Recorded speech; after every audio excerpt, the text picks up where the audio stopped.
Chapter 1. A Promised Year. A year turns into another year. It has almost been 3 years, yet nothing has improved. Is the golden finger just constipated? In the year 1521 of the sea calendar at Marinford, in a modest classroom at the Naval Academy, a boy named Luo Fei lay sprawled on his desk, languidly gazing out the window while voicing his complaints. Indeed, Luo Fei was a transmigrator, and today marked his 7th day in Marinford. 3 years prior, upon his arrival in this world, the quintessential golden finger of a transmigrator had manifested. However, mere seconds after its appearance, it declared, "This system will enter a maintenance period lasting 1 year." Thus, 1 year turned into another, and now, after 3 years, it remained in maintenance mode. Throughout these 3 years, Luo Fei possessed average talent and an unremarkable background, yet his tall and robust physique deterred his male classmates from troubling him, while the female students were captivated by his handsome appearance. Consequently, Luo Fei had enjoyed a relatively pleasant existence during this time. He would occasionally drift off in class, amuse the girls, and collect a bit of protection money after lessons, leading a rather comfortable life. Today, as Luo Fei continued his habitual daydreaming, a piece of chalk was unexpectedly hurled at him. "Luo Fei, why didn't you attend this morning?" The voice of instructor Tina rang out, piercing through the classroom. Luo Fei was known for his mischievous antics in class, but he had managed to escape serious reprimands thus far. However, this morning, he had audaciously skipped class. Such an act gravely undermined Tina's authority as an instructor. As Tina's question echoed, the attention of his classmates turned entirely to Luo Fei. They stifled their laughter, as if eagerly awaiting a spectacle at Luo Fei's expense. After all, many of them had suffered at his hands before. Yet, there were also numerous female students casting worried glances at him. Confronted with Tina's furious inquiry, Luo Fei calmly rose and replied, reporting to the instructor, "I was receiving an intravenous drip this morning. I see you're built like you could swallow a cow. What exactly were you being infused with?" Reporting to the instructor, "The liquid I craved was yours." "Tina, how could a mere student dare to provoke her, an esteemed instructor?" Tina was instantly incensed. Her pink hair seemed on the verge of igniting into a fiery red. "Luo Fei, I believe you are itching for a reprimand." With that, Tina rolled up her sleeves and advanced towards him. In response to Tina's threats, Luo Fei merely shrugged, indifferent to her fury. Tina was not the first instructor to be driven to such exasperation by him. He had grown accustomed to such scenes. However, just as Tina was about to take action, a sudden wave of dizziness washed over her.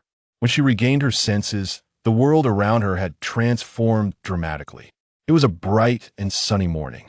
Yet for some inexplicable reason, even on such a sunlit day, the atmosphere was oppressively heavy, suffused with an overwhelming sense of dread.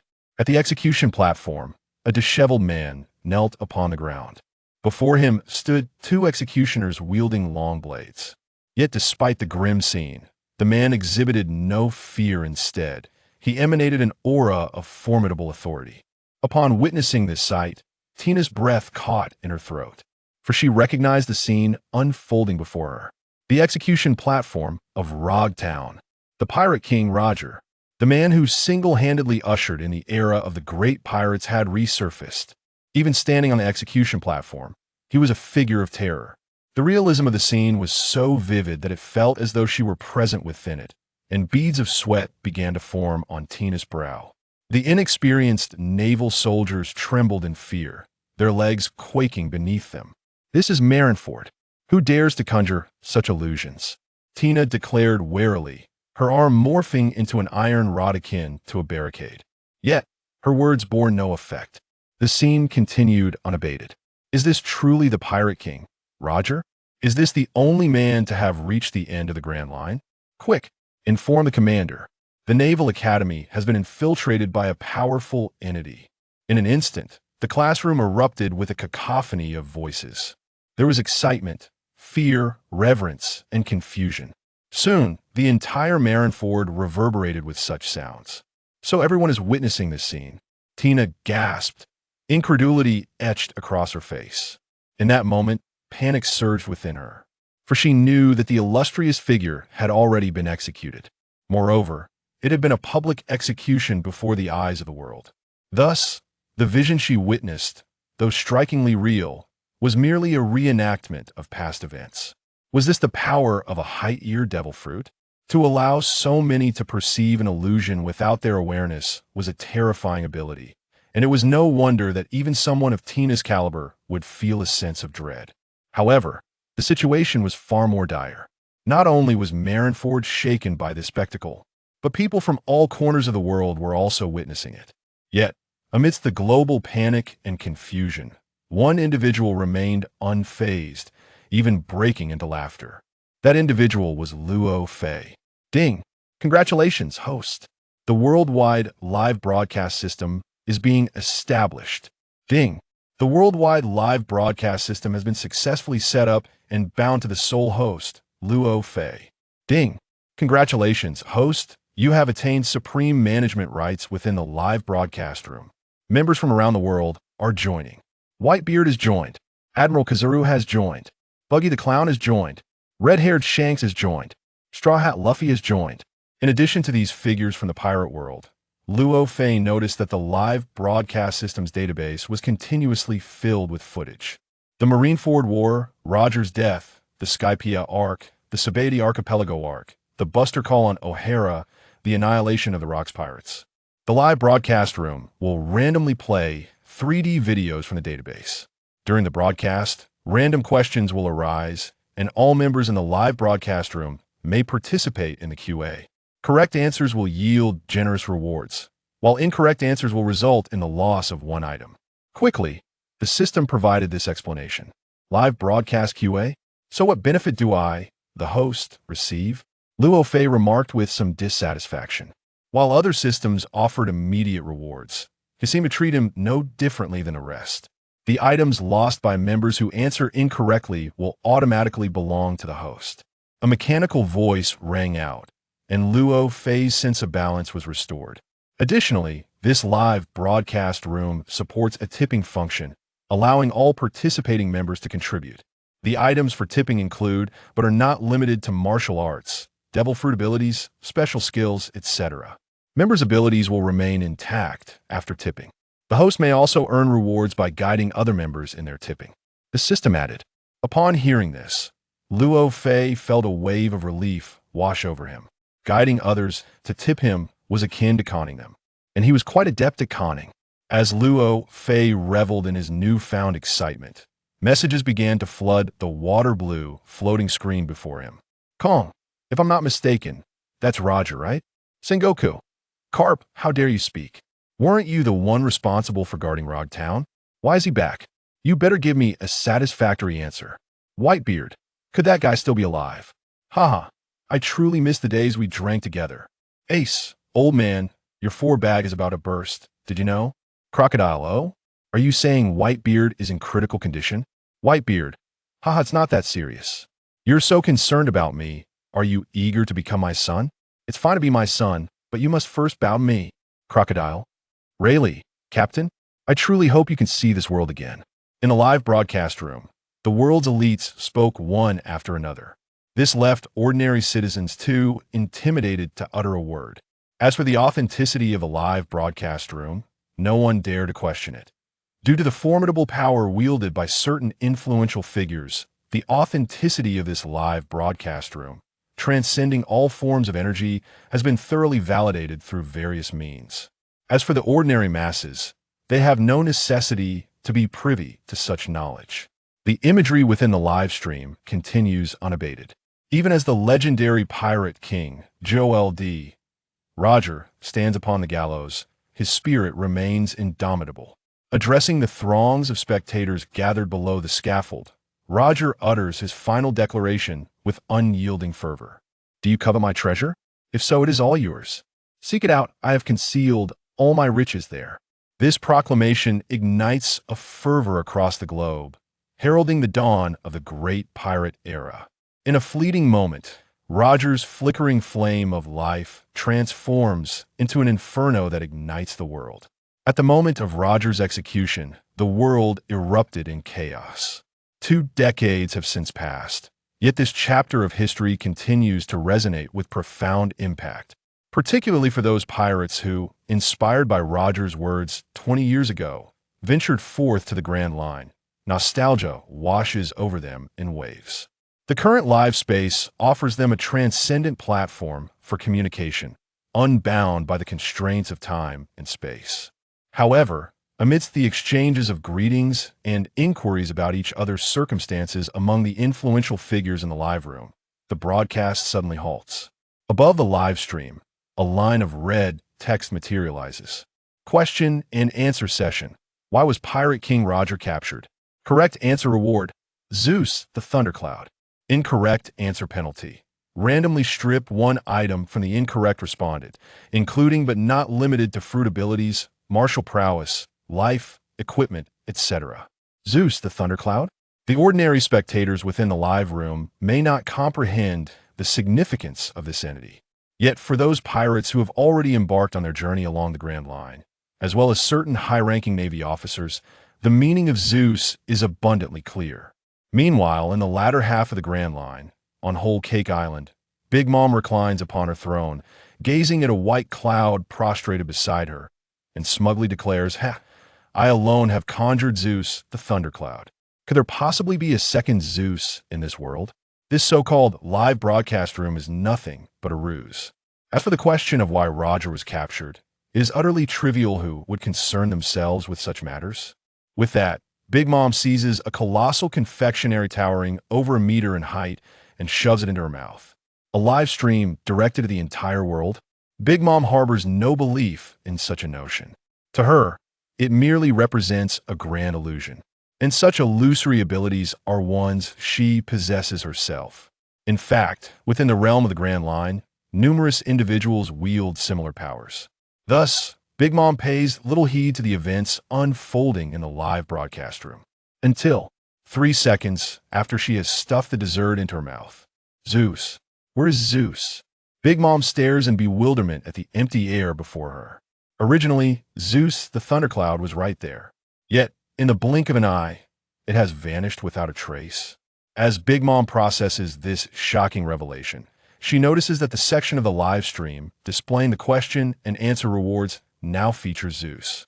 Moreover, Zeus' expression mirrors her own confusion, clearly perplexed as to how it has ended up there. Upon witnessing this scene, Big Mom's fury ignites instantly. What sort of live quiz is this, daring to pilfer from my Whole Cake Island? A blatant act of thievery.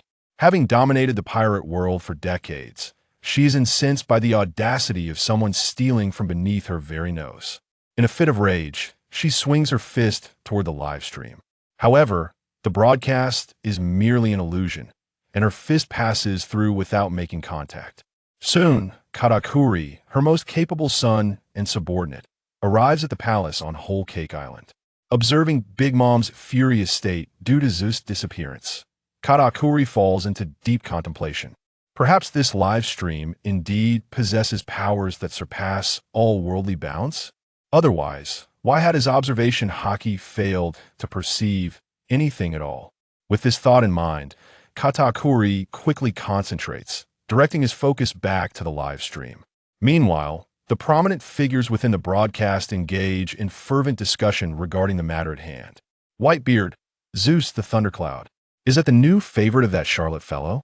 Marco, old man, that is Big Mom's weapon, a cloud with a soul. Whitebeard, Nanny? Who would have thought, after my long seclusion, that Charlotte's taste would become so extravagant? Now, even clouds are not spared. Warring States, Charlotte Katakuri, Whitebeard, as one of the 4 emperors, I urge you to temper your words. Marco, perhaps we should focus our attention on answering the questions. Akainu, is there even any doubt left? Clearly, he was captured under the might of our magnificent and just navy. Robin, such absolutes cannot be uttered so casually. Do you truly believe your navy possesses the capability to stir the entire ocean? Akainu, you are Robin, correct? Very well. I shall remember that. Every word you utter will be taken as evidence. I suggest you carefully reconsider your statements. Crocodile, haha. Is Akainu threatening a young lady right before our eyes? It seems the esteemed Navy is not as formidable as it claims. Akainu, Shichibukai, mind your position. Garp, Red Dog? Quite an appealing name, far more melodious than Akainu. Akainu, are you suggesting I am in the wrong? Hancock, since no one else is answering, I shall not hold back. Hancock, the true answer is that Roger was captured, of course, due to his inability to withstand the prowess of Admiral Garp. Upon Hancock's revelation, the chat room fell silent for a moment. This information was something Hancock had overheard from the Navy. When Roger was known as the Pirate King, Hancock was but a child, and thus her understanding of that history was limited. Therefore, when such a question was posed, she simply relayed what she had heard. Meanwhile, Garp, who was enjoying tea at Navy headquarters, found himself choked upon hearing this response. The reasons behind Roger's capture have always been a topic of much speculation in the world of pirates. One version that has circulated within the Navy is that Garp triumphed over Roger, leading to the successful capture of the latter. However, Garp himself has never acknowledged it. Garp, do not spread rumors or believe them. I have never uttered such words. Hancock, what do you mean, do not believe rumors or spread them? Isn't this news coming from your Navy? Keela, so, did the Navy just expose themselves? In other words, have they been deceiving us for over 20 years? Garp, I cannot say. Sengoku, what exactly is going on? Sengoku, Garp, shut your mouth. Keela, is Sengoku-sama getting anxious? It's nothing much. It's just the Navy wanting to save face, I understand. Sengoku, you little brat, what do you know? Hancock, there is no need for you to be so agitated, Sengoku-sama. I can comprehend the situation. Rest assured, I will not leak this information. Whitebeard, ha ha ha, there's no need to leak it. This is a live broadcast to the entire world. Everyone already knows, so what is there to spread? At this moment, Sengoku was visibly furious, his mustache nearly bristling. Yet, considering the Navy's reputation as the fleet admiral, Sengoku had to tread carefully. While he was deep in thought, the renowned great strategist, Admiral Crane, entered the fleet admiral's office. Crane, your timing is impeccable. What is your take on this matter, and how should we address the world? Sengoku, uncertain himself, turned to Crane for assistance. Upon entering, Crane was immediately confronted with this grave issue and let out a sigh. In my opinion, we might as well disclose the truth to everyone. After all, Garp has confessed it himself. Admiral Crane said, 2 decades ago, when Roger was executed in Loguetown, Crane opposed the higher-ups in the Navy regarding this decision. But at that time, she had no authority to voice her dissent, thus she could only acquiesce. Now that this matter has been revealed, she was unwilling to fabricate excuses to conceal it any longer. However, Sengoku, as fleet admiral, had many considerations. Let us do this for the sake of the ordinary citizens' faith. They need a just leader, Sengoku gravely articulated. Upon hearing this, Crane understood and sighed quietly. Leave this matter to me. Subsequently, Crane directly transmitted a message in the live broadcast. Roger's capture was a result of a joint operation by the Navy. It is true that Garp did not play a major role in the entire process, but he was indeed the naval commander during Roger's capture. Therefore, stating that Garp is the hero who captured Roger is entirely accurate. With this statement from Admiral Crane, much of the skepticism in the live room was alleviated. After all, there were not many who could surpass Roger, and even fewer who could match him. Among the Navy, Garp, known for his formidable strength, indeed possessed the capability to confront Roger. Akainu, this is the righteous Navy. Can everyone see it? Weasel, Garp is forever a legend. Kobe, Garp is forever a legend. Crocodile, well, if that is the case, the likelihood is quite high. Crocodile, after all, if Garp hadn't captured him, the Pirate King himself would not have come to Loguetown to deliver his head, right? Soon, the audience in the live room began a new round of discussions regarding the reasons behind Roger's capture. However, individuals like Whitebeard and Rayleigh, who were close to Roger, certainly would not believe Crane's words, while the majority of ordinary citizens, including pirates and the Navy, generally accepted this narrative. However, just as most people were accepting Admiral Crane's statements, a notification sound echoed once more in the live room. Ding.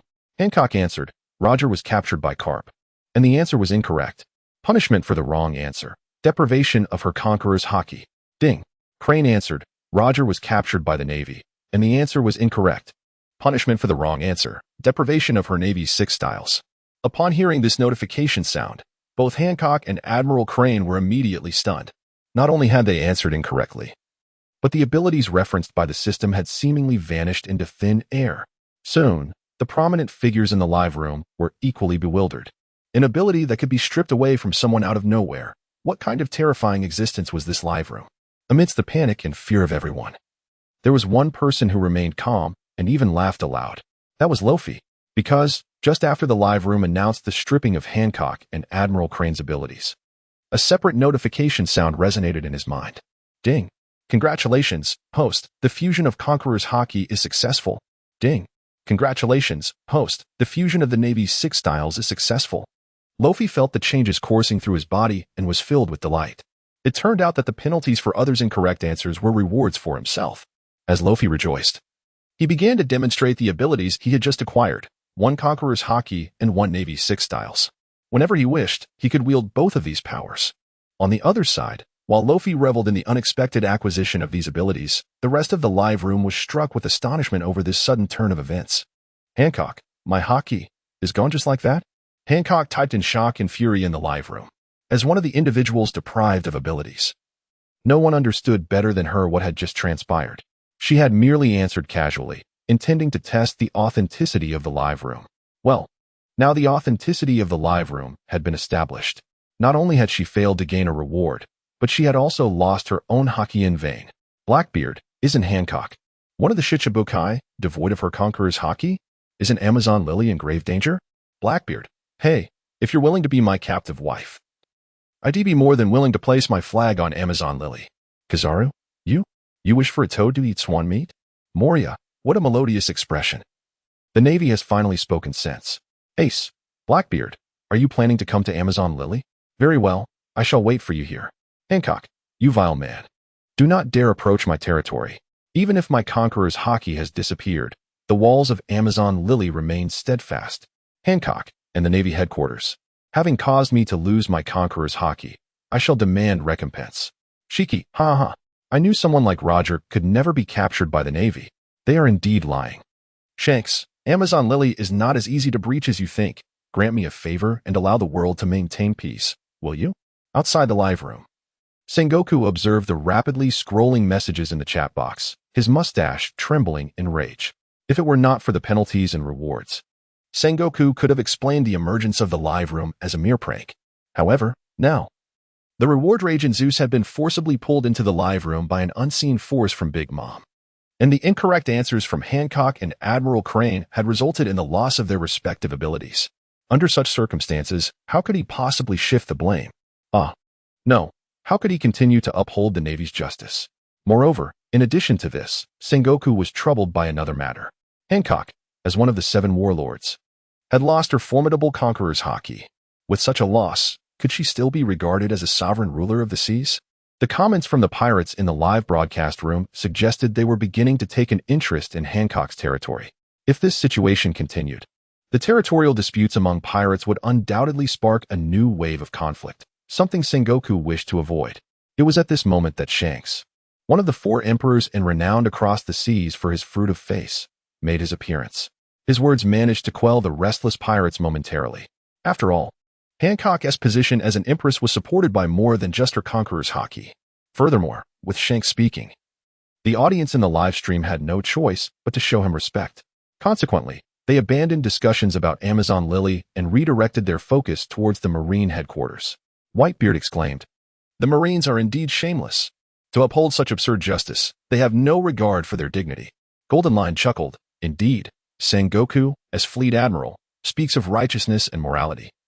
Yet he pales in comparison to Vice Admiral Garp's straightforwardness." Garp responded, Why does that sound so flattering? I'll take it as a compliment." Sengoku retorted. "Garp, please clarify your position."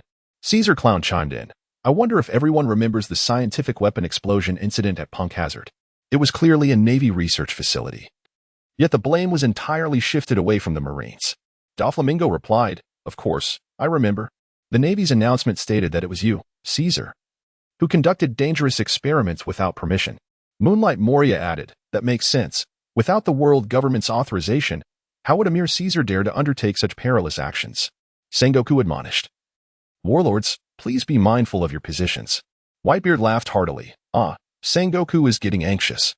Caesar's comment ignited a flurry of reactions in the live stream.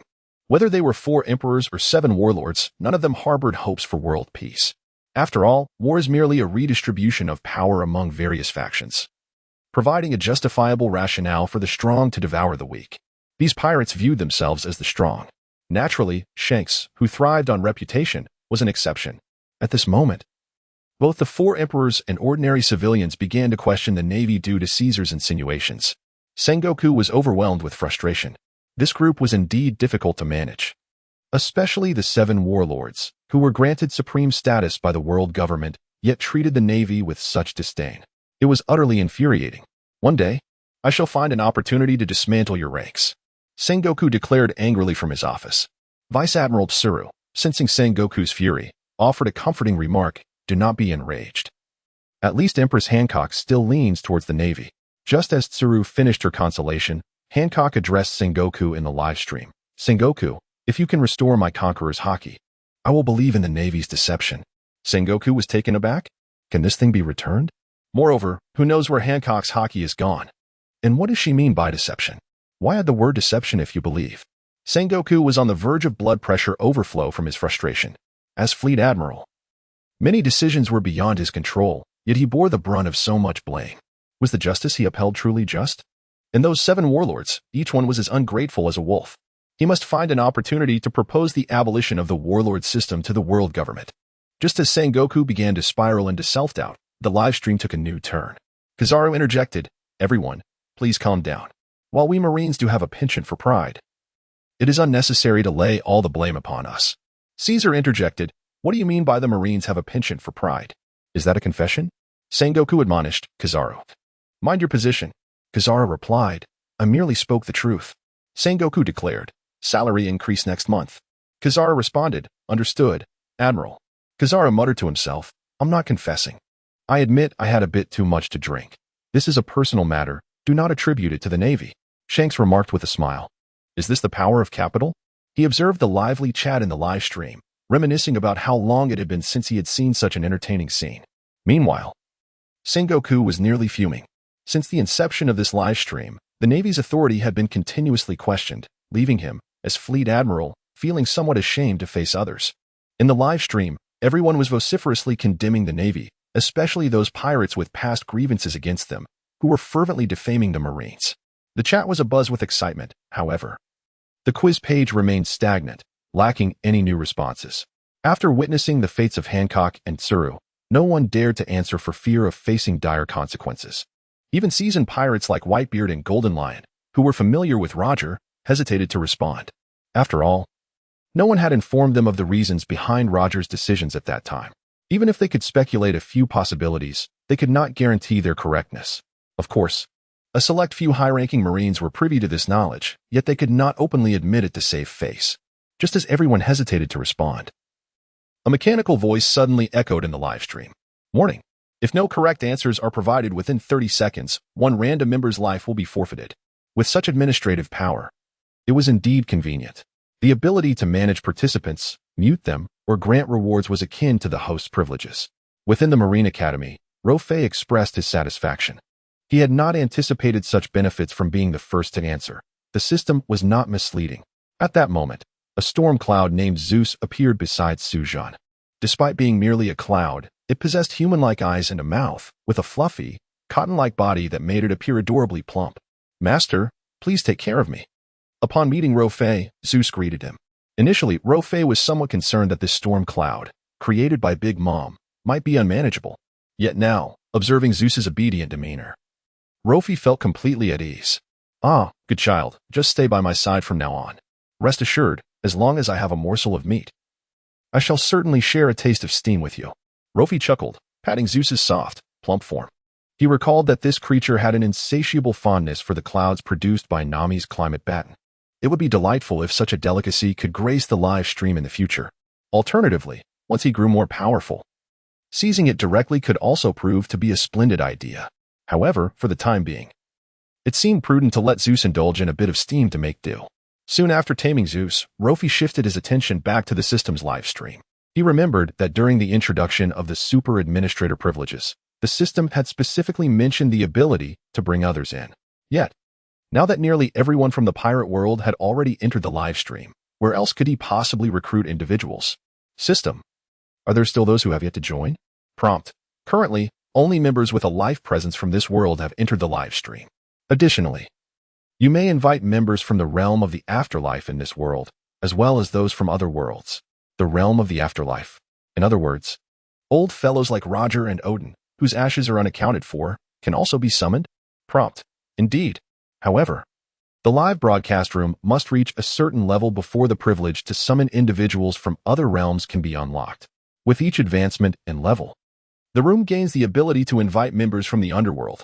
Every 5 levels allows for the invitation of beings from other worlds, and upon reaching 10 levels, the option to add new groups becomes available. At that point, the system will randomly open a live broadcast room in an alternate realm, with the host remaining the sole owner. After listening, Luo Fei nodded silently. If he could bring Roger into the group chat, what transformations might this world undergo? Alternatively, if he could summon the souls of the O'Hara individuals who perished in flames, would the century of blank history be revealed to the world? Such possibilities are tantalizing to contemplate. How can one elevate the level of the live broadcast room? Luo Fei inquired. The prompt revealed, the room's base growth value is 0. 1 per day, and once the growth value reaches 10, the room can be upgraded. Answering questions and providing rewards can further enhance the growth value. This indicates that the live broadcast room can upgrade itself over time. According to the standard algorithm, it would take 100 days for the room to elevate its level. Thus, to invite individuals from the underworld, one would have to wait at least 3 months. It seems there is still a long wait ahead. The matter of summoning can be postponed for later. Isn't there a function for shared vision? Let us experiment with this feature. Upon Luo Fei's command, the system quickly understood. In an instant, the scene before him was transmitted to the entire world. Just as he activated the shared vision, a white figure suddenly appeared before him. It was Akainu. Luo Fei was somewhat taken aback by Akainu's presence. Considering this was the Navy Academy, a place primarily inhabited by the lowest-ranking sailors, where high-ranking admirals rarely set foot. As Luo Fei wore a puzzled expression, Akainu spoke. Kid, it's fortunate that you acquired the Thundercloud Zeus. However, its power is tremendous and holds significant research value. I believe you should willingly hand it over to me for Dr. Vegapunk. He continued, of course, as a reward for your contributions. I have decided to grant you additional benefits. Just then, Akainu's expression suddenly froze, a troubling thought flashing through his mind. This kid activated shared vision? This meant that his request for Thundercloud Zeus had been broadcasted to the entire world. Luo Fei, you're lucky to have acquired Thundercloud Zeus. I hope you will willingly hand it over. The echoes of these words reverberated in the minds of the esteemed individuals in the live broadcast room. Goodness. A dignified admiral stooping so low over a mere Thundercloud Zeus, disregarding his own dignity. The first to speak was Whitebeard, who had previously invited Luo Fei to be his son. Is this what the Navy has become? Even a child as possession is something you wish to seize? Where is your honor, Admiral? Kong, Red Dog, you've gone too far. Even I find this intolerable. Hancock, Admiral Akainu, you truly are a dog. Kaido, indeed, Red Dog. Your actions are beneath contempt. You refuse to engage in anything honorable. Inel, is this truly the lower realm? It is indeed rife with filth and vice. Shanks, this is truly fitting of your name. I declare that I shall no longer involve myself in matters related to the Navy. You need not concern yourselves with my opinions. Zifa, I did not teach you these skills for you to bully others. Since you have committed such an unforgivable act, refrain from mentioning my name in front of outsiders. Kizaru, if you don't say it, no one will know Shiki. No wonder the Navy is rotten to the core. From top to bottom, inside the live broadcast room, chaos erupted over Akainu's demand for Thundercloud Zeus. His actions were utterly shameless, and everyone could not bear to witness it. Moreover, for the pirates, this was an excellent opportunity to attack the Navy. Such a rare chance would certainly not be missed by the pirates. Naturally, the primary target of their scorn was Akainu. Within the Navy Academy, numerous soldiers bore witness to this scene. Observing the critiques from the prominent figures in the live broadcast room, they began to murmur among themselves. I once idolized him. How disappointing it is to see him act in such a manner. Shoo, lower your voice. That's an admiral. Do you want to keep your job? TCH. If this is the justice I've been following, then I'd rather not follow it at all. Enough, enough. Let us keep quiet. Look at Admiral Akainu's fist. It's already turning red. It might just come crashing down any moment outside the classroom where Luo Fei was situated. A considerable crowd had gathered. They were eager to see who Luo Fei was, having obtained super admin privileges, and how Admiral Akainu would intimidate these novice soldiers. Although the murmurs were hushed, Akainu, possessing the observation haki, could hear every word. Initially, he contemplated punishing a few of the gossiping students as a warning to the others. However, as time passed, Akainu realized that the voices of dissent were growing louder, and it was impossible to suppress them. At that moment, he suddenly became aware of the magnitude of the impact his actions had caused. It was then that Luo Fei summoned the thundercloud Zeus and quietly inquired, "Lord Akainu, do you still want this cloud? I believe you are correct. Although I am unaware of its true power, if it can contribute to the Navy, I am more than willing to surrender it," Luo Fei said with a smile, his face radiating sincerity. After all, at this stage, the thundercloud Zeus held little significance for Luo Fei. Keeping it might even provoke the ire of Big Mom. Since Akainu desired it, he would relinquish it to him. After all, it would be unwise to create discord with the fleet admiral over such a matter. The only uncertainty was whether Akainu would still dare to accept it. Upon hearing Luo Fei's words, Akainu's expression shifted dramatically. He felt anger because the cloud truly belonged to the Navy, yet it had drawn so much criticism. He felt embarrassment as the world witnessed his desperate plea to Luo Fei. He felt helpless because, at this moment, he could not take the cloud under any circumstances. Ultimately, the Navy's reputation was far more critical than Dr. Vegapunk's research achievements. Just as Akainu was in a state of inner turmoil, Sengoku, who was in his office, spoke up. "Quickly return the item to Luo Fei. This is a reward for his hard work, and as embodiments of justice, how can we take what is rightfully his?" The chat room during the live stream was quite convenient for relaying messages in real time. After reading the marshal's words, Akainu felt a wave of frustration. Everything he had done was for the sake of the Navy, yet he had become the villain in this narrative. Nevertheless, for the sake of the Navy's dignity, what was a little personal sacrifice worth? "Wow, Luo Fei, please keep the thundercloud Zeus. My previous statement was merely a test of your character," Akainu declared. Faced with such a powerful treasure, your ability to remain humble and loyal to the Navy is commendable. As he spoke, a rare smile appeared on Akainu's face, reflecting his admiration for this younger generation. Could he truly take Zeus? Certainly not. He had merely shared his thoughts with Luo Fei, and he had already faced backlash from the maritime elite. If he were to take Zeus, he would be met with even greater scorn. Time was on his side. Luo Fei was loyal to the Navy, and once the storm had passed, he could discreetly ask Luo Fei for it again, which seemed like a wise choice. Luo Fei could naturally guess Akainu's thoughts. Was he the type to easily let go? If he were, he would not be called the Red Dog. To seize the opportunity to take what was his when the heat died down? If that was the case, Luo Fei would not hold back. Thus, Luo Fei soon devised a plan. "Luo Fei, my earlier remarks were merely to test your temperament. It is evident that you are a good child. For now, let this thundercloud Zeus remain in your care." Akainu placed a reassuring hand on Luo Fei's shoulder, speaking with the gravity of a loving elder. However, to Luo Fei's ears, it carried a different meaning. A test of character? Had it not been for his activation of the shared vision, Akainu's disgraceful behavior would not have been broadcast to the world, and he would have likely taken Zeus long ago. Moreover, Akainu's tone suggested that Zeus was merely entrusted to him temporarily, implying that he might demand it back in the future. "Very well, Red Dog, since you lack compassion, do not blame me for my ruthlessness," Luo Fei declared. "Lord Akainu, I cannot accept this cloud." He looked earnestly at Akainu. "As you mentioned, its origins are too significant. I may not be able to protect it. However, you are powerful, and if entrusted to you, I would be entirely willing." Upon finishing, Luo Fei commanded Zeus, who had been hiding behind him, to float over to Akainu. Upon witnessing Luo Fei's declaration, Akainu felt a sense of relief. He truly felt awkward requesting it directly, yet Luo Fei had shown insight by voluntarily offering it. However, he pondered Luo Fei's words. The cloud indeed had great significance. If he accepted it, it would be tantamount to openly declaring war against Big Mom. Luo Fei, at present, lacked the capability to confront an emperor.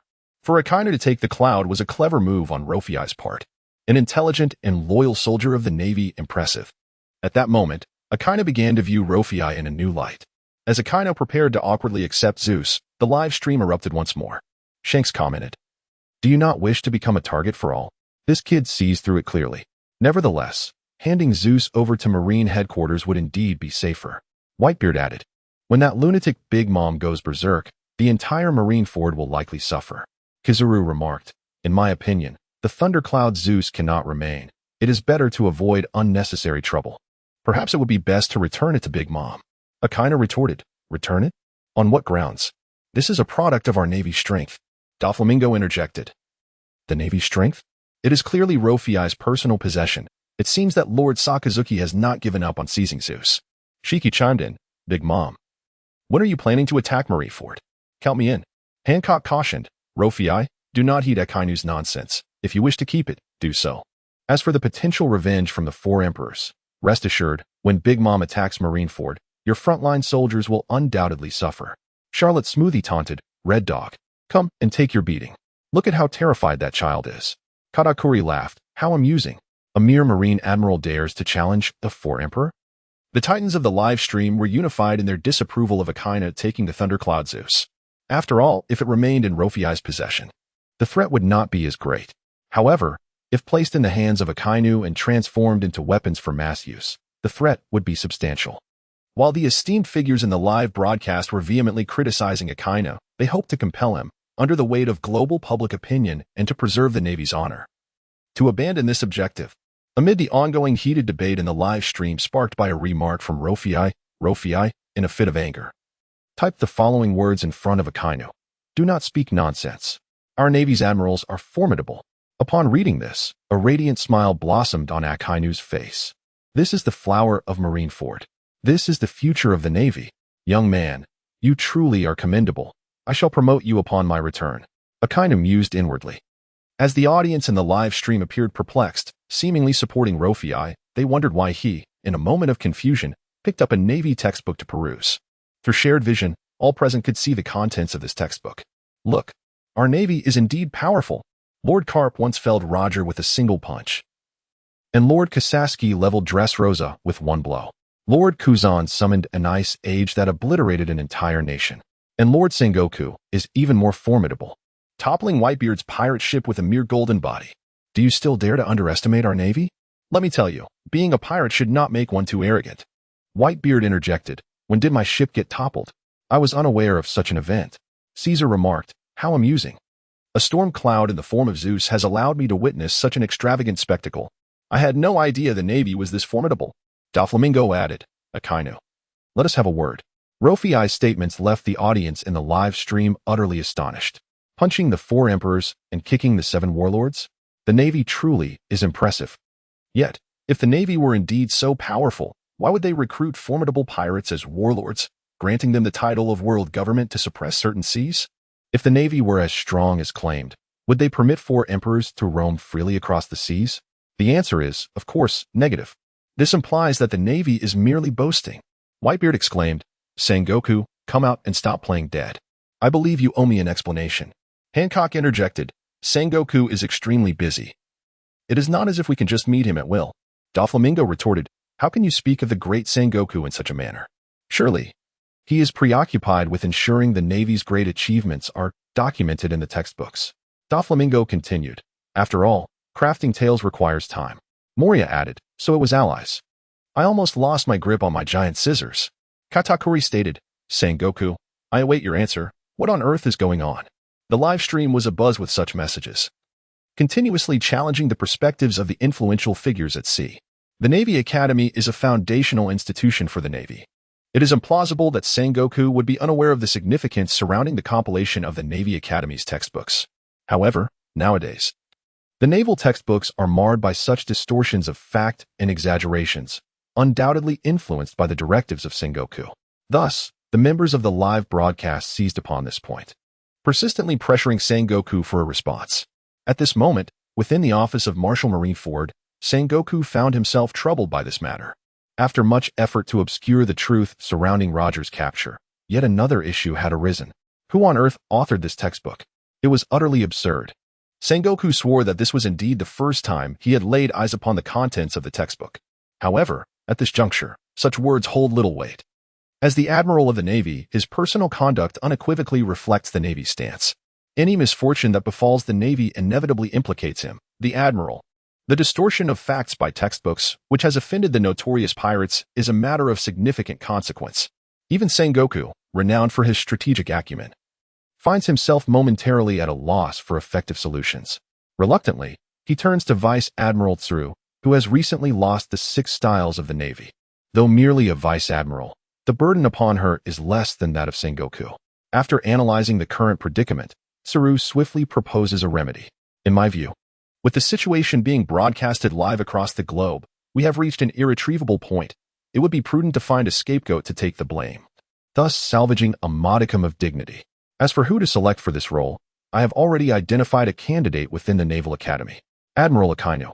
Observing the barrage of disparagement directed at the Navy by the esteemed figures in the live chat, is consumed by ire, the bearer of the magma fruit.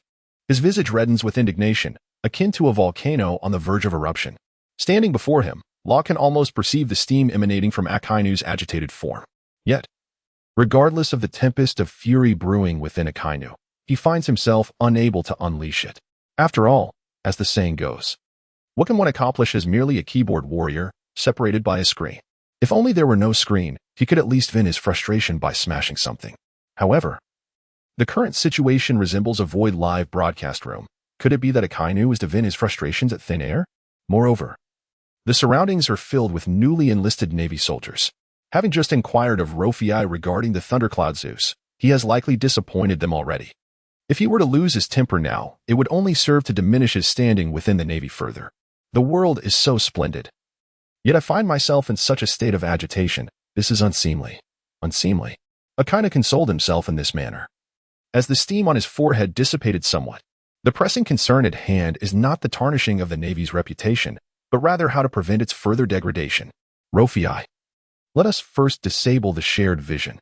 After all, we are at the Navy headquarters in Marineford, and many secrets need not be divulged to outsiders. Akainu spoke earnestly. If it were not for this wretched shared vision, he might have already acquired the thundercloud Zeus without a trace. Lord Akainu. It is not that I do not wish to, but the live broadcast room has a strict regulation once the shared vision is activated. It cannot be deactivated for 1 month, Luo Fei replied, gesturing to a system notification within the live room. The notification read, shared vision cannot be disabled within 1 month of its initial activation. Luo Fei spoke with sincerity, even imbued with a hint of regret. For this was a non-negotiable rule of the broadcast room, and even as a super administrator, he held no authority to amend it. Upon hearing this, Akainu could only sigh in resignation. Initially, he had calculated that once Luo Fei disabled the shared vision, he would find a pretext to procure the thundercloud Zeus.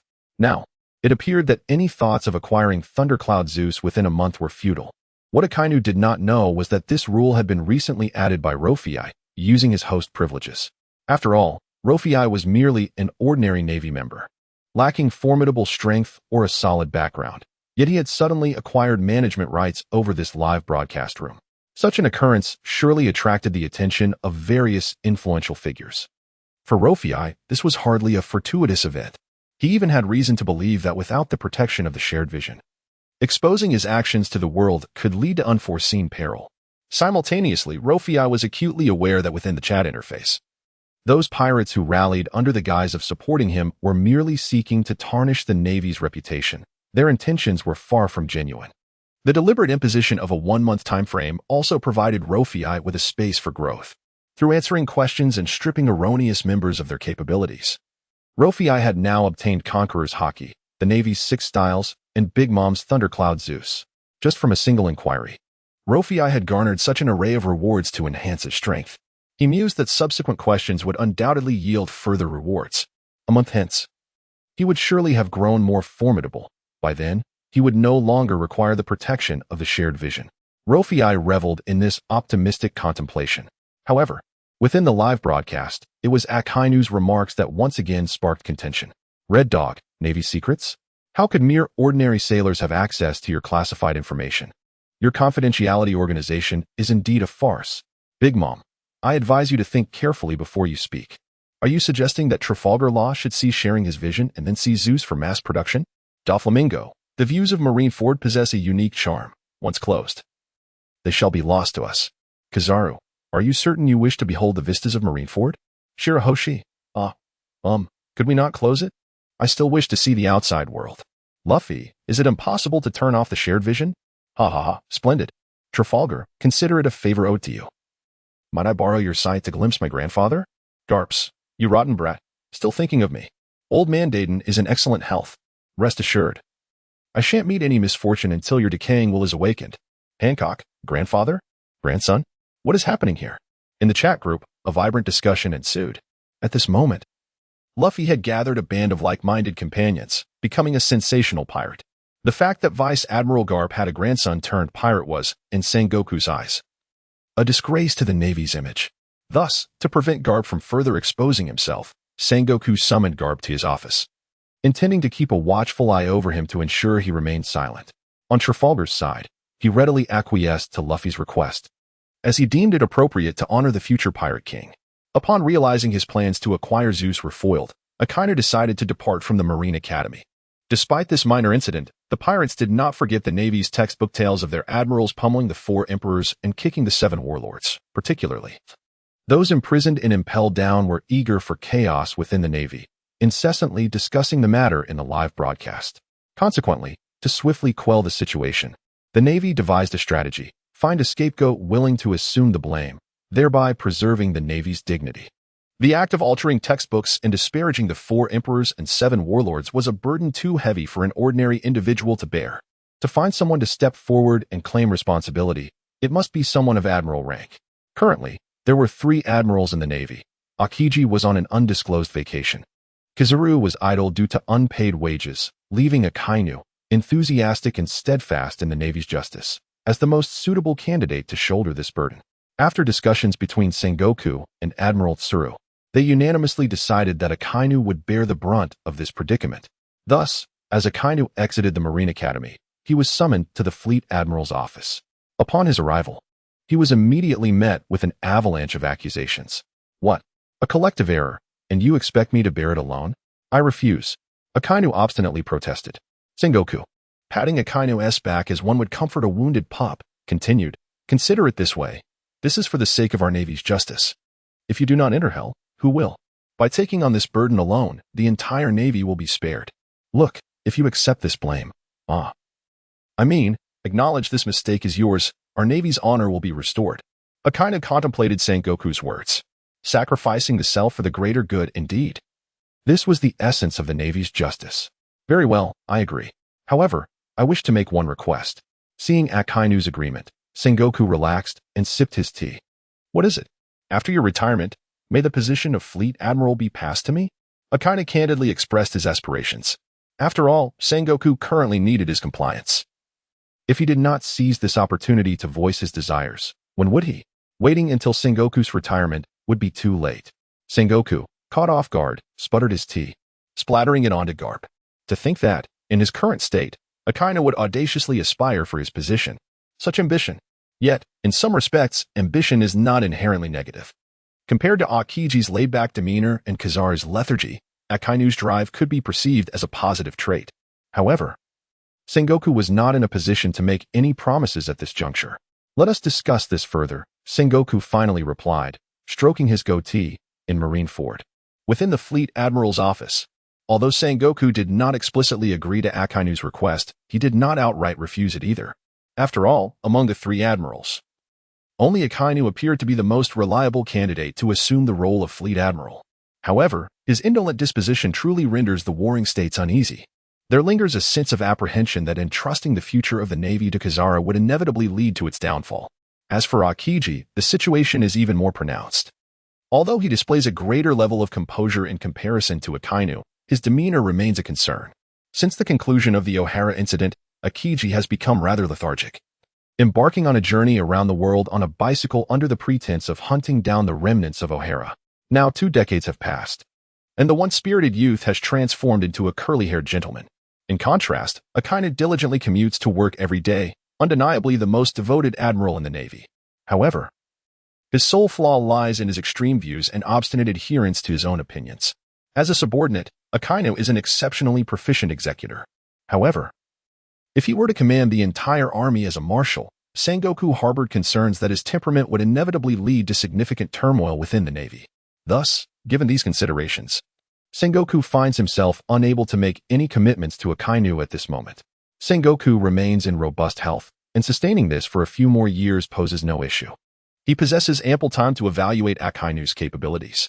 Fortunately, Akainu is not in haste for a response from Sengoku. For him, the priority lies in ensuring that Sengoku acknowledges his contributions to the Navy. Soon, Akainu expressed himself in the live chat. Akainu, there is no need for speculation. Everyone, The task of compiling the textbook was solely my endeavor. Akainu, as members of the Navy, we must remember that there are no pirates upon these seas. We, the Navy, embody the sole justice. The peace of the world shall undoubtedly be achieved through our efforts. Akainu spoke these words through gritted teeth, articulating the genuine thoughts that resided within his heart. However, he was acutely aware of the pervasive corruption and malevolence within the Navy. The notion of justice in the world was beyond the capacity of a single individual to uphold. It was akin to the unwavering protection the Navy offered to the celestial dragons. In Akainu's concept of justice, the celestial dragons were certainly excluded. Yet, constrained by his position, he was compelled to unconditionally safeguard them. Shanks, you really have the audacity to claim that the peace of the world is solely the result of the Navy's efforts? Hancock, indeed, where do you place the most formidable empress of the sea? Doflamingo, is it truly the case that this foolish act was perpetrated by Akainu? That certainly clarifies matters. Whitebeard, it has been years since I last interacted with the Navy, and now the younger generation has grown so audacious. Dragon, I am the first to contest this. If the Navy represents justice, why are there still so many war-torn and displaced nations in the world? Golden Lion, Akainu. As merely an admiral, I doubt you possess the authority to make such claims. Hancock, Lord Akainu, if you are being held captive, just blink. At that moment, the live broadcast became lively once more due to Akainu's voluntary taking of responsibility. Although his admission would undoubtedly impact his reputation and prestige, the spectacle had certainly drawn attention. However, it must be acknowledged that the Navy's strategy of sacrificing the pawn to safeguard the king has been executed with remarkable finesse.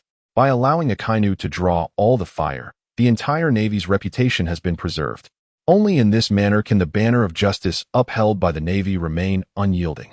After observing the discourse in the live broadcast, Luffy could not help but shake his head. Is it truly the case that this incident was solely orchestrated by Akainu? Clearly, he harbored doubts. Although Luffy was a member of the Navy, his beliefs did not align with its notion of justice. The internal decay of the Navy had long since set in. The current faade of strength is but a veneer, masking an era of turmoil. The age of great pirates has dawned, and the world has begun to tremble, as all pirates surge into the new world. And the era of the worst criminals continues to evolve. The equilibrium of power shared by the 4 emperors of pirates and the 7 admirals of the Navy is destined to be disrupted. Moreover, the deepening rift between pirates and the Navy, coupled with the Revolutionary Army's relentless aid to oppressed nations across the globe, poses a formidable challenge to the existing world order. The emergence of this live broadcast platform has introduced unprecedented opportunities and challenges to this world. Luffy senses an impending transformation capable of shaking the very foundations of this realm. The century-long history that the world government desperately wishes to conceal will inevitably come to light. The self-proclaimed divine status of the celestial dragons shall surely be engulfed by the tide of revolution.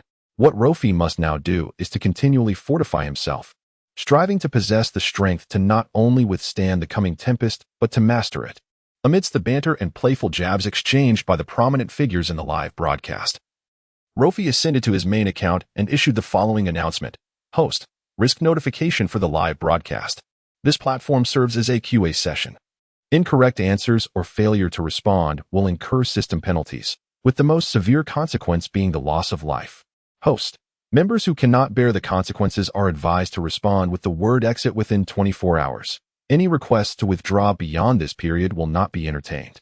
This live broadcast is extraordinary yet exceedingly ruthless.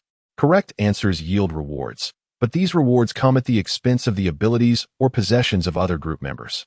Incorrect answers also incur penalties, including the ultimate cost of life. However, if no one responds to the questions, there will still be consequences. The random deprivation of life from members within the group. Such repercussions must be shouldered by the group members themselves. For ordinary individuals, it is exceedingly challenging to bear such burdens, and thus it is necessary for Luo Fei, as the group leader, to issue a reminder. Naturally, knowing the risks involved in the live stream, Luo Fei did not expel ordinary individuals outright. Instead, he offered them the freedom to make their own choices. After all, aside from the risks, this live stream presents an exceptional opportunity for ordinary people to alter their fates. As the saying goes, when the wind blows, even pigs can soar. The current live stream serves as a gust of wind for everyone. Whether one can seize this opportunity depends on individual fortune. Soon after Luo Fei issued this announcement, Many ordinary people indeed opted to withdraw. Even at the moment Luo Fei made the announcement, the chat interface was rapidly inundated with messages of withdrawal. After all, for ordinary individuals, valuing their lives takes precedence over witnessing the revelry of the great figures at sea. After all, Morgan from the World newspaper remained in the live stream, sharing fresh news daily. As Luo Fei managed these withdrawal messages, he received dozens of messages in mere seconds. Whitebeard, master of the house.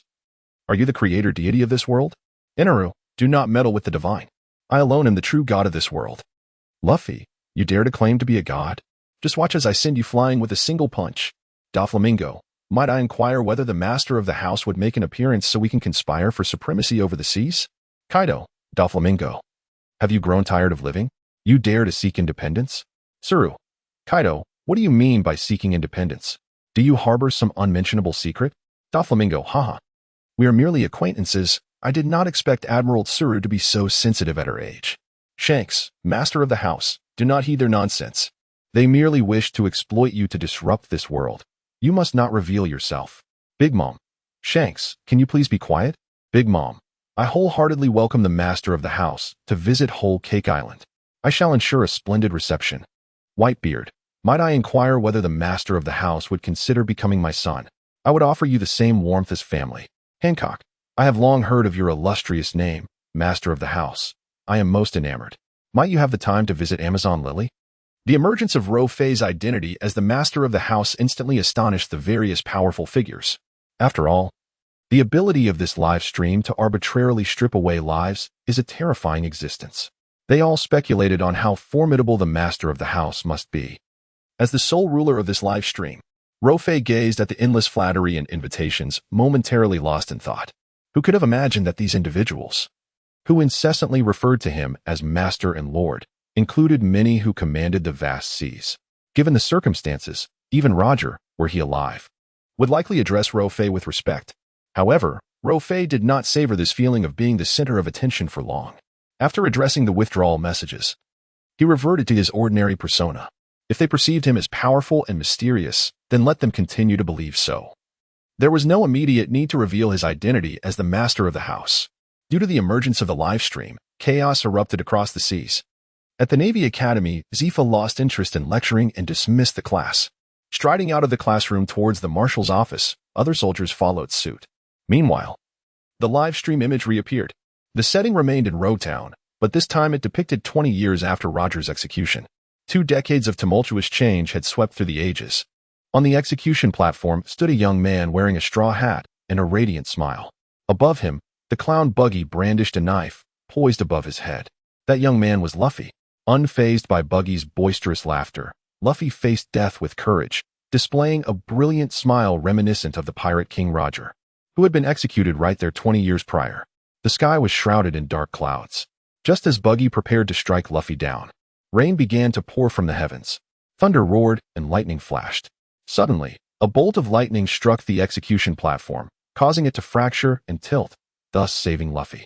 Sanji, Luffy's companion, turned to Zoro beside him and exclaimed, "Do you believe in gods?" However, time was of the essence. The Straw Hat crew could not afford to dwell on such thoughts for long as they swiftly began their escape from Loguetown, setting sail for the Grand Line. The wind blew westward, favorable for the Straw Hat crew's ship. Before long, they would enter the Grand Line. Simultaneously, Smoker, the town's highest authority, vowed in the name of the Navy headquarters colonel that he would never allow Luffy to set sail. Luffy, so, was I really that cool back then? Zoro, indeed.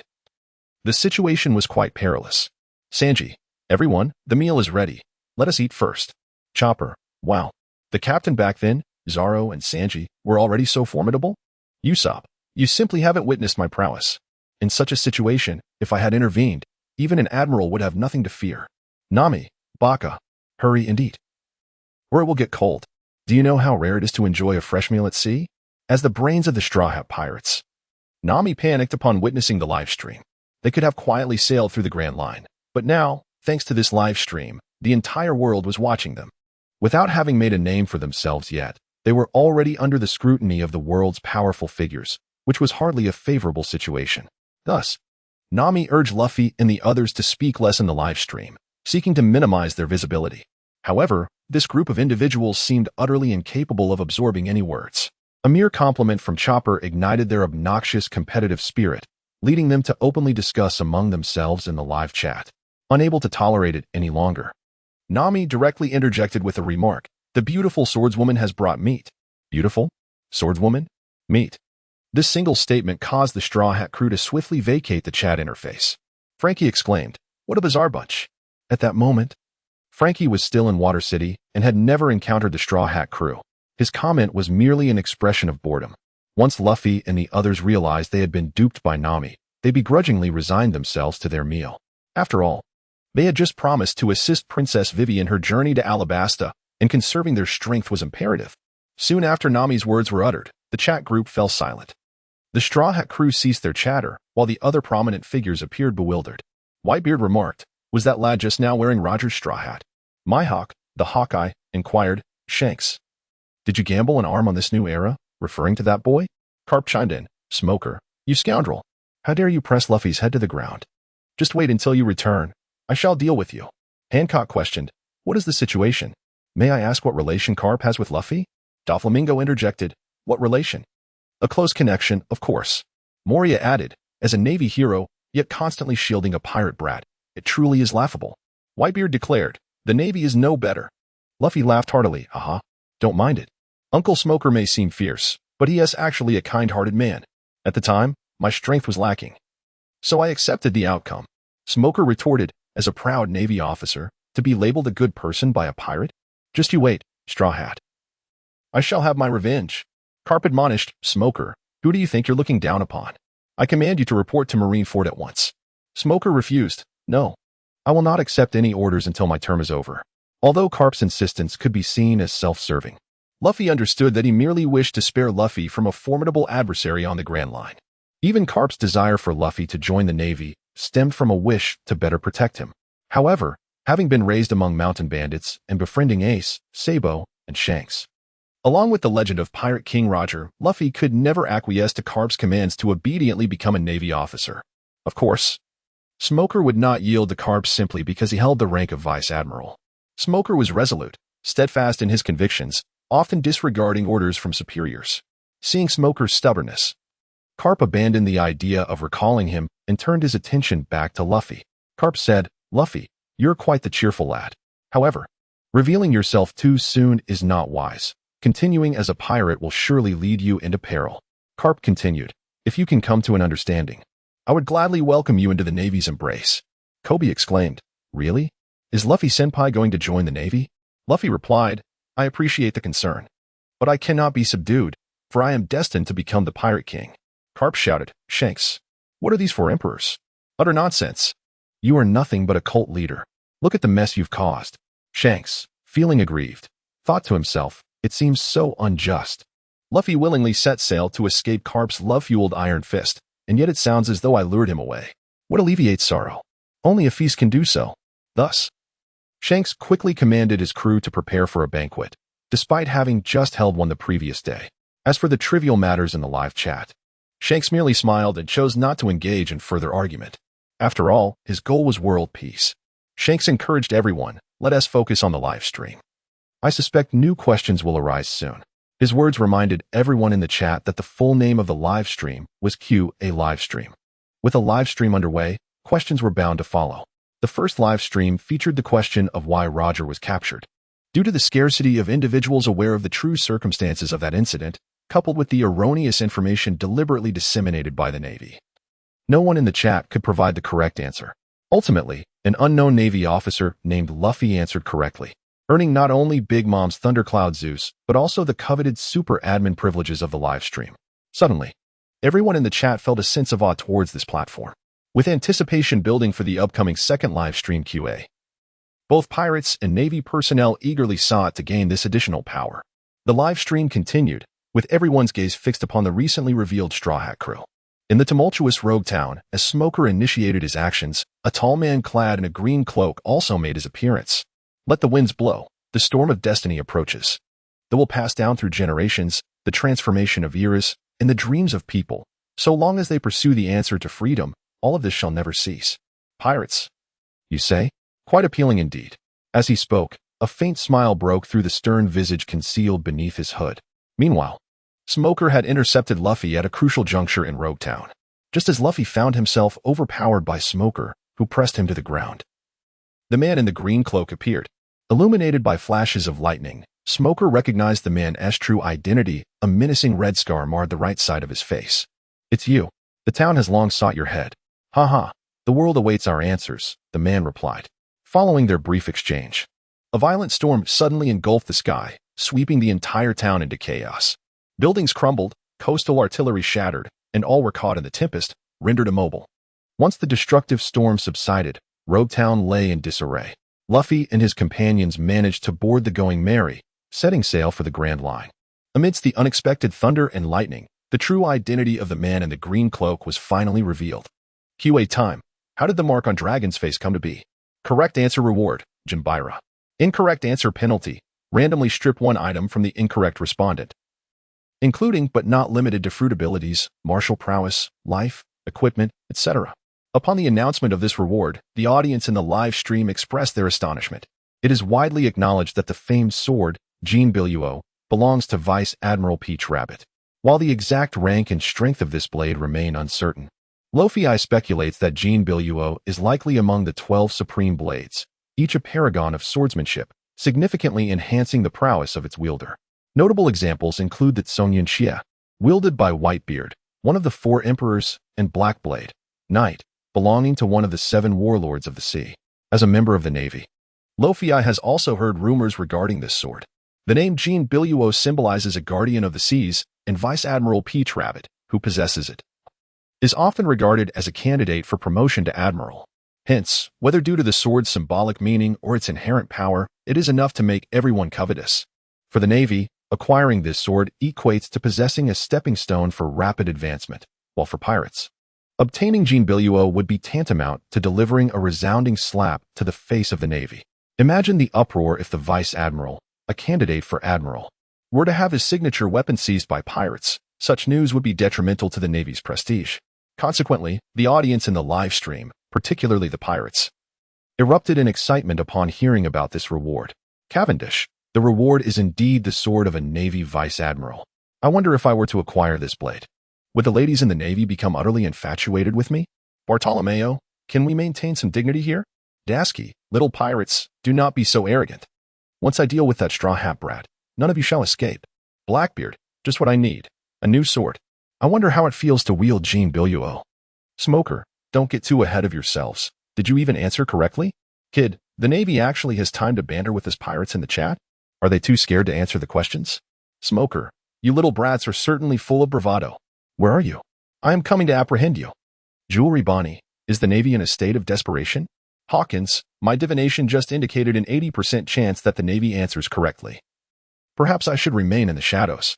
As the chatter continued regarding his sword, Peach Rabbit felt increasingly disheartened. If this sword were to fall into the hands of the Navy, it would be acceptable, but should it end up with the pirates, it would be a significant blow to the Navy's dignity.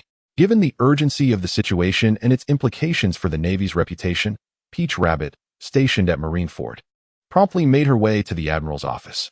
Why must my Jinbeiluo be taken away for this livestream reward? Does it not have its own merits? She exclaimed in frustration upon entering.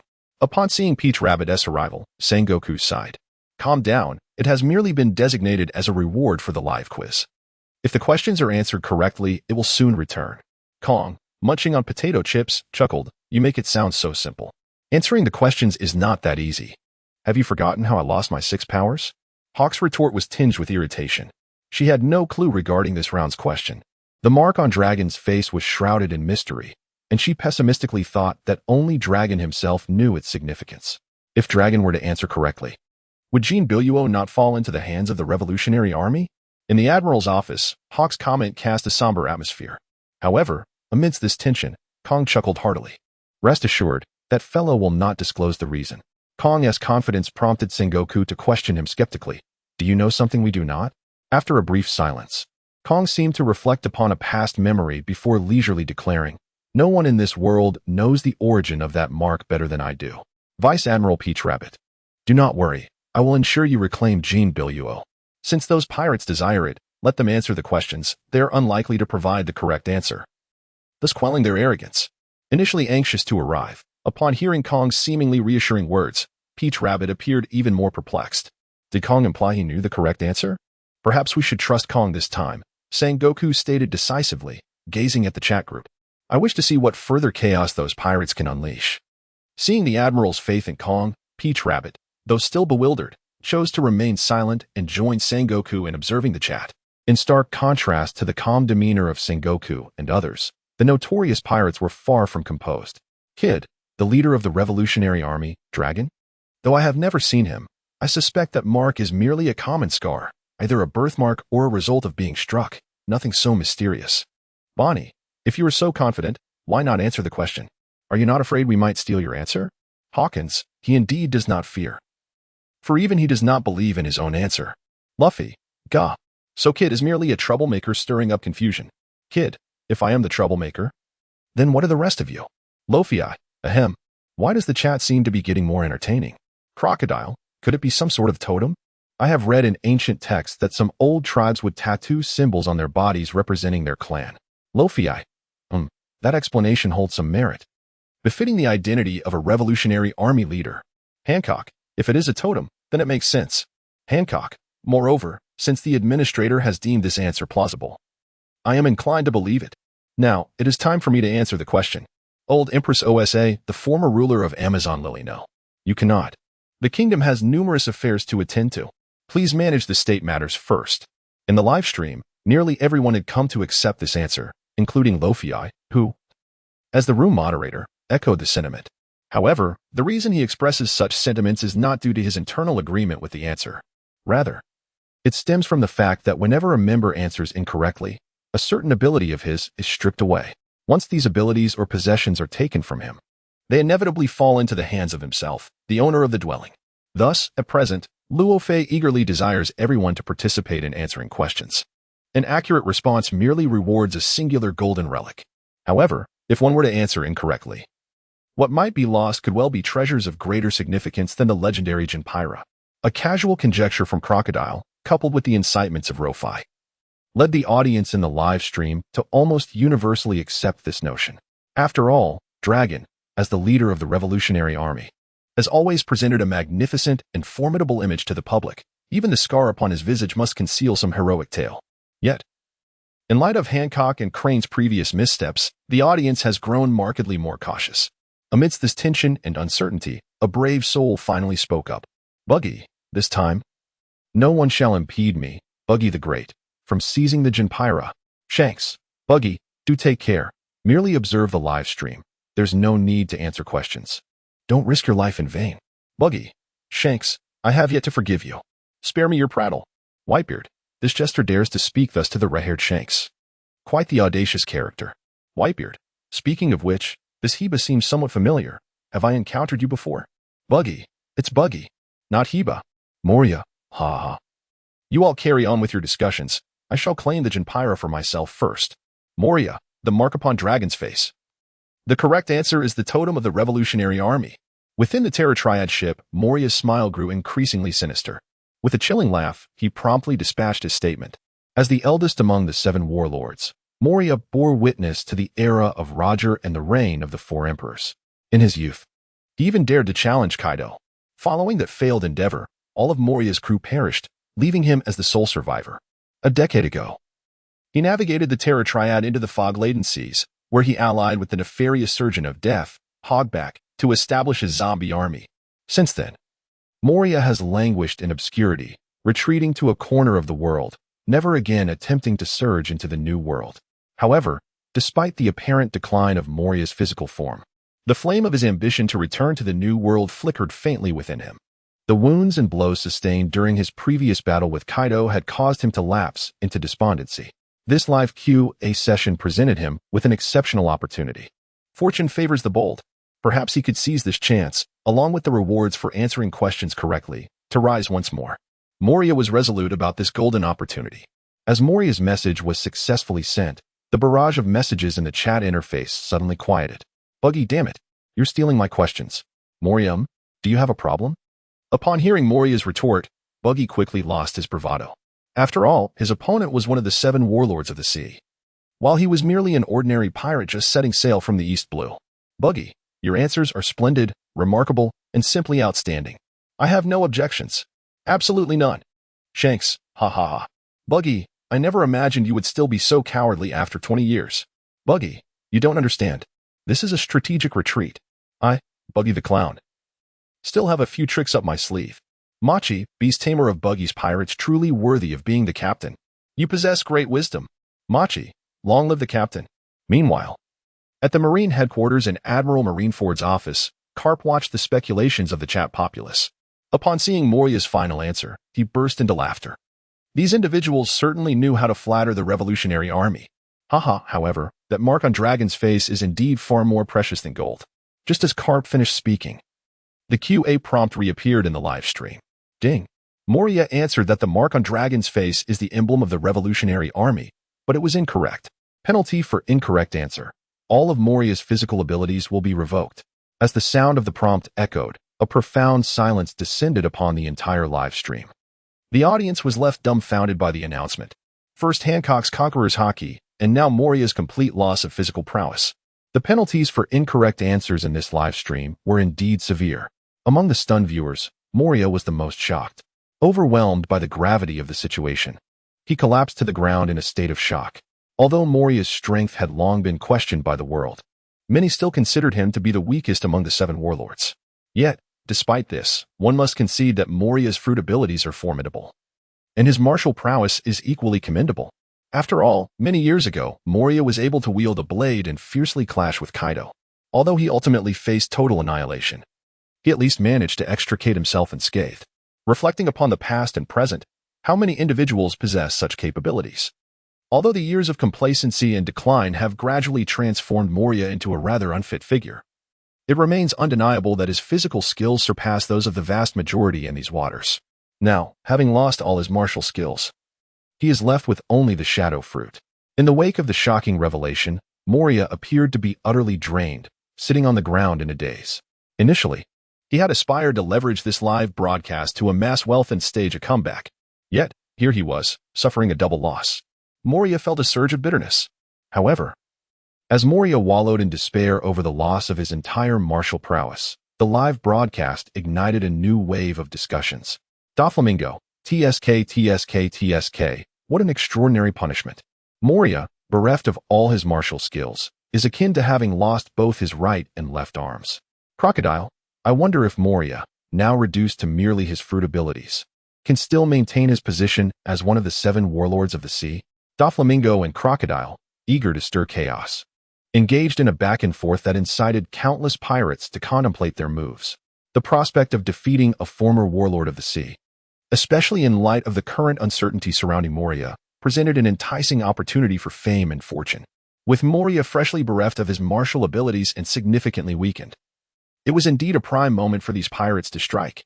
Upon reading their comments, Moria felt a flicker of crisis and hastily rallied his spirits, declaring in the live broadcast, Moria, come forth. All of you, enter my realm of terror. My zombie army is in dire need of reinforcements. Moria, as long as you dare to approach with your eyes closed, be prepared to join my legion of the undead. Moria shouted fervently in the broadcast, as if he were intent on showcasing his might to the entire world. However, the more he behaved in such a manner, the more it evoked a sense of inadequacy. Simultaneously, while the foolish pirates were engaged in fruitless speculation regarding the correct answer, the astute ones had already unfurled their sails, setting forth towards the fearsome Devil's Triangle. In this grand and tumultuous era of piracy, audacity knows no bounds. Young ones, our destination is the Devil's Triangle. Let us embark. Following Moria's failure to answer, many pirates stirred restlessly. Of course, those harboring ambitions towards Moria's territory were merely insignificant figures, lacking any notable reputation. Those with even a modicum of renown along the Grand Line would scoff at the thought of seizing the cursed land of the Devil's Triangle. Crocodile, to think it is not a totem, what a surprise. Buggy, clearly, you have intentionally disseminated false information to mislead everyone. Haven to you? Crocodile, who is this clown? Step aside. Buggy, Ivankov, ha, have you all lost your minds? Who would print a totem on their face instead of a flag? Bello Betty, commander of the Revolutionary Army's Eastern Forces, could it be that the captain, while sleeping, had his face pressed against the boiler, resulting in a mark? Moria, commander of the Western Forces Dragon, captain, please emerge and reveal the correct answer. Do you not desire the reward? Lindbergh, commander of the Southern Forces, haha. The captain has yet to answer, perhaps due to some unspeakable reason? Bellow Betty. Could it truly be because he was scalded by the boiler? Clar. If that is the case, how endearing would the captain be? Jack. Could it be the effect of a devil fruit? Much like Lord Kaido as dragon scales emerging from his arms, or the ivory sprouting from my face. Queen. That indeed seems plausible. In a fleeting moment, the live stream erupted into a discussion surrounding these two answers. The first suggestion was so absurd that the crowd merely chuckled, dismissing it without further thought.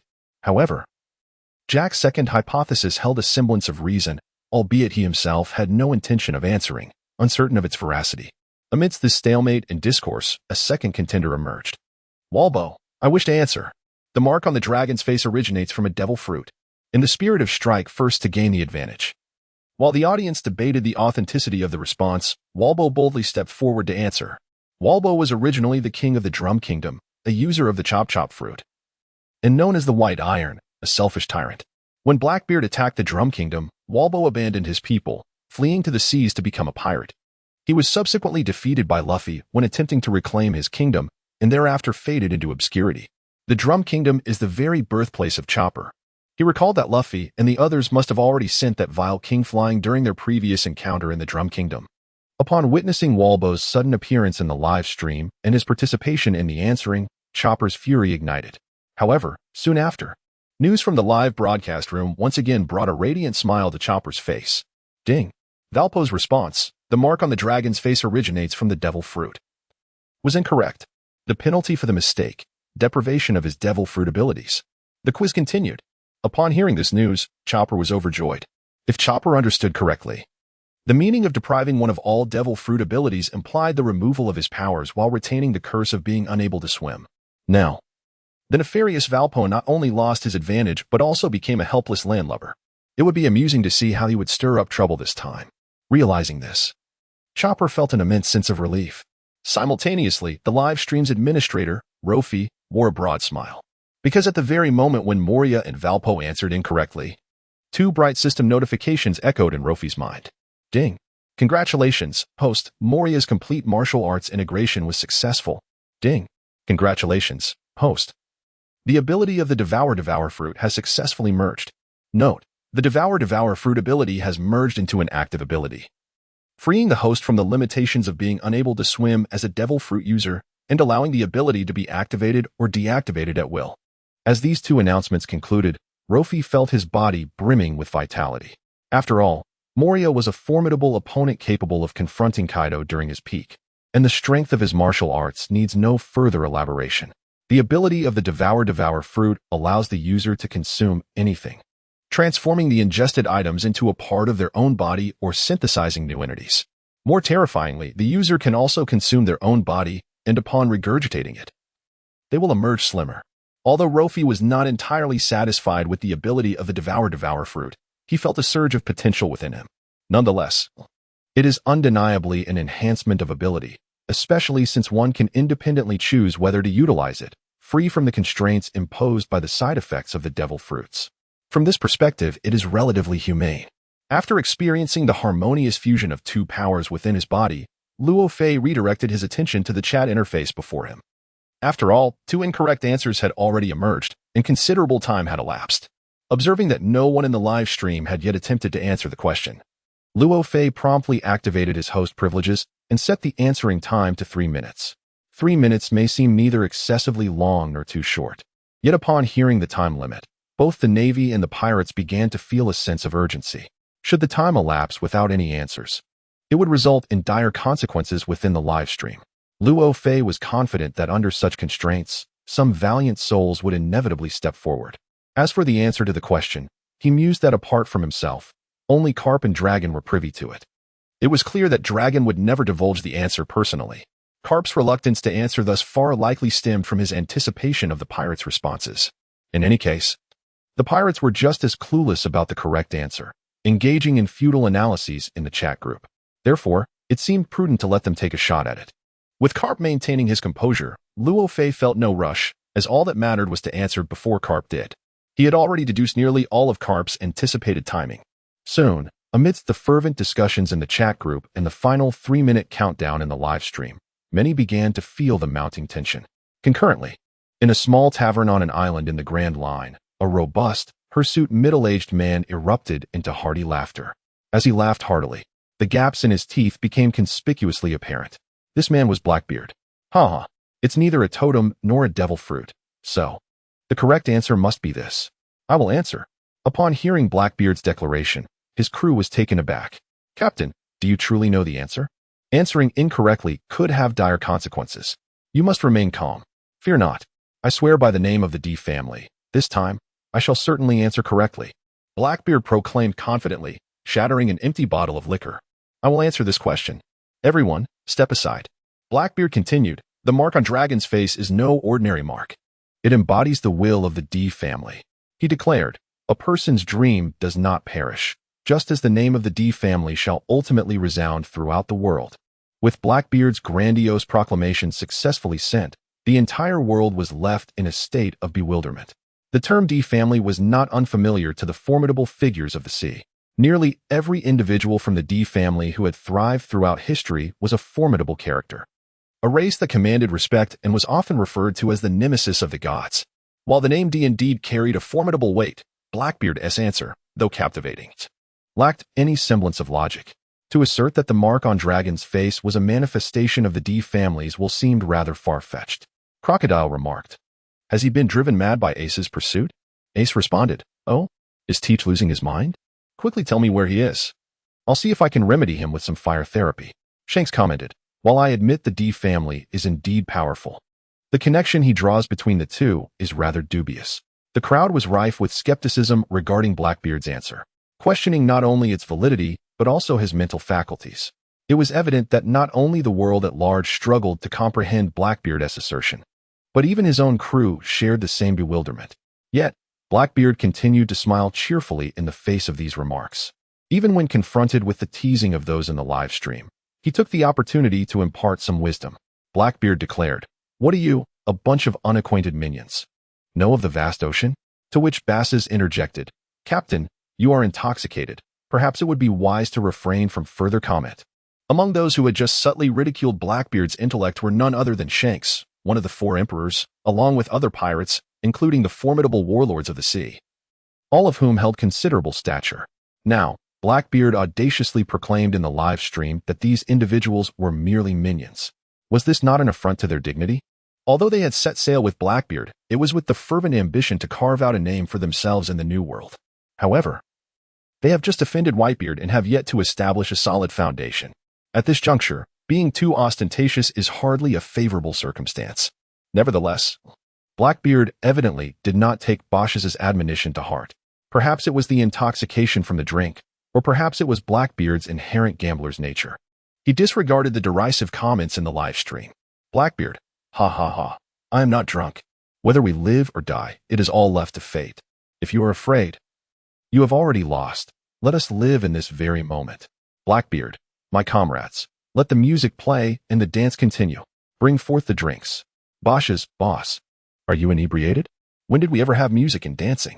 Upon realizing there was none, Blackbeard pondered whether his own words had become a jest. Blackbeard, Bosch's, initiate a performance right now. Setting aside the matter of Blackbeard's strength and character, his optimistic demeanor is rather commendable. Bosch's, indeed, the boss is truly magnanimous. Seeing that he could not dissuade Blackbeard, Bosch's chose to adopt a more relaxed attitude and remarked accordingly. However, shortly thereafter, Shanks poured a bucket of cold water on the situation. Shanks remarked, isn't it merely a drunken gambler? Is such bravado truly commendable? Can every word be praised? Doflamingo responded, indeed, that is the truth. Of course, Shanks' comment was relatively mild, for shortly after he spoke, a notification appeared in the live stream. Ding. Blackbeard answered. The mark on the dragon's face stems from the will of D, but his answer was incorrect. The penalty for his error, a deduction of 10 years from his lifespan. Upon hearing the notification, Blackbeard was jolted awake, his intoxication dissipating considerably. The flush on his face, once a result of excessive drinking, transformed into a pallid hue. What? Merely a careless guess, and he had forfeited a decade of his life? He had only recently embarked on his journey at sea. Throughout the earlier part of his life, Blackbeard had been consumed with the pursuit of the dark fruit. He had even endured years of restraint, remaining with the Whitebeard pirates for decades. Now, in the midst of his 40s, he had finally acquired the coveted fruit he had long desired, only to be informed that he had lost 10 years of his life. The joy of obtaining the dark fruit vanished in an instant. How could Blackbeard possibly accept this? Why did you not stop me? The now sober Blackbeard smashed the bottle in his hand, furiously questioning the situation. Basis, witnessing Blackbeard's distress, could only respond with resignation, silently presenting him with the chat logs. Here, boss, take a look for yourself. After reading, Blackbeard's expression oscillated between red and pale. Damn it. This decade of life was entirely squandered by his own actions.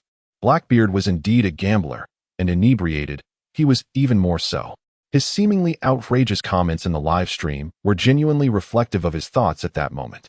Under the influence, Blackbeard had allowed his instinctual musings to spill forth, placing a wager on the outcome.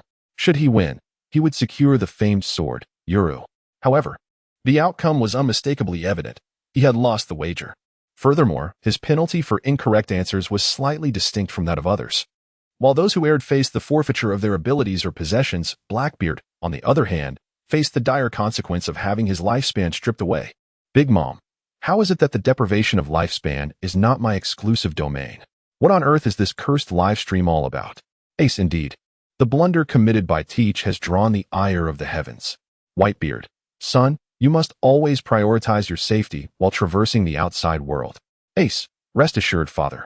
I am well aware of my limits. Luffy, Whitebeard? Ace, is this the man you aspire to follow? Whitebeard, what is it, Straw Hat? Do you have any objections? Luffy, no objections. However, the one destined to become the Pirate King is me. Upon hearing Luffy's declaration, Whitebeard suddenly erupted into laughter aboard the Moby Dick. It seemed Ace had shared something amusing with this lad. Whitebeard was somewhat aware of Ace's aspirations to aid him in becoming the Pirate King. However, this was not the desire of Whitebeard. On the contrary, Whitebeard was eagerly anticipating the moment when Ace would establish his name across the vast sea.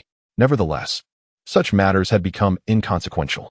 Whitebeard had long come to terms with the fact that, as Ace's father, his role was merely to provide a solid foundation and ample freedom.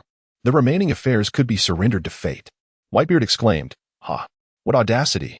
For some inexplicable reason. He felt an uncanny resemblance between Luffy's tenacity and foolishness and that of the legendary Roger from years past. Thus, when Luffy made a rather brash statement, Whitebeard did not take offense. In the live broadcast room, Luffy's presence lightened the atmosphere considerably, and the incident of Blackbeard's decade of lost life was soon forgotten. However, just as everyone began to relax their vigilance, the countdown sound for the QA session suddenly echoed through the live stream. A warning. Should a correct answer not be provided within 30 seconds, the life of a random participant will be at stake. With only 30 seconds remaining, tension gripped the room. If no one could answer correctly before the deadline, one among them would inevitably perish. Yet, amidst this charged atmosphere, one individual was secretly reveling in delight. Dragon hastened the conclusion. May this answer remain forever concealed. Dragon silently prayed within his heart. The origin of the mark upon Dragon's face is known to only one other person besides himself, the instigator of that very mark, Garp. That old man has endured for so long. With merely 30 seconds left, he must hold on. On the desolate land of Baldigo Island, the leader of the Revolutionary Army, Dragon thus fervently wished. If it were possible, he desired to take the secret to the grave. Regrettably, events did not unfold as anticipated. As the saying goes, if one wishes to keep a secret, one must not act. Even Garp himself could not have foreseen that the seeds sown decades ago would bear fruit in the present. Within the confines of the Marine Headquarters Marshal's office, Garp, upon receiving the live broadcast notification, erupted into hearty laughter. Indeed, this answer is one that only I could provide. Garp exclaimed amidst his mirth. Garp, do you truly know the correct answer? Asked Tsuru, her brow furrowing with concern. After all, the golden blade, Kenpyra, which had been stripped away during the broadcast, was her cherished weapon. Rest assured, Dragon is Garp's son, if Garp himself is unaware. I would genuinely question whether Dragon is his biological offspring, Sengoku remarked, stroking his goatee with certainty. Given Garp's educational methods. I would believe it even if he claimed Dragon was not his own, Tsuru quipped, casting a sidelong glance at Garp. What do you mean by that? Tsuru inquired, intrigued. The fact that Dragon is Garp's son is considered a closely guarded secret within the Marine Headquarters. known only to a select few high-ranking officials. Tsuru, being a young rear admiral, was aware of the relationship between the Revolutionary Army's leader, Dragon, and Garp, but lacked insight into the particulars. Upon hearing Tsuru's question, Vice Admiral Tsuru eagerly elaborated. You are unaware of how Garp educated Dragon. At the tender age of 5, Garp abandoned Dragon in the wilderness to fend for himself. By 7, he had been sent to live among bandits, and at 10, Garp barely managed to accompany him for a month, only to cast him adrift on a raft at its conclusion. The fact that the boy survived such harsh conditions is nothing short of miraculous. It is indeed a lamentable situation, Garp. Had it not been for your unorthodox upbringing, Dragon might have ascended to the rank of admiral within the Marine Corps, potentially achieving even greater feats than you. With a sigh, Tsuru concluded, Dragon, or rather, the man known as Dragon, was once a member of the Marines, navigating the path Garp had meticulously laid out for him under the guise of tough love. However, perhaps due to experiences from his childhood, or perhaps influenced by the blood of the D-clan coursing through his veins, the young Dragon harbored aspirations to transform the very fabric of the world order. Subsequently, he positioned himself against the Navy, giving rise to a revolutionary army aimed at overthrowing the world government and igniting the flames of freedom across the seas. Upon hearing Crane's words, one might have expected Garp to engage in introspection. However, the reality diverged significantly. Rather than reflecting on the situation, Garp erupted into hearty laughter. Truly my son. So insightful. So bold. He exclaimed. If granted the opportunity to choose anew, he would undoubtedly adhere to his original convictions. As a member of the Navy, Garp was acutely aware of the brutal and monotonous struggles and training within its ranks. He did not wish for Dragon to lose his innate nature in such an environment, nor to be coerced into accepting the Navy-esque conception of justice, leading to emotional numbness. He envisioned the young Dragon, still wandering the wilds, liberated from the halo of being the son of a naval hero, raising his fist alone to fight for his survival. He imagined providing him with a raft, allowing him to drift upon the vast sea, deepening his understanding of its expanse and cruelty. Everyone is a child of the sea. Garp firmly believed that only by living independently upon these waters could Dragon discover his true desires. While the new recruits of the Navy were still engaged in training with wooden dummies and straw men, Dragon had already proven his mettle by vanquishing sea kings and tigers. Would one deem Garp's educational methods a failure? Not at all. Garp's life was a testament to his reputation as the Iron Fist. Externally, he wielded his iron fist to intimidate pirates across the seas. Internally, he nurtured his children with a loving yet firm hand, shaping them into radiant stars of the ocean. The education of Luffy and Ace mirrored this philosophy. Presently, the 3 children Garp has raised have made significant impacts. One has become a leader of the Revolutionary Army, troubling the world government. Another has made his fiery fist renowned across the seas, and the last is ambitiously pursuing the title of Pirate King, embarking on a journey into the New World.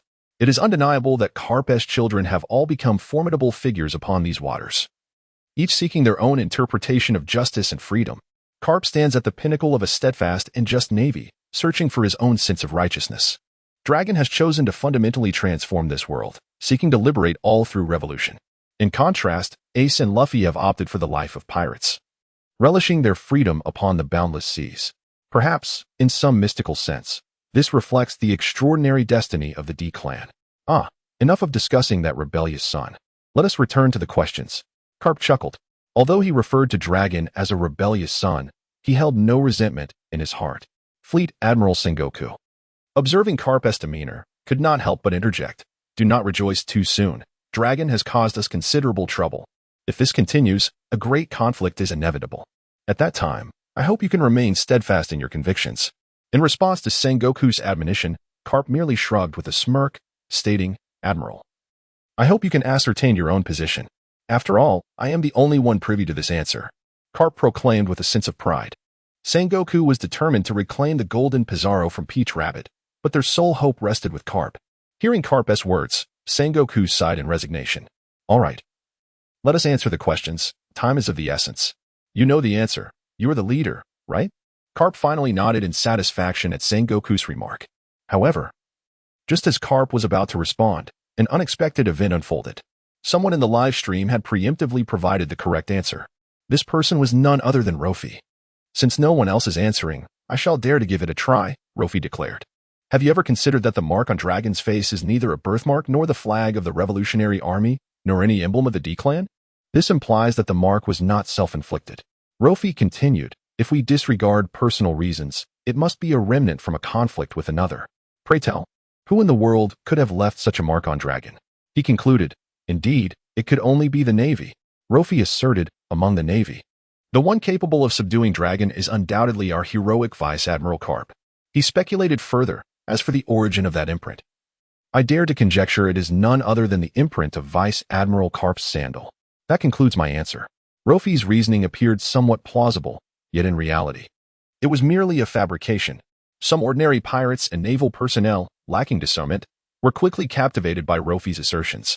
However, for those individuals of considerable influence and prestige upon the seas, the assertions made by Luffy are evidently untenable. Don Quixote da Flamingo remarked, surely, Dragon possesses strength comparable to that of a formidable general? Is it possible that the legendary Garp's slippers are made of supreme iron? To leave such a conspicuous scar upon Dragon's visage is indeed quite peculiar. Absalom, the user of the transparent fruit, mused, Luffy's thoughts are truly fanciful. He is indeed a loyal member of the Navy. Crocodile added, previously, we witnessed punches thrown at the 4 emperors and kicks aimed at the 7 warlords. Now we have the supreme iron slippers, which aligns perfectly with the Navy's customary style. Charlotte Katakuri chuckled, ha. The mark upon Dragon's face is truly a print from Garp's slippers? What a foolish yet endearing response.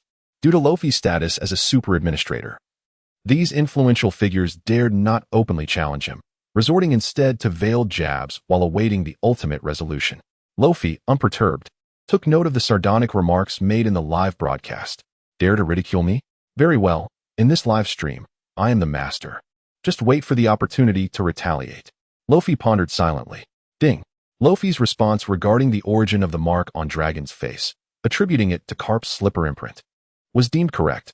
Congratulations to Luffy for providing the accurate answer and receiving the reward of the famed blade, Jinpira.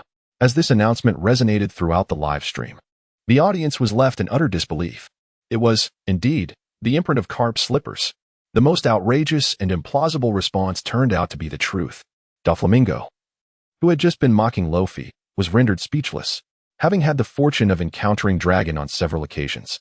Doflamingo noted that the leader of the Revolutionary Army was perpetually composed. Aside from his calm demeanor, no other expressions ever graced his countenance. Regarding the scar on Dragon's face, Doflamingo had entertained numerous theories, speculating it might have resulted from a battle with a significant figure or perhaps was an inherent mark of his existence.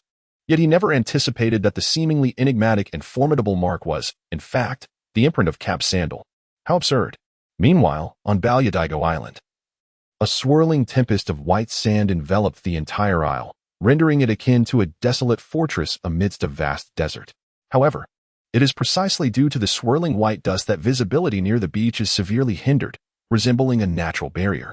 Consequently, the Revolutionary Army led by Long seems to have established this location as their steadfast stronghold long ago. Ha ha ha, so that's how the mark came to be. The leader is quite endearing, exclaimed a girl with yellow hair and goggles, laughing within a castle obscured by the white sands. All right, Crowl, stop laughing. If you keep it up, the leader won't come out, Bella Betty quickly interjected, noticing Crowl's teasing of their chief. However, as soon as Betty finished speaking, she couldn't help but burst into laughter. But it was truly amusing. I am so curious about what expression the leader must have had at that moment, Betty exclaimed with a hearty laugh. Originally, the cadres of the Revolutionary Army had gathered here to collectively discuss the correct answers to the issues concerning the live broadcast room. Unexpectedly, they encountered such an answer in the end. From the words of Luffy, they realized that the flawless leader they idolized, one who seemed almost divine, could also find himself in such embarrassing situations. Nevertheless, upon receiving this revelation, the image of Dragon in the hearts of the revolutionaries remained largely intact. Instead, it became even more endearing. They understood that for Dragon to adeptly lead this team, he had to project an image of invulnerability, devoid of any weakness. Previously, Dragon was akin to a deity, without flaws or vulnerabilities. However, in light of this incident, the revolutionary leader finally exhibited a sense of humanity. This was indeed a positive development for the other cadres within the Revolutionary Army. Leader Dragon was safeguarding the entire revolution in his own manner, and the revolutionaries hoped that he could occasionally lower his guard and embrace the joys of the mundane world. Yet, amidst the laughter and banter, one individual found no joy in the moment, Sabo. At that moment, Sabo was lost in thought while watching the live stream, and for reasons unknown. The sudden appearance of the names Luffy and Ace stirred a profound emptiness within him. These names felt vaguely familiar, yet he couldn't quite recall who they belonged to. Perhaps the missing fragments of his memory were intricately connected to this person named Luffy, he speculated. Just then, Dragon emerged. Clad in a cloak, he had removed his hood. Dragon had traveled from the distant East Blue specifically to discuss how to address the unexpected live stream and to redefine their strategic plans moving forward. When the first question appeared in the live stream, Dragon had been happily indulging in the gossip about why Roger was captured, but soon enough, the focus shifted to him. In an instant, the joy dissipated. Nonetheless, being a member of the D family, Dragon possessed a robust heart. Even with the revelation of the secret behind the scar on his face broadcasted to the world, he maintained his composure, unflinching and serene. All right, everyone, please take your seats. As Dragon entered, the atmosphere of the meeting swiftly grew serious, bringing Sabo back to focus as he contemplated how to handle the situation regarding the live stream. However, even as discussions commenced, Dragon already harbored a general notion, an intention to seize Luffy. This live stream had the capability to showcase authentic past events and could seemingly strip individuals of their abilities at will. Although it appeared that certain rules were in place to deter recklessness, yet, one cannot guarantee that there will not come a day when this live stream will fall under the control of ill-intentioned individuals, thereby bringing catastrophe to the world. Consequently, they must seize the initiative before other malevolent forces take action. The key to vying for control of the live stream lies in Luo Fei. At the very moment when the meeting on Baidu Island was fervently underway, at Navy headquarters in Marinford, Garp was already in tears, overwhelmed in the restroom. What on earth? Is this even human? He could have guessed the answer. I'm utterly infuriated. Observing Garp's despondent demeanor, Sengoku approached, patting Garp's back in a gesture of solace, saying, given the circumstances, we must adopt a more optimistic perspective. Looking at it positively, you are not only Iron Fist Garp, but also the Supreme Iron Slipper Garp. Due to the revelation of this incident, Garp's illustrious history has gained yet another remarkable achievement. His name as the Supreme Iron Slipper quickly spread across the globe, serving as an undeniable deterrent to pirates everywhere. Although they did not successfully seize Jinbei, there were still gains to be had. Sengoku could only comfort Garp in this manner. Of course, the most disheartened was not Garp, but rather Peach Rabbit. From the onset of this question, her emotions had traversed a tumultuous roller coaster. Initially, she was engulfed in sorrow and despair due to the forcible acquisition of Jinbei by the live stream, only to later feel joy and reassurance from Garp's unwavering promise. Now, however, her frustration peaked as Garp's incessant chatter caused her to miss the opportune moment to answer, resulting in her Jinbei being bestowed upon another as a reward. At this moment, Peach Rabbit was consumed with anger and frustration, wanting nothing more than to take up arms against someone. Regrettably, she no longer possesses her blade. Amidst the vast expanse of the ocean, this exchange of inquiries has evoked a spectrum of emotions, some rejoicing, others in despair. Luffy, armed with the renowned blade Jinbei, is sharpening his skills with fervor. The weapon feels remarkably comfortable in his grip, and as he tests its balance, he expresses his satisfaction. Yet, he ponders the potential reaction of General Peach Rabbit upon discovering that he has acquired this formidable sword. However, Luffy is not overly concerned about her response at present, particularly since he is still broadcasting his perspective live. The recent incident involving Akainu seeking the Thundercloud Zeus has just been aired globally. This event has significantly undermined the Navy's credibility, prompting Akainu to shoulder much of the blame in a bid to mitigate the repercussions on the Navy's reputation. Should Peach Rabbit approach Luffy for the Jinbei, it would render Akainu's efforts futile. Considering this, Luffy remains confident that Peach Rabbit will not act impulsively. The Jinbei, a legendary blade, symbolizes a guardian of the seas, and possessing it signifies a prestigious identity. Furthermore, its craftsmanship is among the finest in the world. Although Luffy does not particularly favor swords, he finds the Jinbei remarkably adept in his hands. He muses that perhaps embracing the identity of a swordsman would not be such a bad idea after all. As he contemplates the Jinbei, he reflects on the necessity of standing out in this vast ocean. For instance, Whitebeard's Tremor Fruit, Big Mom's ability to siphon lifespans, Kaido's sheer brute strength, and Shank's unparalleled conqueror's haki and unfathomable prowess. All these are the foundations upon which they have established their reputations at sea. Mastery of devil fruits, innate powers, and physical skills can elevate one to a status capable of instilling fear across the ocean. In this world, few are renowned for their exceptional swordsmanship. Yet each of them possesses the capacity to shape an era. Draco Mihawk, one of the 7 warlords of the sea, is celebrated as the world's greatest swordsman due to his unparalleled swordsmanship. Shanks, one of the 4 emperors, is not only a formidable wielder of Conqueror's Haki but also an accomplished swordsman. In his youth, Shanks often sparred with Mihawk, but their duels ceased after Shanks lost an arm in the East Blue. Their paths crossed again during Shanks' visit to Whitebeard, where they exchanged a single strike. The clash between Shanks' Griffin and Mihawk's Black Blade, Yoru, creating shockwaves that tore through the sky. Apart from these 2 legendary swordsmen, the later Admiral Fujitora, former Roger Pirate's first mate Rayleigh, and ex-warden of Impel Down Shiryu, are all elite swordsmen. Their existence attests to the fact that a swordsman who reaches the pinnacle of their craft can indeed instill awe throughout the world. Perhaps Luffy could delve into the path of swordsmanship. He currently possesses mastery of the 6 forms of the Navy and wields formidable Conqueror's Haki. Complemented by the supreme blade Jinbira, this would surely suffice to establish himself as a swordsman. While Luffy indulges in these pleasant thoughts, he suddenly realizes a troubling matter. The Jinbira lacks a sheath. The live broadcast was forthright in presenting him with the renowned blade. Yet the scabbard undoubtedly resides with Peach Rabbit. Where might he procure a suitable sheath? Would it be appropriate to directly request one from Peach Rabbit? That seems ill-advised, as she might very well seek something from him in return. Crafting a makeshift sheath would also be unfitting. An ordinary scabbard could hardly do justice to the esteemed Jinbira. At that moment, having left the Navy Academy, Luffy is making his way home, contemplating this dilemma. As he strolls, hunger strikes him, prompting him to head towards the Navy cafeteria. Although Marinford serves as the stronghold of the world government and the Navy, epitomizing the zenith of power and justice, Luffy finds himself preoccupied with his thoughts. However, this has resulted in a substantial naval presence on the island throughout the year. To ensure the well-being of these sailors, Marinford is not constructed like an ordinary military base. Rather, it incorporates more humane amenities. For instance, the street where Luffy currently finds himself is a supply street specially authorized by the Naval High Command. Along this thoroughfare, one can find vendors selling clothing, food, and various household necessities. Naturally, the clothing shops experience rather lackluster business, as the sailors are perpetually clad in uniforms, leaving little opportunity for other attire. After arriving at this supply street, Luffy settles down at a shop renowned for its octopus balls. Having been here for 3 years, he has developed a fondness for this particular establishment's delicacies.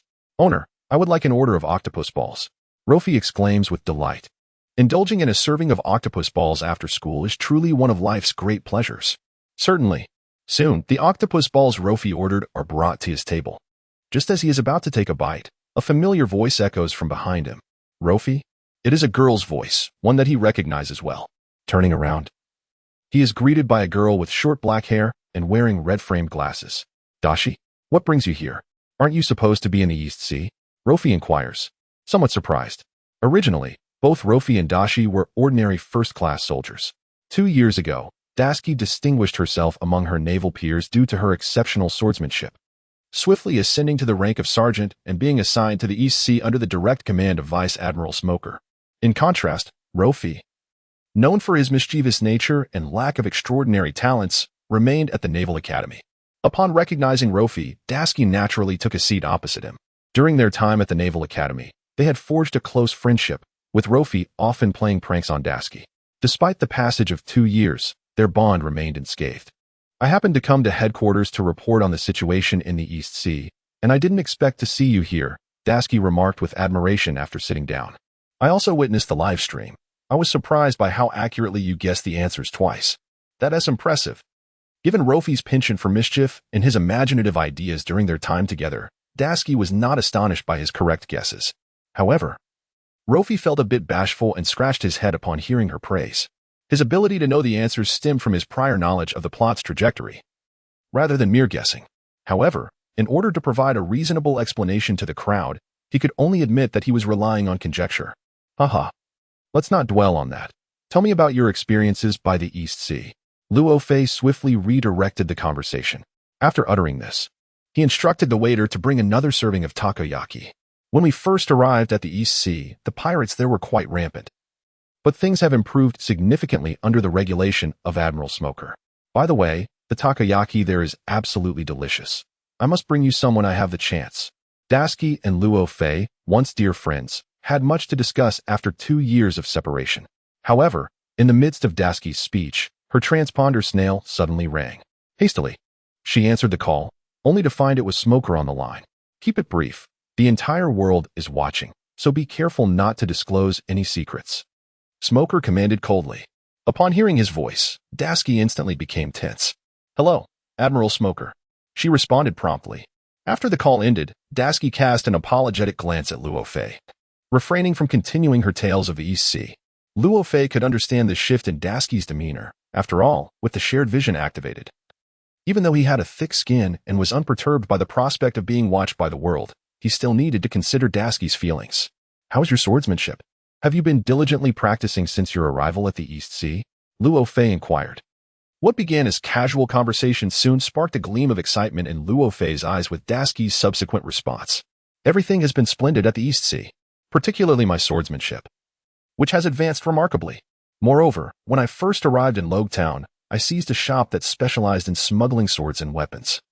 And I have been overseeing a number of precious blades, Tashigi declared with pride.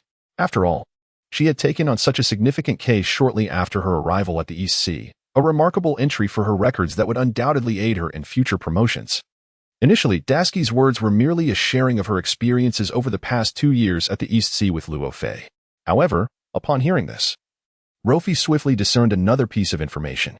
The seizure of weapon-dealing shops also resulted in the confiscation of numerous precious blades and swords. This implies that Tashigi possesses a considerable arsenal of weaponry. Contemplating this, Luffy cast a glance at his companion, Jinbei. Perhaps the matter of the sword sheath could be approached through Tashigi. Given her domain, acquiring an exquisite and sophisticated sword sheath from her should pose no difficulty. Yet, despite this realization, Luffy faced a tangible issue that required consideration, Tashigi's temperament. Though Tashigi appeared to be a delicate maiden, she was, in truth, a robust woman fond of wielding blades and firearms. Her primary passion lay in the collection of various esteemed swords and knives.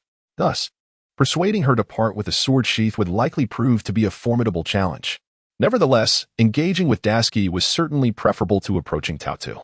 Consequently, Luffy swiftly resolved to proceed. Tashigi, do you not find this flower on the table quite beautiful?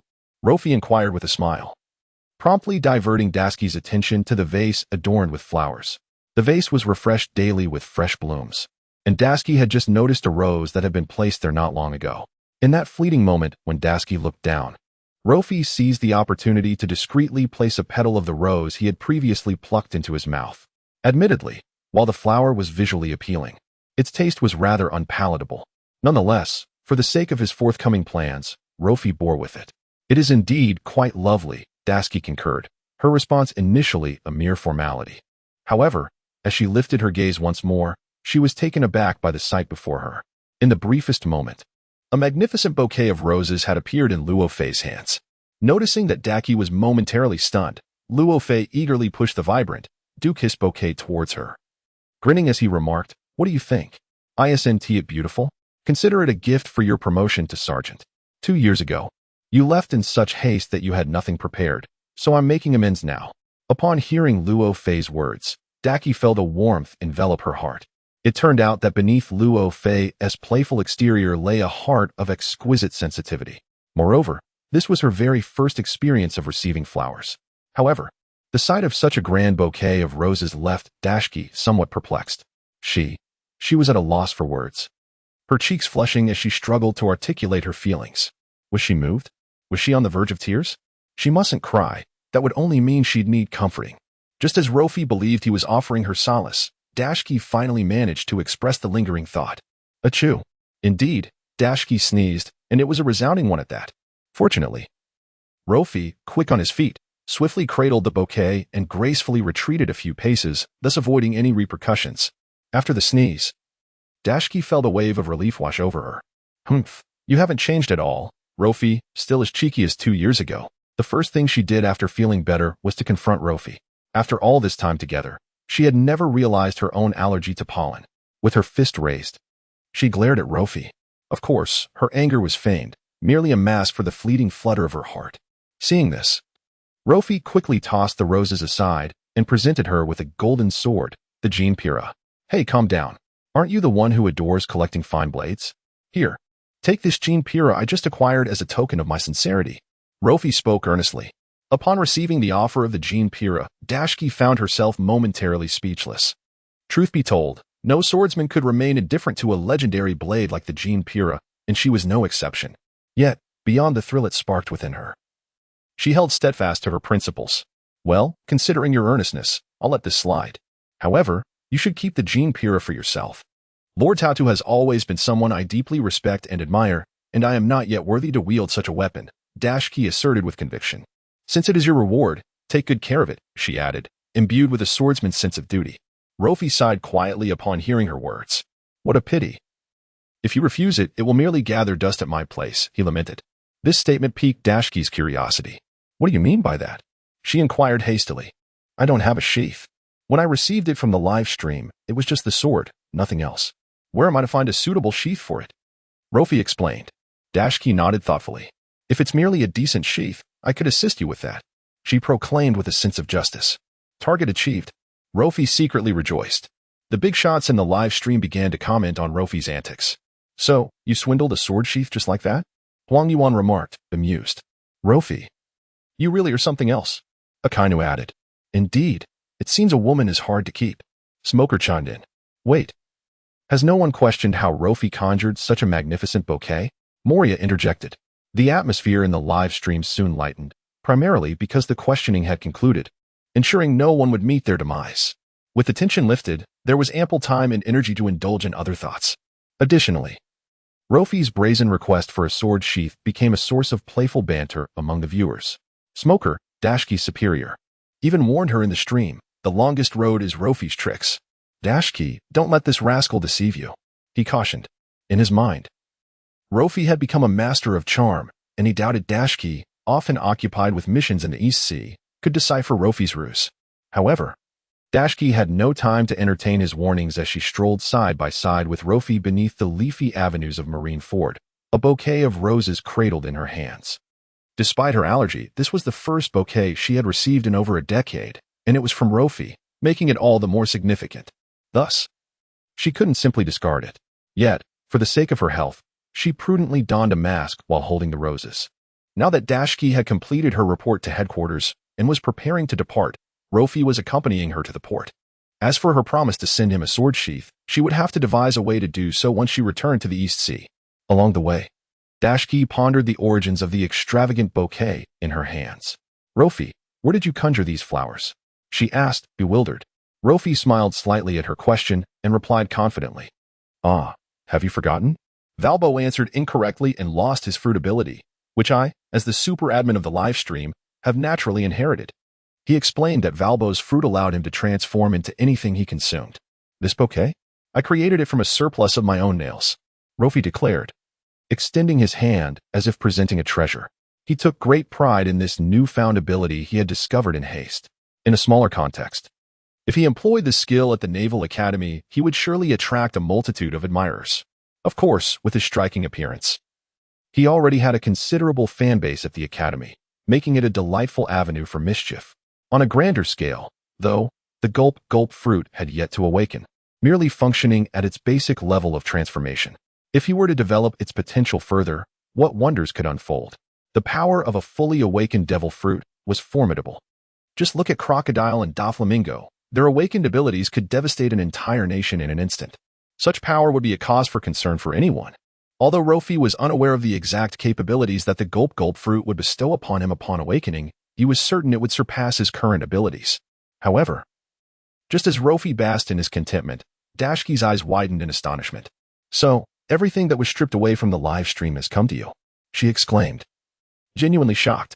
Initially, she had believed that the abilities or items taken by the live stream simply vanished. Yet, Luffy's words revealed a startling truth. All that had been lost due to incorrect answers had fallen into his possession. The live stream erupted with excitement in response to Luffy's revelation. Are you saying my conqueror's haki did not vanish into thin air but instead transferred to Luffy? Hancock questioned. Astonished. Crane, and my Navy's 6 style as well. Truly, you are fortunate, my young friend. Yellow Ape. Haha, so your name is Luffy? You seem to have luck on your side. It appears that cunning and trickery do have their advantages. Sengoku. Yellow Ape, you must not learn from him. Yellow Ape, relax. I know how to handle things according to my salary, Moria, and all of my martial arts. Blackbeard, who could be more unfortunate than I? That is a decade of my life. Luffy, let us negotiate. I am willing to trade anything I possess for the return of my 10 years of life. Among those stripped of their abilities, Blackbeard is the most anxious. After all, for a pirate who has already made a name for himself on the seas, life is more precious than anything else. Each additional day allows one to witness this era a little longer. Eternal oblivion is a dreadfully dull affair. If Roger, who used his dwindling life to usher in the great pirate era, had been granted more time, he undoubtedly would not have chosen to surrender to the Navy to fulfill his ultimate wish. Likewise, Big Mom, active in the latter half of the Grand Line, has long instilled fear in the world due to her terrifying ability to siphon life. Moreover, for Blackbeard, who has just acquired the dark fruit, his journey on the seas has merely begun. Thus, life is of utmost importance to him. Upon hearing that his 10 years of life had not vanished into thin air, but rather transferred to Luffy, Blackbeard felt a glimmer of hope. If life can be transferred away, does it not imply that it can also be returned? Provided Luffy is willing. However, the choice to reclaim those 10 years does not rest with him. Luffy, contemplating Blackbeard's earnest words, fell into deep thought. The live streaming rules state that other members may reward the super administrator, yet it does not mention that the super administrator may freely reward other members. Furthermore, Blackbeard's inherent cunning is evident from his years of lurking under Whitebeard's wing, showcasing his ambition and patience. Thus, Luffy has reason to doubt whether Blackbeard's current display of despair is genuine. Nevertheless, whether Blackbeard is sincere or merely feigning can be determined through trial. Luffy, a trade? Very well, I find your fruit ability intriguing. If you are willing to bestow it upon me, I might consider it. As soon as Luffy sent this message, a notification swiftly appeared at the top of the chat group. All members could reward the super administrator and the room owner, with rewards including but not limited to fruit abilities, martial arts, special skills, and items. Additionally, the items rewarded by group members would not disappear from their possession. In summary, the notification conveyed a singular message. Rewarding would have no adverse effect on the rewarding member. The moment has arrived to test whether Blackbeard's intentions are genuine. Transferring his fruit ability to Luffy would not incur any loss on his part. Yet the emergence of another individual with the same power would equate to an additional formidable rival. However, if he does not give it, then his 10 years of life shall be irretrievably lost. After a brief moment of hesitation, Blackbeard gritted his teeth and swiftly made a decision. Ding! Congratulations to Luffy for receiving the dark fruit ability, generously bestowed by Blackbeard. It was unexpected that the usually profit-driven Blackbeard would willingly sacrifice the power of a fruit for the sake of his lifespan. It appears that this Blackbeard is not as unconcerned as he previously claimed, especially when confronted with matters of life and death. Nevertheless, it is understandable. After lying low for many years, Blackbeard finally sees a glimmer of a brilliant future ahead. And he certainly cannot stand idly by while his 10 years of life are snatched away. Luffy, too, did not anticipate that Blackbeard would place such immense value on those 10 years, immediately offering the fruit's ability without hesitation. This act from Blackbeard even moved Luffy. However, despite the sentiment, whether the 10 years of life lost due to a wrong answer can be restored remains a significant issue. According to the rules of this live broadcast, donations are irreversible, as are the rewards. Putting aside Luffy's willingness to return Blackbeard's 10 years of life, the live broadcast lacks the capacity for such an exchange. Luffy lamented. Ah, what a pity. I do not possess any buttons for gifting or donations. He continued, I truly apologize. Donations are irreversible, and I can only reluctantly accept your dark fruit ability. Luffy feigned regret as he spoke. Upon hearing this, Blackbeard was utterly stunned. So, he had ended up losing both his lady and his soldiers. Not only had he failed to reclaim his lifespan, but he had also foolishly surrendered his fruit ability. While Blackbeard lamented his lost 10 years of life, Luffy joyfully accepted the dark fruit ability. Ding! Congratulations, host, for successfully merging with the dark fruit ability. Note, the dark fruit ability has merged into an active skill, allowing the host to swim freely, unaffected by the limitations placed on devil fruit users, and to activate or deactivate it at any time. This means that Luffy can choose to use or refrain from using it. To Luffy, the dark fruit is a rather unique fruit, yet it is also the most perilous of devil fruits. When the ability is in use, his hands turn black, and his body emits dark smoke, capable of absorbing, compressing, and shattering anything that comes into contact with darkness. Furthermore, the dark fruit can attract other ability users from a distance and, upon physical contact, render them temporarily powerless. However, this formidable power comes with a fatal flaw. Unlike other natural-type devil fruits, which can evade external harm through elemental transformation, the dark fruit absorbs damage, doubling the pain experienced. Not to mention, the pain felt when absorbing damage while submerged in water is also doubled. Just the thought of his whole body emitting dark smoke while utilizing the ability is something Luffy cannot accept. He harbors a dream of transcending into a realm of immortality, yearning for that ethereal sensation that accompanies the casting of spells. The dark fruit, however, presents a stark contrast, enveloping him in smoke and darkness, resembling a villain, something Luffy cannot abide. Thus, for the time being, he chooses to deactivate the newly acquired dark fruit ability. Nevertheless, even if Luffy does not intend to actively utilize the dark fruit, Blackbeard has already begun to regard him as a hypothetical adversary. After all, two tigers cannot coexist on the same mountain, especially when both possess identical abilities through their respective devil fruits.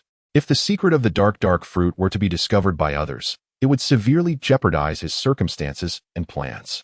At this moment, Blackbeard has come to his senses, departing from the island and boarding his pirate ship. Crew, since that naval brat has proven untrustworthy, we must show him our true colors, he proclaimed. I hear the denizens of the underwater prison are quite ruthless. Blackbeard, aggrieved by Luffy's deception, certainly would not let this matter rest. Since Luffy's allegiance lies with the Navy, Blackbeard intends to devise ways to create trouble for them.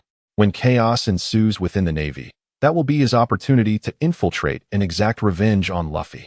Blackbeard's thoughts turned dark as he resolved, since losing 10 years of life is now a foregone conclusion. I shall use my limited existence to accomplish something that will shock the world.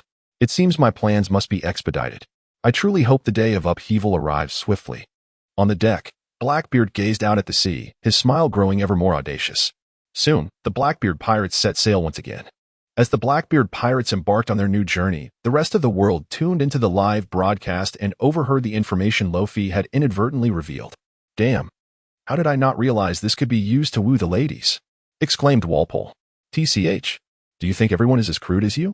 Retorted Chopper. Hey, you little reindeer, do you even know who you're talking to? Do you seem to be quite dissatisfied? I yield. In the live chat, Walpole blustered momentarily before quickly backing down. After all, he had just been sent flying by the Straw Hat Pirates. Moreover, he had not only lost his royal status but also the ability granted by the Devil Fruit.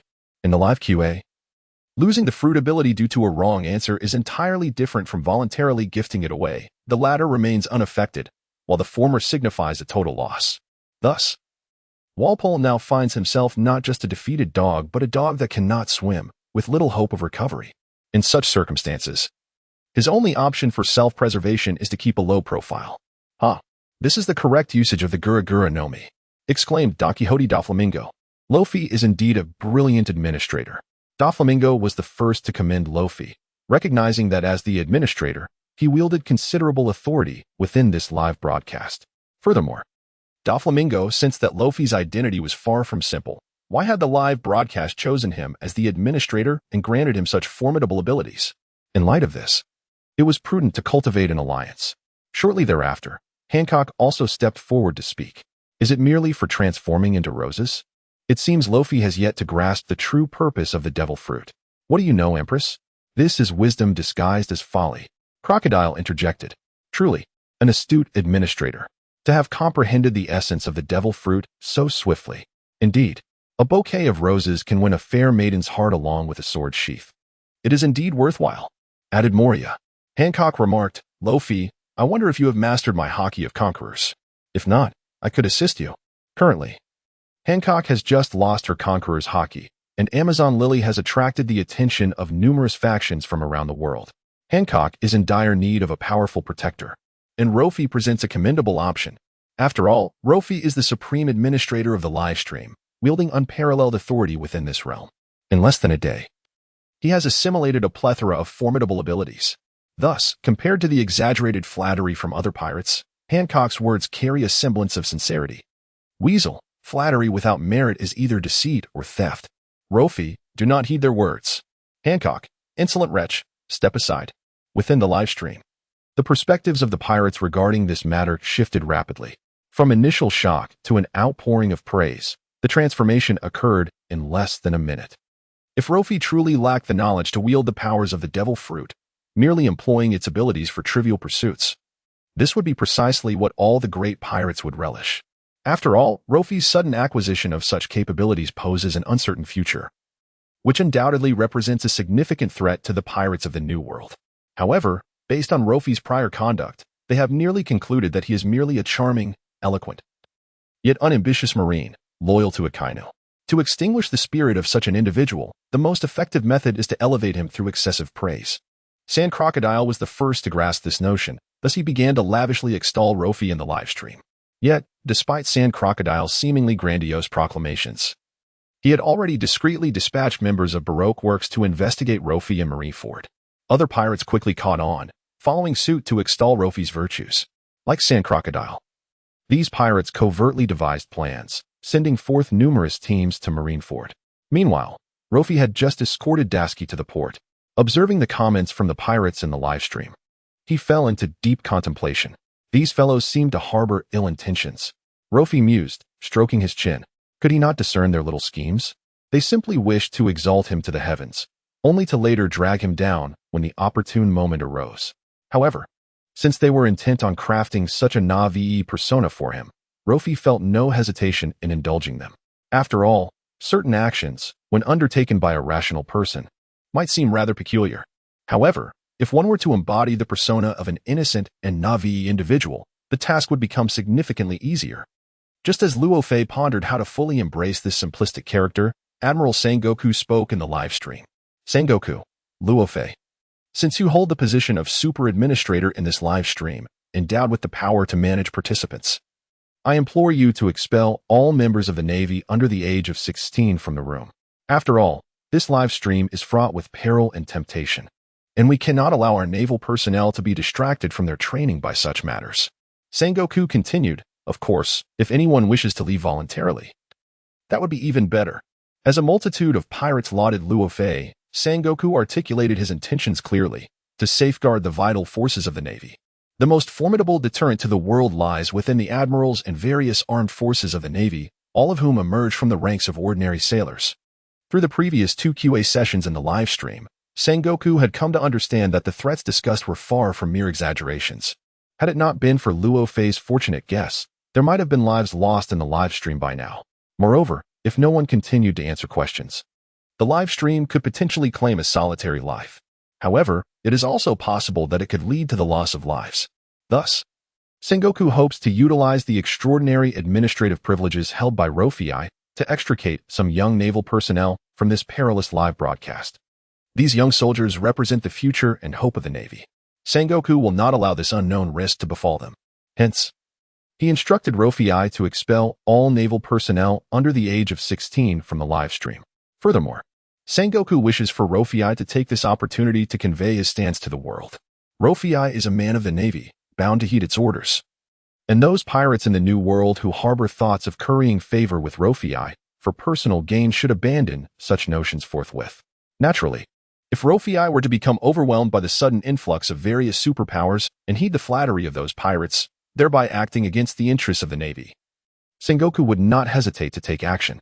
At the very moment Sengoku uttered these words, numerous skilled naval officers, who had long been lurking around Luffy, turned their attention towards him, eagerly awaiting his response.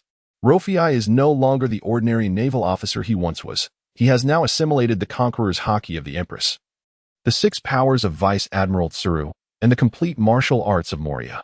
In addition, he possesses the powers of the Goru Goru no Mi and the Yami Yami no Mi, as well as the Thundercloud Zeus of the Yonko Big Mom and the Golden Piro of Vice Admiral Momonosuke.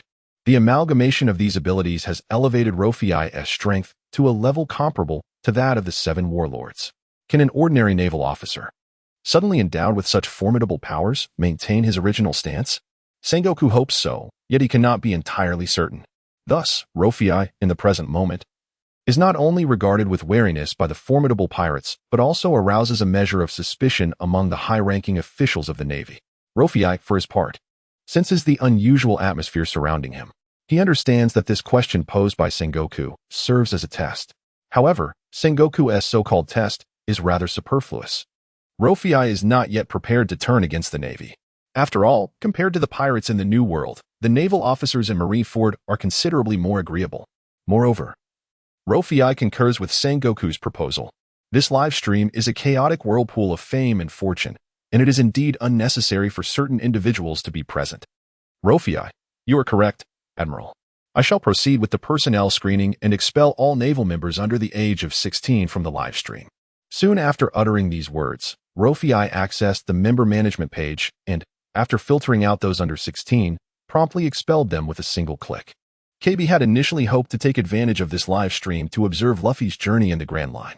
Yet before a single word of defiance could escape his lips, he was unceremoniously expelled from the group chat. Kobe felt a wave of sorrow wash over him, causing tears to well up. However, the Kobe of today is no longer the same. Although traces of timidity linger within his character, he has learned how to rise like a true man. Soon, Kobe wiped away his tears, rejuvenated his spirit, and murmured to himself, Captain Luffy, wait for me on the Grand Line. On the day you become the Pirate King, I shall also become a great Marine. As he spoke these words, the light in Kobe's eyes flickered with renewed determination. The task of expelling members was swiftly completed. And before long, Luo Fei found himself at leisure. All done, Admiral, Luo Fei announced. But what shall we do with the pirates under 16? Should we expel them as well? Luo Fei posed this question in the live stream. In truth, he had no desire to remove the pirates.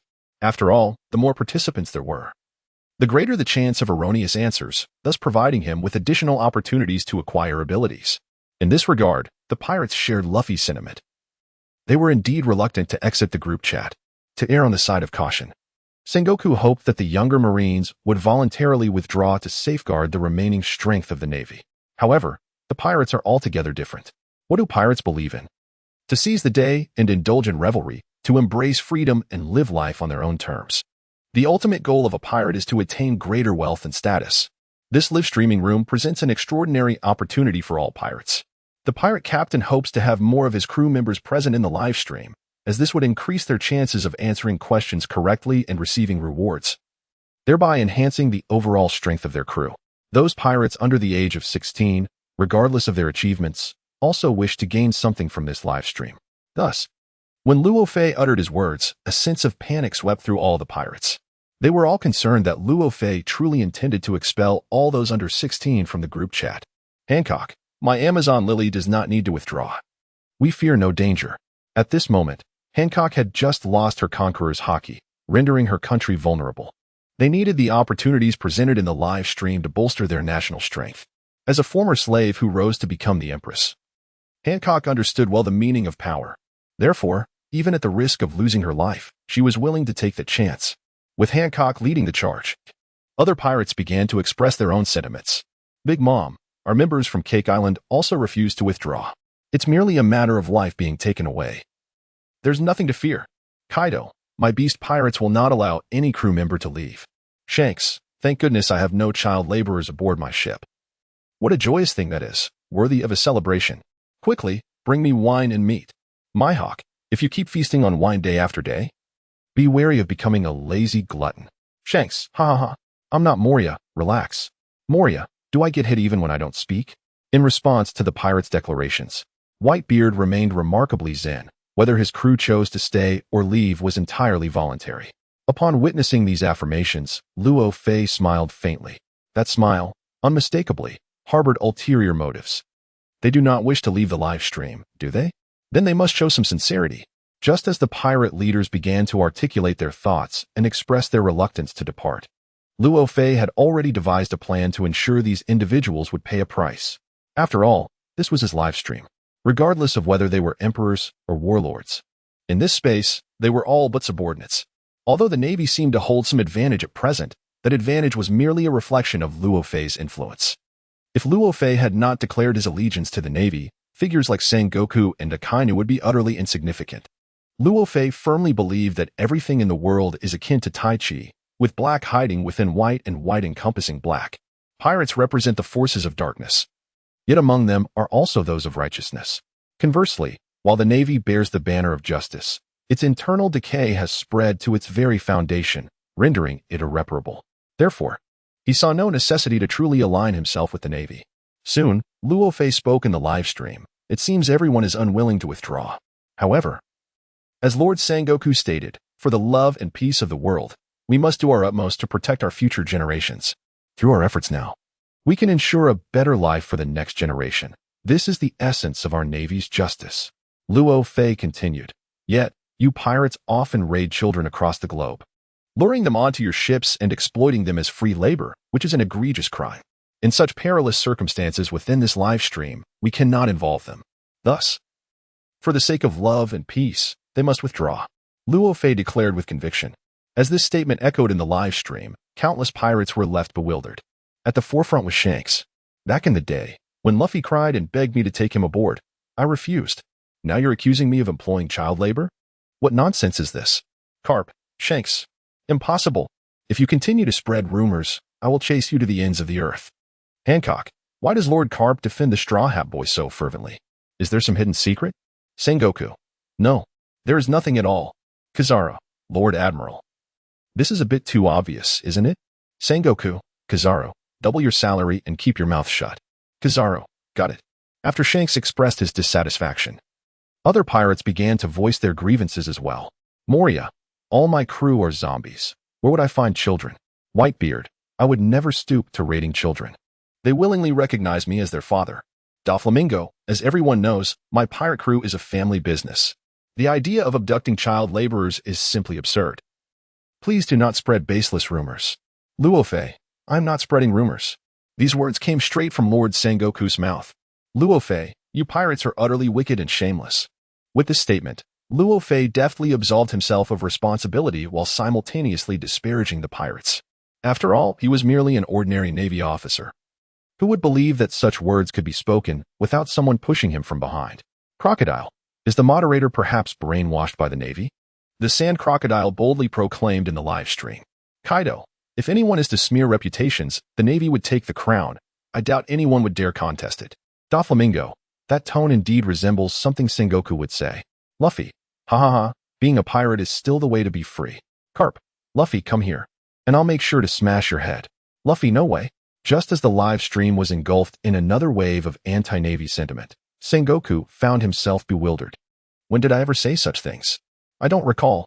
Luo Fei, it's right there in the Navy textbooks. Do not be modest, Lord Admiral. Luo Fei, rest assured. Lord Admiral, these facts will not vanish just because the pirates deny them. The light of justice will ultimately illuminate the earth. Luo Fei was determined to uphold his image as a staunch Navy supporter. Just as Kizaru, who had been silenced, could no longer contain himself amidst the fervent discussions. He remarked, haha, more Navy textbooks. Akainu, come out and take a hit. Akainu, why am I being dragged into this? Akainu, fine, it was indeed me. Initially, Akainu instinctively wanted to refuse. However, since this matter also pertains to the naval textbooks, Akainu had no choice but to swallow his pride. After all, as a high-ranking admiral, it was clearly beneath him to personally engage in the tedious and menial task of compiling the naval curriculum.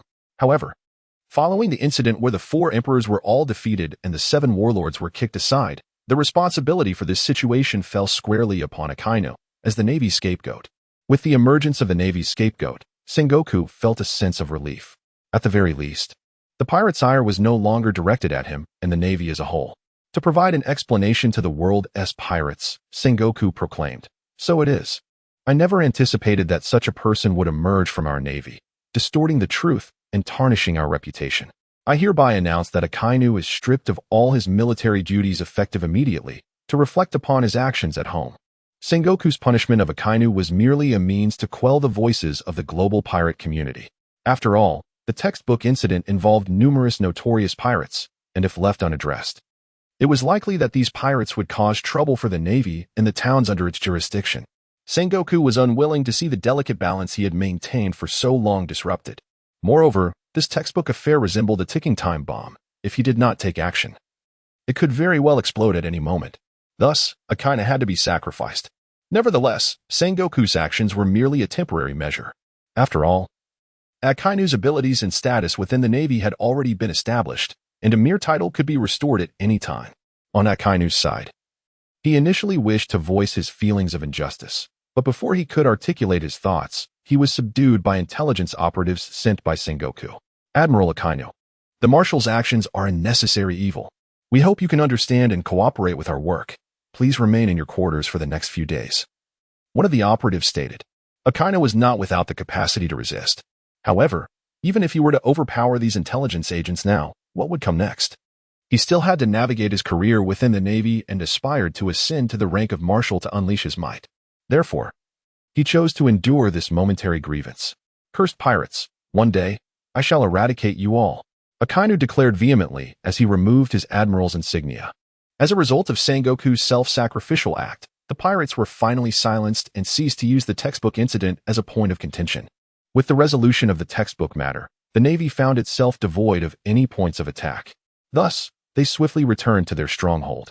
Sengoku remarked, while the employment of child labor is indeed a skewed practice, it is undeniable that many pirate ships harbor numerous underage children.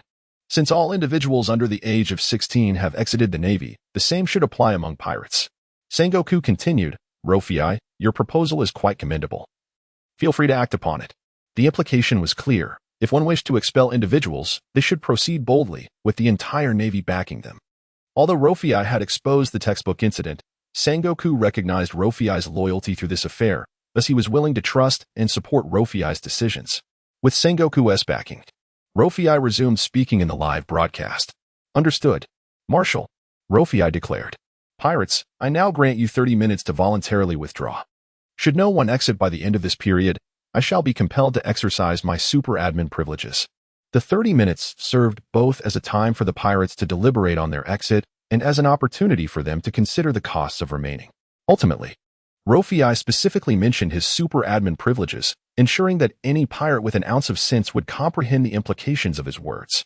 Consequently, the pirates convened in small meetings. Luo Fei had made it abundantly clear that he intended to expel all pirates under the age of 16 from the broadcast. This action was inconsequential to the Navy, but it represented a significant loss for pirates worldwide, as many formidable pirates had risen to prominence at a young age. The Navy maintained a relatively transparent promotion system, and young naval officers, unless exceptionally talented, typically started from the grassroots level. Thus, Sengoku's directive for members under 16 to exit the live broadcast was understandable as a means to protect the Navy's vital forces. However, pirates are an entirely different breed. On a pirate ship, as long as one possesses the audacity to fight and strive, there exists the potential to carve out a place in the vastness of the ocean. The vitality of pirates is never confined by age. All those who harbor a yearning for the sea, who seek wealth and power, they embody the living force of the age of piracy. For ordinary sailors, this live stream may indeed represent a perilous endeavor. However, for pirates, this presents a splendid opportunity. Even at the cost of their very lives, they would not hesitate. While all the pirates were devising ways to remain in the live broadcast room, Blackbeard had already set sail and was growing increasingly agitated. Damn it! Just as I dispatched the fruit's power, now I am forced to withdraw? I never anticipated this brat would turn so ruthlessly against me. To think that in my lifetime, I would be deceived by a mere rookie naval officer. Once I seize Marinford, I shall ensure he pays dearly, Blackbeard exclaimed in frustration. Although Blackbeard's more notorious crew members were a collection of the most nefarious rogues gathered from across the globe, nevertheless, it is, after all, a formidable pirate crew. The tasks of navigating the ship and plundering towns must inevitably fall to a number of lesser crew members. Thus, aboard Blackbeard's ship, there are at least 100 ordinary sailors. Among these sailors, a considerable portion is under the age of 16. If, as Luo Fei suggested, those members below the age of maturity were to be expelled from the live stream, Blackbeard would lose at least half of his crew. Blackbeard still relies on these sailors to eagerly answer questions and seize rewards. They cannot simply be forced out of the group chat. After much contemplation, Blackbeard resolved to adopt a more conciliatory approach. Blackbeard, Luo Fei, I have just bestowed upon you the power of the devil fruit. Although I did not reclaim my lifespan, I willingly offer this ability to the esteemed group administrator. Blackbeard, therefore, great administrator, might you grant me the favor of allowing all my crew to remain? The same Blackbeard who had just vowed to flay Luo Fei alive transformed his demeanor in the face of self-interest. After all, when one is under a roof, one must bow their head. Shanks, grant you a favor? That phrase seems somewhat familiar. Ace, you, with a heart as dark as your visage, have any favor to ask? At that moment, Luo Fei was on his way home when he suddenly received Blackbeard's message. An idea sparked in his mind, and he promptly acquiesced to Blackbeard's request. Luo Fei, of course. Rest assured, the power of that devil fruit will not go unrewarded. Consider it a protection fee. From now on, your crew shall be under my protection. Luo Fei, as long as I do not permit it, they cannot leave. Luo Fei readily agreed to Blackbeard's request. Upon hearing Luo Fei's words, Blackbeard felt a wave of relief. Luo Fei truly was willing to grant him this favor. Yet soon, a sense of melancholy enveloped me once more. After enduring countless hardships for decades, I finally reaped the fruits of my labor, only to find myself at the mercy of a mere, unremarkable naval officer's whims. How infuriating it is, Blackbeard. However, in his fury, Blackbeard found himself utterly powerless. After all, separated by the virtual confines of the live broadcast room, could he truly confront and assault Luo Fei? Moreover, given Luo Fei's plethora of top-tier abilities, even if Blackbeard were to encounter him in person, he might not stand a chance. This sense of helplessness nearly drove Blackbeard into despair. Beside him, Bosches was taken aback by Blackbeard's fluctuating emotions, oscillating between laughter and tears. Since the day he met Blackbeard, he had never witnessed such despondency. It could even be said that Bosches had chosen to join Blackbeard's crew because of his ambition, confidence, and those gleaming teeth that sparkled in the darkness. Now, however, the emergence of an unknown Navy officer had dimmed the light in Blackbeard's eyes considerably. Who on earth was this young man? Observing Luo Fei, who had just spoken in the live broadcast, Bosches couldn't help but raise his guard. Luo Fei, on the other hand, was indifferent to the opinions of others. He was acutely aware that even in Marineford, one must pay a protection fee to conduct business, how much more so for a super administrator of this live broadcast room. Within this digital domain, he was the ultimate authority, merely requesting a modicum of protection money from Blackbeard, which was hardly unreasonable. Of course, Blackbeard could choose to refuse. The immediate consequence of such a refusal would be expulsion from the group chat. Luo Fei's willingness to extend this courtesy to Blackbeard was not born from a sense of indebtedness, but rather the necessity of establishing a precedent for protection fees. Luo Fei believed that once one individual initiated this practice, countless others would follow suit. After all, the allure of this live broadcast room was immense for any faction. Soon after, Luo Fei candidly stated that he would not expel any members of the Blackbeard pirates. Other notorious pirates began to follow suit, offering their goodwill to Luo Fei. Hancock, surely. My devil fruit ability is unnecessary for the esteemed super administrator. Instead, I shall present my combat technique, Fragrant Foot, and hope you graciously accept it. Hancock's sincerity was commendable. Fragrant Foot was one of her signature techniques.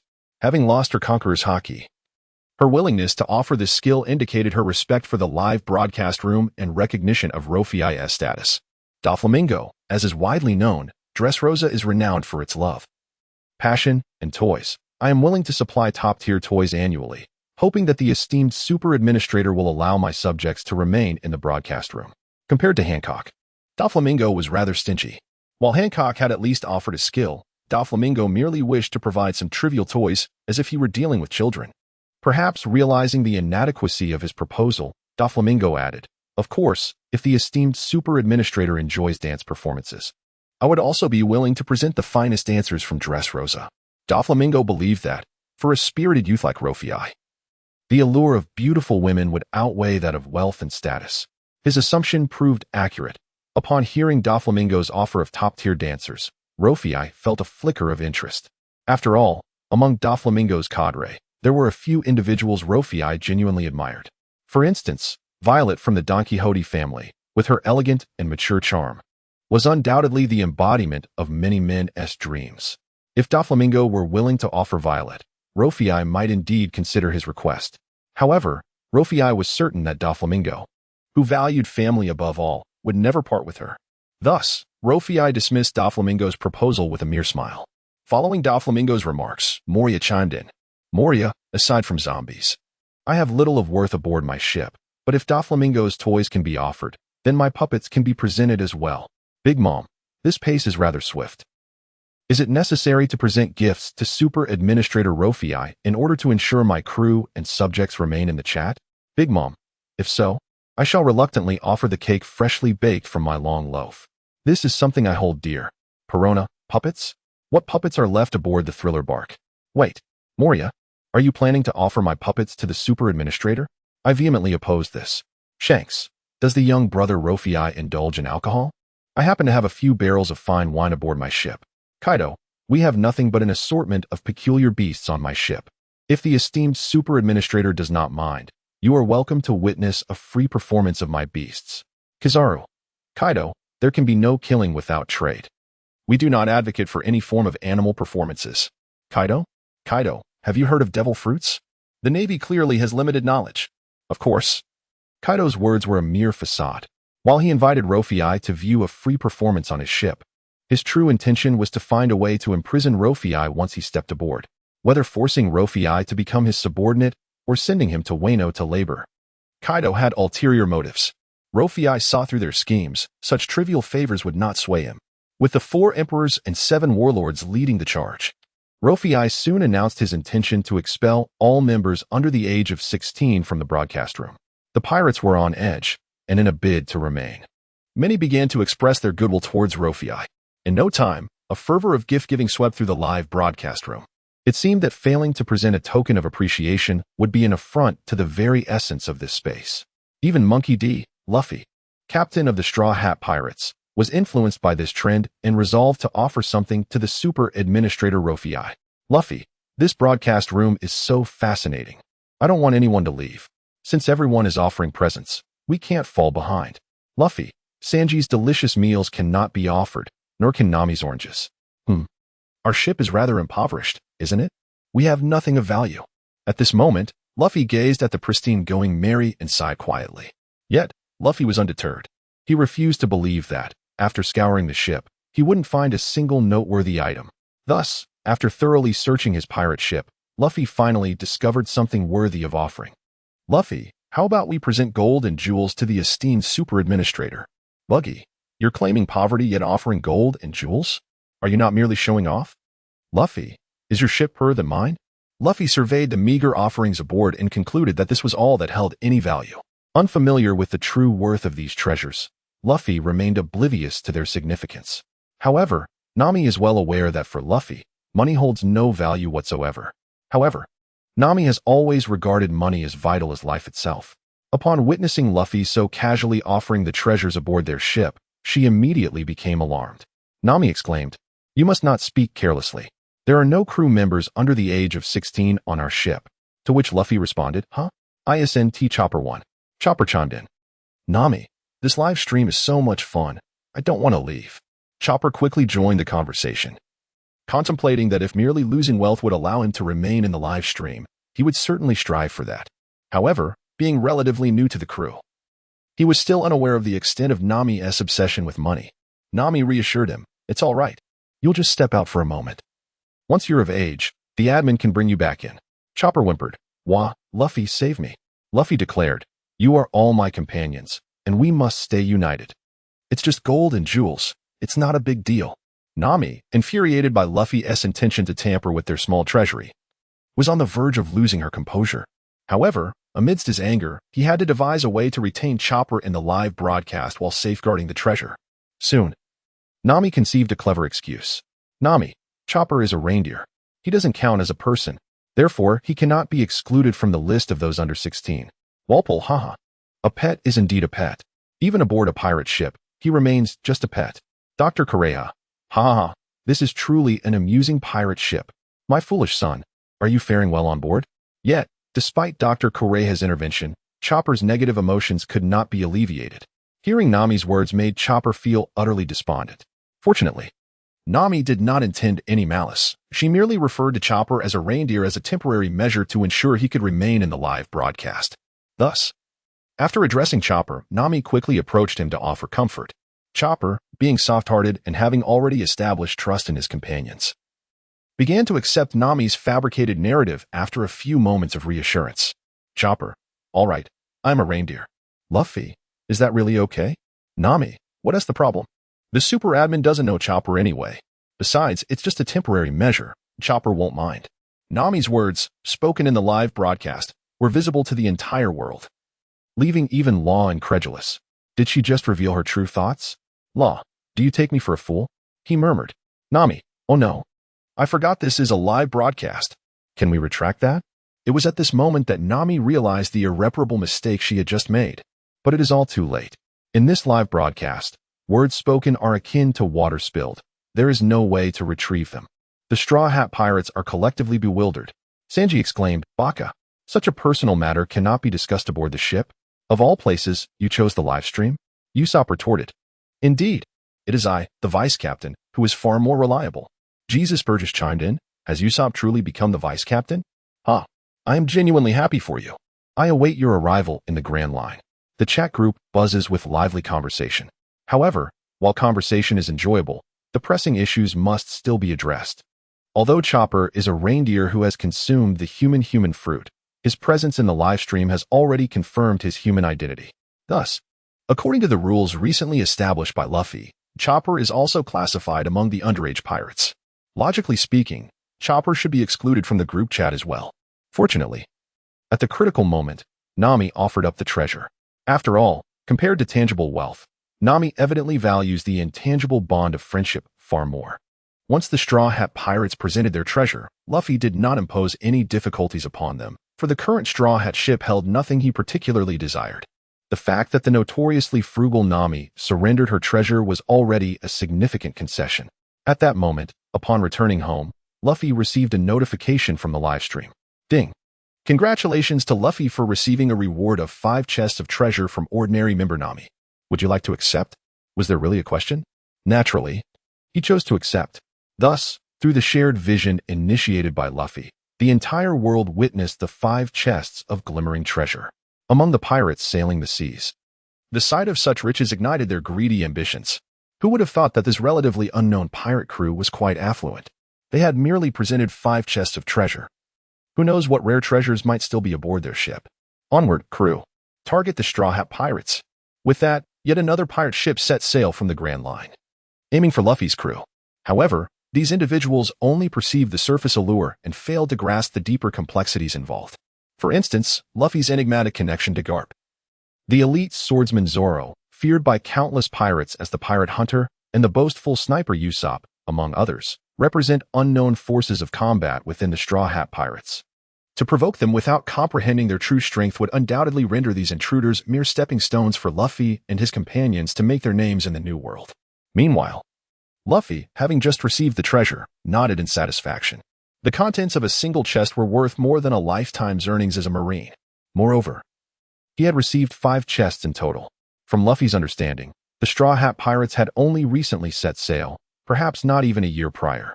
In such a short span, they had amassed such wealth. It seemed improbable that a Marine's entire career could yield such riches. At last, Luffy comprehended why Admiral Kazara often appeared so apathetic. If not for justice and dreams, serving as a Marine would indeed lack purpose. It was no wonder Luffy, at such a tender age, yearned to become a pirate. The allure of freedom, the thrill of pursuing everything the sea had to offer, alongside the prospect of wealth and status, made the pirate's life seem far more enticing than that of a Marine. Luffy mused within himself. Nevertheless, while he appreciated the sentiment, he had no intention of actually becoming a pirate. Being a pirate might be appealing, but Luffy chose to remain a Marine. Why? Because being a Marine came with structure, bolstered by the support of Sengoku and Akainu. Currently, Luffy, merely by virtue of his role as a live stream administrator, could obtain countless things that others might spend a lifetime pursuing. He was not about to indulge in a venture of his own. Luffy swiftly secured the 5 chests of treasure and continued to announce in the live stream, "There are still 15 minutes left. Those who have not exited should do so promptly." At present, Luffy had only permitted 2 pirate crews to remain, the Blackbeard Pirates and the Straw Hat Pirates. The Blackbeard Pirates received Luffy's permission due to their earlier offering of a devil fruit ability, while the Straw Hat Pirates were granted the same privilege for presenting 5 chests of treasure. Although other pirate crews expressed their loyalty in the chat, it was merely lip service. Luffy's sincerity shone through, as he promptly delivered the promised treasure. The others, whether they were emperors or warlords, were merely testing Luffy's reaction without any genuine intention to present their treasures. Although Luffy regarded their prior promises with disdain, their actions clearly indicated that Luffy was not particularly valued in their eyes. Doflamingo remarked, "I wonder if the esteemed administrator prefers dancers or top-tier toys. Regardless, either will surely satisfy your esteemed self." Big Mom commented, "The long bread is being rushed. If all goes well, The dessert for the administrator will be ready by tomorrow. Please be patient. Moria interjected. Perona, stop fooling around. Hand me the doll. Kaido added, when can the esteemed administrator visit Wano? My Beast Pirate Circus is always ready to welcome you. In the live stream, the big shots all chimed in. The recently retired Akainu couldn't help but chuckle upon hearing the pirate's remarks. Akainu said, you lot are quite stingy, aren't you? Doflamingo, what value do your toys hold? Luffy is already 17. Do you think he is a mere toddler? A few toys could amuse him? And as for dancers, vulgar and degenerate.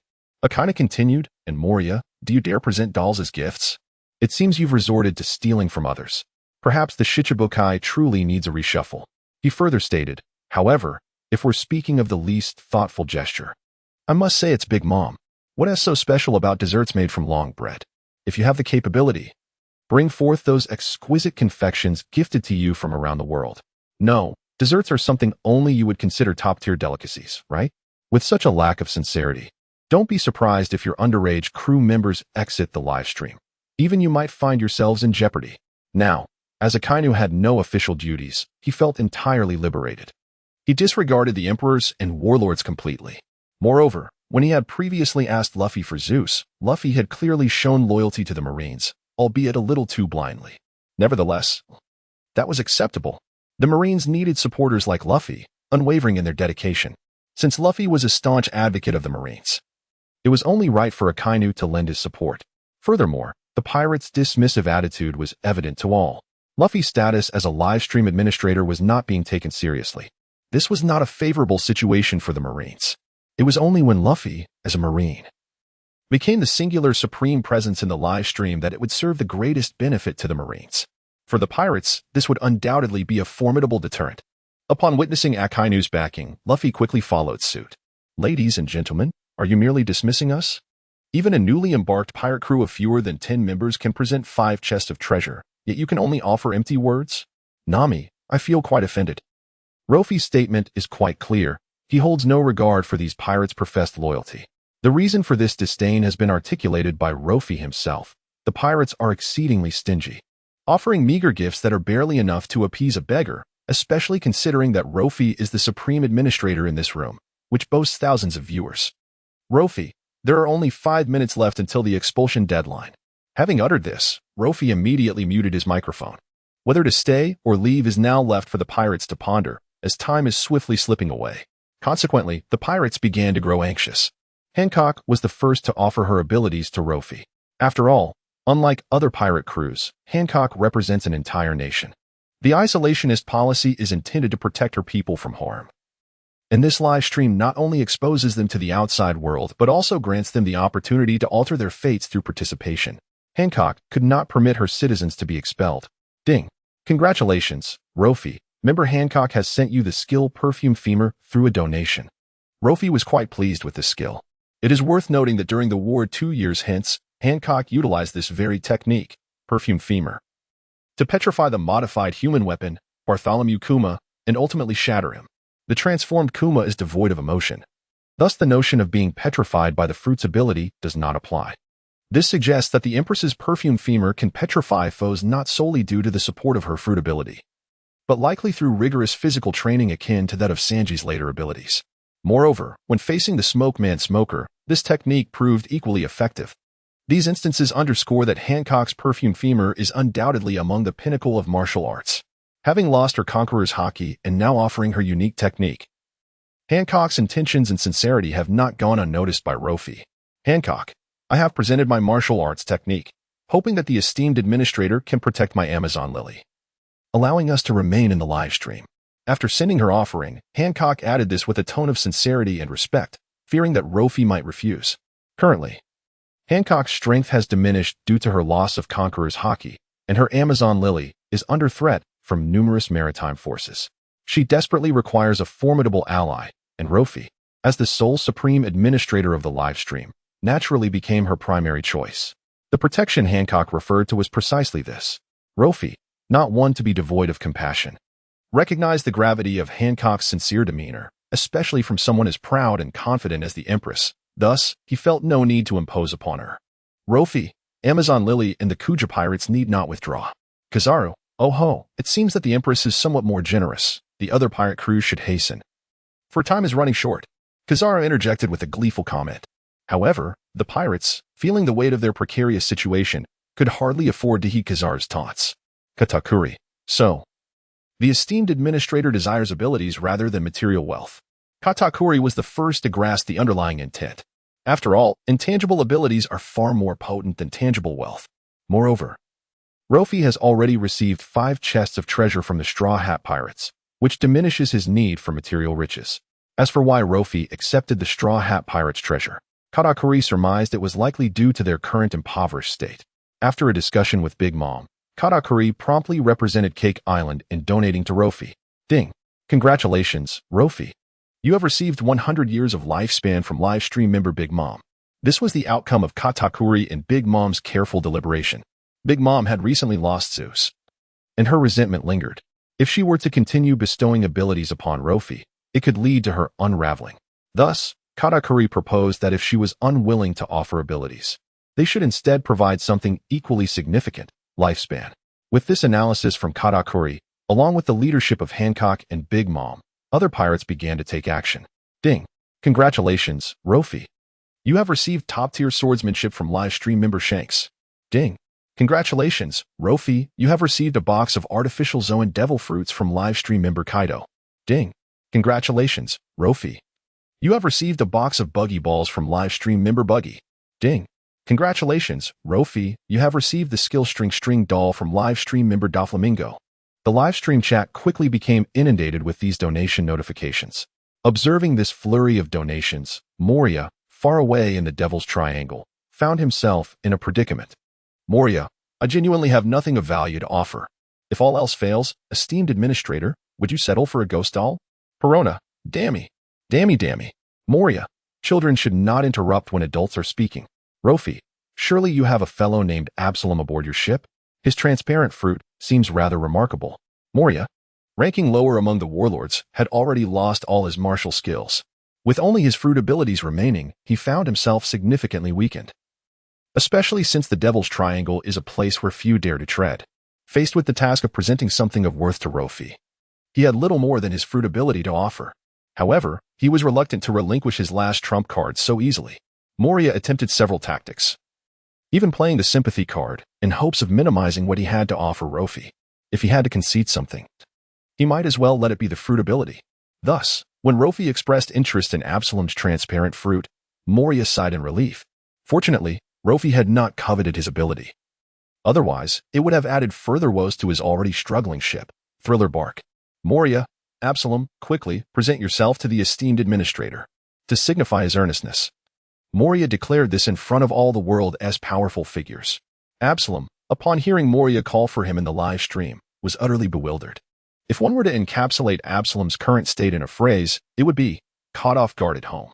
Although offering abilities to the Supreme Administrator would not directly affect him, he remained incredulous. However, such a potent weapon as the transparent fruit is not something anyone would wish to bestow casually. Abu was no exception. Moreover, what is the greatest advantage of possessing the transparent fruit? Is it not true that Luffy's desire for its power stems from his own nature as a lecherous figure? Thus, disregarding Captain Moria's orders, Abba boldly proclaimed, "You are the real lecherous figure." Abba retorted with irritation. Shortly after the previous statement, a notification suddenly appeared at the top of the live stream. Absalom has been muted by the administrator for 30 days. Absalom's arrogance lasted barely 10 seconds before he was swiftly silenced by Luffy. He dared to provoke Luffy, who held the position of administrator, making Absalom the first to do so. With only 3 minutes remaining until the expulsion, Moria felt anxious and could not afford to ponder the consequences of rewarding the fruit ability. With Absalom unable to speak, Moria took it upon himself to voice Absalom's plea. "Dear Administrator, please do not be angry. Absalom was merely having a momentary lapse. Do not hold it against him. Kindly show mercy and lift his mute so he may present his ability first." Prior to uttering these words, Moria had already found and thoroughly beaten Absalom, finally compelling him to relinquish his fruit ability. In Absalom's mind, despite his reluctance, he would never defy the orders of his master, Moria. Upon hearing Moria's request, Luffy promptly lifted Absalom's mute. He harbored no doubts regarding Moria's words, for Moriya's martial prowess had been called into question due to his recent incapacitation. If he could not even manage his subordinate, it would spell the end of Moriya's reputation. Once Luffy unmuted Absalom, he quickly received a notification in the live stream. Congratulations, Luffy, you have received the transparent fruit ability as a reward from member Absalom. Acquiring the transparent fruit ability so effortlessly brought Luffy immense satisfaction. However, although Absalom had surrendered his fruit ability, it merely served as a token of goodwill towards the notorious Thriller Bark. The prior offense committed by Absalom could not be overlooked. Thus, after Absalom's offering of the transparent fruit, Luffy immediately exercised his administrative authority to impose a mute punishment on him. Nevertheless, this time the duration of the mute was reduced from a month to a day. As time swiftly passed, those pirates under the age of 16 who could not afford the protection fee were promptly expelled by Luffy with a single click. Although this decision appeared harsh to the common folk, it was decisive. Yet, from a broader perspective, there exists a certain positive significance. After all, this question and answer live stream can arbitrarily strip group members of their abilities, possessions, and even their lives. The consequence of such actions is a grand reshuffling of the entire world. Ordinary ants without a hidden card hold no qualification to witness the dawn of a new era. The live stream quickly returned to its usual state, and the chat group became lively once more, exchanging intelligence and engaging in casual conversations. Following the recent upheaval of ejections, many pirates harbored a profound sense of reverence for this live stream. Numerous pirate crews even designated spies to monitor it, taking turns to observe and report on every movement within the live stream. Meanwhile, Luo Fei, the orchestrator of all this, sat comfortably at home, tallying the rewards he had received in the past half hour. Among these rewards, the most alluring to Luo Fei was the string puppet gifted by Doflamingo. The string puppet represents the pinnacle of Doflamingo's mastery over the string fruit. It can serve as a doppelganger, mimicking not only the outward appearance but also the mannerisms and actions of its user. Doflamingo initially believed he had merely bestowed upon Luo Fei a technique intertwined with the fruit's powers, without transferring the fruit's abilities themselves, thus rendering Luo Fei incapable of executing this technique. However, Doflamingo was gravely mistaken. Within less than a minute of receiving the string puppet, Luo Fei was already adeptly controlling its movements, even manipulating the strands that formed the puppet at will. Although this level of mastery pales in comparison to Doflamingo's own development of the fruit's capabilities, for Luffy, it has already become a formidable weapon and an extraordinary tool for evasion. As for the offerings from other pirates, Luffy took a moment to examine them. He seamlessly fused gifts such as the century of lifespan bestowed by Big Mom and the swordsmanship imparted by Shanks. However, treasures of gold and silver, along with the devil fruit sent by Kaido and the buggy bombs from Buggy, were all relegated to a corner, as Luffy had yet to decide how to utilize these items. However, as a supply item for the superiors, he must accept it. Just as Luffy pondered how to deal with those external possessions, a clandestine meeting commenced among the mysterious trio. Abu, with a face resembling that of a swollen pig, approached Moriya and remarked, "Master, this Luffy is no ordinary individual. How did he come to know about my transparent fruit?" Having just been compelled by Moriya to relinquish his fruit ability, Abu, now regaining his senses, sought to report these perceived suspicions to Moriya. Upon hearing this, Moriya suddenly realized, why didn't Tia think of that? The Devil-esque Triangle has always maintained stringent secrecy. How could he possibly be aware? It seems that Luffy harbors significant intentions, Moriya exclaimed, his eyes widening in seriousness. Following this, Abu added, could it be that the Marine's influence has infiltrated here? It appears, Master Moriya. We must enhance the protection of our ship's information. Moriya nodded in agreement. However, it did not take long for Moriya to sense something amiss, and his gaze towards Ub grew considerably more vigilant. It made perfect sense. Wait a moment. Ub, could it be that you are an undercover agent sent by the Navy? Moriya inquired with suspicion. How could that be? If I were a Navy operative, that rascal Luffy would be foolishly seeking my fruit abilities. Ub retorted with indignation. For the first time, he felt as though his leader's intellect was somewhat lacking. After hearing Ab's explanation, Moriya found it reasonable and nodded in agreement. Subsequently, Moriya's attention shifted to the ghostly girl on the other side. What Ub said seems to carry some weight. Perona, is that you? Perona floated before Moriya like a specter, rolling her eyes as she remarked, Lord Moriya, it appears you may be suffering from Alzheimer's disease. Alzheimer's disease? What on earth is that? Moriya responded, perplexed. Senile dementia, Perona stated nonchalantly before drifting away like a phantom. She had no interest in such mentally taxing matters. After expelling all pirates under the age of 16 from the live broadcast chat, Luo Fei began to organize the offerings presented by the pirates. After approximately an hour, Luo Fei finally classified and arranged the items within the room. These treasures were offerings from pirates around the world, encompassing the wealth of the globe, valuable weapons, and various other items. Naturally, the pirates would evaluate their own strength before making their offerings. If the cost of remaining in this live broadcast exceeded half the value of their entire ship, they would certainly choose to withdraw. Thus, after presenting these items, the core strength of their crew remained intact. At this moment, Luo Fei stood with his hands on his hips, gazing at the treasures and precious items strewn about, and could not help but exclaim, "Life as a pirate is indeed quite prosperous." The accumulation of such wealth could easily establish a nation. Were it not for the ample space assigned by the Navy, Luo Fei might not even have a place to sleep tonight. Before long, Luo Fei began to ponder a pressing question. How should he dispose of these items? Should he keep them all for himself? That was certainly an option. After all, these treasures were acquired through legitimate means, utilizing his super administrator privileges, without theft or robbery. However, in such a case, the Navy would undoubtedly become wary of their own interests. After all, an ordinary sailor suddenly endowed with the wealth and power to establish a nation could not simply be ignored. If the matter were entrusted to the Navy, the issue would be readily resolved. Yet, if it were truly handed over to them, would that not result in a significant loss of wealth? At this moment, Luo Fei found himself engulfed in a wave of distress. Should he retain control of these treasures and wait for the opportune moment? Or should he relinquish them to gain the trust of the Navy and continue to rely on such a formidable ally? Each choice bore its own merits and drawbacks, leaving Luo Fei in a state of turmoil. Just as Luo Fei was grappling with his dilemma, a sudden ripple occurred in the live stream before him. The chat room interface vanished, and a new scene emerged within the broadcast. Wasn't this the third session of the day? Luo Fei murmured to himself. The frequency of updates in this live stream was quite impressive. What question would arise this time? Luo Fei couldn't help but feel a sense of anticipation. It was a sun-drenched morning, the sky an endless expanse of blue, vast and boundless. In the heavens, layers of pristine clouds billowed, occasionally interrupted by the graceful flight of seagulls from the horizon.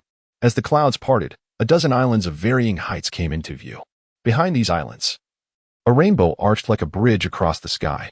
On the highest island, a fissure divided the white clouds in two. Ace remarked, "This island is quite extraordinary." Floating in the sky, Morgans added, "It seems somewhat familiar, as if I have seen it somewhere before." Whitebeard commented, "It bears a striking resemblance to the island of the Golden Lion." "Not at all, not at all. It looks nothing like it," the Golden Lion retorted, a hint of irritation in his voice. "It's merely another island suspended in the sky. Isn't there also the Sky Island? I think it resembles that one quite closely." The Golden Lion's agitation was swiftly countered by Enel, the ruler of the Sky Island. "Golden Lion, if you wish to be blind, you may as well donate your eyes. My Sky Island is ethereal and transcendent, far removed from the mundane." Upon hearing this, the Golden Lion lost his temper, not out of fear of Enel, but out of concern that his carefully laid plans over the past 20 years might be exposed. Initially, he had intended to remain in the shadows, observing the dynamics of this live stream while seeking any questions he could confidently answer. Unexpectedly, as he indulged in this fruit, it landed squarely upon his own head. The Golden Lion now found himself in a state of profound anxiety, for he was all too familiar with the island that appeared in the live broadcast. Indeed, this was his very own Vermal Isle. After he had escaped from the prison of Advanced City by a stroke of luck, he arrived at this island known as Vermal. Upon his arrival, he discovered that the island was inhabited by numerous ferocious creatures, and with his extraordinary abilities, he elevated the entire island into the sky, transforming it into a floating isle. Therefore, when this island manifested in the live stream, the Golden Lion was consumed by apprehension. At this moment, he could only hope that the broadcast had inadvertently captured an image of his floating isle and would swiftly transition to other scenes. After all, he had invested significant effort into the creation of this floating isle, and any premature exposure to the world could spell catastrophic consequences for his meticulously crafted plans. However, no matter how fervently the Golden Lion prayed and hoped within, he could not alter the scene within the live broadcast room. As the camera zoomed in, the circumstances on the island gradually became clear to the eyes of the world. Viewers beheld a plethora of enormous, ferocious creatures inhabiting the isle. Even Kaido, upon witnessing this spectacle, could not help but exclaim in astonishment. Kaido, Are these genuine beasts or merely Zoan-type devil fruit users? Observing the size and behavior of these savage beasts, Kaido began to harbor doubts. Simultaneously, he started to question whether Doflamingo, the factory manager who had consistently supplied him with artificial devil fruits, had betrayed his business. Doflamingo was no fool. Upon hearing Kaido's remark, he promptly stepped forward to respond. Doflamingo, it must be some form of mutated animal. While his response seemed trivial, it indirectly addressed Kaido's inquiry. Soon, everyone's attention was once again drawn to the live broadcast. The camera panned around the scene before finally settling on a man with a dense mane of golden hair. Yet possessing a receding hairline adorned with a wooden ship's wool perched atop his head, it was none other than the Golden Lion Shiki. As the audience pondered the secrets of this island and the reasons for the Golden Lion's presence there, a mechanical voice echoed through the broadcast room. Question: who smashed the Golden Lion's head? The moment this question emerged, the entire broadcast room erupted in excitement. Who was the Golden Lion? A figure capable of standing shoulder to shoulder with the Pirate King, Gold. Roger. Although he ultimately fell to Roger, having a ship's wheel embedded in his head as a consequence. Disregarding the unexpected factors, the Golden Lion's strength was undoubtedly comparable to that of Roger. And now, the broadcast posed the question of who could have possibly shattered the Golden Lion's head. The crowd was, of course, taken aback. However, the most astonished of all was the Golden Lion himself, who had the audacity to smash my head. At that moment, on the island of Vermilion, the Golden Lion silently touched his head in disbelief, uttering in shock. The new round of questions in the live broadcast was enough to leave the Golden Lion utterly astounded. Unexpectedly, the reward for this question left the Golden Lion utterly bewildered. No, the Golden Lion does not possess feet. The inquiry arose: who shattered the Golden Lion's head? The reward for a correct answer: Sakura tin and drywood. The penalty for an incorrect answer: randomly strip one possession from those who answered incorrectly, including but not limited to fruit abilities, martial arts, life, equipment, etc. Upon hearing this proclamation, the Golden Lion was rendered speechless. No one understood the significance of Sakura tin and drywood better than he did. These had been his legs for 2 decades. Years ago, in order to successfully escape from impelled down, the Golden Lion had severed his own legs, finally freeing himself from the shackles of sea stone. After losing his legs, he sought out 2 renowned swords, Sakura tin and drywood, to serve as his new legs and feet.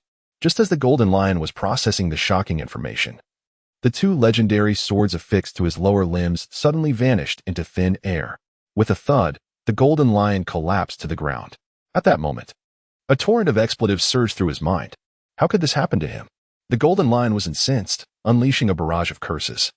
Since his successful escape from impelled down, these 2 magnificent swords had been inseparable from him. Now, due to the arbitrary reward system of the live stream, the Golden Lion found himself separated from his feet for the first time in 20 years. If only he had exited the live stream earlier. Now, not only had his secret been exposed, but he had also lost the companionship of Sakura tin and dry wood. The Golden Lion was engulfed in a whirlwind of fury, frustration, and helplessness. The last time he experienced such emotions was upon learning of Roger's impending execution. The information from the live stream spread like wildfire, leaving him no time to react. As the Golden Lion stewed in his anger, the prominent figures in the live stream began to mock him. Blackbeard quipped, "Who shattered the Golden Lion's head?" "So, does that mean the Golden Lion no longer has a head?" Big Mom chimed in. "Sticking a ship's rudder on his head would have been one thing, but now it seems he has entirely lost it." "How pitiful," Crocodile added, "living without a head? Truly a miracle." Vegapunk remarked, "He holds considerable value as a research subject." Wanza responded, "Since Dr. Vegapunk has spoken, I must assist him in fulfilling his desires." Vegapunk clarified, "I was merely jesting. After all, that fellow is not someone you can easily capture." Wanza retorted, "Oh, but isn't he headless now?" The Golden Lion interjected, "Do you have any manners? My head is still perfectly intact on my neck." Moria laughed. "Intact? That's the first time I've heard such a description, ha ha ha." The Golden Lion snapped, "Moria, do you wish to meet your end?"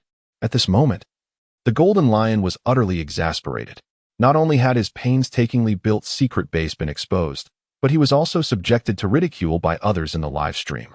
While it would be expected from powerful pirates and the world government-backed navy, even Moria, one of the weakest warlords who had just lost all his martial abilities, dared to mock him. The Golden Lion could hardly contain his outrage. Moria, fully aware of the consequences of his careless words, quickly attempted to explain, "Haha, I was just joking, don't take it to heart." Besides, many of my zombie army have their heads stitched on. So having a head hanging from one's neck is not entirely unreasonable. This explanation only served to infuriate the Golden Lion further, nearly causing him to faint. How dare you compare me to your grotesque zombies? Fine. You asked for it. Devil's Triangle, is it? Just you wait. Moria, upon hearing this, regretted his words once more. It was clear he had truly provoked the Golden Lion this time. However, once spoken, words are akin to spilled water, especially considering that the entire world has borne witness. Even if Moria feels trepidation within, he must confront it with fortitude. In a bid to safeguard his enigmatic ship, the Thriller bark, to the utmost extent, Moria promptly commanded the enhancement of its defenses and an increased release of toxic gas in the vicinity of the Devil's Triangle. No sooner had Moria issued his directives than Shanks, who was known for his objectivity and aspiration for global peace, began to speak. Shanks, ladies and gentlemen, please remain calm. Have you pondered this question? The live stream cannot lie, yet the Golden Lion has no reason to deceive us either.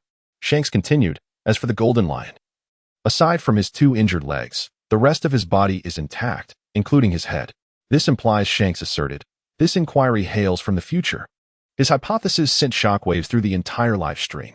Not only could the stream recreate past events, but it also possessed the ability to foresee the future. Such a terrifying power was sufficient to astonish the world. At this moment, it was unclear whether the members drawn into the live stream were filled with wonder or dread. They were utterly dumbfounded. Meanwhile, as the Golden Lion's fortress revealed itself to the public, Admiral Sengoku began to contemplate a pressing question. What has the Golden Lion been doing during his 20-year absence? Given his temperament, retirement seemed implausible. If retreat was out of the question, then he must be orchestrating a grander scheme. The emergence of this floating island successfully captured Sengoku's attention. What baffled him even more were the strange and ferocious creatures inhabiting this island. Could this be the secret the Golden Lion has harbored during his 2 decades of silence? Sengoku queried directly within the live stream. Golden Lion, is this the secret of your 20-year disappearance? What do you intend to do with these creatures on the island? In truth, Sengoku's question was not born of anticipation for any particular answer from the Golden Lion. He was well aware that even if such a military base were exposed, the Golden Lion would never concede to its existence. Yet, even so, Sengoku felt compelled to voice his concerns. He aimed to alert the entire world that the Golden Lion was a man of ambition. In a world where any faction's power grows excessively, it could herald unforeseen calamities. Everyone, whether pirate or navy, should remain vigilant against him. Only through such caution could they gradually dismantle the Golden Lion's schemes. Upon receiving Sengoku's cautionary words, the other members began to comprehend the gravity of the situation. The Golden Lion, who had vanished for 2 decades, was far from ordinary. Particularly intrigued was Kaido, who found himself curious about the secrets of the island's mutated creatures. The Golden Lion, realizing that his plans were on the verge of being exposed to the world, hastily shifted the conversation. Everyone, let us instead ponder the answers to the questions at hand, he suggested, redirecting the discourse towards solving riddles. In his desperation to change the subject, the Golden Lion resorted to self-deprecation. Who could it be that caused him to strike his own head? Nevertheless, despite his attempts to salvage his dignity, there were those unwilling to grant him any grace. Kizaru remarked, even from across the screen, one can sense the foul odor of your feet. What a misfortune. He directed his comment towards the rewards section above the live stream, which displayed Sakura and Drywood. The Golden Lion responded with confusion. What? Is it the Marine Admiral, then? Be careful, or I shall smash your head to bits in Marineford. The Golden Lion retorted. Kizaru replied, perhaps you should be more concerned about your own predicament. Under normal circumstances, Kizaru might have held some apprehension towards the Golden Lion. However, the live stream has proclaimed that the Golden Lion will be vanquished, and in a rather dramatic fashion, with his head shattered. Consequently, the Yellow Ape harbors no fear. Who, one might ponder, shall be the one to obliterate the Golden Lion's head? This inquiry arises from the future. In other words, the future foretells that the Golden Lion shall inevitably meet his downfall. The Yellow Ape's recent remarks, seemingly a mockery of the Golden Lion, serve to remind the audience that, although the former Golden Lion was formidable enough to contend with Roger, the Golden Lion of 20 years hence poses no significant threat. Naturally, the Golden Lion has come to this realization, plunging into a spiral of self-doubt. Must he truly face defeat? If so, what has been the purpose of his elaborate schemes over the past 2 decades? Contemplating this, the Golden Lion finds himself on the brink of despair. Meanwhile, on the other side, Sengoku gazes at the live stream, lost in contemplation. Sengoku has long been regarded as a sage strategist within the Navy, adept at discerning profound truths through the essence of events. Take this live stream, for instance. It possesses the ability to project the past while also simulating the future. But from whence does this future originate? Sengoku surmises that the future he perceives is likely an extrapolation based on the established trajectory of the current world. However, the future that was once mere speculation is now laid bare before the masses, and this foreseeable future is one that can be altered. Every action taken in the present holds the potential to reshape what is yet to come. If that is the case, can the future that he perceives still be deemed as such? When the future ceases to be the future, does the entirety of the present still retain its authenticity? Sengoku began to harbor doubts. Just as Sengoku pondered these profound questions, a commotion erupted in the live broadcast room. A new quiz had emerged, offering rewards of 2 unparalleled greatswords. Such incentives compelled the denizens of the sea to take risks. At the forefront was none other than Moria. However, this time Moria had grown wise. He refrained from taking matters into his own hands and instead commanded his legion of zombies. Zombie 1. The head of the Golden Lion was shattered by Kaido. Zombie 2. The head of the Golden Lion was obliterated by Big Mom. Zombie 3. The head of the Golden Lion was crushed by Kizaru. Zombie 4. The head of the Golden Lion was demolished by Sengoku. Under Moria's guidance, these zombies began to haphazardly answer the questions. Naturally, with no fixed parameters for the correct answers, their attempts were akin to searching for a needle in a haystack, rendering the likelihood of success nearly non-existent. Even when Moria commanded his zombie army to exhaustively name the formidable beings of the vast ocean, not a single correct answer was forthcoming. Luo Fei, the sole and supreme administrator of the live broadcast, furrowed his brow upon witnessing Moria's antics. Is he attempting to disrupt the proceedings? As soon as Luo Fei finished this thought, he promptly switched to his primary host account. Live broadcast alert.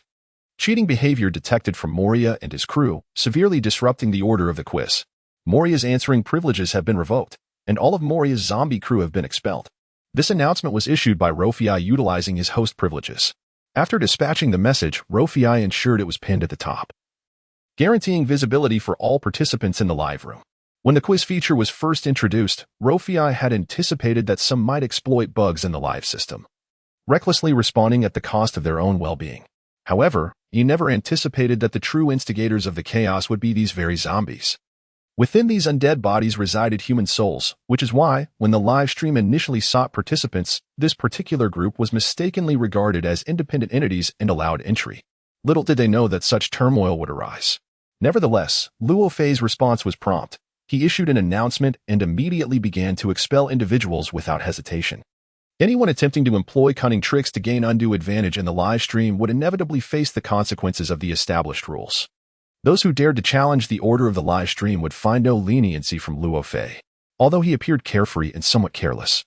This demeanor was merely a faade. After all, to navigate the treacherous and tumultuous seas of existence, one must possess a degree of camouflage.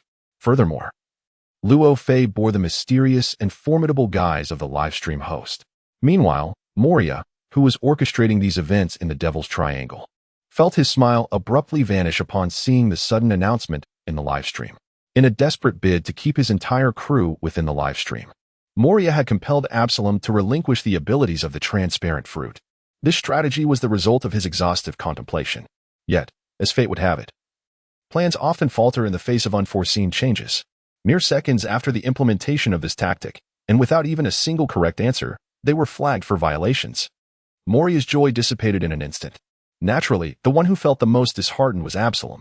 In his desire to fulfill Moria's ambitions, Absalom willingly duplicated his fruit's abilities to present to Luo Fei. It is crucial to understand that the value of such abilities lies in their singularity.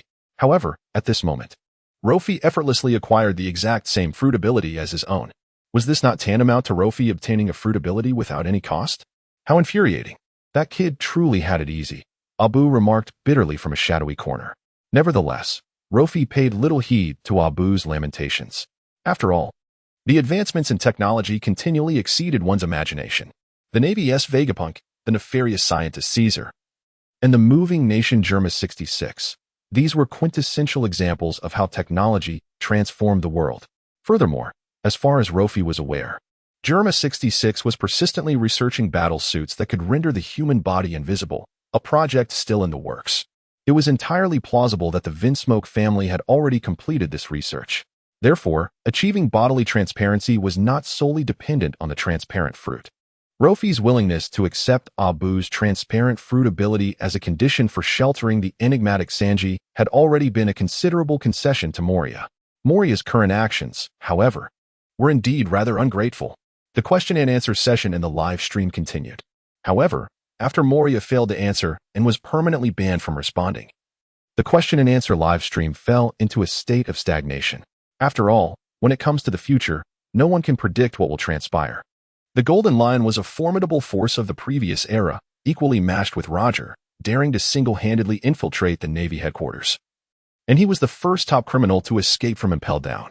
Even if his brilliance had faded over the past 20 years, his strength remained undeniable. To defeat the Golden Lion in such a manner, with his head obliterated, was a feat only a select few could achieve. Moria's previous haphazard guesses had covered nearly all of the world's top powers, yet still yielded no correct answers. Thus, everyone was truly at a loss for what to answer. Just as the audience was in despair, Moria sprang forth again. I believe Rayleigh might also be a possibility. The former second-in-command of the Pirate King, although he hasn't made much noise, surely possesses hidden strength. Moria's earlier conjectures had essentially traversed all the major powers currently active at sea, yet still resulted in no correct outcome. If the champions of the new era were not to be the correct answer, then the most likely candidates were the champions of the old era. As Rayleigh was the second-in-command aboard Roger's ship and a master of the three forms of Haki, Buggy speculated that he must possess the strength to rival the Golden Lion. Although Rayleigh had remained in hiding for decades, who could say whether he too was lurking in some corner of the world, preparing for a grander scheme? After all, the future holds countless possibilities. That does seem reasonable, Kazara mused. Since Roger's execution, we haven't heard much from that guy Rayleigh. Luffy? Rayleigh? Is that the same Rayleigh who reached the end of the Grand Line? At that moment, Rayleigh, who was enjoying a drink at Madame Shaki's tavern on Sabaody Archipelago, was nearly choked by the mention of his name in the live stream. What in the world? Am I being targeted for no reason? Buggy exclaimed, wow. Even Rayleigh has been dragged into this? Moria truly is insane. Having once been a crew member of Roger's ship, Buggy felt a twinge of unrest upon hearing Rayleigh finally speak. However, upon hearing Buggy's words, Moria was filled with indignation. Buggy? Just a clown. Even if he had lost power, he would never tolerate a jester defiling him. Who are you calling insane? Be careful, or I might just turn you into a zombie. Buggy retorted, oh, how come you're still able to speak? Moria replied, I've been banned from answering questions, not silenced. Are your eyes deaf? Buggy responded, well, my eyes are not deaf. Why don't you let me take a look at your hearing? Now that Moria's influence had waned and he had long occupied the treacherous Devil's Triangle, he rarely ventured out to sea, and Buggy certainly had no fear of him. With Moria now a shadow of his former self, Buggy felt emboldened. So, Buggy, is it? Why don't you come to the Devil's Triangle and face me one-on-one? Buggy scoffed. Who would want to go to such a creepy place? After all that time, I still haven't answered correctly, and now you're thinking about answering questions? Truly, a poor performer with grand aspirations. After listening to Buggy's unrestrained remarks, Moria was utterly disheartened. In his fury, he began to doubt himself. Am I really as the clown says? Abu offered a comforting word. Master, don't listen to his nonsense. You are just, perhaps a little, maybe. Possibly not thinking clearly. Moria selectively absorbed the first half of Abu's statement, and having reassured himself of his own soundness, he revitalized his spirit and focused once more on the live stream before him. Abu, the responsibility of answering lies with you. As the audience in the live stream continued to ponder the mysterious correct answer, the Navy began to grow anxious. Firstly, the floating island revealed in the live broadcast was exceedingly peculiar, warranting the Navy's attention. Secondly, the rewards of Sakura tin and withered wood for this question were undeniably enticing. The Navy did not wish to witness such formidable weapons fall into the hands of pirates. Kong, what do you think? Any thoughts on this question? Fleet Admiral Sengoku stroked his goat beard as he inquired. However, Garp merely shook his head in response, continuing to munch on the chips in his arms. Sengoku felt a pang of frustration at Garp's lack of concern. You are a hero of the Navy. Countless eyes are upon you. Can you bear to let them down? Seeing that their discussion was fruitless, Sengoku resorted to an emotional appeal, which proved effective. Upon hearing the term Navy hero, Garp's actions momentarily faltered. Perhaps we could consult that soldier named Rofy, Garp suggested. From the moment Rofy answered correctly for the first time, Garp had taken notice of him. When Luffy subsequently gained control privileges, Garp could no longer regard him as an ordinary individual. However, what truly astonished Garp was Luffy's performance during the second question. That seemingly absurd reasoning had indeed led to the correct answer. Garp found it hard to believe. Not only was he incredulous, but he also began to suspect that this lad was the eyewitness from all those years ago, possessing such intimate knowledge of his past. However, this was merely a fleeting doubt in Garp's mind. The unwavering loyalty that Luffy exhibited towards the Navy not only garnered the admiration of Akainu and Shinwei, but also that of Sengoku and Garp. To maintain one's original intentions in the face of such formidable power is, in itself, a rare virtue. Upon hearing Garp's words, Sengoku silently nodded in agreement. In fact, Sengoku had initially harbored similar intentions. Luffy had answered 2 questions correctly in succession, regardless of whether his success stemmed from mere luck or remarkable talent. Considering Luffy's perspective in the absence of clarity could prove beneficial. However, due to the previous inquiry made by Akainu concerning Luffy's possession of the thundercloud Zeus, he has already incited ridicule from people all around the globe, significantly diminishing the Navy's prestige. If at this juncture he were to approach Luffy for answers, Sengoku fears it would only provoke a chorus of derision from the world, rendering all previous efforts futile. The situation would be markedly different if Garp were present. Garp, a hero of the Navy, commands immense respect both within the ranks and among the civilian populace. His inquiry would possess a certain gravitas, devoid of any semblance of intimidation stemming from rank. However, if it were Garp instead, it is believed that people around the globe would not exhibit much aversion. At the very least, it would not be akin to the disdain directed towards Akainu. The two quickly reached a mutual understanding and promptly set out for Luffy's residence. While ordinary naval personnel reside in communal dormitories, Luffy is quite different, as he enjoys the privacy of a single room. This is not due to any considerable wealth or exceptional status, but rather because Luffy's academic performance has been remarkably poor. His peers, who commenced their naval careers alongside him, have all been promoted to other positions, leaving Luffy as the sole occupant of his class still stationed in the barracks. The former companions of his cohort have vacated the naval dormitory due to their promotions, resulting in Luffy being the last man standing in the vast dormitory. Nevertheless, Luffy himself appears unconcerned about this situation. Transitioning from a crowded dormitory to a solitary room brings him a sense of comfort. As night has fallen, Luffy is preparing for bed when he notices a new question appearing in the live stream. Who was responsible for the demise of the Golden Lion? Luffy already harbors a general idea regarding the answer.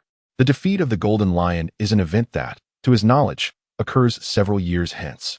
In the incident he is aware of, an unstoppable and cataclysmic battle axe was indeed aimed directly at his head. While he is uncertain whether the Golden Lion's head was truly obliterated, he speculates that only one individual could possibly defeat the Golden Lion in the years to come. After once again arriving at the correct answer, Luffy begins to ponder whether he should answer this question. He has successfully responded to 2 previous queries, both of which he can attribute to sheer luck. At least to some extent, as he was able to discern a logical progression leading to the correct answers. The first inquiry pertained to Roger's surrender at that time. Roger was one of the most formidable and influential figures in the vast sea. Moreover, capturing him alive was no trivial matter. Hence Luffy was able to deduce that Roger's arrest was due to his voluntary surrender. The second question concerned the origin of the mark on Dragon's face. It follows a similar logic to that of Roger's surrender. Although Dragon possesses considerable strength, he still pales in comparison to the Pirate King, Roger. Both pirates and revolutionaries are essentially rebels, devoid of any competitive relationship. Rather, it is the Navy and the revolutionaries that stand in irreconcilable opposition. Within the Navy, who could have left such a mark on Dragon's face? Certainly, Garp, the naval hero, is a prime candidate. While Luffy's ability to cite Garp's legendary iron sandals as the specific answer may seem somewhat tenuous, the underlying logic remains coherent. In summary, Luffy's success in answering the first 2 questions can be attributed to his formidable logical reasoning skills and a stroke of luck, as both answers can be traced back to discernible logic. However, regarding the inquiries about the future, mere reasoning alone is insufficient to arrive at a conclusion. Were it not for his identity as a time traveler and his omniscient perspective, Luffy would have been utterly incapable of foreseeing events years hence, let alone predicting the defeat of the Golden Lion in the years to come. Under such circumstances, if Luffy were to provide a correct answer, it would undoubtedly arouse skepticism among people worldwide. Considering the broader implications, Luffy resolved to forego this round of questioning. After all, The grand rewards from this particular inquiry held little allure for him. Indeed, Sakura-tin and Witheredwood are among the exceedingly rare and unparalleled blades in existence. However, as Tsuru previously remarked, it is indeed quite unfortunate. Luo Fei also feared catching the foot odor of the golden lion.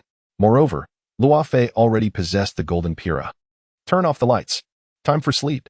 Luo Fei had made up his mind to withdraw from the live QA session. After all, to unearth the ultimate correct answer. And in pursuit of those two unparalleled knives, there would always be someone in the live stream willing to attempt answering and making mistakes. As long as someone answered incorrectly, certain possessions would be forfeited. Luo Fei merely needed to enjoy a good night's sleep and collect those forfeited rewards the following day. However, just as Luo Fei had turned off the lights and prepared to sleep, there came a sudden, urgent knock at the door. It appeared that the person outside was rather impatient. Reluctantly, Luo Fei got up to answer the door. Who is it? Can't a person get some sleep at this hour? Luo Fei grumbled, somewhat displeased. Of course. If it were a beautiful woman knocking at this late hour, Luo Fei would have been quite pleased. Nevertheless, he merely entertained such thoughts in his mind without harboring any real hope. The male-to-female ratio at the naval base was a staggering 5:1, with men constituting the majority. It was rare to encounter any women, let alone beauties, in Marineford. Soon, Luo Fei opened the door. As soon as he did, a pair of long, exquisite legs came into view. Luo Fei was certain that these were the most beautiful legs he had seen in recent years, far surpassing those of the Na'vi female cadets at the Naval Academy. Even if Instructor Tina were to appear, she would undoubtedly feel somewhat overshadowed. The woman wore a pink short dress that barely reached down her thighs. Additionally, Luo Fei noticed a tattoo resembling a spider on her left leg. Vice Admiral Peach Rabbit? What brings you here? Luo Fei inquired upon recognizing the person before him. Indeed, it was not Sengoku or Garp knocking on Luo Fei's door at such an hour, but Peach Rabbit herself. Luo Fei couldn't help but speculate whether she had come to reclaim the golden pira. This was rather swift. His vision sharing was still active. If Peach Rabbit were to request the golden pira, everyone in the live stream would witness it. Was it Sengoku's failure to communicate? Or was Peach Rabbit simply unable to wait? This was hardly an opportune time to demand the golden pira. Upon hearing Luo Fei's question, an unusual expression briefly flickered across Peach Rabbit's face, as if she were hesitant yet tinged with a hint of shyness. At that moment, through Luo Fei's shared vision, everyone in the live stream beheld Peach Rabbit's arrival, and they clearly observed the expression on her face. Zoro, what's wrong with that woman? Is she constipated? Sanji, Baka, how could a beautiful woman be constipated? Nami, how can a beautiful woman not be constipated? Beautiful women are still human, you know? Chopper, Nami, are you feeling unwell? Nami, Baka, kid, what kind of nonsense is this Straw Hat crew? Can't we discuss this privately? Brooke, may I request a glimpse of your underwear? Abu, you call that constipation? Clearly, it's, let's not say more. Those who understand will know. Blackbeard, what do you mean by those who understand will know? What does that imply? As everyone puzzled over Peach Rabbit's unexpected presence in Luo Fei's room, she finally spoke. Luo Fei, right? After today's events, I feel compelled to remind you that something so long must be handled with the most suitable means. Simply finding any girl will not resolve the issue. Since you have a need, I ought to contribute something as well. Here, take this, and I hope you will treat it gently. Upon finishing her statement, Peach Rabbit retrieved an object from her side and handed it to Luo Fei. Due to the limitations of the shared vision, the viewers could only see half of what Luo Fei was witnessing. Thus, they could not discern the object Peach Rabbit had just given him. However, they clearly saw her motion and heard their exchange. The gesture and tone of voice seemed akin to loosening a garment. Luo Fei, upon seeing what Peach Rabbit was offering, widened his eyes in disbelief. Vice Admiral Peach Rabbit, you came to see me in the middle of the night for this? Is that truly appropriate? He exclaimed in astonishment. Not to worry. You are already an adult, and I have faith in you, Peach Rabbit replied once more. Her words landed like a stone cast into water, instantly creating ripples throughout the live stream. First came the ambiguous statements. Then the movement of Peach Rabbit's hand to her waist. All signs led the audience to draw the same conclusion. Cavendish, something so long. Ordinary girls cannot handle. Adults, what kind of scandalous words are these? Capone Beach, so the Navy is this open-minded? Abu, is this something I can view without a membership? Urage, a midnight rendezvous with a naval officer? I never anticipated this hidden side of the cool and aloof Navy. Hawkins, based on my recent divination, a pink card has appeared in the northwest, precisely where Marineford is located. It seems this is the domain of the super administrator. Frankie. Woohoo, this is super. My little stool is ready, and I have snacks prepared. Let's get this started. Mina. The pirates, intrigued by the spectacle, eagerly focused on the unfolding live stream. While the Navy personnel were equally taken aback. Who could have imagined that the usually serious and stoic Vice Admiral Peach Rabbit would utter such heart-racing words? More significantly, the object of her midnight visit was Luo Fei, a mere ordinary soldier who had only recently made a name for himself at sea.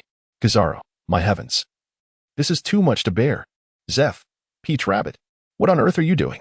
Come back. Akainu, Peach Rabbit, if you truly proceed with that. I have the right to strip you of your naval duties.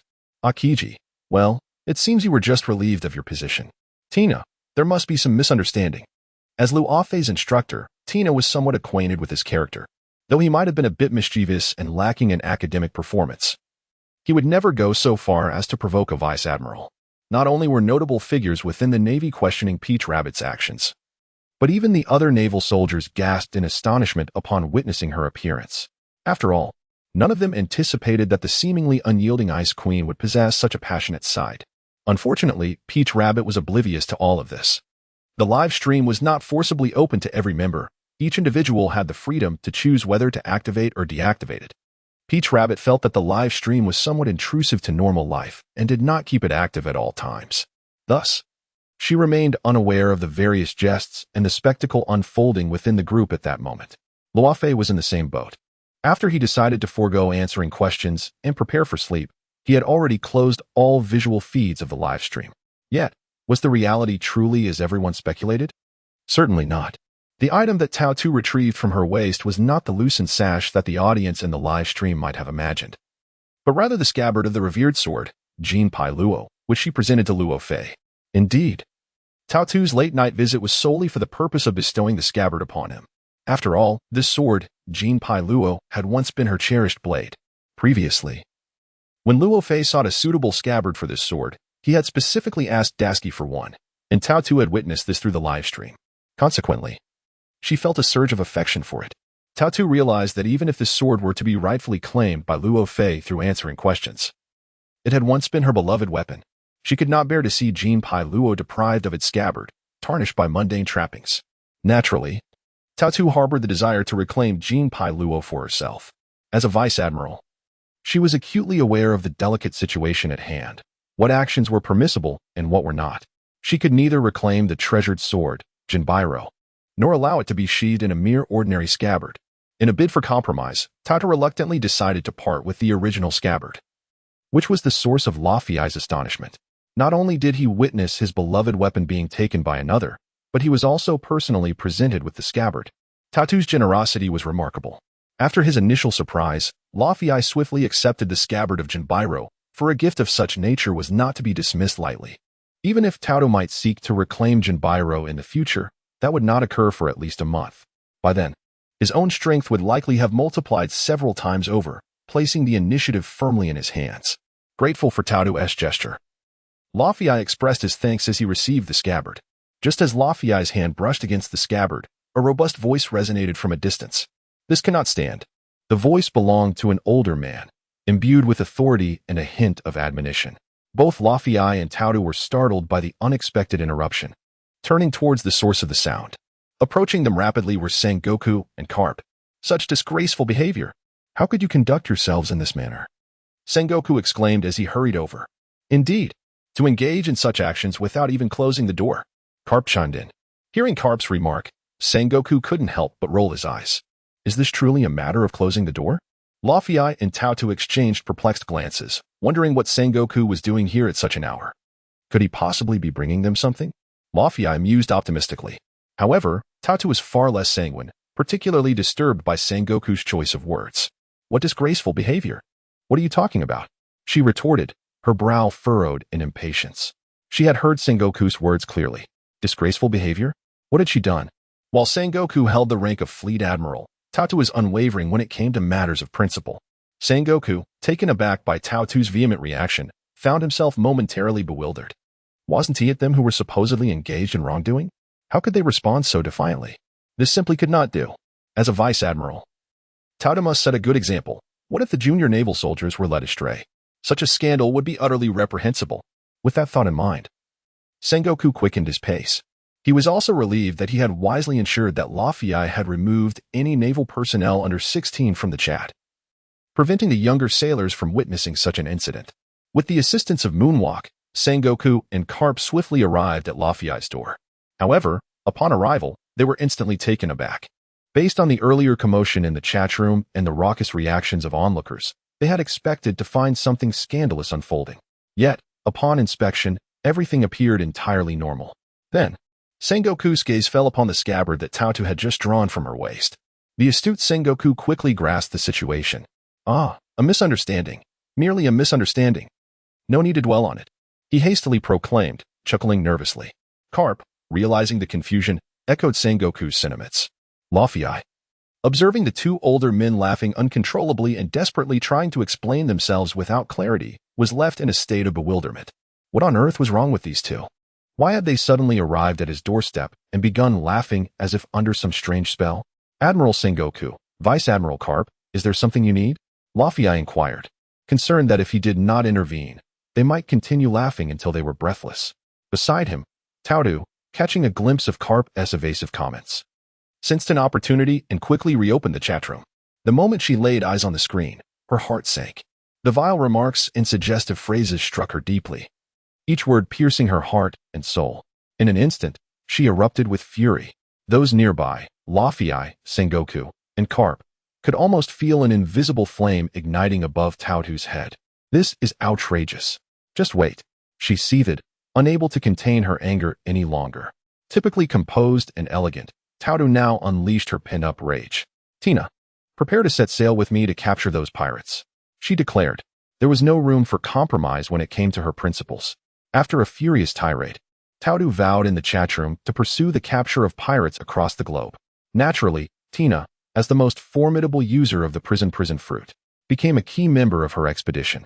Seeing Tautu's fervor, Sengoku promptly organized a fleet to support her voyage, not only to champion her endeavor, but also to prevent her from turning her ire towards him. After all, he had momentarily succumbed to the rumors circulating in the chat and had briefly doubted Tautu. Now, with clarity restored and the truth unveiled, the most elated of all was Chibuta, a fellow vice admiral, currently engaged in a mission at sea. Upon hearing the rumors circulating in the chat room, he had nearly rushed to Marinford with his sword drawn. Tautu had always been his idol, and the moment such slander emerged, Chibuta felt his heart shatter. Despite his efforts to defend her, the overwhelming power of public opinion was insurmountable, and no matter what he said, it had done little to alter the suspicions of others. By the end, he found himself almost believing those rumors. Fortunately, now that everything had been clarified, Chibuta was on the verge of ecstatic jubilation. I knew it. My goddess would never associate with such scoundrels. Capturing criminals, you say? Just wait for me. I shall join you. However, in response to T-Pig's heartfelt declaration of loyalty, Peach Rabbit had little inclination to pay heed. After securing the fleet, Sengoku promptly summoned Tina to set sail. As one of the parties involved, Luo Fei quickly grasped the unfolding situation. With a mere chuckle, he dismissed the circulating rumors. After all, Peach Rabbit was a rare beauty within the Navy, and if the claims made in the live stream held any truth, he would gladly welcome it. Nevertheless, Luo Fei possessed a fundamentally traditional disposition. Should such an event transpire in the future, he would certainly refrain from broadcasting it to the entire world. Vice Admiral Peach Rabbit, please do not be upset. I shall silence them all immediately. Luo Fei swiftly typed this message in the live stream upon witnessing Peach Rabbit's departure. No sooner had he sent the message than a series of notification chimes echoed through the stream. Ding. Group member Frankie has been muted by the admin for 3 hours. Ding. Group member Kid has been muted by the admin for 3 hours. Ding. Group member Cavendish has been muted by the admin for 3 hours. Ding. Group member Urich has been muted by the admin for 3 hours. The notifications continued, and indeed, the live stream grew notably quieter. Luo Fei's actions not only garnered Peach Rabbit's favor, but also established his own authority, a veritable twofold success. After all, Peach Rabbit was a rear admiral in the Navy, and the incident had arisen due to her presenting a sword sheath to him. In such circumstances, it would be utterly incompetent for him, as the admin, to remain silent. Nevertheless, Luo Fei opted for a significantly shorter duration for the muting. After all, he still relied on these individuals to answer questions incorrectly and earn rewards. Thus, the muting period should not be excessively prolonged. a light reprimand would suffice. Having completed these tasks, Luffy turned his attention to Sengoku and Garp before him. One was the supreme commander of the Navy, while the other was a legendary hero.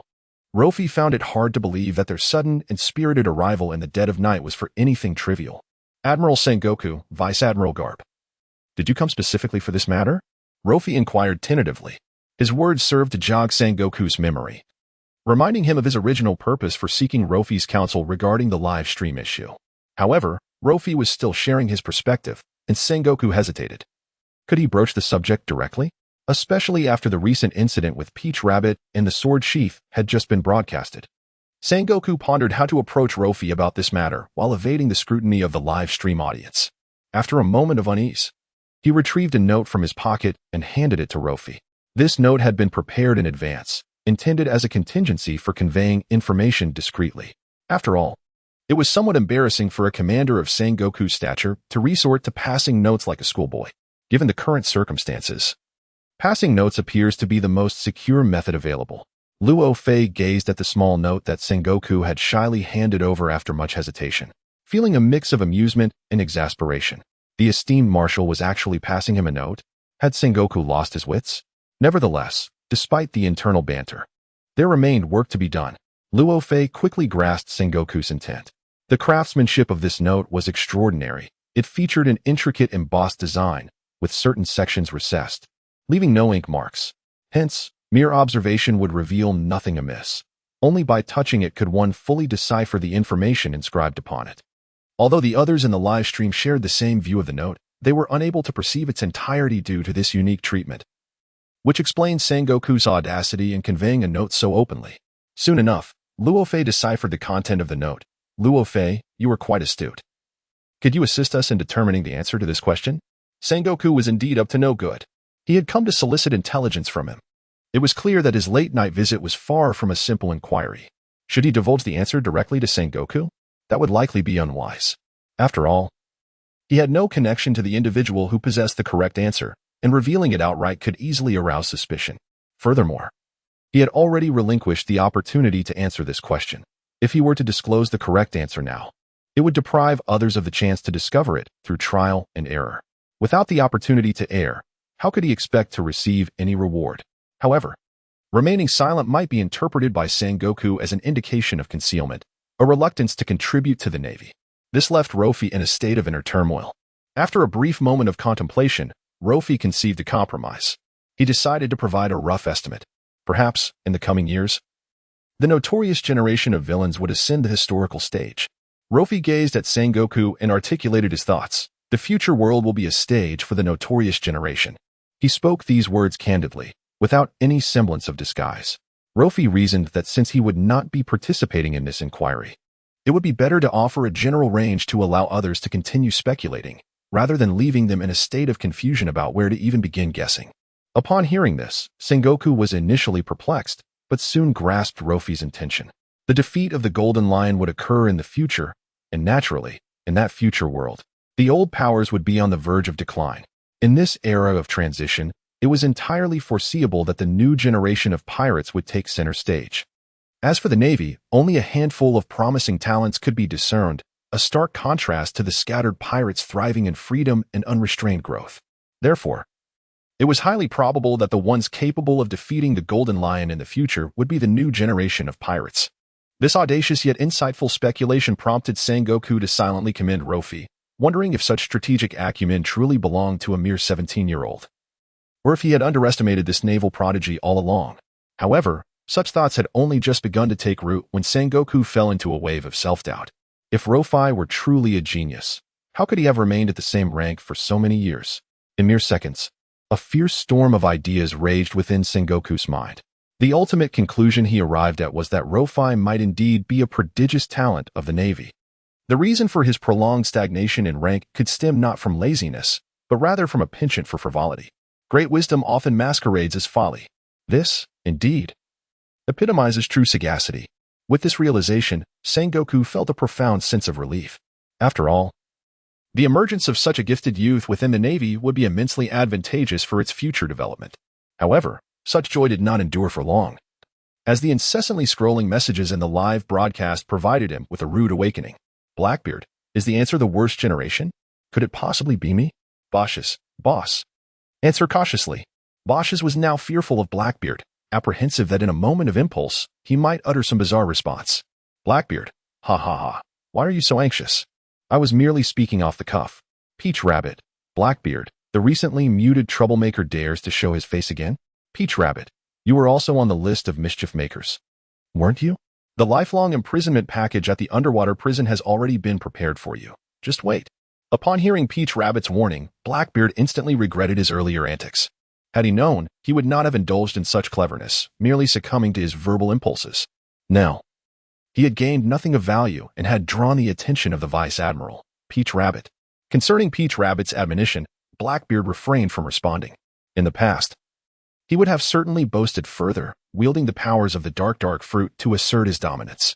However, the situation has changed. He has just lost a decade of his life and has replicated the powers of the dark fruit for others. Under such circumstances, he no longer dares to underestimate the influence of the live broadcast room, nor does he have the audacity to speak carelessly within it. In summary, Blackbeard has become timid.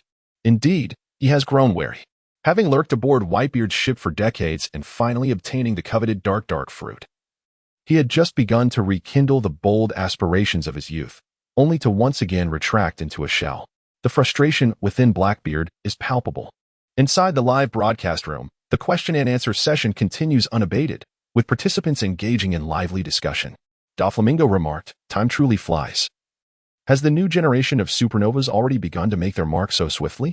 His eloquent speech referred to the era of extreme malice as the age of supernovas, earning him accolades from numerous pirates. Hancock chimed in, "Since the esteemed administrator has said so, it must surely be true." Kid interjected, "Shall we crush the head of the Golden Lion? What an excellent opportunity to establish our names. I'm all for it." Hawkins stated, "I just consulted my fortune. There is a faint black blood mist surrounding the Golden Lion's head. This is an omen of calamity. The idea of shattering the Golden Lion's skull seems plausible." Hawkins then added, "Kid, when do we set sail? Count me in." Initially, Hawkins hoped to forge an alliance with Kid. This opportunity for glory is desired by all. Yet the Golden Lion remains a formidable figure from the previous era. Even in this time, his strength is unfathomable. Hawkins lacks the confidence to confront the Golden Lion alone. However, if he were to ally with other formidable opponents, the outcome might differ. Yet, it was evident that Kid was unwilling to collaborate with Hawkins, outright dismissing his words and even striking him across the face. Kid scoffed, "Fortune teller? Spare me. Just moments ago, you mentioned a naval incident involving Marinford. Yet nothing came of it." Upon hearing this, Hawkins' face flushed with embarrassment. During his earlier divination, an unforeseen event had indeed occurred, leading to such a conclusion. Now, with Kid publicly questioning the validity of his divination, Hawkins felt compelled to defend himself. That was an anomaly," he stammered. Such a feeble explanation was clearly insufficient to convince the onlookers. "Does this imply that Hawkins' divination is a contrary indicator?" queried Jewelry Bonnie. "Could it be that the information released by Luo Fei was misleading?" Drake pondered. "That seems unlikely. The administrator has no reason to disseminate false information," Bonnie replied. "Listen to me. Mina, you may doubt Hawkins, but you cannot doubt Luo Fei," Trafalgar Law exclaimed. "Luo Fei is eternally divine. Do not spread rumors nor believe in them. Follow Lord Luo Fei and reject feudal superstitions." Under Law's fervent exhortation, many began to renew their faith in Luo Fei. Even Luo Fei himself was astonished by the unwavering belief others had in him, and his words bore a hint of the quirky depth characteristic of an otaku. Nevertheless, this was quite consistent with Law's persona. Despite his cool exterior, he had avidly followed the legendary exploits of Germa 66 in manga form for quite some time. Is this truly the outside world? While it is exhilarating, it is also quite terrifying, pondered Momonosuke. It seems I have fallen behind the times, Morgans. Secure for me the newspapers from the past 3 years and the next decade. Morgans replied, "Certainly. Will the payment be annual or monthly?" I have no money on my ship. Can I trade you a zombie instead?" Moria countered. "That won't do. Why not suggest using ghost coins instead?" Morgans retorted. "All right. Absalom, you shall handle the newspaper matters aboard the ship from now on, and the costs will be yours," Moria decided. "Absalom, why are you silent?" "He is still under a gag order." Perona chimed in. Fine, Perona, then you shall take charge of this matter." Luo Fei, "Dear Administrator, please silence me," Perona requested. Meanwhile, Shiki, observing the lively discussions in the live stream regarding who might shatter his skull, felt a mix of irritation and embarrassment, especially after Luo Fei's revelation that the individuals destined to defeat him were none other than the youngsters of the New World. Shiki's fury intensified. The worst generation, is it?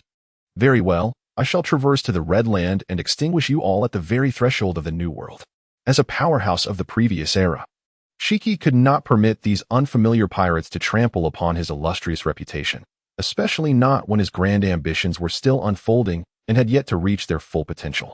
However, despite the profound reluctance within the heart of the Golden Lion, it is challenging to alter the audacity of the New Age pirates.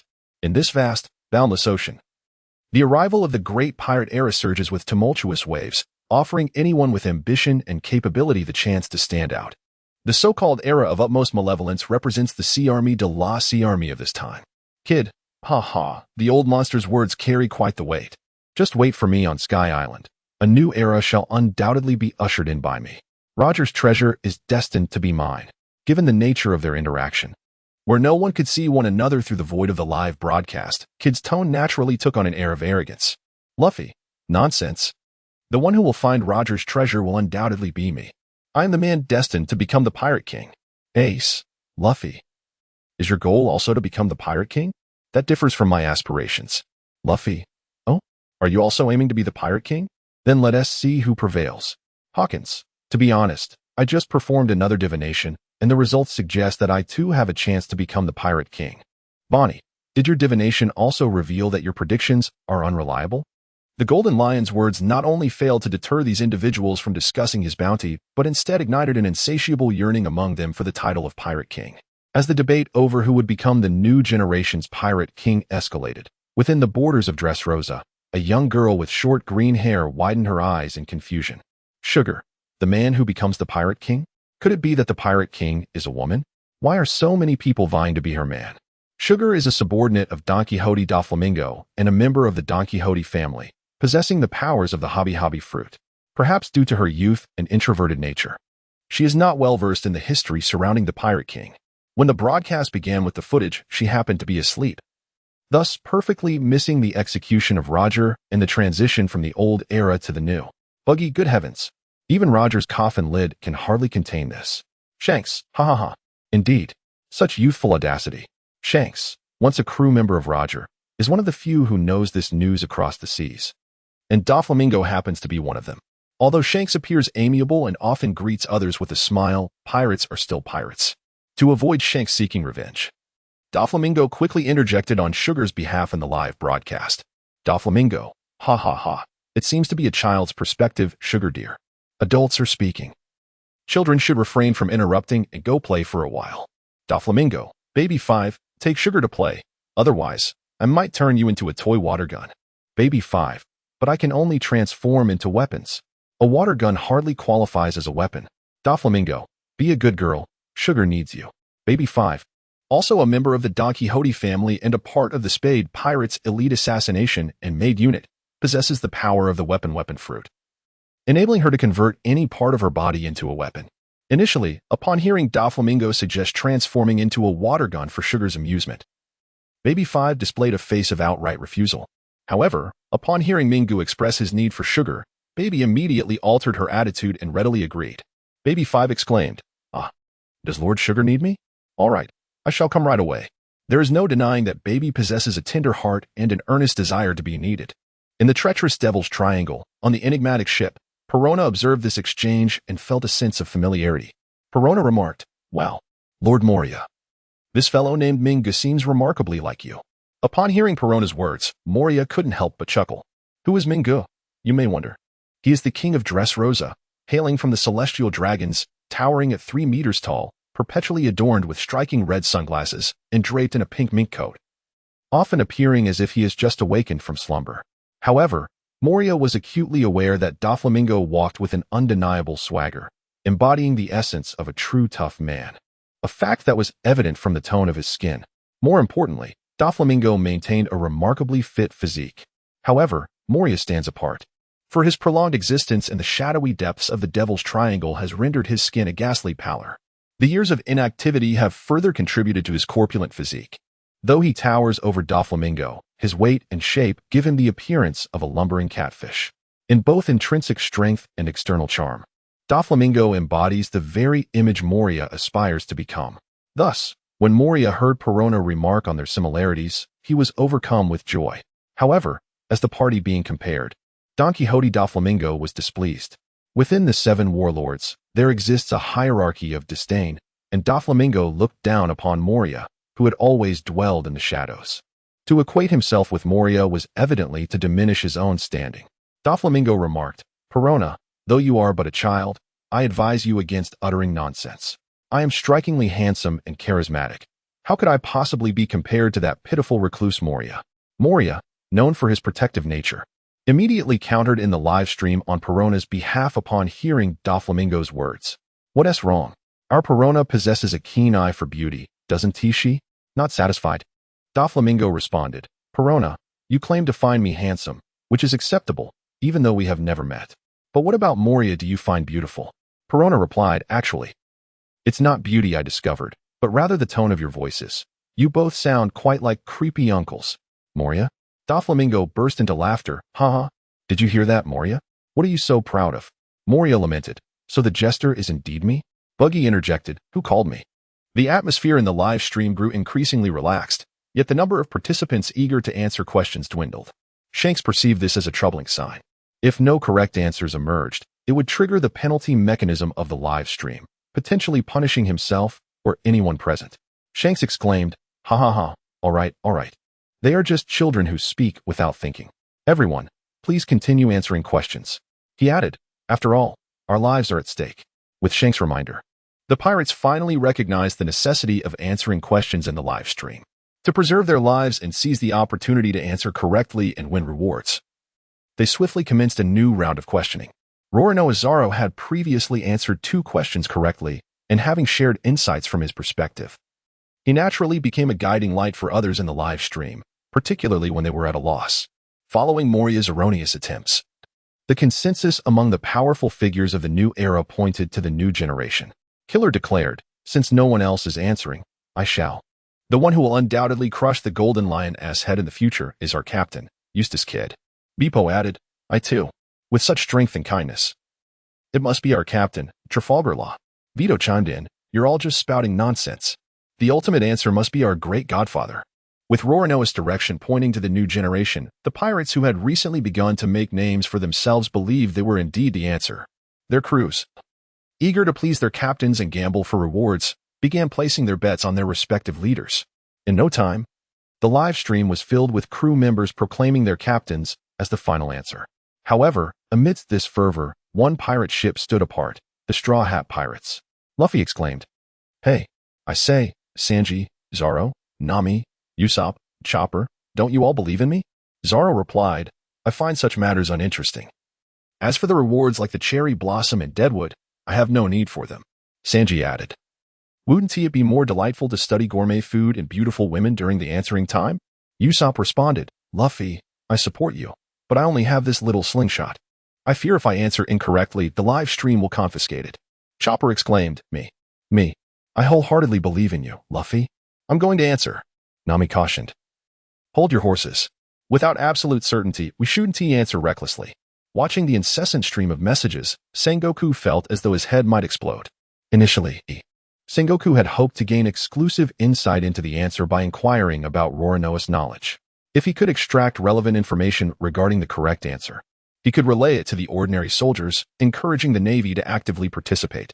Upon hearing Roronoa's reference to the new generation, Sengoku was initially elated, as this significantly narrowed down the scope of the answers.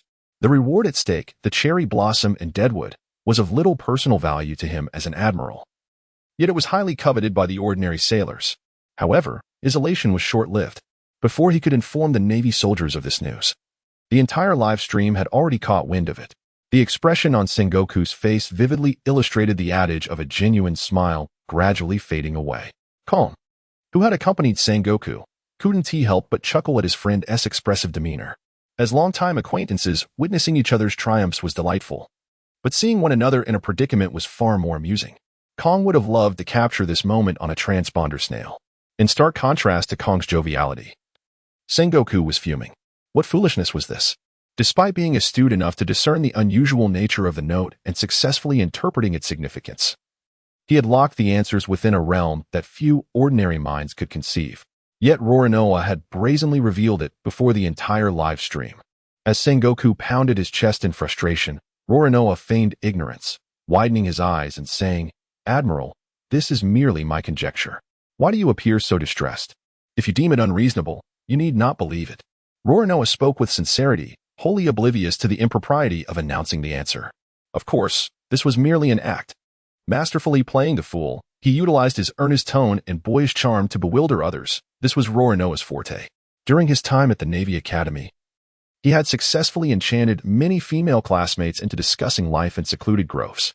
By revealing the scope of the correct answer and initiating a new round of trial and error, he aimed to obtain further penalties and deprivations. This was Rorinoa's true intention. His plan was in direct opposition to Sengoku's, so he continued to feign innocence. At present, his identity as a 17-year-old boy served as his strongest shield. Being young, it was understandable that he might overlook certain matters. After all, Rorinoa was still just a child of 17. How could he harbor any ill intentions? Perhaps it was Rorinoa's inherently harmless appearance or his genuinely sincere tone that led Kong to quickly accept Rorinoa's narrative. Believing that Rorinoa's disclosure of the answer's scope in the live stream was merely unintentional. Ha ha ha, the Admiral is just feeling a bit withdrawn. There is no need to worry. Tomorrow will be better. Garp gently patted Luffy on the shoulder, offering a few words of comfort. Among the Navy, the most protective figure for the younger generation, aside from Sengoku, is undoubtedly Garp. Currently, Sengoku is enveloped in a cloud of melancholy, thus the responsibility of safeguarding the youth naturally falls upon Garp's shoulders. Upon hearing Garp's words, Luffy nodded in a manner that suggested a vague understanding. "Well, it's getting late. We ought to return. Rest well," Garp remarked, giving a light pat to the disheartened Garp and casting a glance at Luffy as he spoke. Their visit aimed to uncover the answer to a particular query. Even if a definitive answer eluded them, acquiring a general understanding would still be worthwhile. With their objective now fulfilled, albeit not as flawlessly as envisioned, lingering any longer seemed unnecessary. Consequently, Garp prepared to bid farewell to Luffy and depart. However, just as Garp and Sengoku were about to depart, Luffy called out to them. "Ah, Marshal, General, please hold on a moment," Luffy exclaimed before hastily retreating into the room. When he re-emerged, he was carrying a wooden box. "This afternoon, the pirates provided these items, and I was at a loss for where to place them. Fortunately, with your esteemed presence, I am willing to surrender all of these treasures." Luffy spoke with wide eyes and a sincere tone. Deciding to turn over all the offerings he had received during the live stream to the Navy was a well-considered choice for Luffy. Firstly, as an ordinary naval officer without the strength or status to safeguard such wealth and weaponry, keeping them posed a significant risk to his personal safety. In contrast, surrendering them to the Navy's highest command would ensure these treasures receive the utmost protection, thus shielding him from any repercussions. Moreover, a considerable portion of the items Luffy was handing over was absent from the Navy's arsenal. Upon submission, these items would not be immediately deployed in combat. Rather, they would undergo thorough examination. In this manner, Luffy effectively borrowed the name of the Navy's Supreme Commander to secure these valuables. Should he later find himself in a position of strength, reclaiming them would not be an issue. Secondly, his previous remarks in the live stream had undoubtedly irked Sengoku. Thus, this act of surrender served as a fitting opportunity to assuage Sengoku's internal turmoil and dispel any doubts he may harbor about Luffy. Although Sengoku had yet to question Luffy due to the shared visual feed and Garp's presence, it was understood that Garp's obliviousness could be excused, whereas Sengoku, renowned for his intellect, could awaken to skepticism at any moment. Luffy deemed it worthwhile to exchange these external possessions for the trust of the Navy's Marshal. Of course, Luffy was not so naive as to surrender everything unconditionally. In terms of quantity, he had made some adjustments. Although all the offerings from the pirates were recorded by the live stream system, specific numbers were not visible. For instance, regarding the artificial devil fruits he had just retrieved, Luffy had discreetly retained 5 for himself prior to their presentation. Upon hearing Luffy's declaration, Garp was profoundly astonished, his eyes widening in disbelief. Sengoku, while grappling with a storm of emotions, managed to maintain a facade of calmness. However, it should be noted that Garp and Sengoku were not shocked by Luffy's words per se, but rather by the contents of the box he held. Inside was an entire case of devil fruits. Garp recalled that when the pirates had been presenting their tributes to Luffy that afternoon, while others had offered weapons and treasures. Kaido had been forthright, presenting a whole box of devil fruits. At the time, Garp had thought little of it, assuming Kaido was merely engaging in superficial gestures. Unexpectedly, there lay an entire box brimming with treasures. What astonished both Garp and Sengoku even more was that Luffy was willing to surrender all these items to the Navy. It is worth noting that the number of devil fruits is finite, and they are a rare commodity in the trading market. Even though Kaido offered artificial devil fruits, they fetched exorbitant prices on the black market, with many affluent individuals exhausting their fortunes in vain to acquire one. Yet, here was Luffy, possessing such an abundant collection. The audacity and the extravagant spirit of treating money as mere refuse earned their admiration. Under Luffy's guidance, Sengoku and Garp entered Luffy's chamber, where they beheld orderly stacks of treasure chests.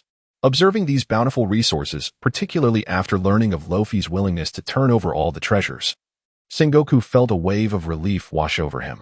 Having recently been in a sour mood due to missing a critical opportunity, Sengoku was now buoyed, exclaiming, "Luffy, you are a good lad. Your contributions to the Navy are duly noted." He patted Luffy on the shoulder, exuding a leader-esque gravitas. In contrast to Sengoku's formal remarks, Garp's words were more straightforward. At such a young age, you possess this level of insight. Your future is boundless. Should you encounter any challenges within the Navy, invoke my name. Anyone who opposes you stands against me. Garp. Grateful for Garp's assurance, Luffy nodded enthusiastically, responding, "Thank you, Lord Garp." With a few chests of treasures gifted by others, Luffy had not only garnered Sengoku's trust, but also received Garp's promise, marking a significant personal gain.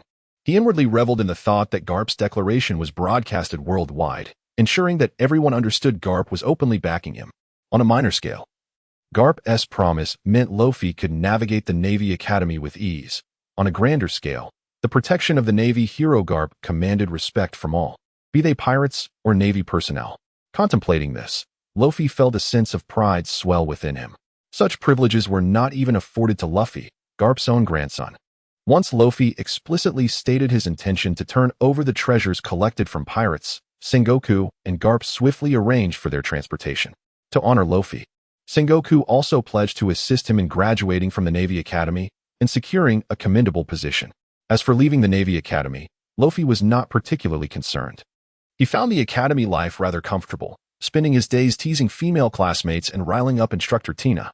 However, he did not dwell on this matter too much, knowing well that he could not remain in the academy forever. Soon after bidding farewell to Sengoku and Garp, Luffy returned to his quarters to rest. Meanwhile, not long after departing from Luffy's residence, Sengoku and Garp engaged in a discussion regarding Luffy. This young man is no ordinary child. I hope he truly is as simple as he appears, Sengoku remarked gravely to Garp. Concerned that Garp might not grasp the implications, Sengoku added, before Tina set sail. I inquired about Luffy's circumstances. Typically, he is known for his lack of diligence and disruptive behavior, consistently failing to meet academic standards. Yet, curiously, his name never appears on the list of those deemed unfit for continuation due to poor performance. Does this not seem an anomaly for a subpar student? While Sengoku clearly conveyed his stance, his underlying skepticism regarding Luffy was unmistakable, though he refrained from revealing such sentiments in Luffy's presence. As a naval admiral, Sengoku must maintain a keen sense of observation. Garp, being a longtime friend of Sengoku, naturally comprehends the implications of his words and swiftly embraces his perspective. However, when it comes to the matter concerning Luffy, Garp's views diverge from Sengoku's.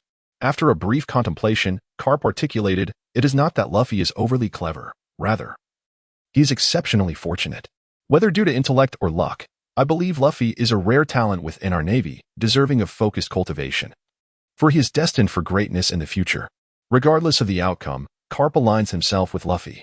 He even opines that Luffy's cleverness provides him with the opportunity to carve out his own path amidst the tumultuous seas. Reflecting on his past, Garp acknowledges his failure in adequately educating Luffy. He focused solely on developing Luffy's physical prowess while neglecting his mental acuity, which led Luffy to easily fall for Shanks' deceptive words.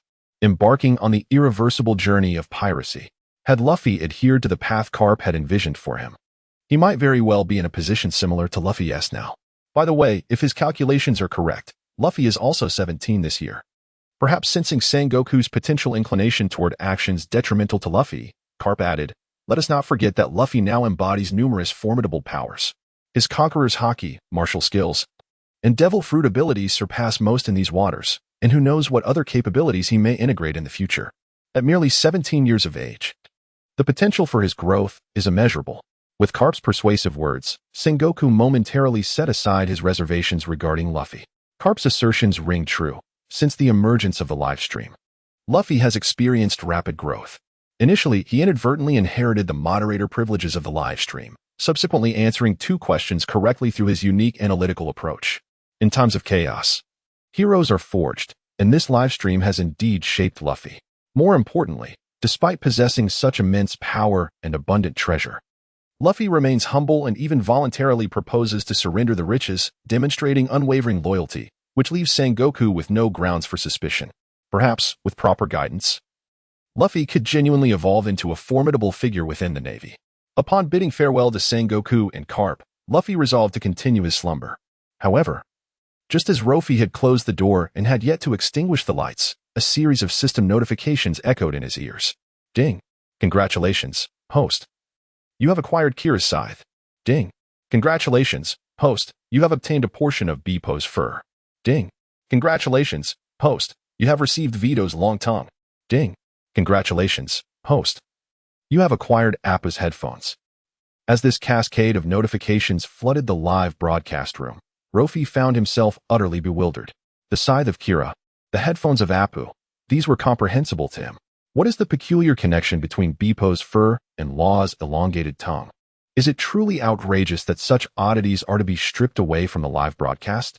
While Law grappled with these perplexities, a notification echoed in his mind, inquiring whether he wished to accept immediately. No, Law promptly declined. He decided to retain weapons and daily necessities. But bizarre items like Bepo's fur and Law's long tongue should be placed in the public prize pool instead. Law reiterated his stance. As the administrator of the live broadcast, he held the authority to dictate the fate of items forfeited due to incorrect answers. If something proved beneficial to him, he would retain it. Otherwise, he would unhesitatingly discard it. As for the public prize pool, at this stage, it essentially served as Law's personal recycling bin, established within the live broadcast. The public prize pool allowed any group member of level 5 or above to partake in the lottery. The pool contained an array of treasures, abilities, and items, not limited to the possessions of this world, but also encompassing rewards from other realms. All group members could accumulate points to participate in the lottery. Each correct answer would earn a point, and upon reaching 3 points, one could enter the draw. As the host, Law enjoyed an absolute luck bonus, ensuring that whatever he contributed would not reappear in his own draws. Meanwhile, as Law pondered these bizarre items sent by the system, somewhere in the vast ocean, another individual was equally perplexed and losing his hair over the same matter. Indeed, he was going bald. This individual was Bepo of the Heart Pirates, a purebred polar bear and the cruise navigator. Many years prior, to assist Cat Viper in seeking the historical text, he had set sail with Pedro, Brooke, and his elder brother, Jeb, forming the Nox Pirates. However, during a moment of observing the sea, Bepo accidentally drifted to the North Sea and fortuitously encountered Law, subsequently joining the Heart Pirates. Just moments ago, Bepo, placing his faith in his captain Trafalgar Law, confidently answered that the one to shatter the head of the Golden Lion would indeed be his captain, Law. Yet, in the brief span of 3 seconds after he had completed his answer, the live broadcast room notified him that he had erred. As a consequence, a portion of his hair was cruelly stripped away. Ironically, the area from which his hair was removed was precisely the crown of his head. The slap of reality arrived with alarming swiftness. The exuberance he felt while answering questions vanished entirely as the punishment descended, leaving Babwa utterly despondent. He sensed a chilling breeze atop his head and sought out a mirror to inspect the damage.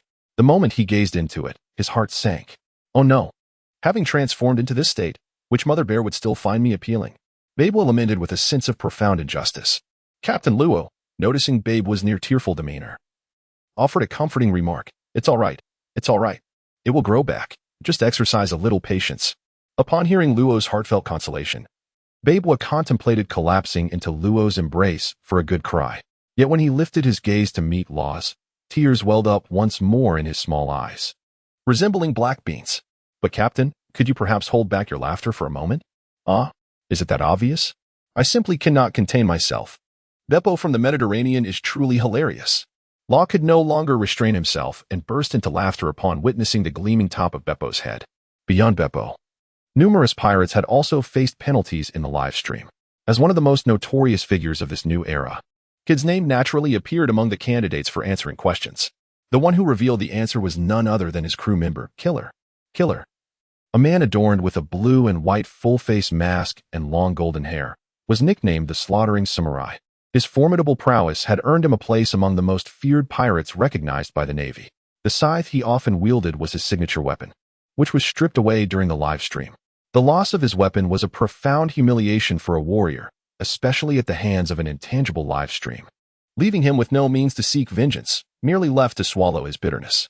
However, the penalty of losing one's weapon in the live stream was not entirely detrimental. Among the pirates who had nowhere to express their sorrow, there was one individual who rejoiced at the loss of something personal. This was Vito. A member of the Flame Tank Pirates, Vito had answered the question with the name of his captain, Capone Beach. Following his incorrect response, the live stream promptly deprived him of his long tongue. For Vito, this was nothing short of splendid news.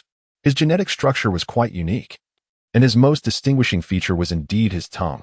Long and slender, it often protruded from his mouth like a small snake, as there was no room for it inside.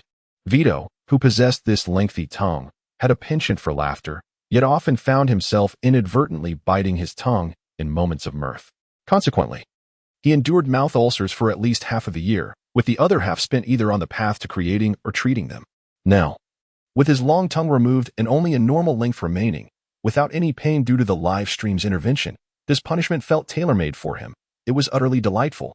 As yet another round of trial and error questioning concluded, a silence enveloped the live stream.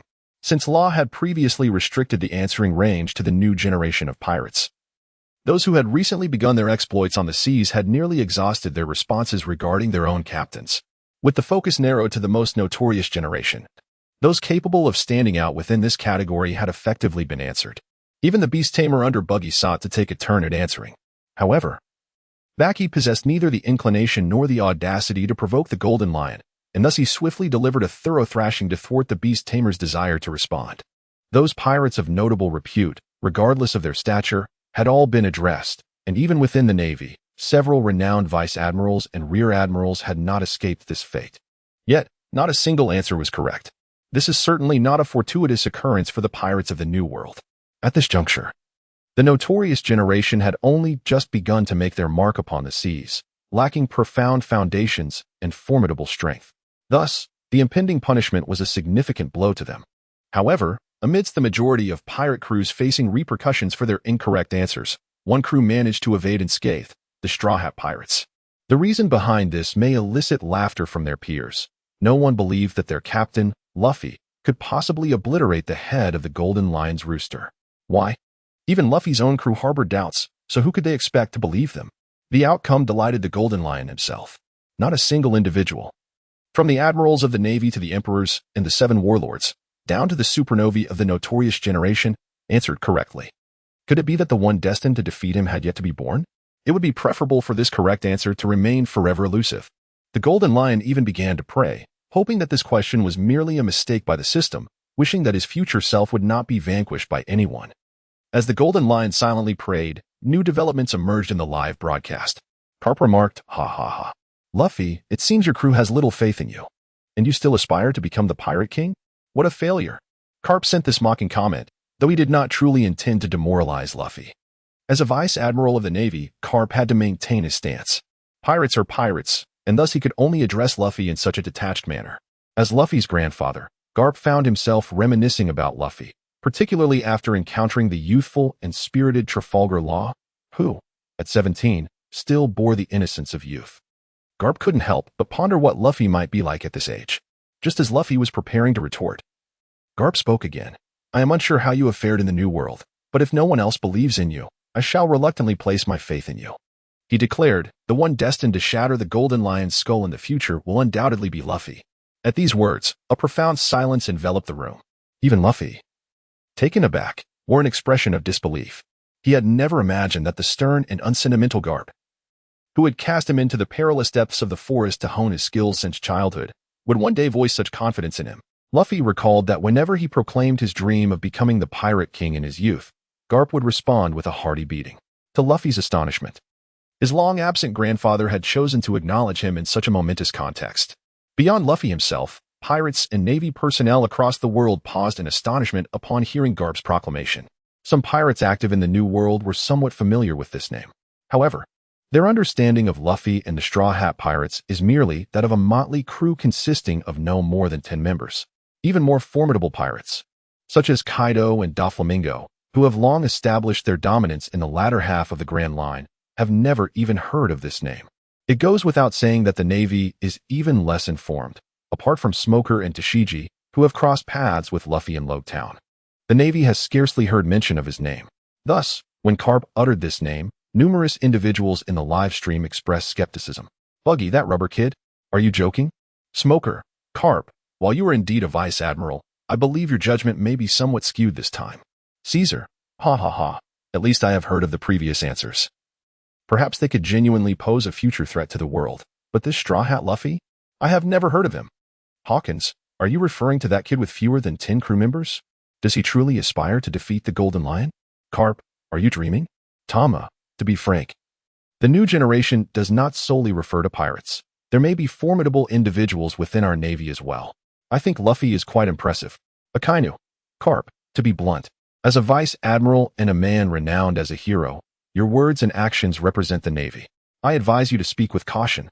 The retired Akainu, upon hearing Garp's response, couldn't help but interject. However, Garp remained unfazed. In fact, upon hearing the various leaders in the live stream ridicule and doubt Luffy, Garp felt a surge of anger. He may reprimand or criticize his own grandson, but no one else is permitted to do so. Garp, Akainu, have you reflected on your actions while at home? If not, refrain from speaking. Garp, and as for Kid and Hawkins, if I recall correctly, you are both wanted criminals. Are you not? Before you contemplate smashing the Golden Lion's head, perhaps you should consider your own safety. Under Garp's fierce defense of his grandson, the voices of dissent in the live stream diminished significantly. However, the diminished voices of dissent do not imply their absence. People merely refrain from discussing the matter out of respect for Garp's threats and reputation. Observing Garp advocate so fervently on his behalf, Luffy felt a warm sensation within. Truly, he thought to himself, this old man possesses a sharp tongue, yet a tender heart. However, Garp's seemingly assertive remarks were swiftly seized upon by Doflamingo, who pointed out the flaws in his argument. Ha ha ha, what a naive young lad, to earn such affirmation from a naval hero, quite remarkable indeed, Doflamingo insinuated. Although Doflamingo was unfamiliar with Luffy and unaware of his background, Garp's repeated defense of Luffy in the live broadcast suggested a complex relationship between the two. One was a naval hero, while the other had recently embarked on his piratical journey. The juxtaposition of their names conjured boundless speculation. It was evident that others had also taken note of this connection, prompting Doflamingo to casually allude to it without explicit declaration. His intentions were simple, to disrupt the world's order. If chaos could ensue, all the better. The more tumultuous the world became, the more flourishing his underground arms trade would be. The old order would inevitably face challenges, all of which Doflamingo eagerly anticipated. Following Doflamingo's statement, Hancock chimed in. Does anyone recall when the live broadcast concluded with Luffy's departure? Garp-san had previously instructed Smoker not to pursue him. Hancock had long since noticed this detail but refrained from voicing it until Doflamingo brought it up, at which point she seized the opportunity to elaborate. With both Doflamingo and Hancock leading the charge, the number of individuals in the broadcast harboring doubts about Garp and Luffy's relationship began to swell. Neither Luffy nor Garp offered explicit responses to this burgeoning speculation. Garp could covertly protect Luffy but could not publicly announce that Luffy was his grandson. The irony of a naval hero having a grandson who was a pirate would be too great to bear.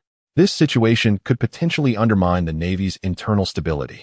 For Luffy, not relying on Garp's reputation and power and refraining from mentioning their relationship constituted an unspoken agreement between them.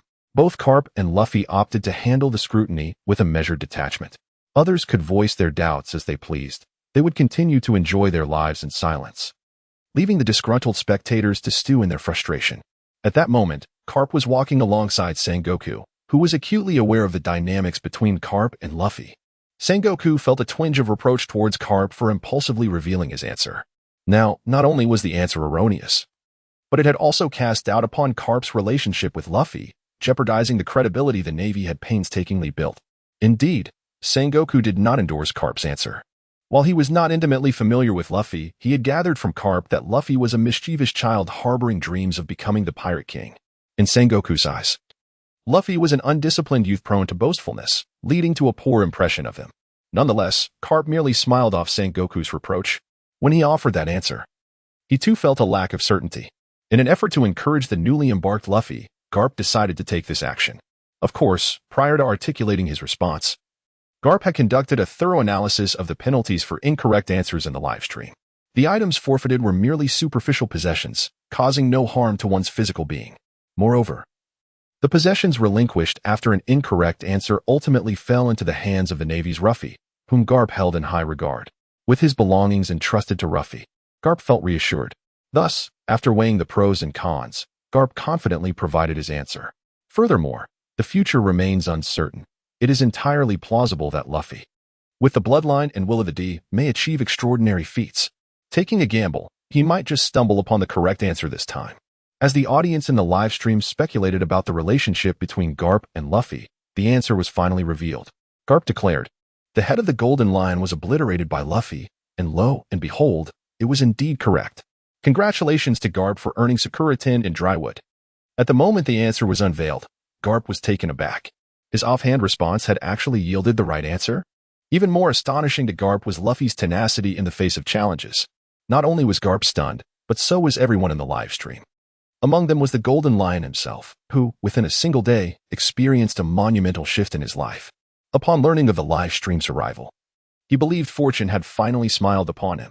However, what awaited him was not opportunity, but rather a crushing blow. First, he lost his companions, Sakura Tin and Kuroki, who had stood by him for over 20 years, and now he was told that his future self was destined to fail. To make matters worse, the one who would vanquish him was a mere child he had never even heard of. How could he reconcile such turmoil within himself? How was the Golden Lion to confront the reality of his inevitable downfall? Stunned, he found himself grappling with thoughts that spiraled into despair. Aside from Garp and the Golden Lion, the one most affected by this revelation was Luffy. Just moments ago, Luffy had been mired in gloom due to the lack of a challenger, but upon hearing the correct answer, an overwhelming joy surged within him, illuminating his face with a radiant smile. His gleaming white teeth sparkled with an undeniable confidence. "I told you it would be me, yet you didn't believe." On board the Thousand Sunny, Luffy stood proudly on the deck, exclaiming his triumph. Nami, the navigator and chief financial officer of the Straw Hat Pirates, exhibited a myriad of expressions as she heard the live announcement confirming Garp's answer. Initially skeptical of Luffy being the right choice, she had desperately tried to dissuade Chopper from answering. Now, she realized with shocking clarity that the correct answer had indeed been Luffy. At that moment, Nami felt as if she had missed out on a fortune. With the revelation of the correct answer, the footage of Luffy shattering the Golden Lion's head was promptly displayed. The floating screen in the live broadcast shifted dramatically. The first sight was still the lofty heights of Vermal, yet this time, the scene was starkly different from its initial enchanting appearance. Previously, Vermal was a picturesque landscape, adorned with flowing streams and surrounded by verdant trees, though marred by ferocious beasts. Now, however, it was engulfed in flames, a desolate vision of destruction, resembling a hellscape. The Golden Lion's heart shattered at the sight. He could hardly fathom that the domain he had painstakingly cultivated for over 20 years had devolved into such ruin. How could I possibly be defeated by this nameless wretch? My Vermal floats high above, impervious to attack. There must be an error in the broadcast. It's all a deception. The Golden Lion roared in disbelief. A floating island at such heights? Truly, a formidable challenge. Sengoku murmured as he noted the Golden Lion's words in his notebook. The live footage revealed a cascade of white snowflakes drifting from the sky. The juxtaposition of the crimson flames against the pure white snow rendered the scene profoundly solemn. Amidst this tableau, the Golden Lion stood amidst the crumbling ruins, bellowing, "Lion's eternal slash." In an instant, he launched a ferocious kick, unleashing a barrage of slashes aimed directly at Luffy. The Golden Lion, still supported by Sakura Tin and Kuroki, was relentless. Observing the unfolding scene, Luffy understood a crucial truth. The foretold future within the broadcast remained aligned with the original trajectory of this world, unaffected by the current circumstances of the live stream. The Golden Lion's heart was irrevocably shattered as he contemplated the imagery before him. "East Blue, will I never conquer you?" Through the information conveyed in the broadcast, he soon grasped the gravity of his situation. This was supposed to be the moment he would finally subjugate the East Blue. The ferocious beasts Bread and Vermal were now ready for battle, signaling the commencement of the Golden Lion's vengeance. As his thoughts wandered back 2 decades, he recalled a time when he, Roger, and Whitebeard stood atop the world as the 3 greatest pirates of the previous era. Each of these formidable pirates, driven by distinct aspirations, chose divergent paths. Roger sought the ultimate treasure and the title of Pirate King. Whitebeard yearned for a family, while the Golden Lion aspired to dominate the world.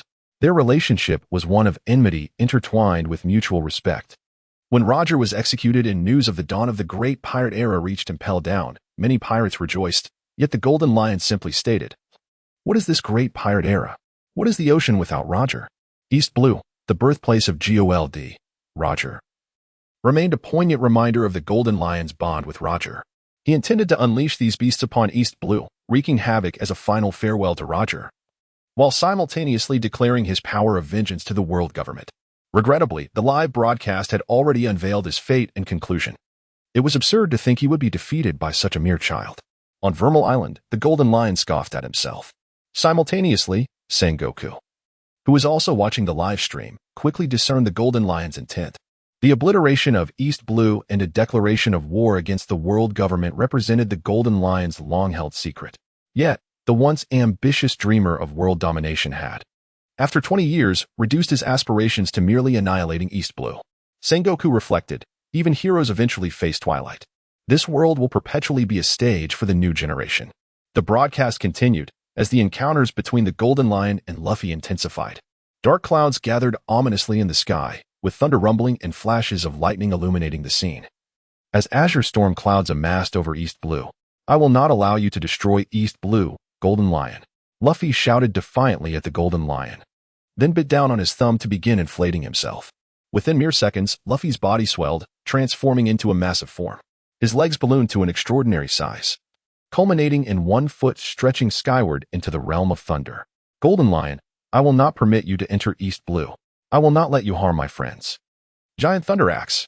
As Luffy's voice echoed across the tumultuous skies, his thunderous rubber axe descended with tremendous force, aimed directly at the Golden Lion's forehead. Though the Golden Lion hastily summoned massive stones to shield himself using his float fruit ability, it proved futile against Luffy's thunderous axe. Debris scattered as the sound of thunder crackled through the air. Time seemed to freeze in that moment. The Golden Lion's mind flashed back to a scene from 20 years prior. The wheel of fate turned once more, and the cycle repeated. That day had also been marked by tempestuous weather, reminiscent of the day he was defeated by Roger. "Am I once again thwarted by a man from East Blue? Roger." As the thunder battle axe descended upon him, the Golden Lion widened his eyes, uttering words as if entranced. Boom. Luffy's invincible thunder battle axe cleaved through the very fabric of space, fracturing the island into countless stones that plummeted from the sky, with the Golden Lion among them. The scene abruptly froze. Although the live broadcast did not explicitly reveal the outcome of this fierce confrontation, the tension lingered in the air. However, from the final scene, it is undeniably evident that the Golden Lion has been defeated. After witnessing this live broadcast, the hearts of all were profoundly shaken. They observed the Golden Lion, a symbol of the old generation's might, descend from glory, while simultaneously witnessing the ascent of Luffy as a beacon of the new generation's strength.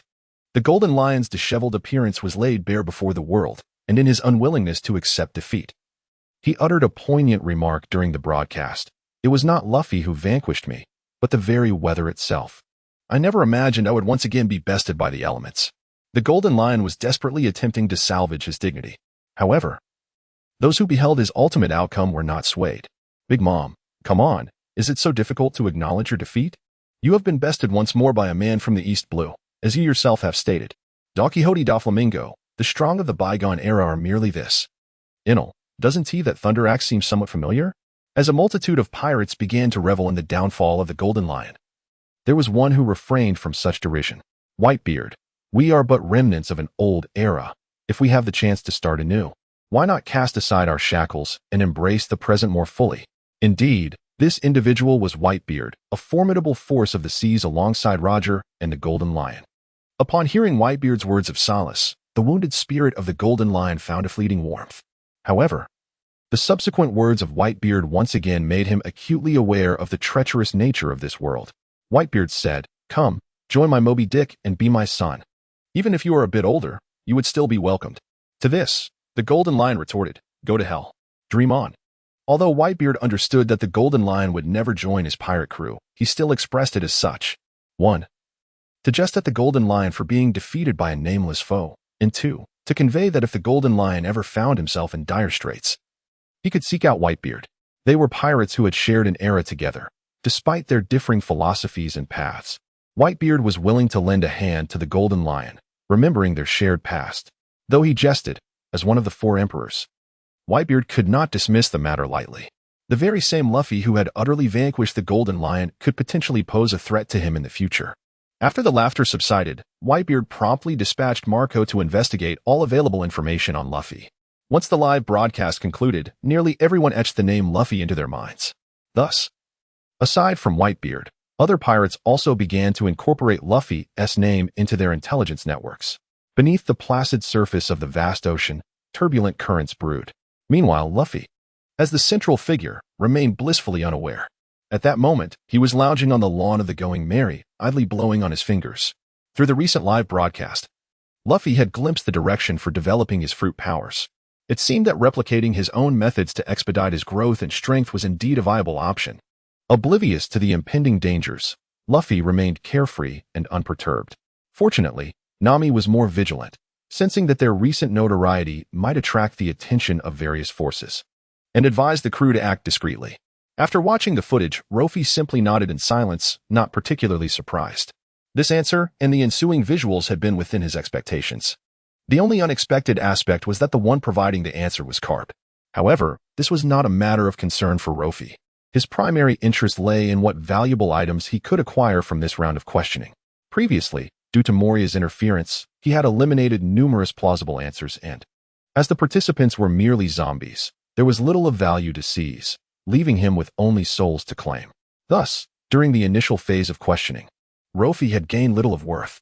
In the latter half, as the participants were mainly minor crew members from various emerging pirate ships, even erroneous answers yielded little to confiscate, and Luffy naturally could not obtain anything significant.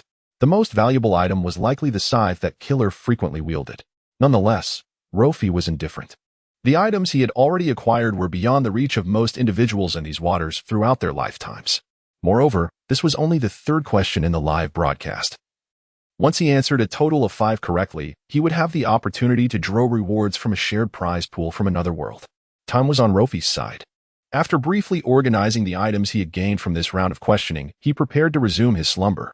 As this segment aired, reactions in the live broadcast varied, with some rejoicing and others in despair. Naturally, the Golden Lion and the other unranked notorious pirates were filled with dismay. The sudden emergence of Luffy placed considerable pressure upon them. Conversely, Luffy and the Navy were elated, particularly Garp, who could scarcely believe his ears upon hearing the results. Could his grandson, who was nothing more than an irreverent dreamer aspiring to become the Pirate King, actually stand a chance against the Golden Lion, who was on par with Roger? Furthermore, the terminology used in the broadcast was meticulous. It was not merely a defeat but a complete obliteration. What did this signify? It indicated that Luffy not only possessed the power to rival the Golden Lion, but also the capability to subdue him. As Luffy's grandfather, Garp could not help but feel a surge of pride for his grandson. Previously, Garp had hoped for Luffy to join the Navy, not solely due to his own position, but because he believed that keeping Luffy close would allow him to protect him better. However, he has now learned that Luffy possesses the potential to stand independently and naturally. Garp is elated by this. At present, Garp is both joyful and proud, and with age comes a propensity for impulsive actions. Upon receiving the news about Sakura 10 and the withered tree, Garp hastily typed a message in the live broadcast room. "Truly my grandson, what a remarkable lad."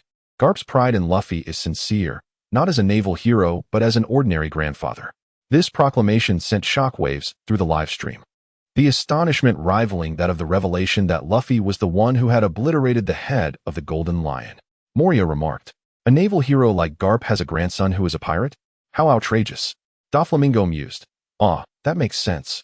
No wonder Garp had previously shielded Luffy so fervently. There's a reason behind it." Smoker interjected, "Well then, I shall cease my pursuit of Luffy from this point onward." "Captain Garp, do I still have a chance?" Buggy exclaimed, "No wonder this kid has the audacity to oppose me. He is backed by the Navy." Robin quipped, "Are the Navy and pirates colluding? How intriguing. Within the live stream, a multitude of pirates began to question the Navy regarding this revelation. As for Garp, he remained unfazed.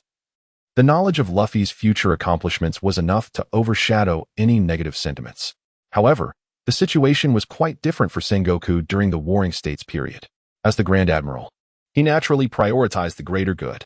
At this moment, both Sengoku and Garp had returned to their respective homes. Upon hearing Garp's remarks, Sengoku was filled with deep regret. Why had he not returned home with Garp? Why had he not shared a bed with Garp? Why had he failed to keep a watchful eye on Garp? Sengoku felt a mix of exasperation and helplessness regarding Garp's impulsive decision to self-destruct. He was, of course, aware that Luffy was Garp's grandson.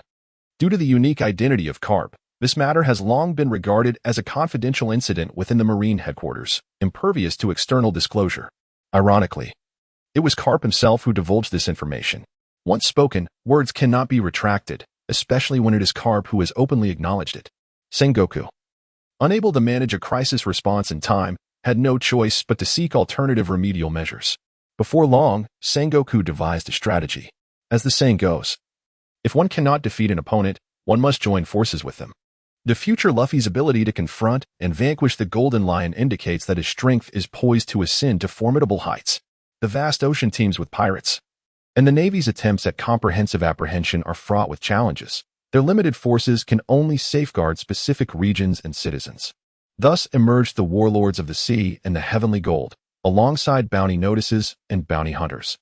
The warlords of the sea and the heavenly gold were established by the government to maintain the current balance of the world. The bounties and bounty hunters were intended to rally brave souls from the populace to serve the government's interests. Given Luffy's immense potential, failing to implement sanctions now would render any future actions exceedingly difficult. However, if immediate coercive measures were taken against Luffy, depriving him of growth opportunities, who would ultimately confront the Golden Lion? From the recently broadcast footage, Sengoku has discerned the ambitions of the Golden Lion. As the first criminal in history to escape from Impel Down, the Golden Lion has long been a source of vexation for the Navy. Over the years, they have relentlessly pursued him, yet regrettably, they have found no breakthroughs. However, with the prophecy of the live broadcast, it is highly likely that Luffy will serve as the breakthrough for the Navy to capture the Golden Lion. Such an extraordinary opportunity will undoubtedly not escape Sengoku's attention. However, even if Luffy manages to assist the government in capturing the Golden Lion, it does not alter the fact that he is a pirate. As long as he embraces the life of a pirate, he will eternally find himself in opposition to the Navy. By the time Luffy grows strong enough to defeat the Golden Lion, it is likely that the Navy will be unable to contend with him. Therefore, at this juncture, the only viable solution to eliminate the Golden Lion while preventing Luffy from becoming an enemy of the Navy is to recruit him. With the decision firmly made, Sengoku swiftly addressed Luffy from the broadcast. Sengoku proclaimed, "Luffy, since you are the grandson of Garp, you naturally belong to the Navy. Hear us the proposition. If you can find your way back and return to the embrace of the Navy, I promise to offer you the finest treatment, and your companions can be removed from the bounty list." In Sengoku's perspective, these words held absolute allure for Luffy, the pirate. Not only did Sengoku vow to provide Luffy with exceptional, but he also expressed a willingness to accept his comrades, something that many pirates could only dream of. Being a pirate, after all, entails a venture into uncertainty, lacking safety and stability. How could it compare to the Navy? There, one enjoys a structured existence with provisions, and moreover, Luffy is the grandson of Garp. Should Luffy choose to join the Navy, he would be genuinely rooted in legitimacy, free from the worries of inadequate in the future. However, he underestimated Luffy's unwavering determination to become the Pirate King and overestimated the allure of the conditions he presented. Sengoku's words were conveyed to Luffy by Garp on more than one occasion. If Luffy had any genuine interest in joining the Navy, he would not have set sail to become a pirate. Thus, Luffy promptly declined Sengoku's invitation. "I apologize, but I am destined to be the Pirate King. I have no interest in becoming a Navy officer," he declared, firmly rejecting Sengoku without a hint of negotiation.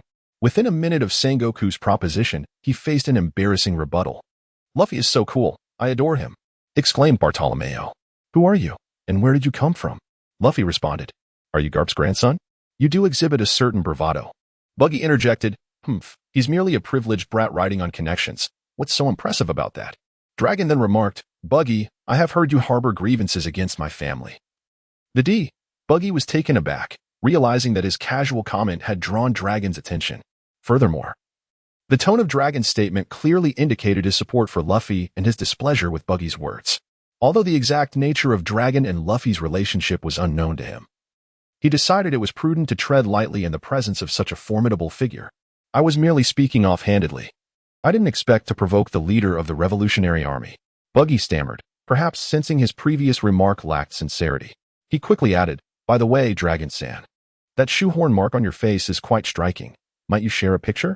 I would like to get one myself someday. Initially, Buggy intended this statement as a compliment, seeking to flatter Dragon for the beauty of his mark.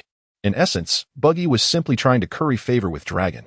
However, unexpectedly, not only did he fail to ingratiate himself, but he also ended up stepping on the horse's leg. Long has always been sensitive about the mark on his face, which is why he prefers to don a hooded cloak whenever he steps out, particularly after the secret of this mark was exposed in the live stream. He has become even more averse to anyone mentioning it. Now, Baki has brazenly brought it up. Doesn't he realize he is opposing him? Ivankov, a clown, is it? Just wait. When I am released from prison, I will ensure that you are torn to pieces for long. Baki, ah well. While I would love to retort, being torn to pieces holds no significance for me. Baki's statement was merely intended to convey a fact. Yet, in his tone reminiscent of an iron-headed child, he inadvertently ignited the ire of the Revolutionary Army once more, completely oblivious to the repercussions of his words. Some of Buggy's underlings, upon hearing such audacious remarks, found themselves even more enamored with their leader. Who would have thought their boss could be so resolute? The leader of the Revolutionary Army declared that confrontation was inevitable. With their captain exhibiting such fortitude, Buggy's crew naturally followed suit. Machi, the first mate and beast tamer of the Buggy pirates, boasted, "Captain, you're magnificent. What is the Revolutionary Army to us? Our captain is so formidable that your willingness to accept the shoehorn imprint is a sign of respect. Dragon, I advise you not to misjudge the situation." Upon hearing Machi's words, Yalatali, an ally of the Buggy pirates, felt as though she had been struck by a bolt of lightning. Who was Dragon? He was the leader of the Revolutionary Army, commanding a mysterious force that had liberated countless nations in just a few years, the world's most wanted criminal. How ignorant was Machi to provoke such a figure? Yalatali exclaimed, "Oh heavens! Someone rescue me! What manner of foolery is this?" She continued, "If I am guilty, let the Navy punish me. Do not subject me to this alliance of pirates, all of whom seem utterly devoid of sense." Buggy interjected, "What do you mean by that, Yalatali?" She replied, "It means I am taking my leave. We shall meet again in the future." Buggy lamented, "How can you be so lacking in loyalty? This is the new world. If we do not form alliances, we risk being consumed by other pirates." Dragon remarked, "Instead of worrying about others, you would do better to reflect on your own circumstances." In the live broadcast, the antics of Buggy, the jester, once again stirred considerable excitement. Rofei, after a few glances, felt drowsy and quickly succumbed to sleep within moments. However, at the very moment when Luffy succumbed to slumber, a new inquiry emerged within the live broadcast room. This time, the question was devoid of any visual accompaniment. It was merely a singular question. Inquiry: who is Luffy's father? Correct answer reward: 100 hand blossom technique. Technique description: a special ability derived from the flower fruit, allowing the user to sprout 100 petal-like hands from their body. Incorrect answer penalty: randomly strip one item from the respondent, which may include but is not limited to fruit abilities, physical prowess, life, equipment, and more. As the words reverberated through the live broadcast, a pink petal suddenly materialized in the rewards section. The flower fruit is Robin's unique fruit ability. The technique 100 Hand Blossom is one of the techniques that Robin has developed through her fruit powers. It was unexpected that even techniques could be seized as rewards within the broadcast. However, perhaps due to the nature of fruit abilities, which possess variability and regenerative power, Robin herself remained unscathed by the potential loss of her technique. She could still execute the 100 Hand Blossom at her discretion. Unlike others who became flustered upon losing their possessions due to the broadcast, Robin maintained a notable composure. After confirming that her body had suffered no harm, she prepared to focus intently on answering the question. After all, her fruit ability was her ace in the hole, and she was not keen on allowing anyone else to learn her exclusive technique. Yet, the question of Luffy's father proved to be quite vexing for Robin. She barely recognized Luffy, so how could she possibly know who his father was? Who is Luffy's father? Within the live broadcast, various conjectures arose. Following the recent footage of Luffy vanquishing the Golden Lion, interest in Luffy remained exceptionally high, with numerous individuals beginning to acknowledge him. believing this young man holds great promise for the future. However, when this question arose, everyone's heart resonated with a singular thought: unfairness. Most of them were utterly oblivious to who Luffy was, let alone understanding the identity of his father. Doflamingo remarked, "Luffy's father? This is merely a trivial question for him." Nico Robin added, "This inquiry does indeed lean towards Luffy. It appears we are all without hope." Hancock sighed, alas. "Shall I miss this question again?" Crocodile interjected, "Perhaps not. This question has lingered for quite some time, and yet not a single soul has stepped forth to answer it. Does this not imply that even Luffy himself is unaware of his father's identity?" As the discussion surrounding the identity of Luffy's father persisted, Luffy himself remained utterly bewildered. Just as Crocodile had speculated, Luffy was indeed unaware of who his father was. All he knew was that his grandfather was Garp, that he had grown up in Fusha village in the East Blue, raised by the mountain bandit Dayton, and that he had 2 brothers. However, he has always been oblivious to the identity of his father. In his childhood, he had posed this question to Garp, but each time he inquired, Garp would erupt in a fit of rage. Eventually, Luffy grew wise and ceased to ask Garp about it. "Luffy, is this a trick question? How could I not know?" Perona, astounding. Could it be that there truly exists someone unaware of their father's identity? Luffy, is that so strange? Then who is your father? Perona, I genuinely do not know. I apologize for the intrusion. Bartolomeo, no way, no way. Is it possible that someone really does not know who their father is? Garp, didn't you just claim that Luffy is your grandson? Then who is your son? Regarding the relationship between Garp and Luffy, Garp had previously acknowledged it himself during a live broadcast. However, the fact that Garp has a son is seldom known among people. Even prior to the emergence of this inquiry, many harbored doubts about whether Luffy simply sprang forth from some crevice in a rock. Of course, the answer to this question is not entirely shrouded in mystery. At the very least, Garp and the leader of the Revolutionary Army, Dragon, are aware of it, along with a select few high-ranking Navy officials who are also privy to this information. Nonetheless, the exposure of such a matter would be detrimental to the Navy's reputation. Those few who comprehend the truth have opted for silence. Although the reward for this question is enticing, it is merely a novel tactic. They cannot risk tarnishing the Navy's honor for the sake of answering. Even Garp, upon encountering this question, found himself lost in contemplation. Should the identity of Luffy's father be disclosed at this juncture?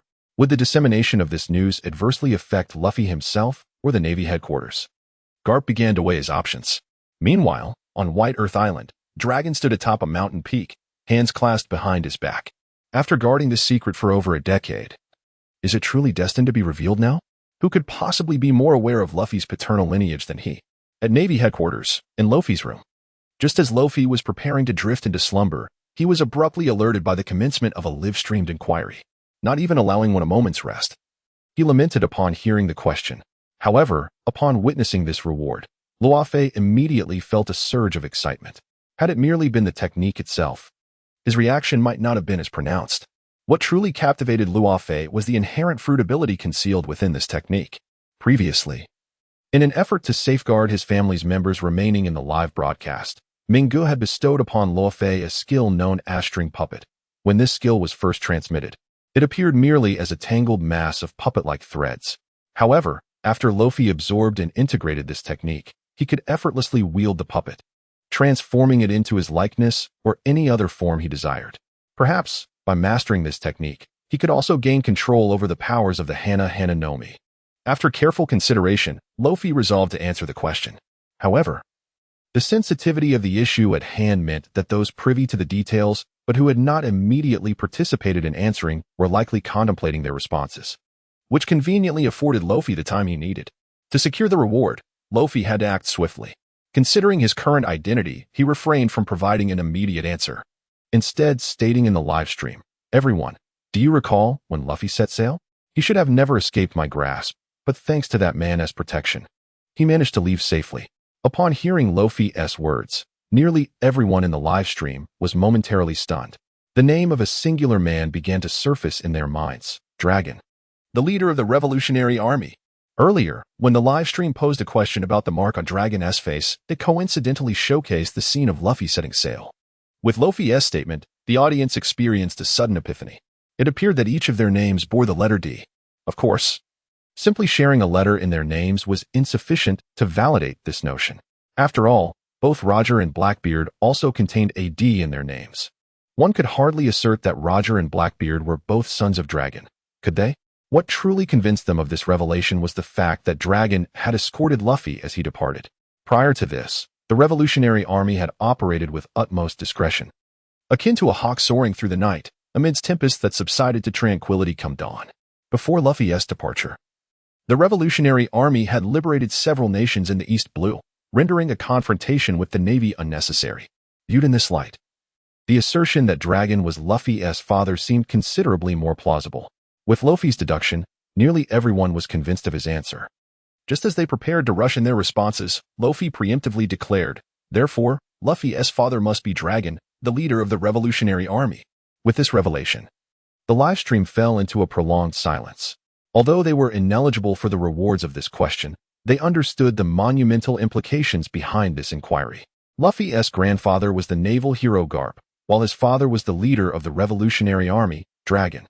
This meant that Dragon, the leader of the Revolutionary Army, was indeed the son of the esteemed hero, Garp. The ramifications of this conclusion left the entire ocean in a state of shock. Garp, the naval hero, not only had a grandson aspiring to become pirate king, but also a son intent on overthrowing the world government. Such news was undeniably explosive. The very notion of justice that the Navy had staunchly upheld was now called into question. The authority of the world government faced unprecedented challenges at this moment. Doflamingo remarked. It turns out the Navy not only maintains close ties with pirates, but also engages deeply with the Revolutionary Army.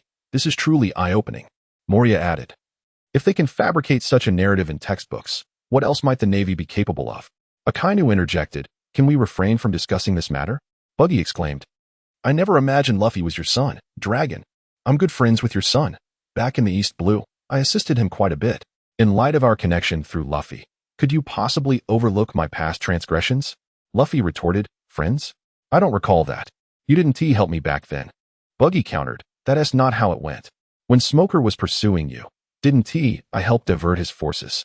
If I hadn't delayed the Navy, how could you have set sail so smoothly? Luffy laughed, haha, I suppose you have a point. If you say so, I'll agree. Dragon then spoke, son, how have you fared since arriving in the New World? With the secret now unveiled, Dragon chose to no longer conceal the truth, uttering these tender words that almost exhausted his courage. This moment was meant to be a heartwarming reunion of father and son, a poignant drama of happiness and fulfillment. Unexpectedly, a single utterance from Luffy sent a chill down Dragon's spine. Luffy inquired, who are you? I do not recognize you. Please refrain from collecting sons like that old man Whitebeard, if you would. Whitebeard chuckled, ha ha ha, do I truly go about collecting sons? However, given that you are the son of the Revolutionary Army's leader, I shall overlook it. Luffy retorted, one may eat indiscriminately, but one should not speak carelessly. Nami interjected. At this juncture, Luffy, you must admit it. Luffy replied, I know nothing. What do you want me to confess? Nami insisted, acknowledge your princely status. That you have come to experience life with us misfits. Nami continued, hey, Luffy, since your background is so formidable, do you possess vast treasures? As she spoke, her eyes shimmered with images of berries. Luffy remained silent. Buggy exclaimed, pirates are truly wicked. Look what has become of this long-lost father and son. In an effort to appease Dragon and atone for his previous offense, Buggy inadvertently incited a chorus of support from fellow pirates. Cavendish declared, indeed, the Navy is utterly inhumane, lacking morality. Bartolomeo echoed, yes, indeed. The Navy is devoid of conscience. Moki added, I second that. Watching this scene unfold, Sengoku felt a pang of anguish in his heart. So, all these misfortunes were the Navy's fault? Moreover, he had barely hesitated for a few seconds, only to be preempted by another. If the respondent had been another knowledgeable high-ranking Navy official, it would have been understandable, but it was instead a person he could not fathom, Luffy. The year Luffy was born, Law was also just entering the world. Given his strength and background, it was inconceivable that he could be privy to such high-level secrets. Unexpectedly, it was the footage from the previous live stream that allowed Luo Fei to seize upon a crucial detail, leading him to deduce the correct answer to the question at hand. Sengoku, isn't it your responsibility to monitor Loguetown, Smoker? Did you not engage in battle with Dragon back then? How could you be unaware of such vital intelligence? Smoker, Marshal, if the information I possess can be known by me, can it truly be considered a secret? Smoker continued, moreover, after Dragon destroyed Loguetown to escort Luffy out to sea, why has the headquarters not dispatched reinforcements? Smoker, known for his fiery temper and rebellious nature since childhood, clings to his own interpretation of justice, which is not necessarily aligned with the Navy's. The principle of military orders being disregarded in the field underscores Smoker's desire to distance himself from the Navy's control, leading him to the pirate-infested East Blue. Thus, in response to Sengoku's inquiries, Smoker did not cower like other members of the Marine Corps. Instead, he took this opportunity to voice sentiments he had long harbored. Sengoku found himself at a loss for words, rendered speechless by Smoker's retort. Despite his lingering frustration, he chose to mute himself. Fully aware that the ongoing discussions within the live stream were decidedly unfavorable towards the Navy. With the matters concerning Garp, Dragon, and Luffy unavoidable, Sengoku reasoned that rather than resist, it would be wiser to adopt a more passive stance in the face of mockery. Of course, Sengoku had contemplated fabricating a lie to deceive the audience. But upon discussing the issue with Garp, he was met with an immediate refusal. Impossible. I just publicly declared Luffy to be my grandson in front of everyone. Now you want me to betray that? The decision to conceal their relationship was not solely Garp's, but rather a consensus among the Navy's upper echelons. For the sake of the Navy, Garp had sacrificed familial bonds, enduring years, even decades, of separation. With the revelation of this secret now unavoidable, any attempt at deceit would be futile in mitigating its repercussions. Thus, Garp would certainly not acquiesce to Sengoku's proposal. Left with no other recourse, Sengoku could only swallow his frustration. Perhaps this encapsulates the burdens of being a marshal. Despite possessing exceptional strength and wielding vast power, one must prioritize the collective interests of the Navy in all actions and decisions. The Navy comes first, and only then, the marshal. Akainu had previously borne the brunt of responsibility. This time, Sengoku could not evade accountability. Meanwhile, in Luo Fei's room, as the audience in the live stream raised doubts about the Navy's integrity, Luo Fei began to showcase his floral abilities. This was not merely a display of floral hands. It was Luo Fei's unique fusion of the flower fruits powers, manifesting as hands composed of petals. Having answered the question correctly, the rewards naturally belonged to Luo Fei. Reclining comfortably on his bed, he was able to extend his arms into realistic, petal-formed appendages with the mere force of his will.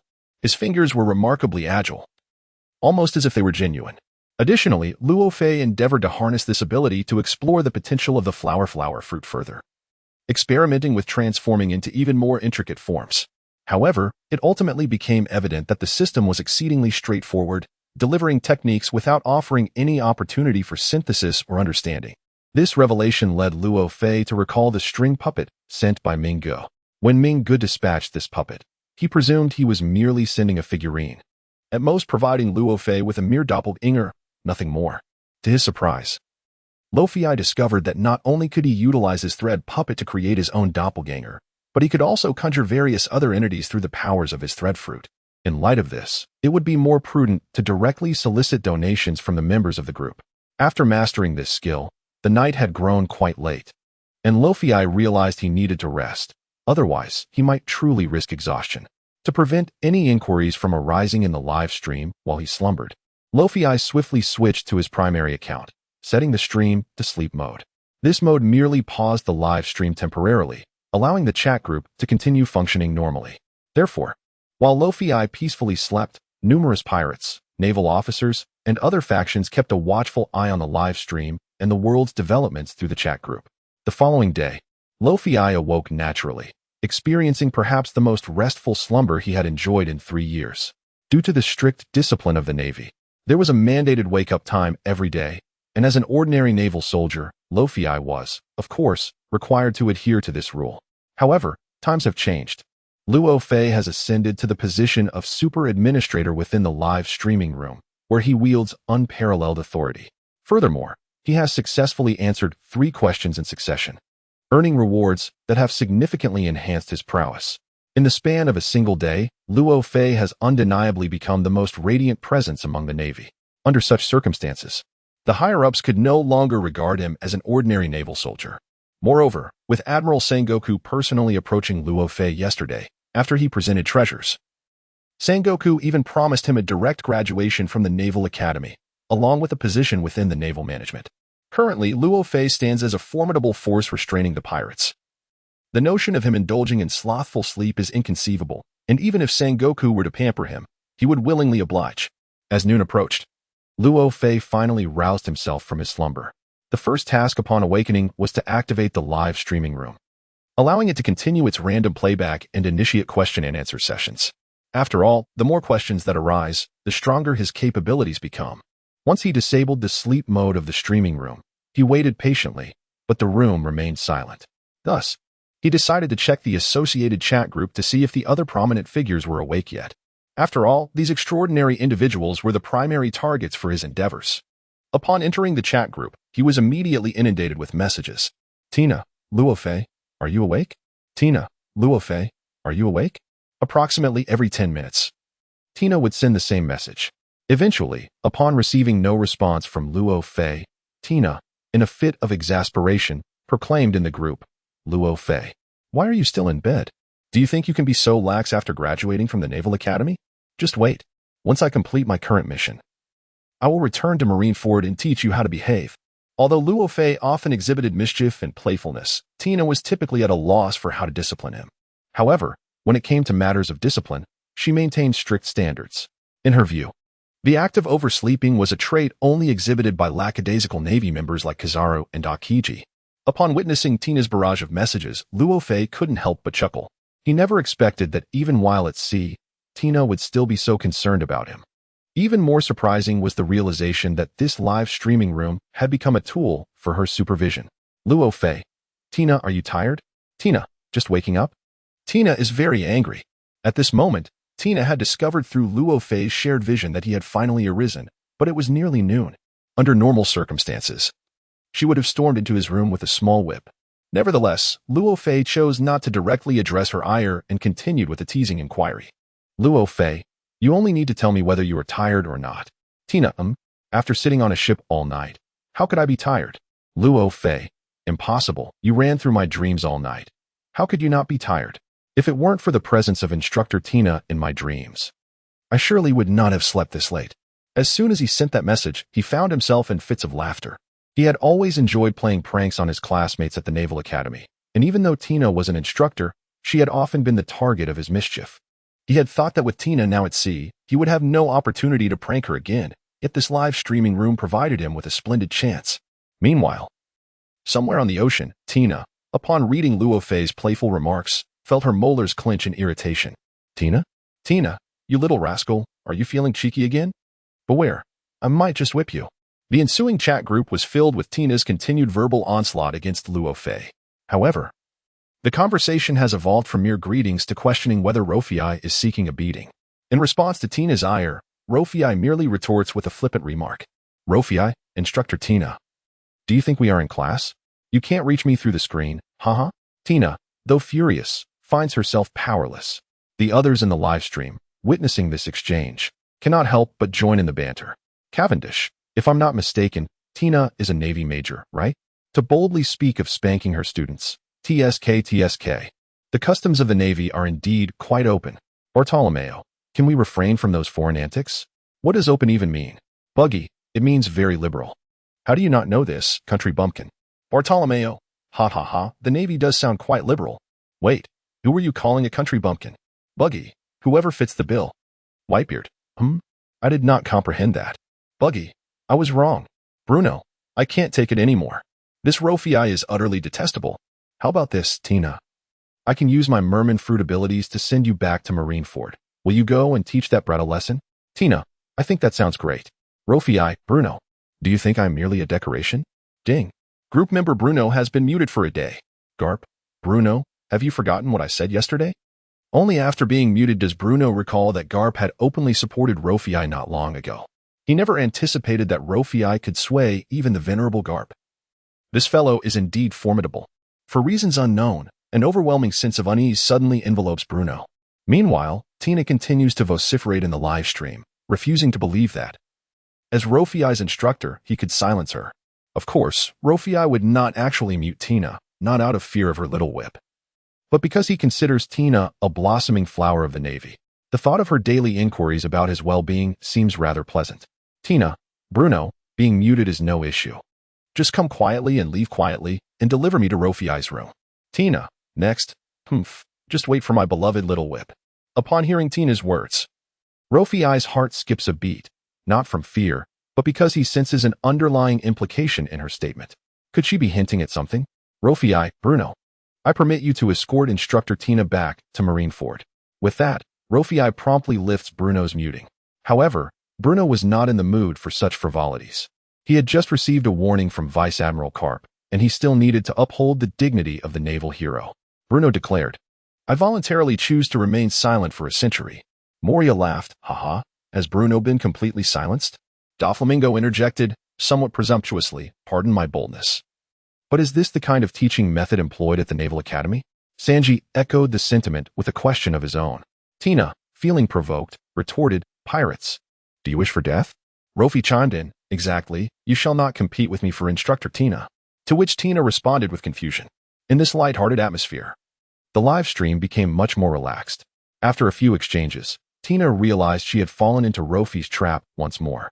Frustrated, yet with no outlet for her anger, she ultimately chose to close the live stream, preferring to avoid the situation altogether. Meanwhile, Rofei appeared to discover the joys of the chat group. As the super admin, he found that all members, regardless of their status or strength, tended to indulge him with flattering words, which naturally lifted his spirits. Simultaneously, in the office of Marshal Sengoku at Marineford, he pondered Rofei's future. It was clear that Rofei was no longer suited to remain at the Naval Academy. Sengoku had, in a moment of enthusiasm the previous day, promised Rofei certain privileges, and now it was time to fulfill that promise. While facilitating Rofei's graduation from the academy would be straightforward, arranging a suitable position for him proved to be a more daunting task. Given Rofei's unique status, it was impossible to assign him away from Marineford, thus requiring Sengoku to find a nearby role for him. Unfortunately, nearby options were limited, with personnel already at capacity, leaving little opportunity for Rofei.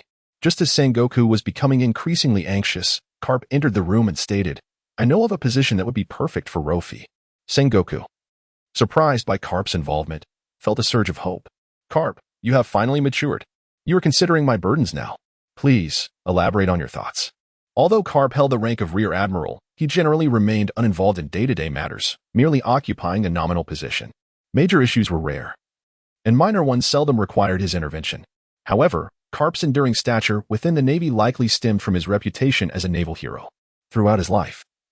Aside from having a son as the leader of the Revolutionary Army and a grandson as a pirate, Garp had remarkably few blemishes on his record. Thus, prior to this incident, Garp remained a symbol of naval integrity, even after the situation was exposed during the live stream. Sengoku held high hopes for Garp's suggestion. With an eager gaze, he watched as Garp approached and slowly said, Tina has just set sail with Momonosuke, and there's a vacancy for an instructor at the Naval Academy. Garp's implication was clear, that Rofei should step in as the new naval instructor. Sengoku's eyes widened in disbelief upon hearing Garp's proposition. Since Rofei had first answered a question correctly during the live stream, Sengoku had thoroughly investigated his background. He was acutely aware of the kind of person Rofei was. Surely you jest? Rofei has only just graduated from the academy, and do you know what he has done over the past 3 years? He has either skipped classes to sleep or played pranks on his classmates and instructors. To make him an instructor is utterly absurd. Sengoku immediately challenged Garp's suggestion, unable to fathom what the future of the Navy would look like under Rofei's tutelage. Garp, undeterred by Sengoku's skepticism, launched into a passionate defense of his viewpoint. What's wrong with a 3-year underperformer? Rofei is a late bloomer. Just look around the Naval Academy. Is there anyone who can compare to him? Our Navy has adhered to conventional methods for decades without significant breakthroughs. Perhaps it's time to discard those outdated teaching methods. Rofei is brimming with creativity. Having him as an instructor could inject fresh blood and vitality into our Navy. Moreover, how long would it take to recruit an instructor from elsewhere? Garp believed Sengoku was blind to Rofei's potential, and as he spoke, he cast a dismissive glance at Sengoku. I believe Rofei is perfectly suited for the role. He graduates today. Let him start immediately, and it will provide him with invaluable experience. After such a lengthy discourse, Garp felt fatigued and took a moment to drink some water. Sengoku, having listened to Garp's analysis, refrained from immediately expressing agreement, opting instead for a calm evaluation. Garp's points were not without merit, particularly when he highlighted the lack of significant advancements in the Navy's development over the years. As the Marshal, Sengoku naturally aspired to lead the Navy towards greatness, yet he had not achieved that aim. The Naval Academy is the foundation of the Navy.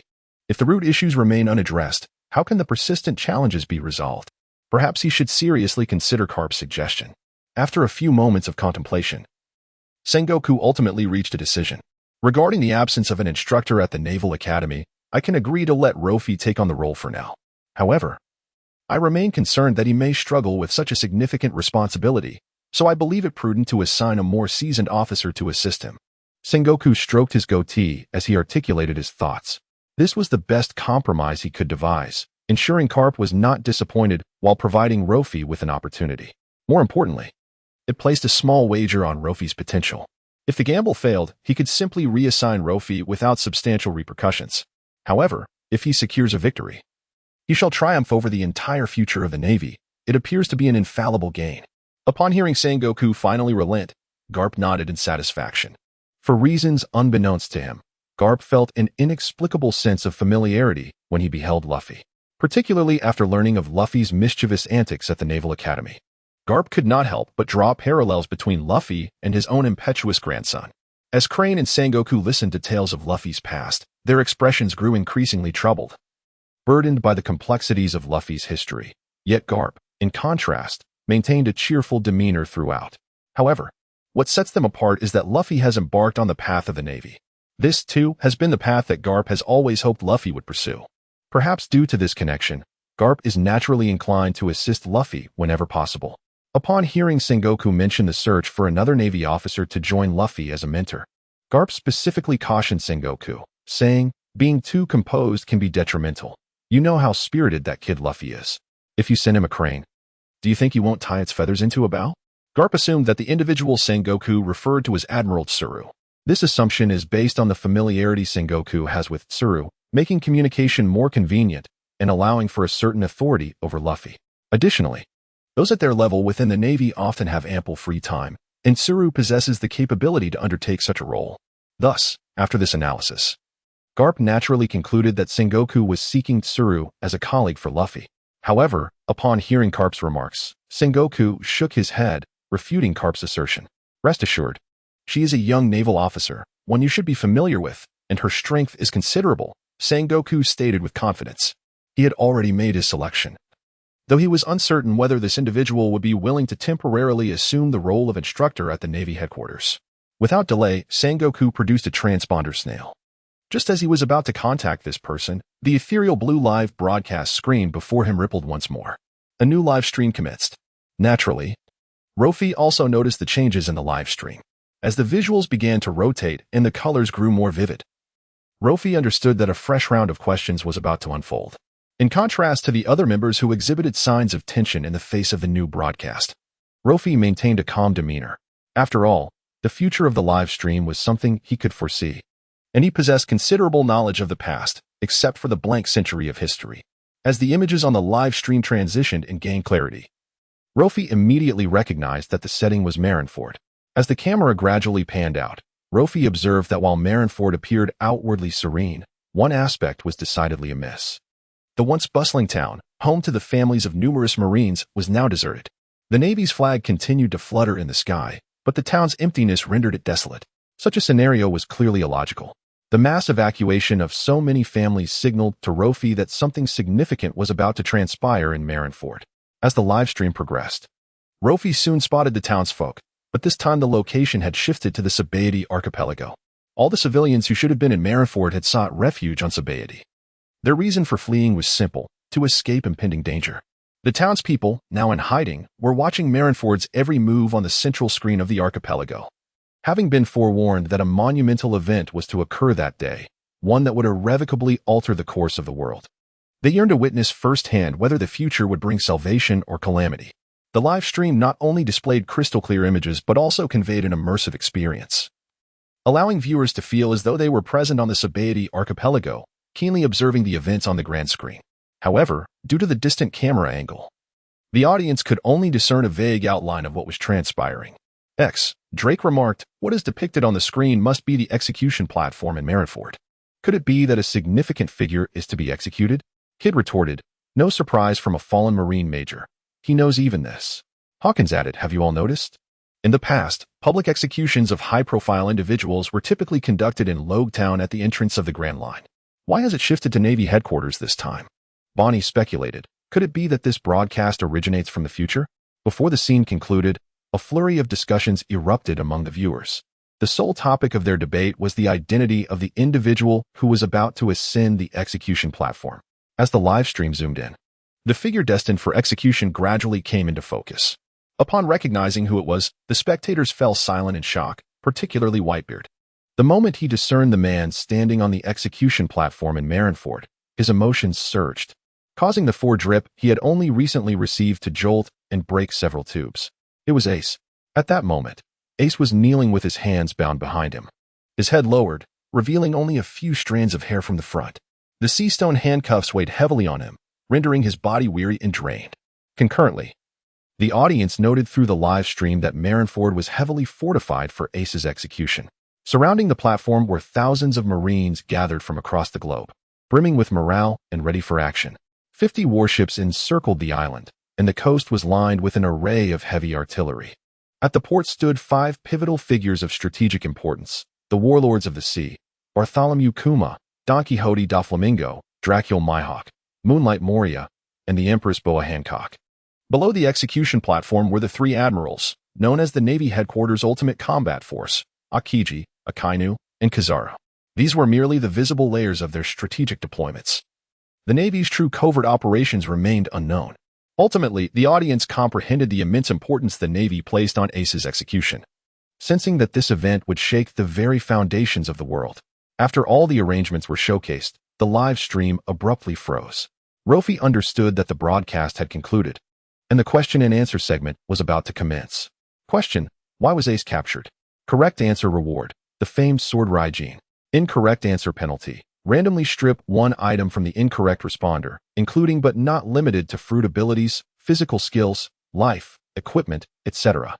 The sword Raijin belonged to Shiryu of the Rain, the former chief warden of Impel Down, and is renowned as one of the cursed blades. Long ago, due to his bloodthirsty nature and the massacre of numerous inmates within Impel Down, Chief Warden Magellan could no longer overlook his actions, deeming him one of the most formidable and dangerous criminals, thus imprisoning him in the 6th layer of the underwater prison. After Shiryu was incarcerated, the sword Raijin was confiscated and subsequently vanished without a trace. Its re-emergence in the world has excited Shiryu, who yearns to reclaim the bloodthirsty blade that fought alongside him. Regrettably, the underwater prison is heavily guarded, making it exceedingly difficult for him to escape, let alone reclaim Raijin. Now that an opportunity has finally presented itself, he is determined to seize it wholeheartedly. Why was Ace captured? This question prompted Shirlu to engage in some analysis. Firstly, this inquiry originates from the future, lacking any options or parameters, rendering it impossible for Shirlu to conjure an answer from thin air. Secondly, having been imprisoned in the underwater facility for so many years, he is familiar only with a handful of veteran pirates. He knows nothing of the new breed that has emerged. He is even unaware of who Ace is. Thus, where could he procure the answer to this question? Given that conventional clues cannot be utilized, he resorts to a literal interpretation. Soon, Shirlu, amidst various hints, discovers what he believes to be the most accurate answer. Shirlu, why was Ace captured? Is that even a question? Just look at the skull insignia on his back. He must be a pirate, right? Now appearing on the execution platform in Marineford, he is undoubtedly apprehended by the Navy. Shirlu, to think such a question has been posed separately, how could a live stream feature such a simplistic inquiry? Enough of this, the answer has emerged. Now let the rewards be presented. With unwavering confidence, Shirlu articulates his response, convinced that his analysis is utterly impeccable. He is even prepared to welcome the arrival of the demon blade Raijin. Regrettably, the subsequent remarks in the live broadcast doused him with a bucket of cold water. Shiryu's response, Ace has been captured by the Navy, was incorrect. Consequently, he faced a permanent reduction of 20 in movement speed. Of course, if the punishment were solely for answering incorrectly, Shiryu would not have felt such profound distress. A warning. Group member Shiryu has shown disdain for the live broadcast, resulting in an additional 10 years of life being stripped away.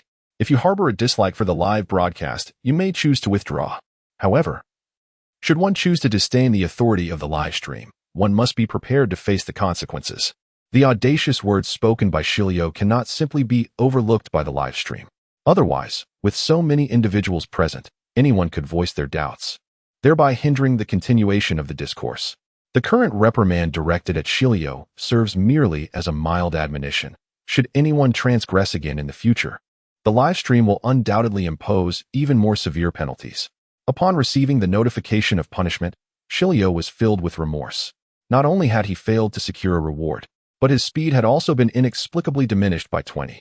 Moreover, a single careless remark had cost him a decade of his lifespan.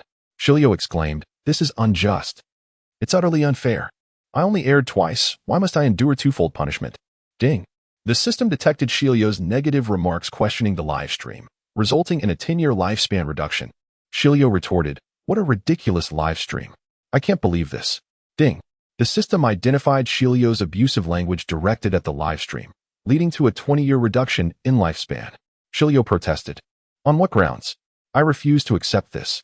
What a pathetic live stream. Such a worthless endeavor." Despite his incessant complaints and defiance against the live stream's decisions, the severity of the punishments only intensified his inability to accept the situation. Each curse uttered resulted in a corresponding notification of a lifespan deduction. Initially, Shilio's protests were fervent and spirited. As the conversation progressed, his tone noticeably weakened. He felt the life energy within him ebbing away, sensing that his remaining days were dwindling. Shilio soon realized that if he continued his tirade, the punishment from the live stream would undoubtedly cost him his life. Although life in prison was monotonous, at least he was still alive. As long as he breathed, there was a chance to see the sun again. After having 50 years of his life stripped away by the live stream, Shilio finally opted to mute himself. The sudden silence from Shilio struck the viewers as rather peculiar. "What's wrong with that guy? Has he already perished?" Baki inquired. "This live stream can truly take lives. We must tread carefully," Hancock warned. "There is no need for excessive concern. The live stream merely deducted 40 years from him. He won't die that swiftly. As for his silence, it's likely just a manifestation of cowardice." Luo Fei swiftly provided his analysis, well aware that if the live stream intended to take a life, it would not be so leisurely about it. "Wu Magellan, go check what is happening," commanded War State. "Understood, Marshal. But could you allow me a moment to finish in the restroom first?" Magellan replied. "No need to check. I'm just exhausted and wish to sleep," Shilio interjected. "If you're scared, just admit it. You've made us worry unnecessarily," Baki remarked. "Are you concerned for me or for yourself?" Shilio retorted. "Luo Fei, the true prophet," Hawkins exclaimed. "Indeed, in matters of prophecy, you cannot compare to Luo Fei," Bonnie added. Following that, regardless of the clamor within the live stream, Shilio remained silent. The reason was simple. He was afraid. He sensed that he had little time left to live and did not wish to squander the remnants of his life on idle chatter in the live stream. As the live stream imposed a penalty on Shilio for incorrect answers, Luo Fei swiftly received his share of the life deduction reward. The reason Rain Shilio was regarded as an exceptionally formidable criminal was not solely due to his bloodthirsty nature, but also his immense power. Particularly noteworthy was his swordsmanship, combined with his ghost-like agility, which could achieve instantaneous kills. Truly a perplexing phenomenon. While the others speculated about the identity of the individual who had delivered Ace to the guillotine at Marinford, Luo Fei was already merging the 20 speed points he had just acquired from Shilio into himself. It must be said that being classified as a world-class supercriminal, locked away in the 6th level of the underwater prison, was befitting of his level of danger. Now, with just a 20-point increase in speed from Shilio, Luo Fei could achieve instantaneous movement. He couldn't help but wonder what would happen if he were to achieve a full merger. However, he quickly dismissed the thought. After all, he could effortlessly thrive on the rewards from the live stream, so why exert himself in combat? In addition to the 20 speed points from Shilio, Luo Fei also gained another boon, 40 years of life. With the 10 years from Blackbeard and the 100 years gifted by Big Mom, he now possessed a total of 140 years of life. Considering his original lifespan, it seemed he could live to see 200 years. What sort of world would exist 2 centuries hence? Such an extensive period would certainly allow him to witness the complete transformation of an era. Although Luo Fei was curious about the future, he felt no urgency. He believed that by then, a new order would have been established in the world. The question and answer session in the live stream continued. Luo Fei merely adapted to the effects of his newly acquired 20 speed points before redirecting his attention back to the live stream. He had decided not to respond to the question regarding Ace's capture. Firstly, that question was indeed difficult to deduce. Although he knew the ultimate answer, it was challenging to extrapolate it from his perspective. Secondly, he was eager to observe how others would speculate on this matter and their views on the changes in the future world. More importantly, he wanted to see who would become the next target, confidently answering incorrectly and thus providing him with rewards. In light of Shilio's previous mistake, everyone had grown more cautious this time. The allure of the question-and-answer rewards was particularly enticing, especially for swordsmen. Nevertheless, despite this, it is well understood that every question posed in the live broadcast is far from trivial. To accurately predict events that are yet to unfold is an exceedingly formidable task.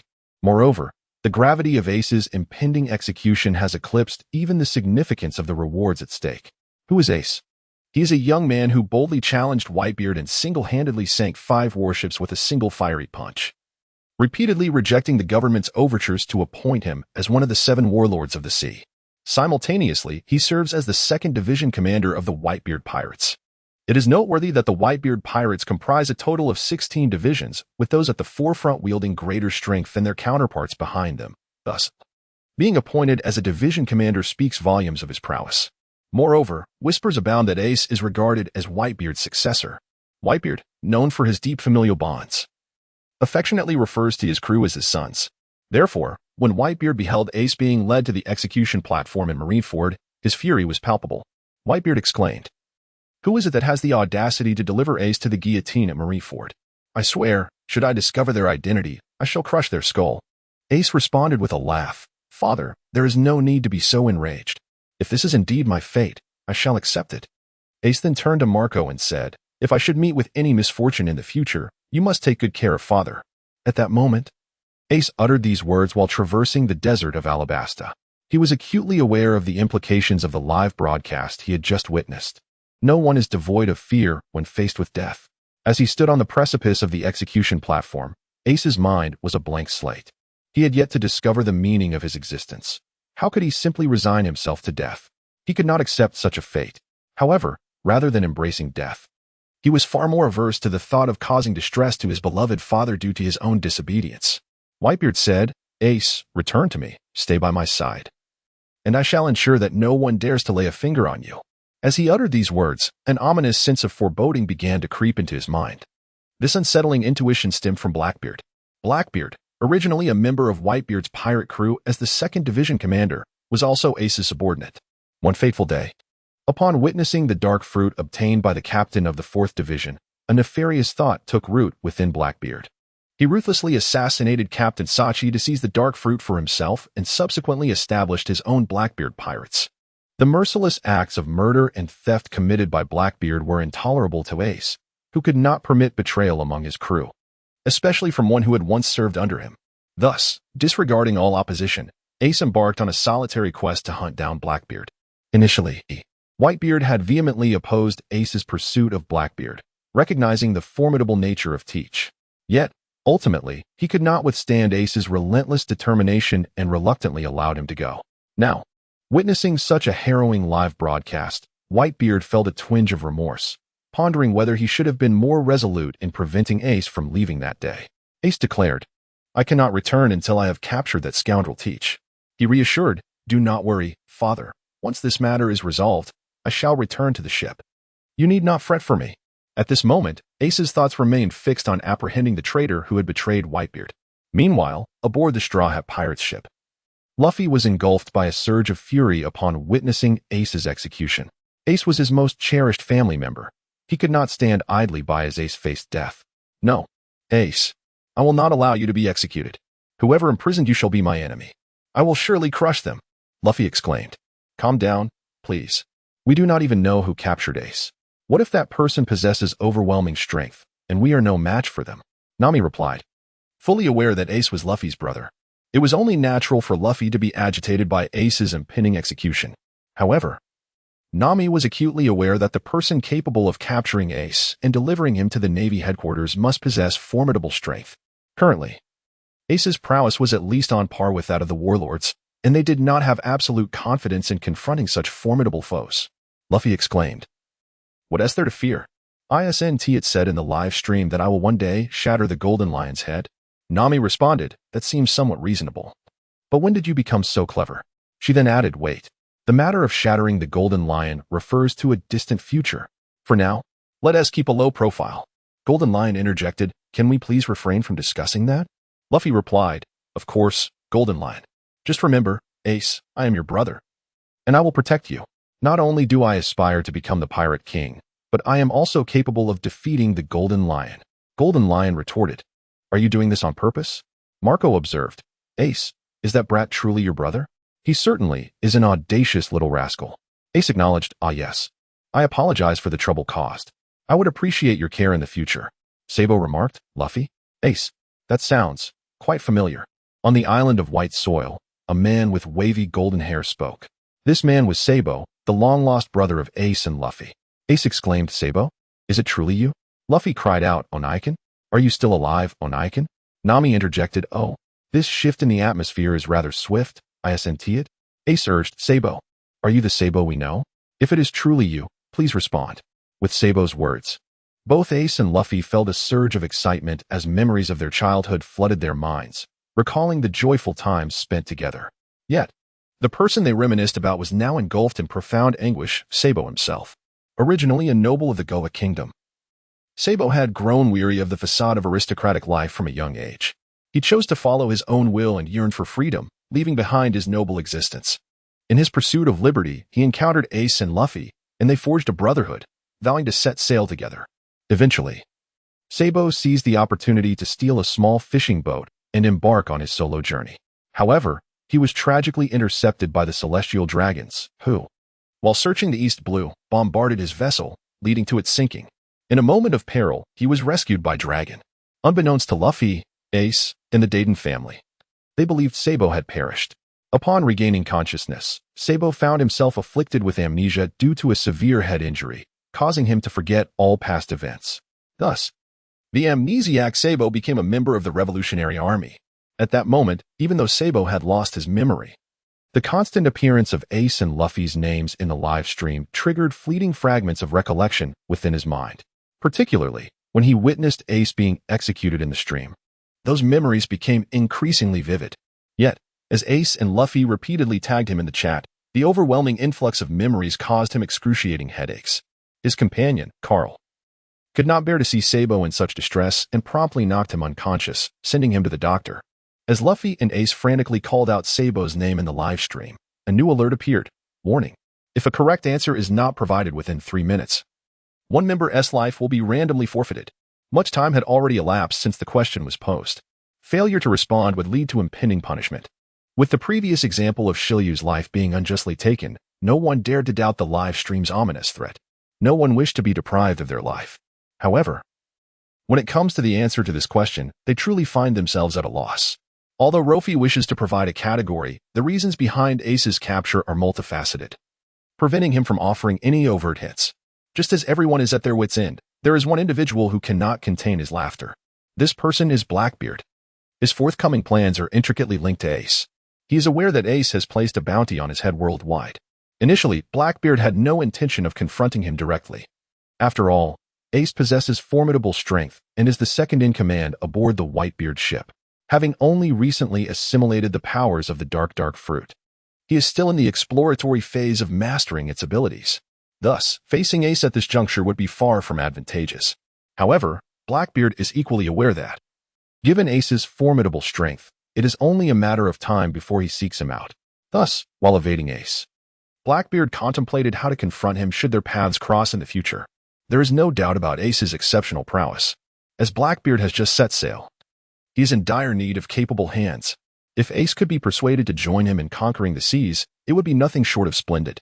Of course, based on Blackbeard's understanding of Ace, the probability of this happening is virtually nil. Therefore, he has prepared himself for the likelihood of rejection. Should Ace refuse, Blackbeard would not hesitate to unleash the powers of the fruit he has recently acquired upon him. Blackbeard is confident. He has never entertained thoughts of failure. Aha. The scene in the live stream just now was nothing less than a prophecy for me. Capturing Ace and delivering him to the Marines aligns perfectly with my intentions, he proclaimed, sipping his drink with unwavering confidence. Beside him, Basis erupted into laughter upon hearing Blackbeard's words. That kid Ace, so oblivious to the vastness of the world, truly believes he can stand against us in Whitebeard's name. Since he has chosen to follow Blackbeard and become one of his crew, he must have faith in his strength. If Blackbeard cannot defeat Ace, then Basis would not be so devoted to him. Aha. In that case, I shall answer the question, Blackbeard declared, downing another sip of his drink. I shall answer. The one who can imprison Ace must undoubtedly be me. After Blackbeard provided his answer, the live stream did not immediately reveal its correctness. The other members took this opportunity to assess the validity of Blackbeard's claim. Hancock remarked, "Blackbeard, are you the toad who dares to dream of protecting my Amazon kingdom? I did not expect such audacity." Moria added, "Who is this fellow? He must have just set sail. To think he could defeat Ace is sheer folly."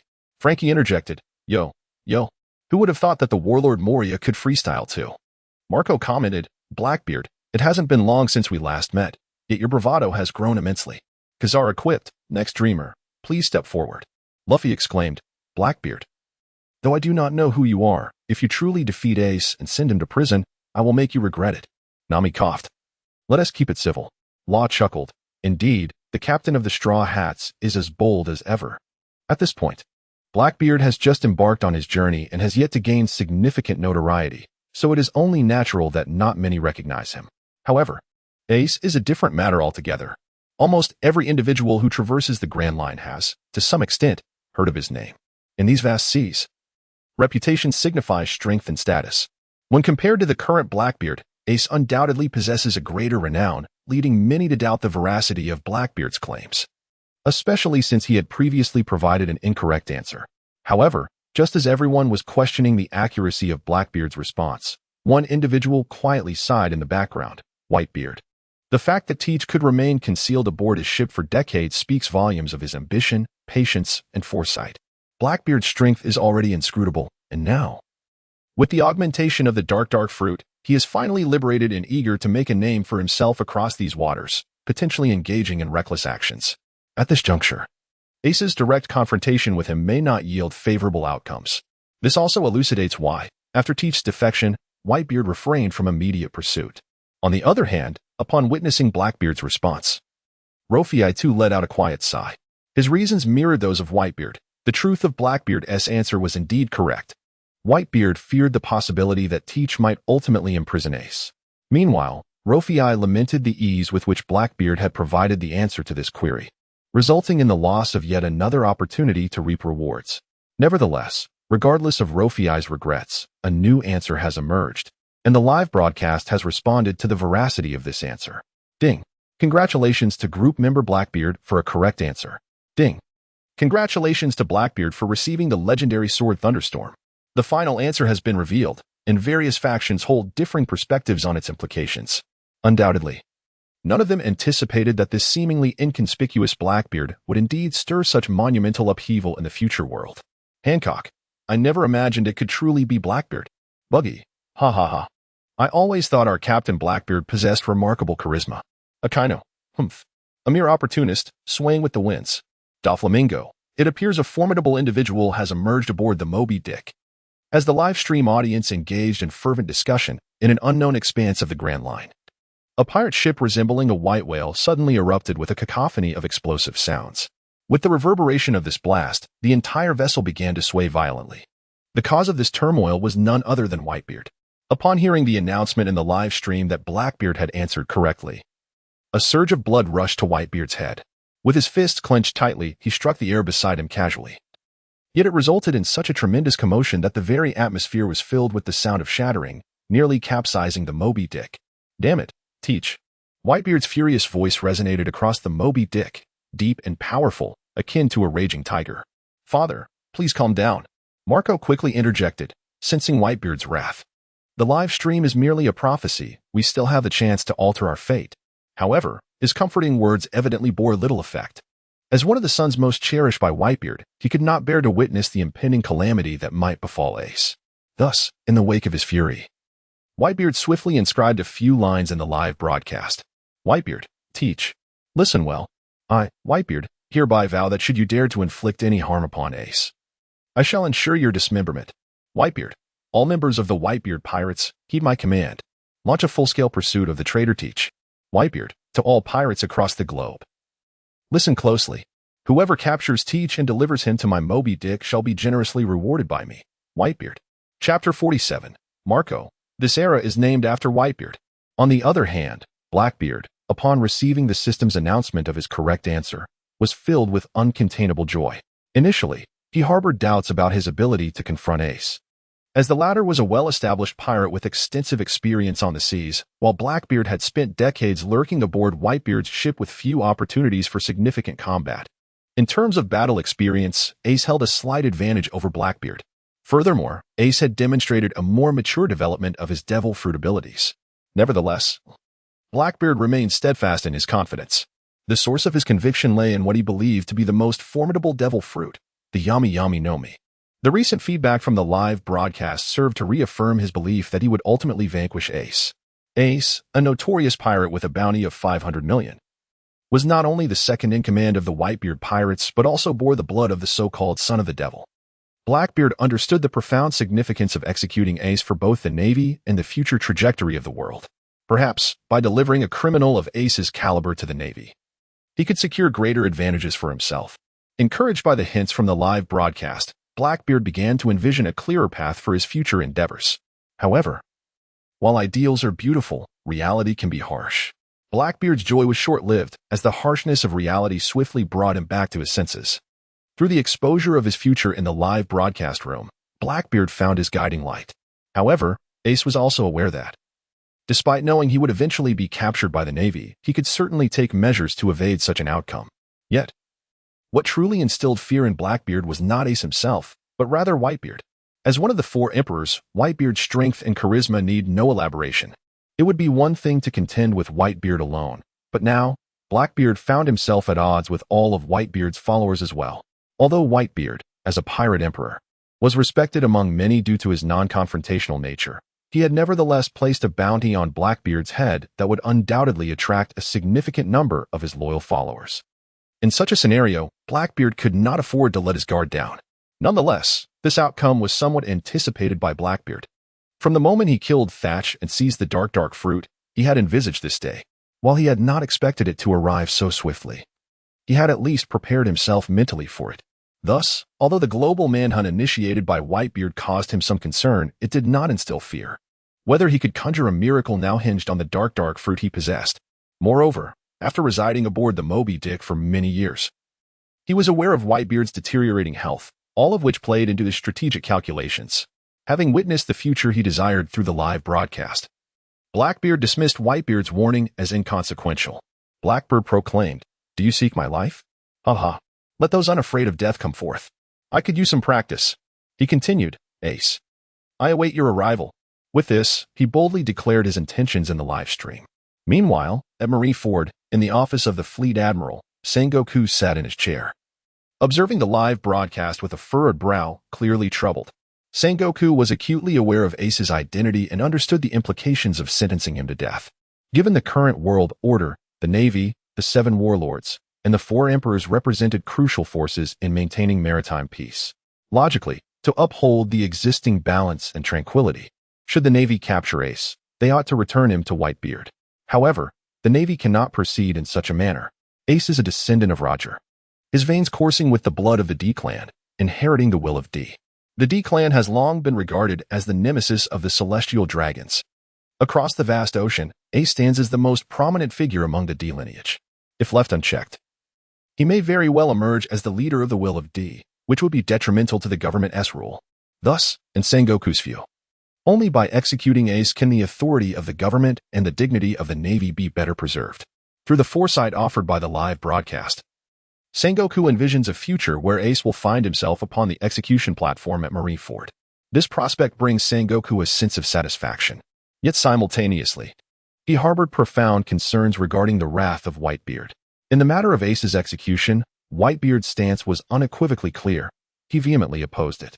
Even prior to any unfolding events, Whitebeard had issued a bounty on Blackbeard, proclaiming his intent to hunt him down across the globe.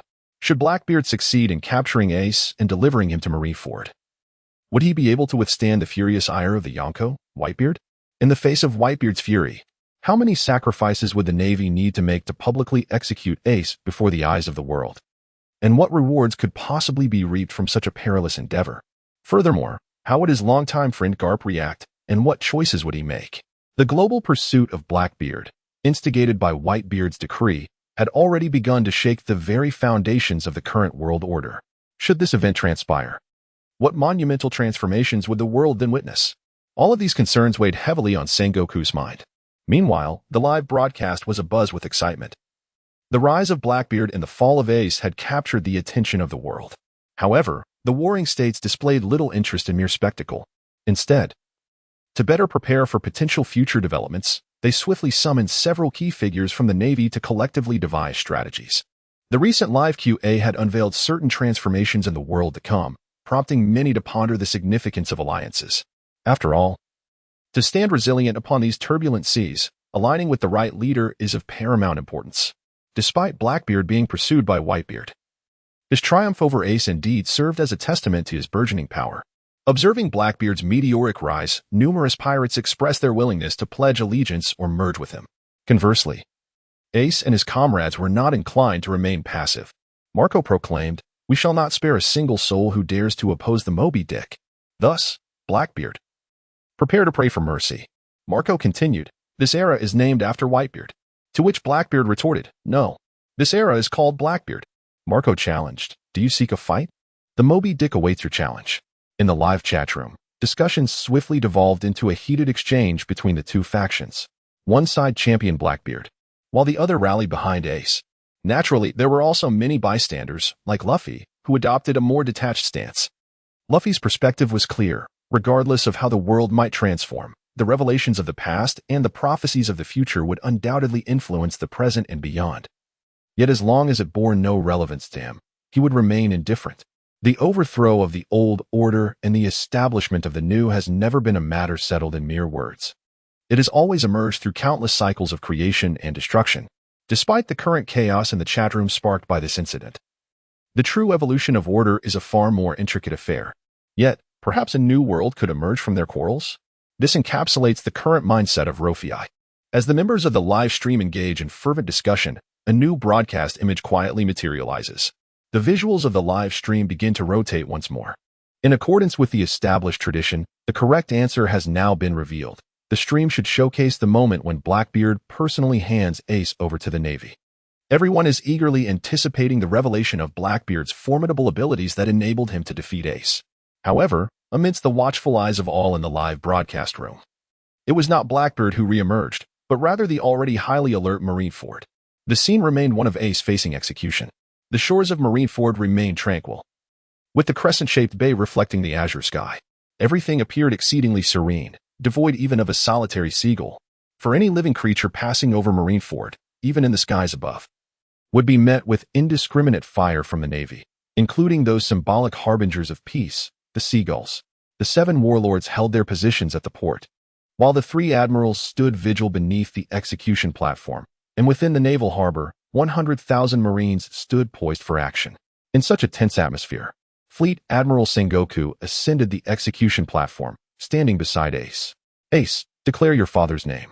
Sengoku inquired gravely, holding a transponder snail. "My father is Whitebeard," Ace replied. However, just as Ace finished speaking, Sengoku opened his sharp eyes and countered, "No, your mother is Portgas de Rouge. You were born as the infant heir to the world's most notorious bloodline 1 year and 3 months after your father's death. You are that child. And your father is the Pirate King, Gold. Roger." The transponder snail in Sengoku's hand was directly connected to the central screen on Sabo Archipelago, which was currently teeming with reporters. Thus, the revelation of Ace's lineage as the son of the Pirate King spread with remarkable rapidity. Not only did everyone present on Sabo Archipelago become aware of this fact, but due to the live broadcast, Ace's identity as the descendant of the Pirate King was almost instantly known to the entire world. Aside from a few powerful and well-informed individuals, nearly everyone was taken aback upon hearing this news. Shanks remarked, "So, he is the son of the Pirate King. I sincerely hope you take care of yourself in the future and do not let the bloodline of the Pirate King fade away." Ace responded, "Hey, Shanks, don't say such things. My only father is Whitebeard." Cavendish exclaimed, "That notorious villain actually had a child?" Buggy added, "The legend of Gold. Roger continues."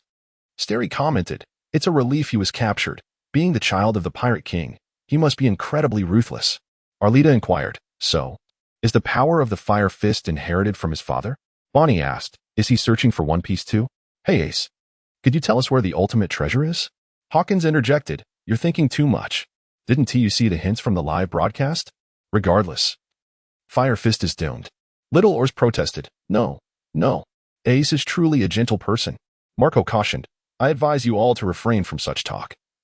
Ace is one of our comrades on the Moby Dick.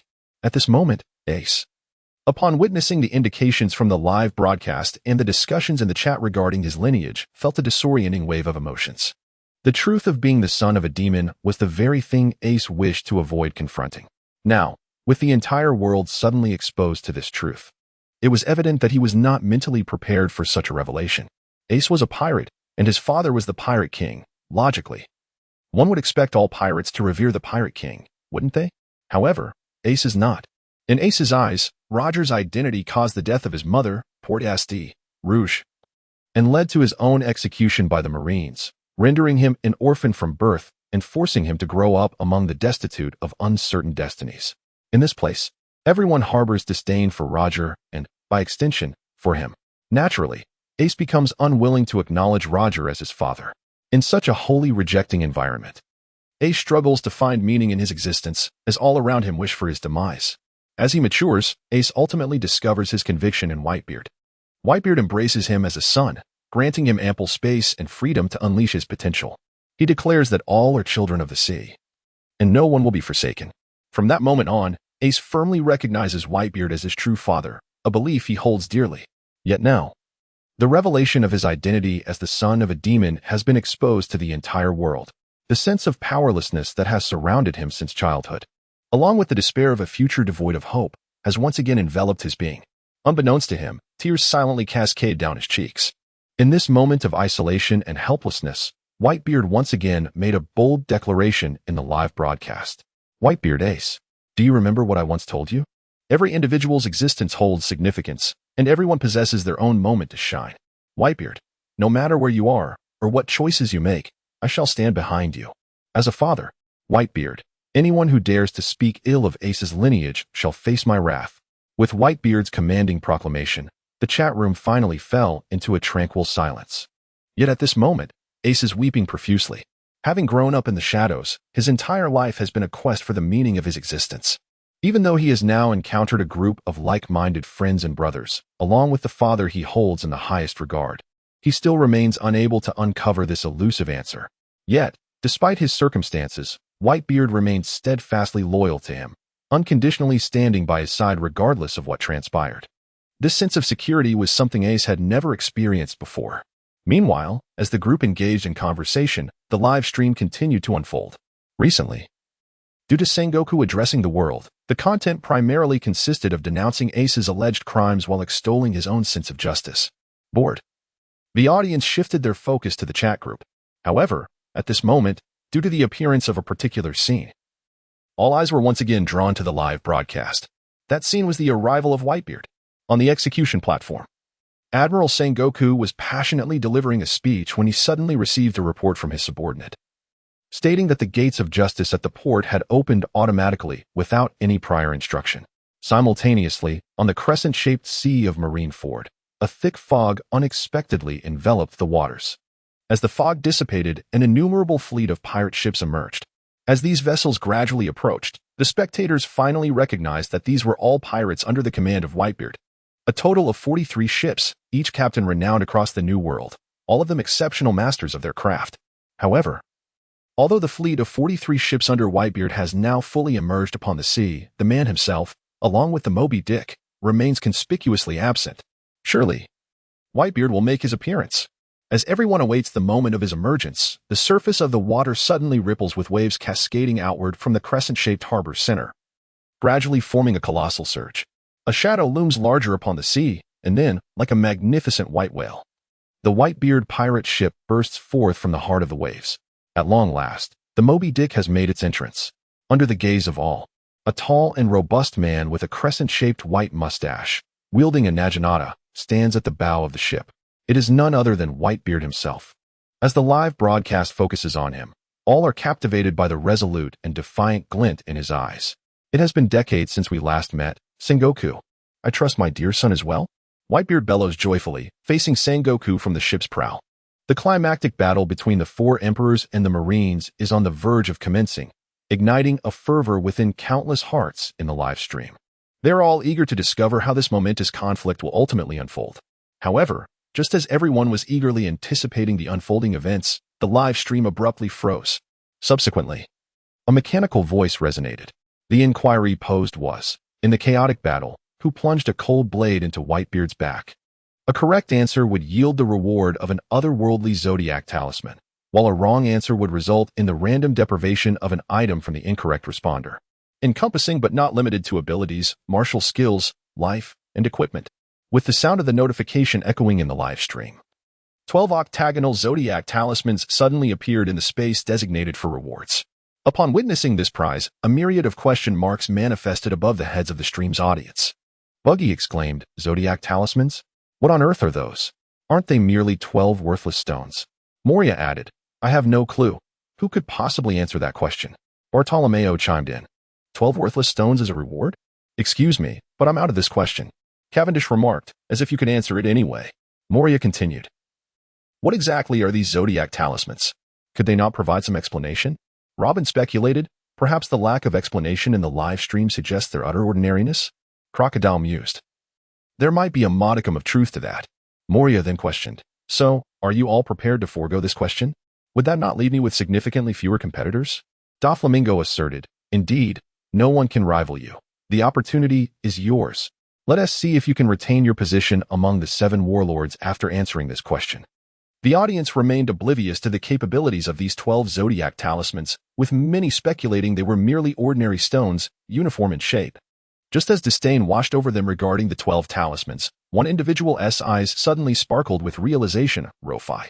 If Luo Fei was not mistaken, the 12 zodiac talismans now displayed in the rewards section stemmed from the power of the talismans within the body of the demon saint in a future world.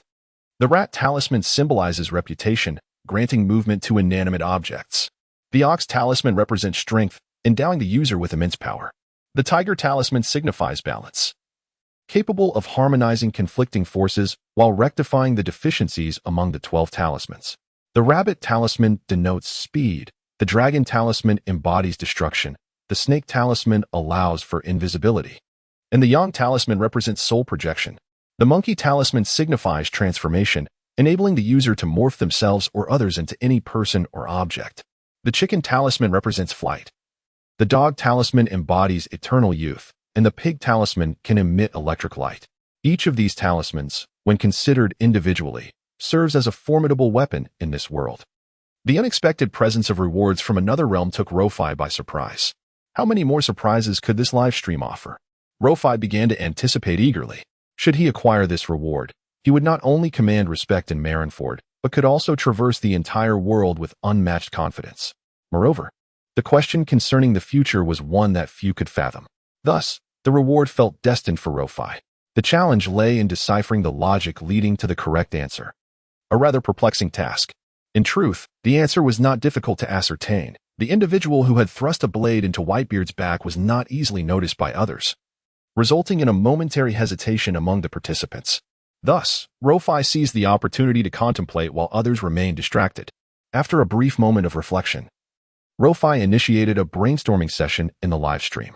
"Ladies and gentlemen, have you considered that throughout his life, regardless of adversity or fortune, Whitebeard has always confronted his enemies head-on, never exposing his back to them?" He continued, "Therefore, the only individuals capable of leaving a mark on Whitebeard's back are either overwhelmingly powerful or those he trusts implicitly." Luo Fei added, "While many among our navy could achieve such a feat, we would never stoop to inflicting harm from behind." Even amidst his logical deductions, Luo Fei remained steadfast in showcasing his loyalty. However, his remarks soon incited displeasure among the live stream audience, particularly among Whitebeard's crew. Marco retorted, "There are numerous individuals in Marinford who could harm our father from behind? That is simply laughable." Luo Fei responded with a chuckle, "Oh, you dare claim otherwise? Our 3 admirals and Fleet Admiral Sengoku, each one has struck down Yonko and kicked the 7 warlords. It's utterly ridiculous for mere pirates to question us." Akainu interjected, "Why are we bringing this up again?" Akiji acknowledged, "While I am aware of my strength, there's no need to boast about it." Kizaru added with a laugh, "Kicking the 7 warlords is feasible, but punching a Yonko is a bit more challenging." Moria expressed confusion, while Crocodile felt offended. Luo Fei said, "Akiji, Kizaru, let us not be so modest regarding such matters. I recognize your strength, and I know you would not resort to backstabbing. Luo Fei concluded, thus. The one capable of leaving scars on Whitebeard's back must be someone he deeply trusts. He continued. The individual who could strike Whitebeard in such a manner is undoubtedly someone he holds dear, his sons. Luo Fei surmised, among Whitebeard's sons, the most likely candidate to wield a blade against him would be the formidable Squirdo from the Whitebeard pirates. After all, it was mentioned in our Navy's textbooks that Squirdo's crew was decimated by Roger, leading him to seek refuge with Whitebeard, making Roger the figure he resented most. Having reached this conclusion, Luo Fei presented his answer, elucidating the reasoning behind it with clarity. However, despite the lengthy discourse from Luo Fei, there remained a few dull-witted individuals who failed to grasp the essence of the matter, such as Moria. Moria questioned, if Squirdo despises Roger the most, what relevance does that hold regarding his assassination of Whitebeard? To which Doflamingo retorted, you claim to be astute, yet fail to comprehend, with your intellect. How have you survived in the New World for so long? Moria protested, what do you mean? Is my inquiry so unreasonable? Do none of you harbor doubts? Mihawk interjected. Well, the esteemed Lord Super Administrator has made it quite clear. Moria pressed on, what exactly do you comprehend? What does it signify? Crocodile remarked, indeed. An intellectual wasteland. Moria continued, isn't Squirdo one of Whitebeard's most esteemed subordinates? Even if he harbors animosity towards Roger, the latter has been deceased for 2 decades. What motive would he have to strike down Whitebeard? As the other Shichibukai mocked him, Moria's frustration surged, yet he remained perplexed and inquired once more. Relentlessly. He posed questions in the live stream, prompting Hancock, the Empress, to finally interject with a hint. Hancock stated, the live stream previously revealed that Ace is of Roger's bloodline. Upon hearing this, Moria took a moment to process the information before the realization dawned upon him. Squirdo's greatest hatred was directed towards Roger, and Ace was indeed Roger's son. Moreover, Whitebeard had ventured to Marineford, willing to openly oppose the government to rescue Ace. From the recent live stream visuals and Whitebeard's statements, it seemed he had been aware of this matter for some time, concealing it from everyone else. From Squirdo's perspective, the situation could easily be construed as favoritism or a chance for vengeance. Ultimately, secrets cannot remain hidden forever. When this truth was finally unveiled, Squirdo's emotional turmoil would be inevitable. Should there be any incitement from others at that moment, the possibility of him plunging a dagger into Whitebeard's back could not be dismissed. Moria's epiphany struck him. Oh, so that's how it is. You lot could have simply stated it earlier. All this secrecy, Moria exclaimed. Hancock, you truly are beautiful and kind-hearted. Hancock responded, I simply wish to avoid your incessant prattling, you foul catfish. Moria retorted, what have I done to deserve this? Meanwhile, just seconds after Luo Fei provided the correct answer, the livestream announced whether Luo Fei's response was accurate. Ding. Congratulations to Luo Fei. Your answer regarding Squirdo wounding Whitebeard is correct. Ding. Congratulations to Luo Fei, you have received the Zodiac Charm. As the notification echoed in the livestream, the 12 Zodiac Charms that had previously rested quietly in the prize section vanished and appeared before Luo Fei. His heart swelled with joy at the sight of the suddenly acquired charms. While the others in the live stream continued to discuss the outcome, Luo Fei began to examine each charm meticulously. However, despite having secured his reward for answering correctly, Luo Fei still struggled to fully comprehend the rationale behind the government's insistence on executing Ace. As a pirate, Ace's existence posed little threat to the Navy. If the only reason for opposing Whitebeard was Ace's identity as a pirate, Luo Fei found it utterly unjustifiable. He even thought that rather than executing Ace, the Navy might benefit more from returning him to Whitebeard and negotiating terms. If the motive for Ace's execution stemmed from his lineage as the son of the Pirate King, it seemed even more nonsensical. Roger's execution occurred 2 decades ago. During this time, few knew of Roger's surviving bloodline, and Ace's only acknowledged father was Whitebeard. A matter left unresolved 2 decades prior hardly required revisiting now, especially considering the implications it would have with respect to inciting Whitebeard's ire. Thus, weighing the aforementioned hypotheses, Luo Fei could only conclude one thing regarding the government's determination to execute Ace, the enigmatic history of the blank century. There exists a legend that the D clan is the mortal enemy of the celestial dragons. Ace, bearing the name of D, had garnered fame on the seas, igniting admiration among pirates for the lineage he represented, which undoubtedly unsettled the celestial dragons. To obscure the truth of that blank century, the world government, serving the celestial dragons, must decree Ace's execution. Luo Fei surmised that this was likely the sole reason compelling the government to pursue Ace's death at any cost. With this thought in mind, Luffy chose not to dwell further on the matter, as he was eager to test the charm's efficacy and ascertain whether they possessed the formidable power he speculated. On the other side of the Navy headquarters, another individual, equally elated as Luffy, was Akainu, although currently on temporary leave. This did not dampen his enthusiasm for work or his enjoyment as a spectator, as the livestream confirmed Luffy's correct answer. A scheme to sow discord between Whitebeard and his crew began to take shape in Akainu's mind. Although Roger's annihilation of Squarto's entire ship had transpired 2 decades earlier, the information disclosed in the livestream indicated that Akainu had never truly let go of the incident. Now aware of the circumstances, he was certain that his internal turmoil would not diminish in the future. Thus, if an opportune moment arose to persuade Squarto to turn against Whitebeard and serve the Navy, the chances were substantial. Contemplating this, Akainu promptly set his plan into motion, drafting a nearly 1,000-word report to Fleet Admiral Sengoku, requesting the immediate dispatch of intelligence personnel to undermine Squarto's relationship with Whitebeard. Lacking authority during his leave, he could only convey his thoughts to Sengoku, hoping for assistance in executing his scheme. Just as Akainu prepared to send the letter, the ground beneath him suddenly trembled. Initially, he assumed it to be an earthquake. However, he quickly abandoned this notion. This is Marineford, where ordinary earthquakes could never exert any influence. Consequently, after discarding this thought, Akainu immediately ventured outside to investigate. To his astonishment, upon stepping out, he beheld a fissure splitting the summit of the distant mountain. Moreover, the crack exhibited an alarming tendency to widen, suggesting that the entire mountain range would inevitably collapse. Should that occur, the entirety of Marineford would be at risk of sinking into the sea. What on earth is happening? Akainu shouted and hurried towards the scene. The mountain, which was fracturing in the distance, could be regarded as the second highest peak of Marineford. Due to its proximity to the coastline, the tremors from this mighty mountain intensified, accompanied by surging waves crashing against Marineford.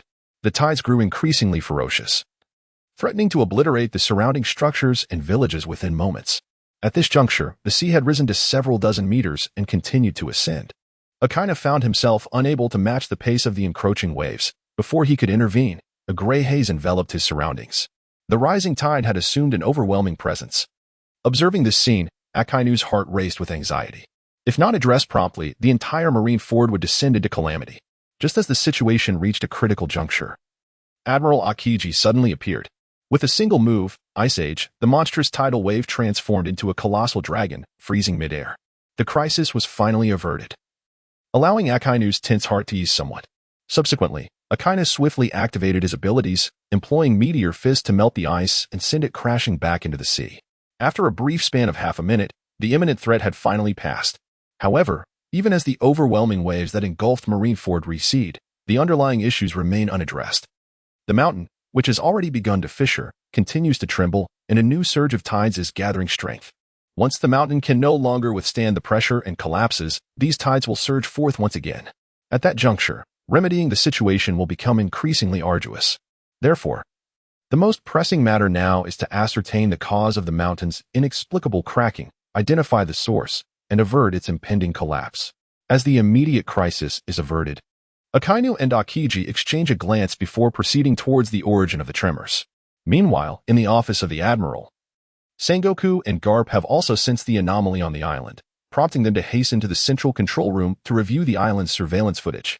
Through the monitors, Sengoku observes that it is not only the Admiral's office that is experiencing intense tremors, but the entire Marineford is undergoing violent upheaval.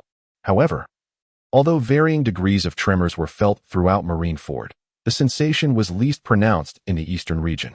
Upon confirming this, Sengoku hastily picked up a communication device capable of reaching all corners of Marineford and urgently proclaimed, Level 1 alert. Everyone, swiftly evacuate to the eastern coastline. Naturally, Sengoku's words were primarily directed towards the ordinary soldiers and civilians, while elite naval officers like Garp and Kizaru remained to deliberate on strategies to address the looming crisis. As Sengoku busied himself with overseeing the evacuation and assessing the extent of the damage on the island, Garp raised his binoculars to survey the western coastline, where the tremors were most intense. Ultimately, Garp discerned that the source of this formidable disturbance was likely emanating from the Naval Academy. Meanwhile, as everyone on the island fled towards the eastern coastline, Luffy stood resolutely within the training grounds of the Naval Academy, utterly motionless. At that moment, he clutched a talisman in his hand, The very talisman symbolizing strength, the bull talisman. Just moments prior, Luffy had sought to test the potency of the bull talisman, bringing it to the training grounds of the Naval Academy. Initially, he approached a sturdy iron post, intending to gauge the extent of his newfound strength bestowed by the talisman. Unexpectedly, with a single punch, a gust of wind surged beneath him, and the sky subtly shifted in hue. Luo Fei felt an overwhelming surge of power coursing through his body. Even before he unleashed his strike, the iron post before him had disintegrated into dust in an instant. Luo Fei had an inkling of the magnitude of his punch's power, yet now that it was already in motion, he could not retract it. With the iron post shattered, his fist connected directly with the ground beneath him. As his fist descended, the earth split open instantly, resembling a serpent slithering forth, the fissure widening progressively. At the end of this rift lay the towering mountain facing the Navy Academy. Upon witnessing the mountainous surface crack and tilt ominously, Luo Fei finally comprehended the sheer force of his recent blow. More importantly, this was merely a casual strike, devoid of his full strength. While Luo Fei marveled at the power of the bull talisman, Akainu and Akiji soon arrived. They traced the source of the tremors with precision and located Luo Fei. At this moment, he stood silently, gazing at a chasm several meters deep before him, which pointed directly towards the distant mountain range. The implications of this scene were unmistakable. "Luo Fei, did you cause all of this?" Akainu exclaimed, his eyes wide in disbelief. "My apologies, Admiral Akainu. I merely struck out without foreseeing such immense power." Luo Fei replied, feigning ignorance. Standing before him was a vice admiral of the Navy, and possessing such formidable strength necessitated a display of humility to mitigate their suspicions. "It's all this wretched stone's fault. It has turned Marineford into the state. I shall dispose of it immediately." To express his loyalty, Luo Fei added this remark. As he spoke, he prepared to discard the bull talisman in his grasp. However, just as he lifted his arm, the talisman seemed to shrink like a worm, ultimately burrowing into his body. Akiji witnessed this spectacle with astonishment. Could it be that such tremendous power was bestowed by this broken stone? Yes, it was this stone that brought calamity to Marineford. Yet, I can no longer rid myself of it, Luo Fei lamented, gazing forlornly at the bull talisman that had vanished into him. Once disregarded, the seemingly insignificant stone now became something he could scarcely reach. Luo Fei's earlier punch perfectly illustrated this lesson to the audience in the live stream. Through Luo Fei's shared vision, the viewers were privy to the astonishing power he exhibited. Who would have thought the talisman possessed such strength? Had I known, I would have answered the question too, Moria exclaimed.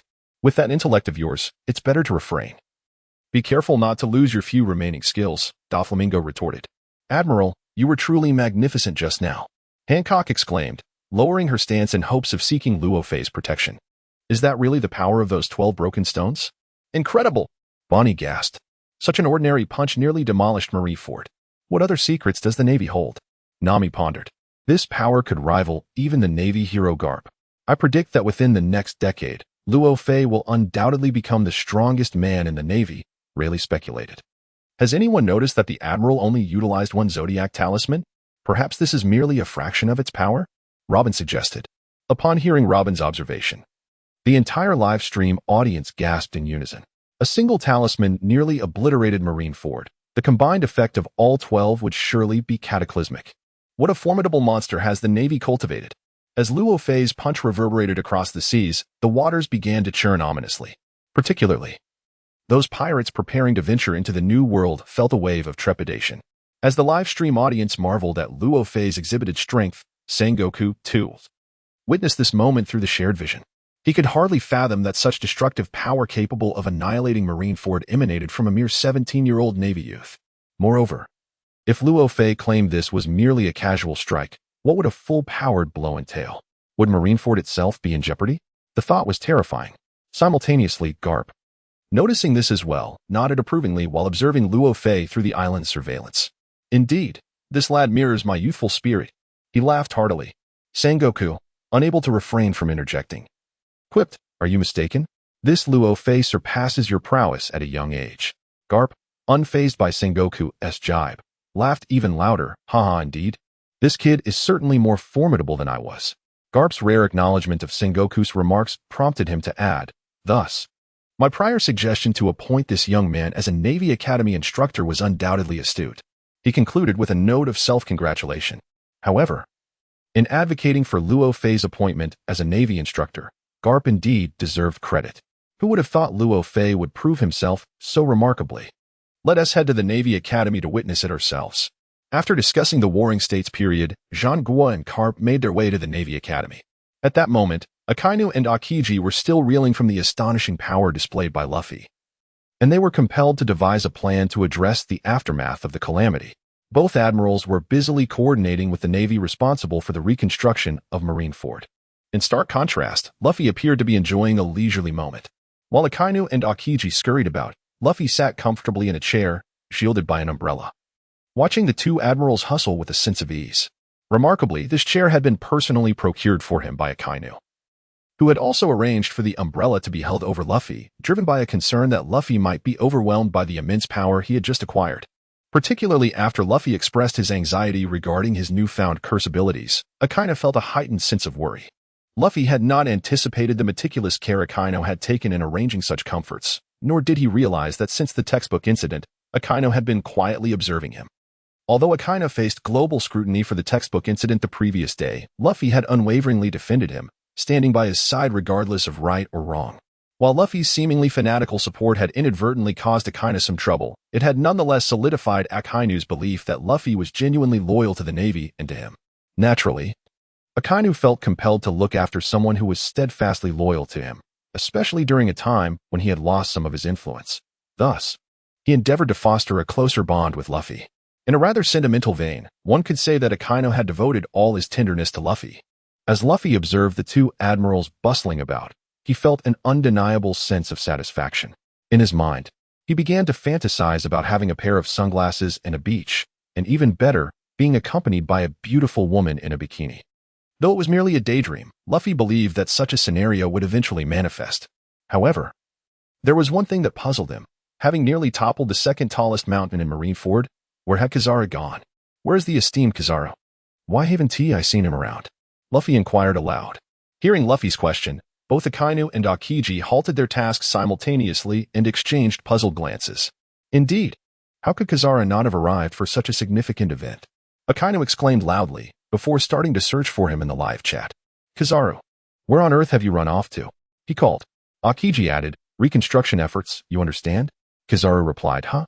Didn't the fleet admiral say everyone should take refuge in the eastern town? I just got here. Akainu responded, I am utterly speechless. Akiji remarked, I can't believe there is someone even more lackadaisical than me. Sengoku interjected, Kizaru, is it that my notification didn't reach you, or is your self-awareness lacking? I was referring to the ordinary soldiers and townsfolk. Kizaru retorted, well, I believe the townspeople in the east also wish to be protected. Look, I'm not slacking off, am I? The banter among the three admirals in the chat left Sengoku feeling uneasy as he made his way. Akainu was overly proactive, while Akiji, though somewhat laid back, was diligent when it came to significant matters. Kizaru, on the other hand, seemed indifferent to everything. It seemed that even if a fire were to reach his doorstep, he would calmly ask, can I clock out now? Watching the three admirals bicker in the chat, Sengoku couldn't help but feel a headache coming on. Logically, it was likely that the future position of fleet admiral would be passed on to one of these three admirals. Yet, observing their current state, no matter to whom he entrusts matters, Sengoku harbors a sense of unease. If this continues, who shall inherit the position of fleet admiral when he grows old?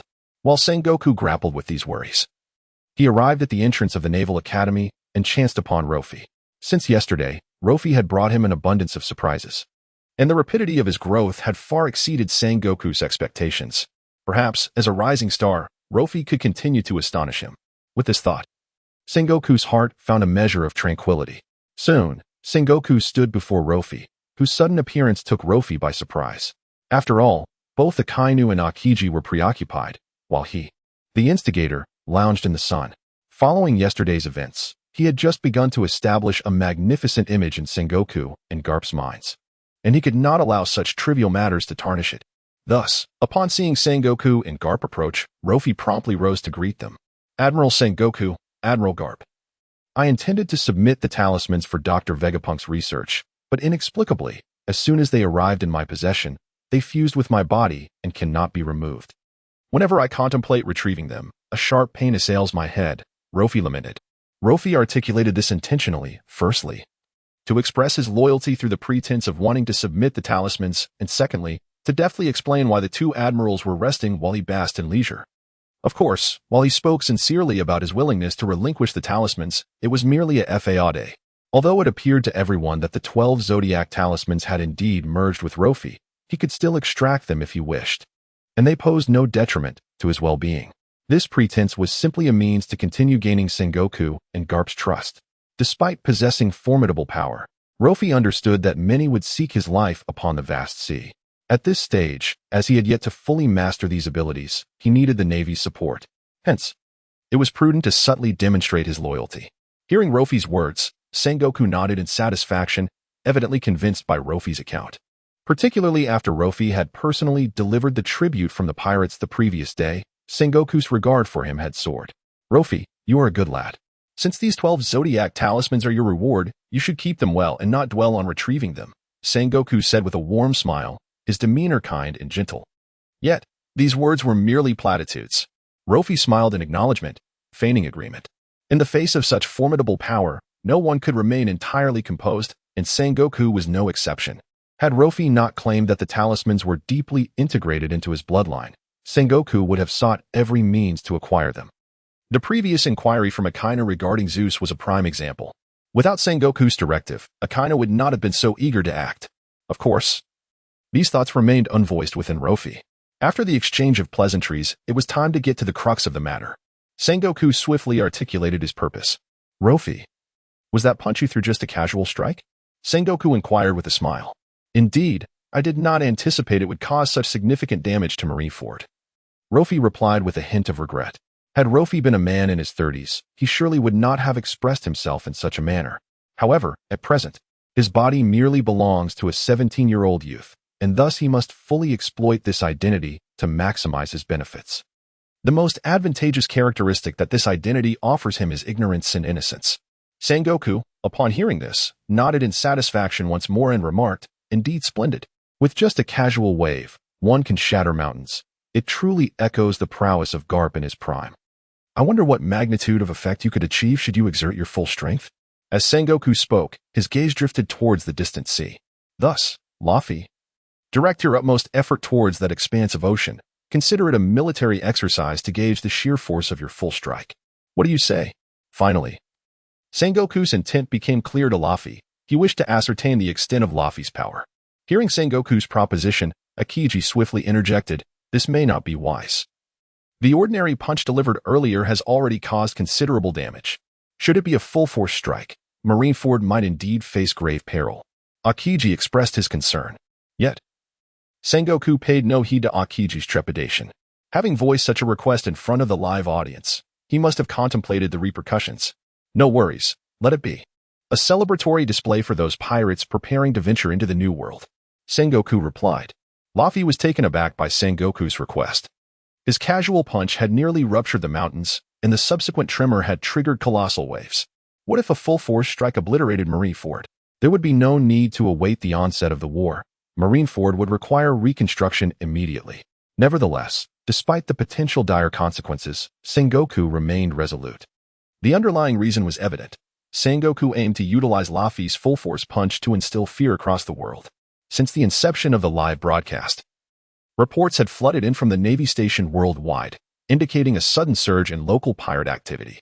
Sengoku surmised that pirates were seizing the opportunities presented by the broadcast, prompting their decision to set sail as marauders. Naturally, Sengoku sought to curtail such developments, which elucidated his willingness to subject Marineford to disaster in order to compel Luo Fei to unleash his full power. Luo Fei, possessing the ability to share his immediate vision, was the sole individual capable of executing this military exercise that could potentially reverberate throughout the world. Although Luo Fei did not fully grasp Sengoku's intentions, he acquiesced to Sengoku's insistence. Very well, Admiral, I shall endeavor to test my capabilities. Luo Fei responded, proceeding to the western coast as instructed, preparing to unleash his full force upon the sea. Coincidentally, Luo Fei also yearned to ascertain the extent of the Bull Talisman's power when maximized. Thus commenced the naval military exercise, observed by the entire world. With Luo Fei as the sole participant, Luo Fei assumed a sturdy stance, his hands continuously channeling energy. Waves of force surged forth, reducing the surrounding sand and stones to mere dust beneath the weight of his power. A dense gray mist enveloped Luffy as the energy coalesced around him. Garp, witnessing this, widened his eyes in astonishment. Is this Haki? I never anticipated this lad would comprehend the secret of armament Haki under such circumstances. Garp exclaimed in disbelief. It is well known that armament Haki enhances one's defensive capabilities, functioning as an invisible armor that can also be transformed into offensive strength, allowing one to contend with ability users. When employed, armament Haki can envelop not only the user's body, but also their weapon, causing the skin to darken and become harder than steel. However, such formidable armament Haki requires years of rigorous training to master. The phenomenon of suddenly unleashing it in battle, as seen with Luffy, is indeed a rarity. It is no wonder that Garp was so astonished upon witnessing Luffy's manifestation of armament Haki. The astonishment felt by Sengoku and the two admirals beside Garp was no less profound. They had attained their current strength through harsh training and relentless combat experience. Luffy's power, seemingly ordained by the heavens, evoked not only admiration but also envy among these high-ranking officers. At that moment, Luffy was oblivious to the thoughts of those around him. His sole focus was to ascertain the magnitude of his full-powered strike. As Luffy's strength continued to escalate, he gathered his energy and, with a decisive motion, brought his fist crashing down towards the earth. In the instant his fist made contact with the ground, everyone instinctively retreated several paces, for even with their observation Haki, they sensed that Luffy's blow was beyond their capacity to withstand. To avoid injury, they had no choice but to withdraw. The overwhelming force that even the old man feared, was this truly the future of the Navy? Garp gazed at the young man enveloped in power before him, his eyes brimming with admiration. Everyone, pay attention, he exclaimed. In the next moment, Luffy let out a low growl, and his fist surged forth. As Luffy's fist descended, the very heavens seemed to change hue. A tempestuous force spiraled around him, extending outward like a tether from his fist. S-class alert. All personnel retreat. Recognizing the gravity of the situation, Sengoku swiftly commanded everyone to withdraw, urging them to distance themselves from the impending vortex of chaos. Barely had Sengoku's words left his lips when the trees and stones nearby were instantly reduced to fragments, swirling like dust in the air. This was merely the prelude. Luffy's full-powered strike was overwhelmingly potent, cleaving the sea in two and creating an extravagant divide in the waters leading to the New World. As the ocean parted, a colossal tsunami followed in its wake, roiling along the newly separated surface. For the first time, the depths of the sea were revealed to the onlookers. Gazing down the elongated fissure, none could ascertain where it extended. Alongside the tumultuous sea, a serpentine streak appeared in the sky, mirroring the ocean's rift, stretching into the distance. This was Luffy's ultimate strike. The ocean quaked, and the sky darkened. At that moment, not only were Sengoku and the naval commanders stunned, but the entire live audience gaped in disbelief at the spectacle. Is such power truly achievable by a mere human? One pirate aboard a newly entered ship in the Grand Line exclaimed in terror. You've seen it, haven't you? That Marine, Luffy, isn't human, he's a god. Several pirates began to murmur among themselves. The previously shocked pirate, still in disbelief, paused for a moment before continuing, if that's the case. What are we even doing here? That Marine is so powerful, we will inevitably be captured. The frightened pirate trembled as he spoke. Although the other crew members shared his fear of Luffy's strength, the bonds of brotherhood compelled them to offer some words of reassurance. However, just as a crew member was about to offer solace, it was discovered that his trousers had inexplicably become wet. He had been so frightened that he had lost control. Upon witnessing this, the other crew members refrained from immediate mockery. Instead, in the midst of such a tense and fearful atmosphere, they too began to feel apprehensive. One can only imagine the profound intimidation that Rofei's single punch instilled across the globe. The objectives of the warring states had been achieved. However, Marineford also suffered immense calamity. Mere seconds after Luffy retracted his fist, the sea, split in two by Luffy's formidable strength, began to surge with wild fury. Two colossal waves collided, and in an instant, a towering wave, reaching a height of 100 meters, loomed ominously over Marineford. This is bad, it's a tsunami, shouted a soldier from the Navy. In that moment, everyone became acutely aware of the impending danger. At that juncture, the image of the apocalyptic tsunami was reflected in the pupils of every individual present in Marineford, leaving them in a state of shock and dread. Just as fear and terror enveloped the crowd, Admiral Akiji swiftly intervened. With a technique known as Ice Age, he froze the approaching tsunami before it could reach Luffy. As the wave surged toward Marineford, a shard of ice erupted from Akiji's fingertips. immobilizing the tsunami that was tethered to his form. The disaster was temporarily averted, and a wave of relief surged through the hearts of everyone in Marineford, as they felt the fortunate reprieve from imminent doom. Shortly thereafter, Admiral Kizaru also sensed the urgency of the situation.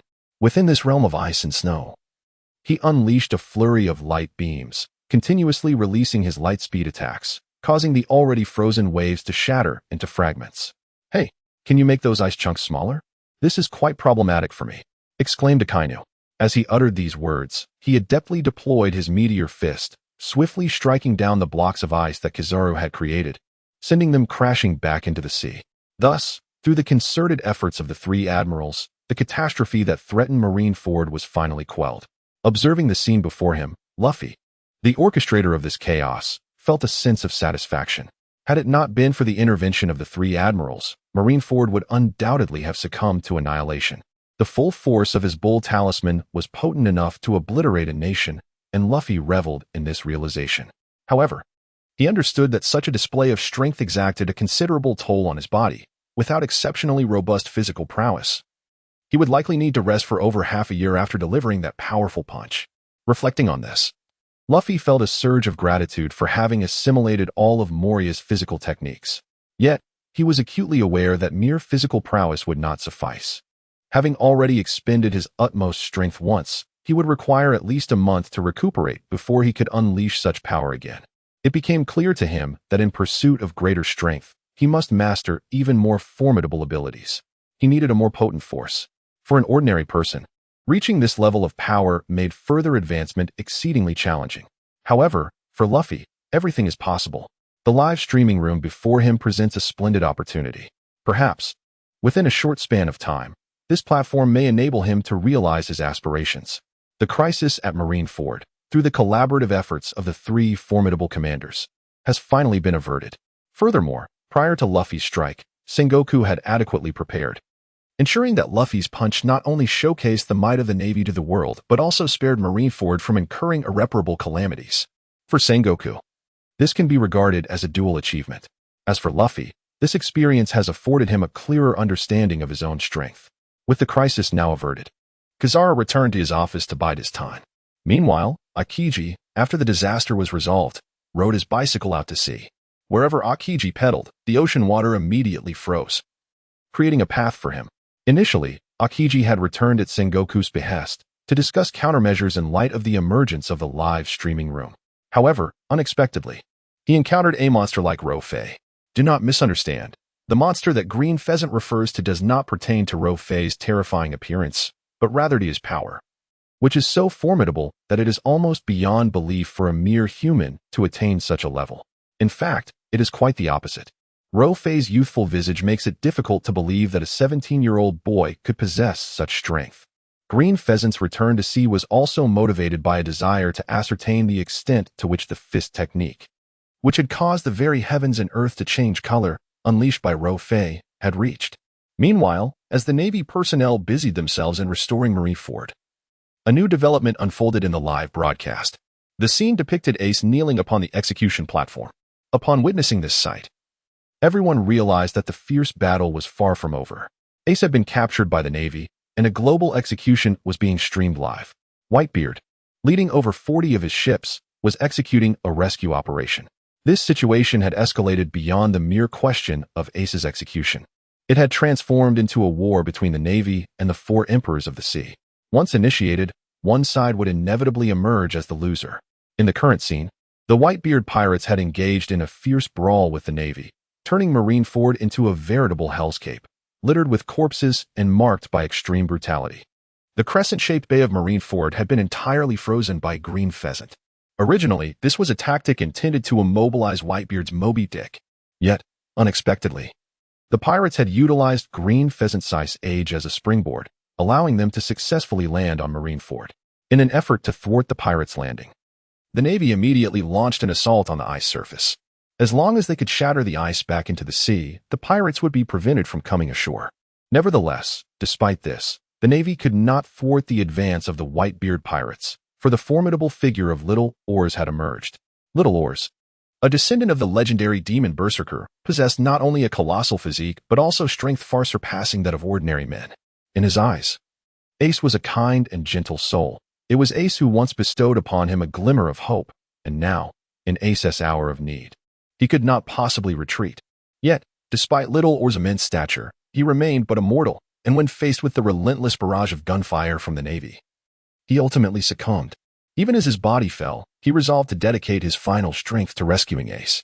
After several minutes of fierce combat, Little Oars, overwhelmed by the Navy, chose to use his own body to forge a path for the Whitebeard pirates to save Ace. Not far off, the massive form of Little Oars lay sprawled, obstructing the bridge of ice connecting the execution platform at Marineford. Little Oars was dead. Countless pirates tread upon the lifeless form of Little Oars, successfully landing on the execution platform of Marineford. This was the final wish of Little Oars, as well as the glimmer of hope for all pirates striving to rescue Ace. With Little Oars paving the way, the spirits of the pirates soared. The disparate assaults from the 7 warlords, the formidable intimidation exerted by Whitebeard, and the emergence of the Revolutionary Army alongside the Straw Hat crew, all momentarily granted the pirates a significant advantage. At this juncture, Marineford was engulfed in flames and bloodshed. Amidst the ruins and shattered remnants of battle, even the usually composed Sengoku exhibited signs of unease. Whitebeard, wielding his blade, gazed into the distance with eyes that were both proud and tender as he contemplated Ace. It was at this moment that Squard abruptly appeared behind Whitebeard. "Old man," Squard called out, standing behind him. Taken aback by Squard's sudden presence, Whitebeard expressed his surprise. "Squard, what troubles you?" Noticing Squard's unusual demeanor, Whitebeard reflected on his usual valor in battle. Squard was typically the fiercest among them, always charging into the fray, yet today he seemed different. "All 43 pirate crews under your command owe you a great debt. We would willingly face any peril for the sake of the Whitebeard pirates." Instead of addressing Whitebeard's inquiry, Squard calmly began to engage in casual conversation. Yet behind this tranquility, there lingers an unsettling storm. In the distance, Marco has already sensed the unusual atmosphere through the perceptive powers of his observation haki. However, it was all too late. When he finally comprehended what was about to transpire, everything had already unraveled. Squardo's long blade had pierced the flesh of Whitebeard. The pirates were utterly astonished. They had never anticipated that the one to deliver such a devastating blow to Whitebeard would not be the Navy, but rather the man he trusted the most. Confronted with such a heart-wrenching betrayal, Whitebeard refrained from immediately exacting vengeance upon Squardo. Instead, he endured the agony and withdrew the blade that had been thrust into his own body. Beads of perspiration adorned Whitebeard's forehead, yet within his gaze, apart from disbelief, there lingered a profound warmth. The live broadcast abruptly ceased at this moment. The answers to prior questions were finally validated. The room erupted in chaos as viewers reacted to the unfolding scene. They could scarcely believe that the formidable Whitebeard, who had dominated the Grand Line for over a decade, would ultimately be wounded by one of his own. What astonished them further was that even after being betrayed by his son, Whitebeard harbored no animosity in his eyes. Marco exclaimed, "Squardo, how could you do this? Have you forgotten our bond of 20 years? Ace added, "Squardo, if my identity has instilled such profound hatred within you towards our father, I am deeply remorseful. But I implore you to direct your wrath at me instead of harming him." Squardo stammered, I truly do not understand why this has happened." At that moment, Squardo was on the brink of collapse. First, he learned that his dear brother Ace was the son of his enemy, and then he discovered that his most revered father had concealed such a significant truth from him. Now, witnessing the reality that he had plunged the knife into Whitebeard himself was too much for him to bear. Whitebeard, upon witnessing this scene, was equally shaken. He had kept this matter from Squardo, fearing the impulsive actions he might take upon discovering the truth. However, after more than 20 years of camaraderie, Whitebeard could hardly believe that Squardo genuinely intended to kill him. "I trust this cannot be Squardo's true desire. Someone must be manipulating him from the shadows." In the midst of widespread doubt cast upon Squardo, Whitebeard stepped forth to defend him. Squardo, taken aback by Whitebeard's unwavering belief in him despite witnessing his betrayal, felt an overwhelming surge of emotion within. "Father, why do you still choose to believe in me at this moment?" Whitebeard replied calmly, "Because you are all my sons." Those simple yet profound words brought tears to Squardo's eyes. The explanation regarding the previous query had already been provided in the live broadcast. Despite being deeply shocked by the betrayal, Whitebeard bore no resentment towards Squardo. Kaido, unable to contain his derision, exclaimed, "Ha! Whitebeard, your parenting skills have truly failed. Not only did Teach betray you, But now Squirtle has plunged a knife into your back as well. Huh? Naturally, Ace would not let such mockery go unanswered. A failure in parenting? Then surely your son Yamato must be even more filial, Kaido. While he could tolerate harm directed at himself, he would never allow any harm to come to his father. Thus, in response to Kaido's taunts, Ace promptly retaliated with his own. Earlier, Ace had spent some time traveling in Wano, where he met Kaido's son, Yamato. Had it not been for the explosive collar around Yamato's neck, he might have already become a member of Ace's crew. Therefore, if there were to be a discussion on failed parenting, Kaido would undoubtedly be on that list.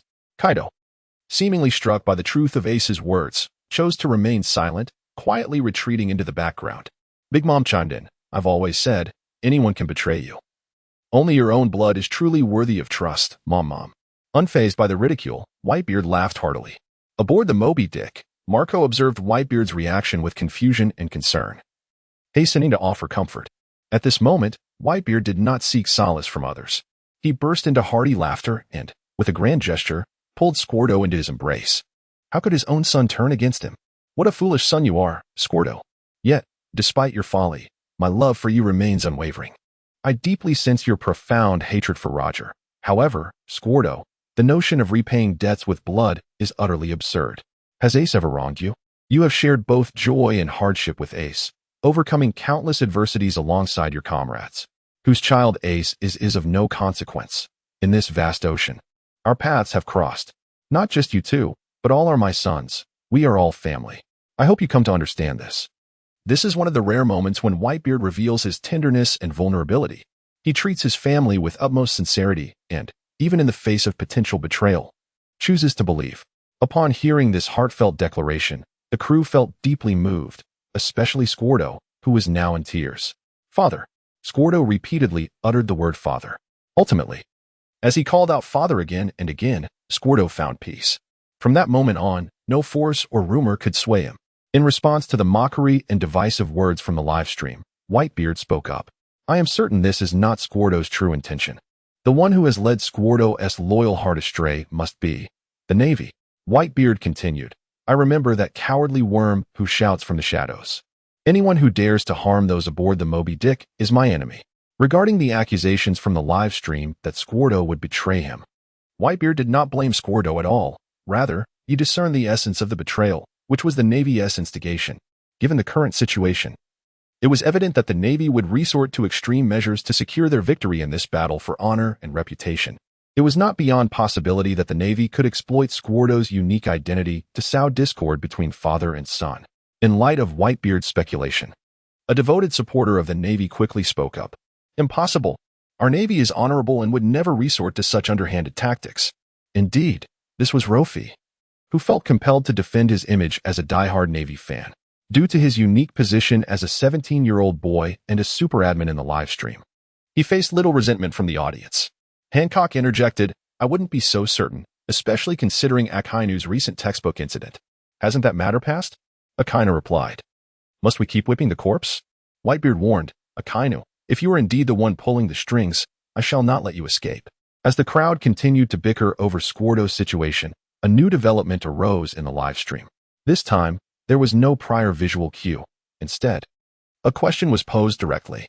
QA time. Who truly prevented Ace's execution? The reward for a correct answer, a bamboo dragonfly. The penalty for an incorrect answer, a random item stripped from the wrongdoer, including but not limited to fruit abilities, physical abilities, life, equipment, etc. With the announcement of the question, a simple bamboo dragonfly appeared in the prize section. Shanks remarked, isn't this just the bamboo toy we played with as children? Jesus Burgess laughed. Indeed.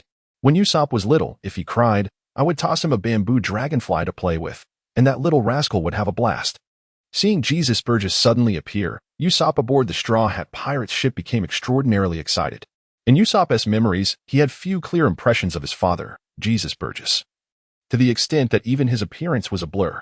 Yet, this father, who departed from him at an early age, has nonetheless etched an imposing and noble figure in Usopp's heart, even though the villagers speak ill of him, branding him a deceiver who set sail as a pirate in pursuit of treasure. In Usopp's eyes, his father Yasopp remains a valiant warrior of the sea. Usopp, yes, father. I remember how you often crafted bamboo helicopters for me to play with during my childhood. But, father, Did you not say that each bamboo helicopter represented a pair of wings? That with sincere belief, it would transform into wings allowing me to soar into the azure sky? Usopp. Yet, father, these years have passed. Where are my wings? Even now, Usopp holds steadfastly to Yasopp's words. However, upon hearing this, Jesus' face suddenly flushed with embarrassment. For back then, his words were merely a ruse to amuse Usopp. A bamboo dragonfly is but a bamboo dragonfly. How could it possibly transform into wings? Or elevate a person to the azure skies? However, should he reveal to Usopp that his words from years past were merely a deception? He felt an immense pride in his son Usopp's growth into a formidable warrior of the sea. And he was acutely aware that Usopp also took pride in having such a father. In such a moment, he could not possibly shatter the illusion of his past fabrications, even if the intent behind those lies was solely to bring joy to Usopp. Just as Jesus Burgess was at a loss, Captain Shanks timely intervened, providing a lifeline. Perhaps the bamboo dragonfly in the live stream is indeed the legendary one that can transform into wings, Shanks remarked. He believed that since this bamboo dragonfly could appear as a reward in the live stream, it was certainly no ordinary trinket. However, as soon as Shanks uttered this seemingly helpful remark, he was met with skepticism from the audience. Kaido scoffed, I could crush it with a mere kick. Do you truly believe that bamboo dragonfly can turn into wings? Doflamingo added, I never expected the great Shanks, one of the 4 emperors, to be so naive. Caesar chimed in, which bamboo dragonfly could possibly take to the skies? Do tell, and I shall manufacture a ton of them. Moria interjected, Caesar. Do inform me once you've produced them. I am keen to import them in bulk. Caesar retorted, those without funds should refrain from such extravagant talk, Moria. No offense intended. Morgans remarked, I truly do not wish to question a 4 emperor, but if even 2 simple bamboo sticks can fly, what does that imply for the avian kingdom? As the audience expressed their doubts, a functional image suddenly appeared alongside the rewards section of the live stream. In the image, they beheld a rotund blue figure soaring freely in the sky, a bamboo dragonfly perched atop its head. Moria exclaimed, what the hell? It can actually fly. Usopp gasped. Is this the bamboo dragonfly that transforms into wings? Luffy cheered, wow, that's incredible. Everything my father said is true. Usopp proudly affirmed, of course. After all, he is a brave warrior of the sea. Jesus Burgess muttered in disbelief, I can't believe such a thing truly exists. Upon witnessing this scene, Luffy immediately grasped the nature of the bamboo dragonfly. If this flying bamboo dragonfly could come into his possession, coupled with the powers of the transparent fruit, the world would indeed be his oyster. With this thought, a smile crept upon Luffy's lips. However, to obtain the reward, one must answer the question correctly. While Luffy knew the answer, he lacked a suitable opportunity to voice it. Thus, he decided to observe quietly in the live stream for a while. Although he was fond of the bamboo dragonfly, it was not something he deemed absolutely necessary.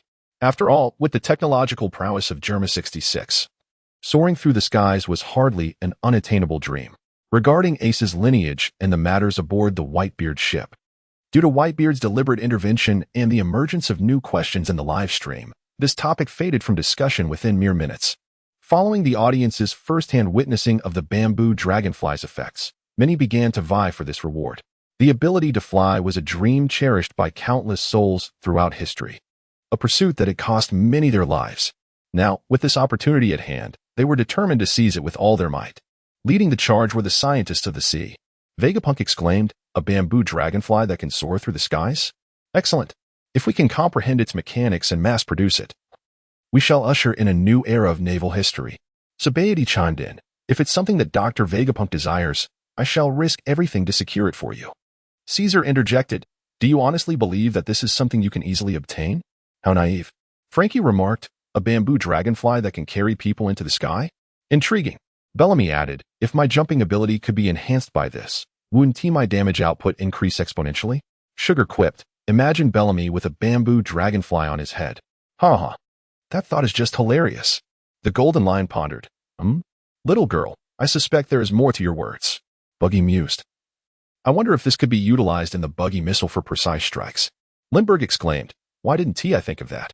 Installing a flying bamboo dragonfly on a projectile for precision targeting is genius. Although no one had answered the question in the live stream, the enthusiasm and curiosity surrounding the reward remained undiminished. As everyone contemplated how to maximize the utility of this flying bamboo dragonfly, the King of the Sky spoke up. The Golden Lion declared, surely you jest? Merely flying through the air is such an insignificant feat that it can inspire this level of excitement? Inner scoffed. How foolish of mere mortals to aspire to soar through the sky. Dream on. Vinsmoke, Judge remarked. What you see now is merely the remnants of our Vinsmoke family's experiments. Sengoku added, anyone can fly. Our Marine 6 styles moonwalk achieves that effortlessly. Doflamingo retorted, but Admiral Sengoku, didn't your Marine 6 styles get stripped away yesterday? How fascinating that you can still fly. Sengoku stammered. I momentarily spoke without thinking. In conclusion, opinions on the value of this reward varied widely. Those who had no need for the ability to fly simply forfeited their chance to answer, silently observing the performances of others in the live stream. Meanwhile, those who desired the reward but lacked intellect busied themselves with idle chatter. Those who prided themselves on their cleverness began brainstorming, attempting to deduce the correct answer from the footage just revealed in the live stream. Hancock declared, I am ready to answer. They say blood is thicker than water, so the one who truly saved Ace must be his grandfather, Garp. A brief silence enveloped the live stream following Hancock's response. It was unexpected that after numerous failures in answering, Hancock remained wholeheartedly committed to the task at hand. Her spirit was indeed commendable. However, they were equally unprepared for the revelation that Hancock's answer was, in fact, Cap. It is important to note that Cap is a naval hero, and his position epitomizes the Navy's stance. Should Cap intervene to halt Ace's execution under such circumstances, it would tantamount to a betrayal of the Navy. This answer was audacious to the extreme, leaving the audience in the live stream momentarily uncertain of its veracity. Fortunately, the live stream did not prolong the suspense. Following Hancock's response, a notification soon chimed. Ding. Hancock's answer is incorrect. She loses her princess cut hairstyle. The quiz continued. Just as the sound of the notification faded, Hancock, far away on Amazon Lily Island, witnessed large clumps of hair falling from either side of her head. Had her semi-permanent princess cut truly vanished? I cannot believe. I'm bald. Hancock could scarcely fathom that the consequence of her erroneous answer would lead to such a humiliating outcome. For the ever-beautiful and confident Empress Hancock, this was nothing short of a devastating blow. At that moment, she was in her chamber attending to state affairs, flanked by numerous subjects. And all she wished for was to burrow into the earth. How could the illustrious Empress find herself in such a predicament? With only the sides of her head bereft of hair? Hancock's heart ached deeply, the pain rivaling that of losing her conqueror's haki. Fortunately, her 2 sisters were nearby. Upon noticing Hancock's distress, they quickly dismissed the onlookers. It's all right. Hair can grow back, and we can always try a different hairstyle. Her second sister, Boa Sandersonia, rushed to offer her comfort. The third sister, Boa Marigold, immediately grasped the situation and, seizing a comb, approached Hancock's other side, reassuring her. Yes, sister. You are so beautiful, with such an abundance of hair. This is merely a loss of a few strands, and it will grow back. You need not worry. As she spoke, she deftly styled Hancock's hair into a middle parting, naturally concealing the bald patches. After finishing, she produced a small mirror and held it before Hancock. Look. Sister, you still appear radiant and captivating. Her second sister remarked, unable to suppress her admiration. In their eyes, Hancock's beauty was undoubtedly unparalleled in the pirate world. Any alteration in hairstyle would not diminish her allure in the slightest. However, Hancock has always been intolerant of any grievances. Even though she knew her 2 sisters were here to console her, upon seeing the clump of hair on the ground, she could not help but weep inconsolably. Meanwhile, at the Marine Academy of Marinford, Luo Fei could not suppress his laughter upon hearing the live broadcast about Hancock's punishment. The illustrious Empress, reduced to suffering from hair loss? And only from the sides? It was indeed the extreme opposite of a Mediterranean hairstyle. Observing the few strands of hair that had suddenly appeared beside him, Luo Fei mused on how Hancock would feel if she knew that all her lost hair was now in his possession, since he had no use for these strands. It would be better to find an opportunity to return them, thus earning Hancock a favor.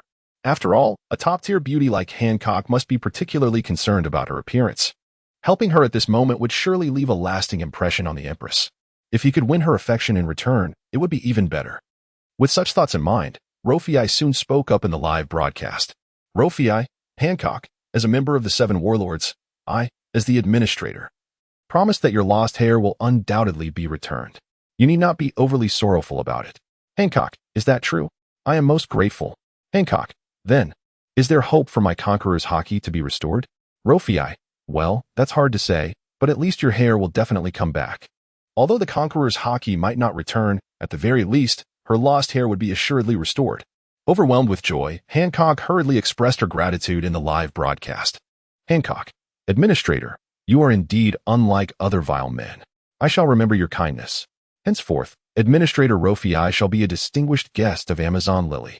The revelation that Hancock publicly declared Luo Fei to be different from other loathsome men, and that he was now a distinguished guest of Amazon Lily, left everyone in the live broadcast utterly astonished.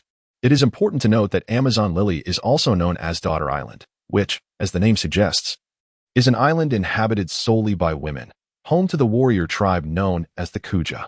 Because Amazon Lily is situated in a windless zone, it remains unaffected by any stormy weather, allowing its residents to live in affluence and stability. Moreover, the island is surrounded by immense sea king nests, deterring ordinary sailors from recklessly entering or leaving, thus enabling the inhabitants to thrive in peace without external disturbances.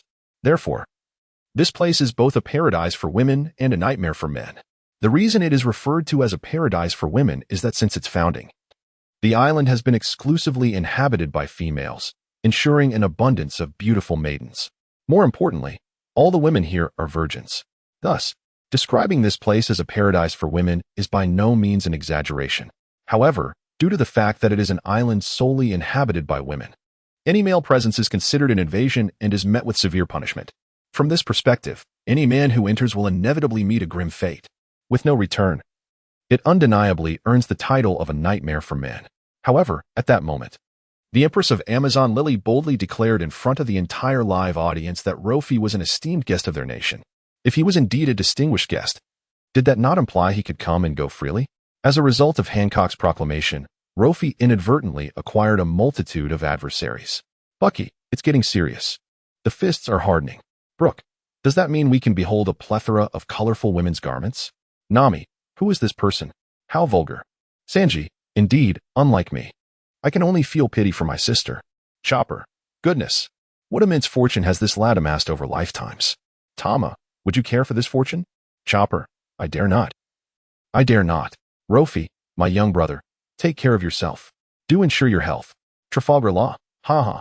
The esteemed administrator hasn't even done anything yet. Yet everyone is so concerned about health. Blackbeard, such words are misguided. What may seem inconsequential now could prove significant in the future. Hancock, what on earth are you brash men discussing? I merely announced that the esteemed administrator has become a guest of my country, and you are all so excited? Luo Fei, indeed. I too do not comprehend what these strange gentlemen are thinking. Upon learning this news, Luo Fei maintained an outwardly calm demeanor, yet internally, he was brimming with joy. Being granted permission by the Empress to enter and exit Amazon Lily freely was a coveted opportunity many men yearned for, and a momentous event in the annals of the island's history. It is widely acknowledged that although Amazon Lily is isolated from the world, its inhabitants are spirited and exuberant. They are unrestrained not only in their attire, but also in their behaviors and speech. To spend a few days in such a realm would be akin to entering a paradise. Since Hancock had opened the door of convenience for him, Luo Fei felt no need to hesitate. Moreover, there was a particular location on the island that he had long desired to visit. Luo Fei, Hancock, I have heard there is a remarkable hot spring on Amazon Lily. I must endeavor to experience it. Indeed, it was the hot spring. It seemed Hancock had not anticipated that upon receiving the privilege of free access to the island, Luo Fei's foremost thought would be to indulge in a hot spring. Hancock, I did not foresee that the esteemed administrator had such unique preferences. If it is merely for the hot spring, I shall ensure you are well taken care of. Sanji, only a hot spring? Such a waste of an opportunity. Doflamingo, what do you understand? This is about vision. Hancock, enough. Does no one wish to answer the questions? Seeing the conversation in the live chat veering off course, Hancock could not help but interject. Hancock's desire to honor Luo Fei as a distinguished guest was not solely to reclaim her hair. It was also an opportunity to seek his protection. After all, her recent blunders in the live chat had significantly diminished her strength, making the quest for a formidable ally entirely justifiable. Upon receiving Hancock's subtle hints, Luo Fei quickly understood. Luo Fei, if you do not wish to answer the questions, I could shorten the response time. What does everyone think? As the administrator of the live chat, adjusting the response time was a routine procedure. However, to maintain a sense of respect and urgency regarding the questions, Luo Fei only informed everyone that he could reduce the response time, not extend it. Moreover, as the sole administrator, even if others were skeptical of Luo Fei's statement, they had no means to verify it. Simultaneously, with Rofe's declaration, everyone clearly understood his stance. Although Hancock's power had waned considerably, who could deny the protection of the esteemed administrator Rofi? Those who had just been jesting about Hancock permitting Rofi to come and go freely on the island opted to mute themselves. This silence from the troublemakers provided a moment of contemplation for those genuinely eager to answer the questions. Soon, Whitebeard began to respond. Whitebeard, I am Ace's father. It is my duty to rescue Ace. Whitebeard, thus, my answer is that the one who truly prevented Ace's execution is I, Whitebeard. This marked Whitebeard's first participation in the live chat's question and answer segment. Despite being quite active in casual conversation, he had remained silent when it came to answering questions. This was partly because, at his stage as a pirate, he no longer sought significant growth and strength, and partly because he did not wish to risk losing a certain ability due to a failed answer. However, at this moment, he actively participated in answering questions. The sole reason for his involvement was his family. For Ace, he was willing to take this risk. Moreover, in the recent scene, Whitebeard observed that in order to rescue Ace, he had mobilized the entire Whitebeard pirates crew. He could not believe that such a wholehearted effort would be in vain. In response to Whitebeard's assertion, the live chat swiftly reacted. Ding. Whitebeard's answer, the one who truly prevents Ace's execution is Whitebeard, was deemed incorrect. The quiz continued. Whitebeard had failed to answer correctly. However, it turned out to be a blessing in disguise, for his penalty for answering incorrectly was the removal of all ailments. As the sound of the echoed in the live broadcast, Whitebeard instantly felt a significant alleviation in his physical condition. The vitality that once relied on intravenous fluids for sustenance began to restore itself steadily. At this moment, Whitebeard was overwhelmed by a singular sensation. His second period of prosperity was on the verge of arrival. Upon hearing the punishment meted out to Whitebeard during the live stream, the entire ocean was left in awe. They had speculated that his penalty for an incorrect answer might involve the confiscation of his weapons or the stripping away of his abilities. However, one could hardly have anticipated that it would entail the deprivation of all ailments. Can this truly be regarded as punishment? This is evidently a boon, is it not? Although for the multitude at sea, the true condition of Whitebeard has remained an enigma. Yet, having reached the twilight of his years, the once mighty Whitebeard, despite still possessing formidable strength, undoubtedly pales in comparison to his youthful self. In his prime, Whitebeard roamed the seas, his name resonating across the vast ocean. However, the present-day Whitebeard leads a life of seclusion, refraining from causing any disturbances. He occasionally gathers a few of his sons out of sheer boredom. Furthermore, it has been revealed that he requires continuous intravenous treatment. Consequently, in the eyes of the public, the current Whitebeard is regarded as a mere relic of the past, no longer posing a significant threat. However, now, with the ominous sound of the punishment alert echoing through the live stream, everyone could not help but gasp in shock. The combination of age and illness could potentially diminish Whitebeard's strength by a third. Yet, now that Whitebeard is free from ailments, the only factor that might reduce his power, his age, has transformed into a wellspring of combat experience. At this moment, Whitebeard is evidently unrestrained by any limitations on his abilities.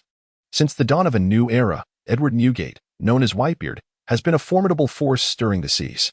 Decades have passed, and while a new generation continues to rise, Whitebeard's might remains undiminished. For pirates, if Whitebeard were to pursue the throne of the Pirate King, hope would be extinguished. Meanwhile, for the Navy, Whitebeard has been dormant for many years. Should he choose to unleash chaos upon the world, a monumental battle would be inevitable. At this moment, far away in Marinford, Sengoku furrowed his brow upon hearing such news. Whitebeard's resurgence undoubtedly sounded an alarm for the peace the Navy strives to uphold. The zenith of Whitebeard's power is approaching, and his decisions will directly influence the future dynamics of the world. However, Whitebeard himself harbored no such grand ambitions. Upon realizing his complete recovery, his foremost thought was to protect his family more effectively. Unlike others who fear his intentions of world domination, he, having crossed the threshold of 50, has tasted the bittersweet experiences of life.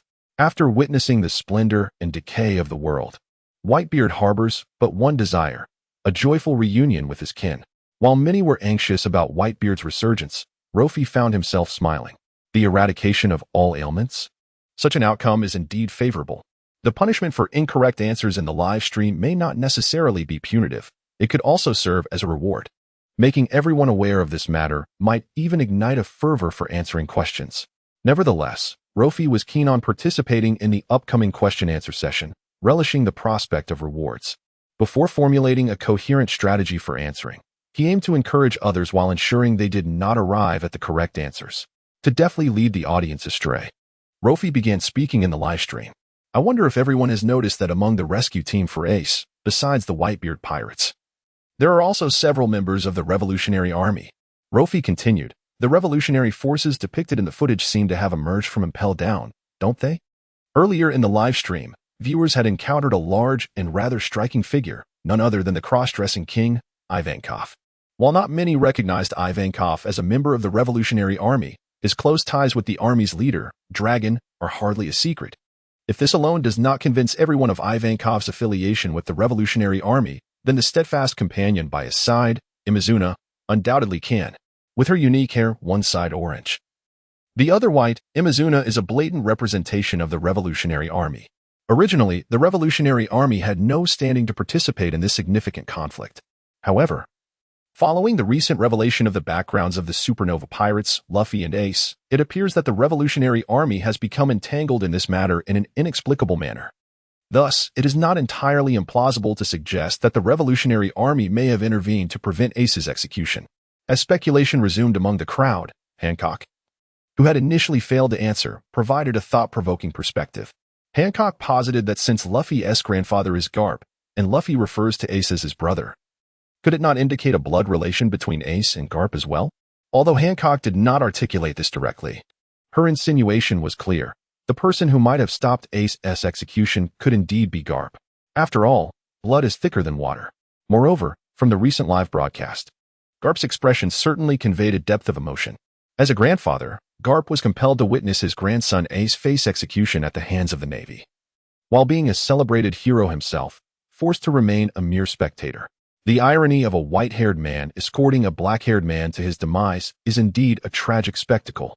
Hancock discerned the turmoil reflected in Garp's eyes, prompting her conjecture. Moria interjected, incredulous. Could it be true?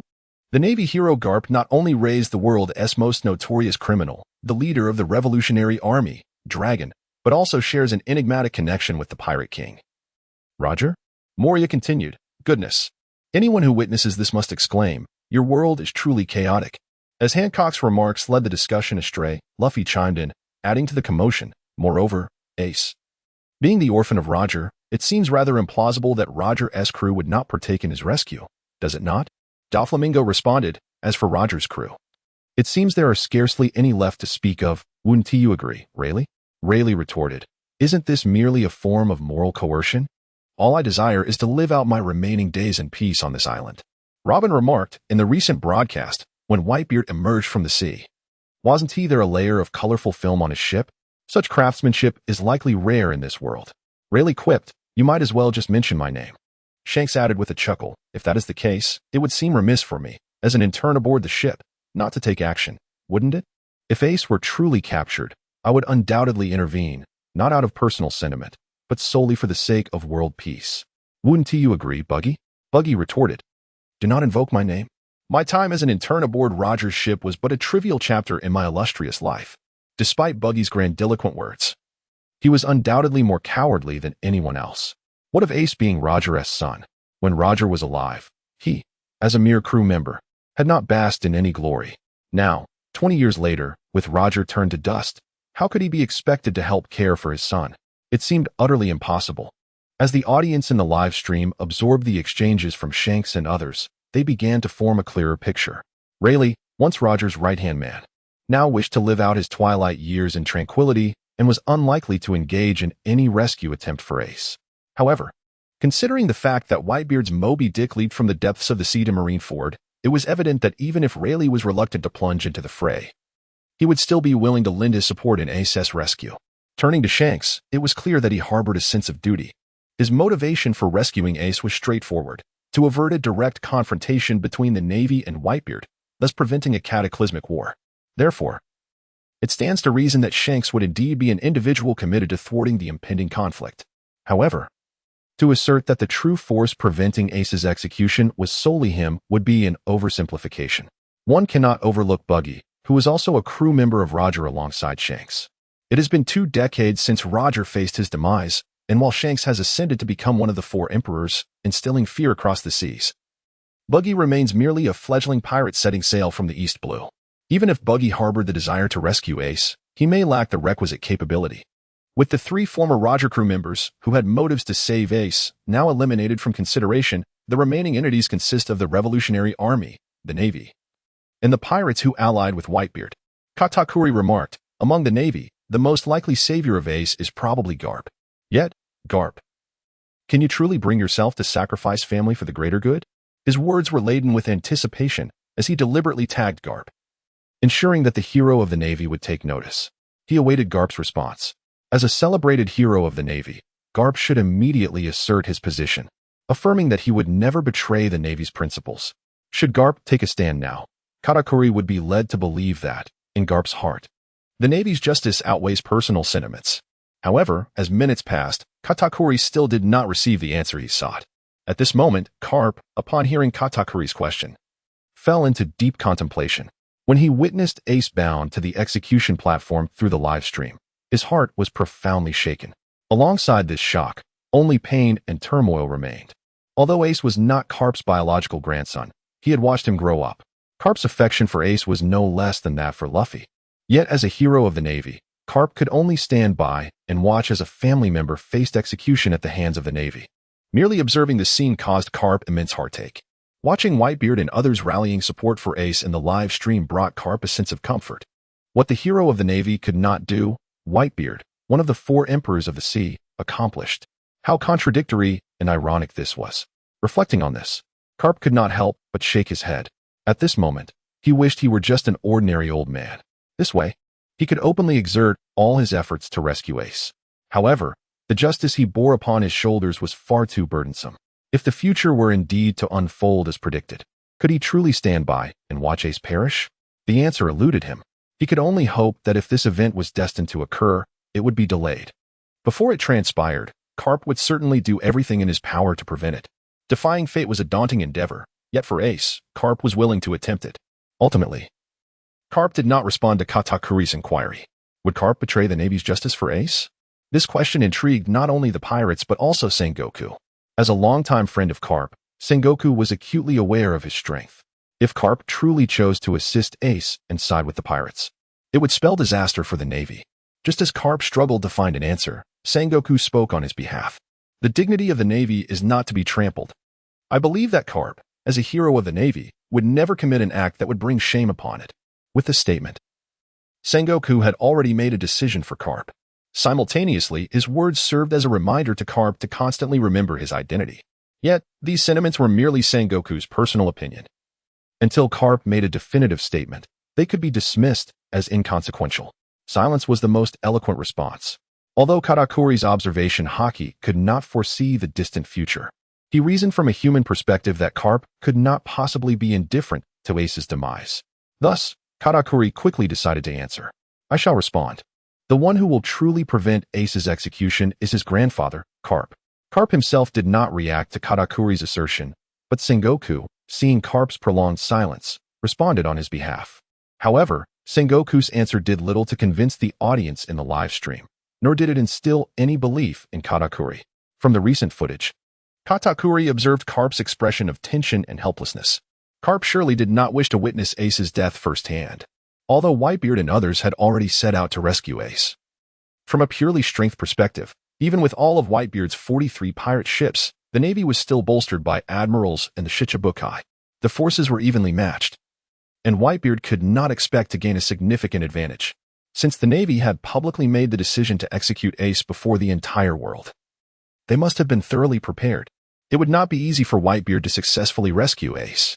As for the Revolutionary Army and Straw Hat Luffy, both of whom also appeared in the footage, Katakuri quickly dismissed them as options. The former had previously been captured by the Navy, and even with numbers on their side, they would not hold a substantial advantage. The latter, appearing gaunt and malnourished, led Katakuri to think that this individual might not even withstand a single punch from one of the Navy's 3 admirals. Although there had been predictions in the live stream stating that Luffy would one day defeat the Golden Lion, Katakuri remained skeptical. However, judging by the appearances and attire displayed during the 2 live broadcasts, it can be inferred that Luffy's victory over the Golden Lion occurred after the execution of Ace. Consequently, Katakuri promptly dismissed Luffy as a possible answer. This encapsulates Katakuri's analysis. Following this line of reasoning, the answer has become abundantly clear. Since it is neither Whitebeard nor the Revolutionary Army and Luffy, the final answer must be none other than the Marine, Garp. Garp's proximity to Ace renders him the most advantageous candidate for a rescue. Therefore, Katakuri arrived at his earlier conclusion. Upon witnessing this answer, the audience in the live stream collectively held their breath, eagerly awaiting the announcement of its correctness. Whitebeard fervently hoped that this answer was indeed true, even if it ultimately allowed someone else to claim the reward. Should Garp choose to protect Ace at a critical moment, he would have nothing further to worry about. Sengoku, too, anxiously awaited the proclamation of the answer. Had Sengoku not been the fleet admiral, he would undoubtedly have supported Garp's endeavor to rescue Ace. Regrettably, the world is devoid of what-ifs.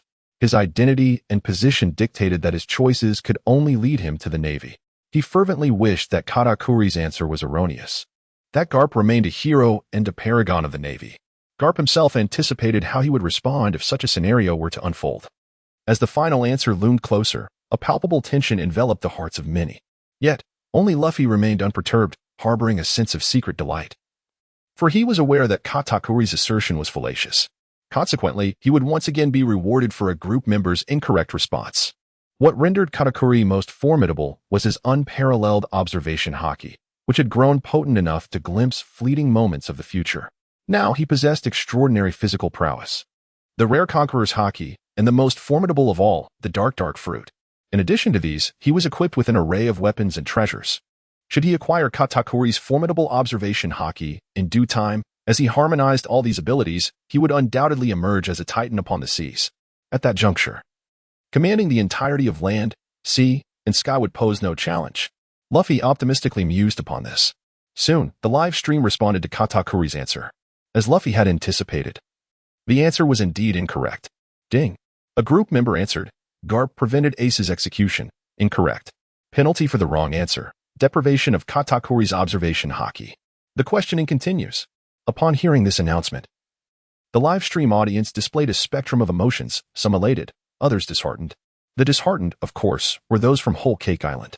Katakuri held a status within the Charlotte family akin to that of the three admirals in the Navy. Among the formidable senior officers on Whole Cake Island were the Biscuit Minister Charlotte Cracker, the Juice Minister Charlotte Smoothie, and the formidable Katakuri. Among these three, Katakuri was consistently regarded as the foremost of the three-star generals. One could assert that Katakuri's fearsome abilities were significantly attributed to his observation haki. His capacity to foresee fleeting moments of the future allowed him to discern the weaknesses of any adversary he faced, rendering him, in the eyes of many, the epitome of perfection, flawless and without equal.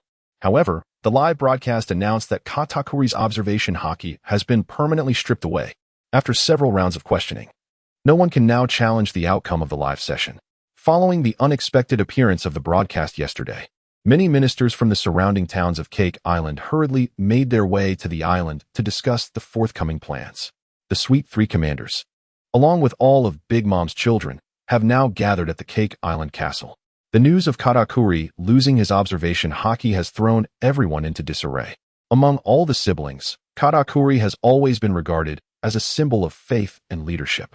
In the face of a mother like Big Mom, who could erupt at any moment due to her cravings, Katakuri has embodied the role of a responsible guardian.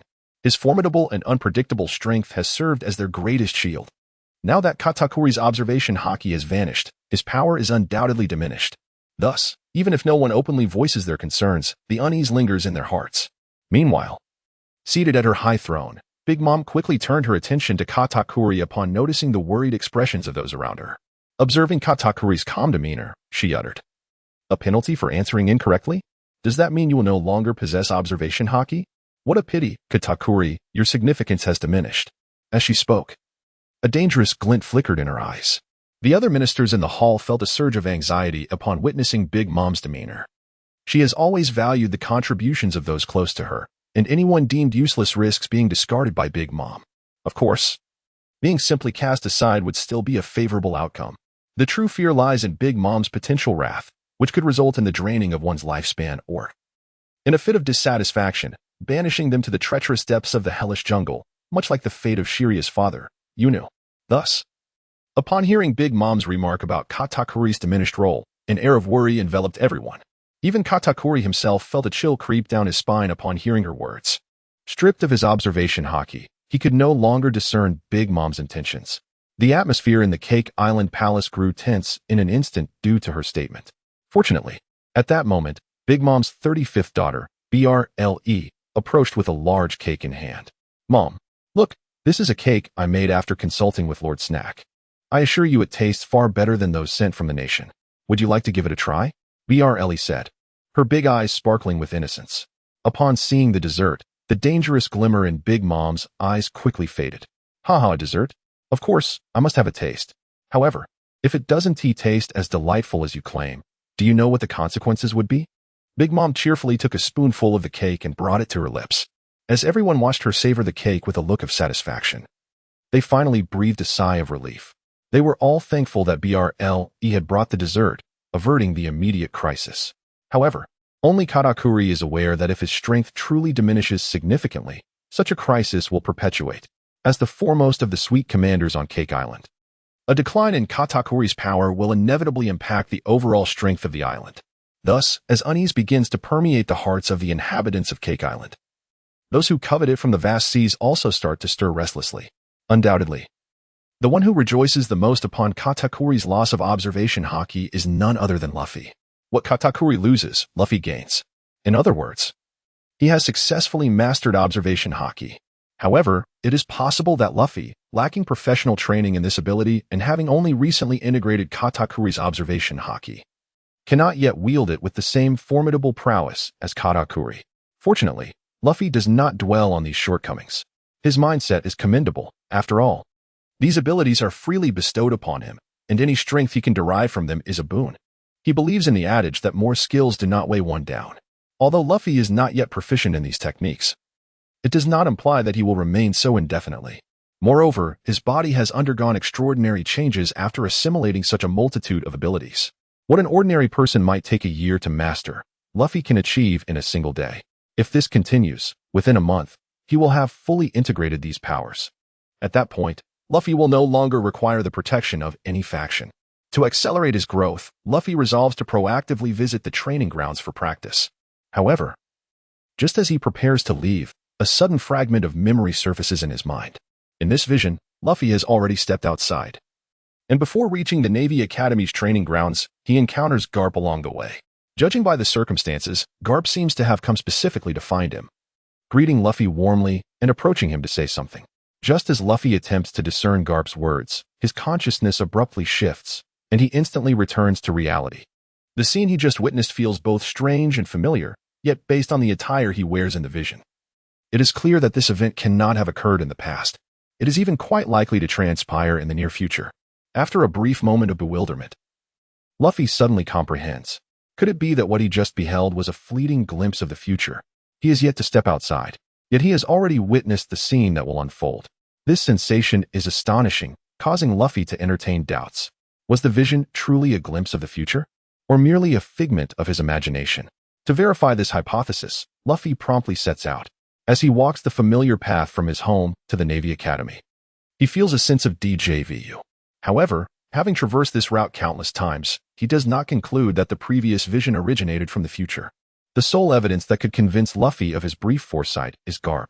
Along the way, Luffy's thoughts remain focused on the anticipation of Garp's appearance. He soon arrives at the location where he saw Garp in his fleeting memory, the very spot where they were to meet. Yet, this time, Garp is nowhere to be found. The familiar path remains desolate and empty. Observing this, Luffy momentarily finds himself in a daze. Could it be that the ephemeral image in his mind was merely a product of his imagination? With this thought, Luffy can't help but chuckle. It appears he has been too idle, allowing his mind to wander into fanciful musings. He self-deprecatingly remarks. Although Luffy cannot rationalize the recent vision, his cheerful disposition prevents him from becoming disheartened by such occurrences. Since the future he envisioned has not come to pass, he decides not to dwell on the matter any longer and continues his journey to the Navy Academy. However, just as Luffy approaches the academy, he finally encounters Garp. "Luffy." Garp calls out from a distance. "I didn't expect to find you here. It took me quite a while." Garp gasps as if he has traversed a considerable distance. Upon hearing Garp's call, Luffy quickly turns to face him. At this moment, Garp is not dressed in his usual uniform but wears a casual floral shirt. Moreover, Luffy notices that a piece of leafy vegetable is prominently stuck in Garp's front teeth as he speaks. Seeing Garp in this state momentarily leaves Luffy dumbfounded. For Garp's appearance now mirrors exactly what he witnessed in his fleeting memory, particularly the piece of vegetable lodged in his teeth. The size, shape, and position are indistinguishable from a perfect copy. At this juncture, Luffy is nearly certain that the vision he had before leaving was indeed a glimpse of the future. He quickly understands the reason for the alteration in their meeting place. After witnessing that image, his curiosity compelled him to leave earlier than planned. Originally, Luffy intended to enjoy a glass of milk before departing. However, the current situation illustrates that merely by foregoing a single glass of milk, he and Garp happened to miss each other. The future he glimpsed was, at minimum, a mere 5 minutes ahead. Could it be that the observation haki he had just acquired had already grown to such formidable heights? Contemplating this, Luffy couldn't help but feel a surge of excitement within. It is noteworthy that Katakuri, renowned for possessing the most potent observation haki, could only perceive events within a minute's span. Indeed, it appears that I am truly gifted. Luffy mused joyfully to himself. Just as Luffy was lost in thought, Garp had already approached him. Luffy, are you heading to the Naval Academy? Coincidentally, what I am about to discuss also pertains to the Naval Academy, Garp said upon reaching Luffy. Hearing Garp's words, Luffy quickly regained his composure and politely inquired, "Yes, I intend to practice at the training grounds. Although the Admiral has permitted my graduation from the Naval Academy, I must not neglect my skills." Indeed, practicing at the training grounds was Luffy's original intention. However, the essence of a statement can be transformed through varied expressions, evoking entirely different sensations. For instance, the recent remarks made by Luffy, while retaining their original meaning, were particularly soothing to hear. Upon listening, Garp nodded with appreciation, exclaiming, "What a good child. If only everyone at the Naval Academy were as diligent as you." Luffy. With a smile, he patted Luffy on the shoulder, expressing his satisfaction. In response to Garp's praise, Luffy humbly smiled and courteously replied, "Oh, it's nothing. Everyone at the Naval Academy works hard. After all, it is essential to uphold his image as a diligent youth in Garp's eyes, and such pleasantries are only natural." At that moment, the audience in the live stream was able to witness and clearly hear the exchange between the two, thanks to the shared perspective initiated by Luffy. Some naval soldiers who trained alongside Luffy widened their eyes in disbelief upon hearing Garp's words. They could hardly fathom that terms like diligence and good child could ever be associated with Luffy, who was notoriously the most mischievous and least industrious during their school days. However, it is astonishing that Luffy has garnered such high praise from Lord Garp, which undoubtedly stirs feelings of imbalance within others. Barumaba remarked, "Is it truly appropriate for Lord Garp to exhibit such blatant favoritism?" Dasky responded with a laugh, "Oh, come on. Given Luffy's exceptional talents, it is only fitting that Lord Garp shows him some preference." Tina interjected, Is this really Luffy? During breaks, I can overlook it. But even in regular classes, this lad has frequently skipped to indulge in leisure. When I served as a training officer, I did not witness this level of diligence from him." Tina was visibly upset. Peach Rabbit countered, "Tina, do not speak ill of Luffy. I know him well. And he is not that kind of person." Tina retorted, "So, are you implying that I was deceived by Luffy throughout my 3 years as a training officer?" Cha-Chun chimed in, "Peach Rabbit, how could you defend another man? It truly saddens me." Peach Rabbit replied, "Another man? Are you referring to yourself? His name is Luffy. Remember it." Cha-Chun lamented, "Such blatant favoritism makes me envious." Luffy added, "Envious one." Amidst the murmurs of doubt from the others, Luffy remained indifferent to their opinions. After all, these individuals held little significance in his eyes, and their perceptions were inconsequential.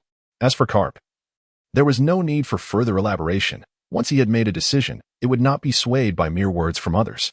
Just as the audience in the live stream engaged in discussions about Garp's praise for Luffy, Garp swiftly articulated his purpose.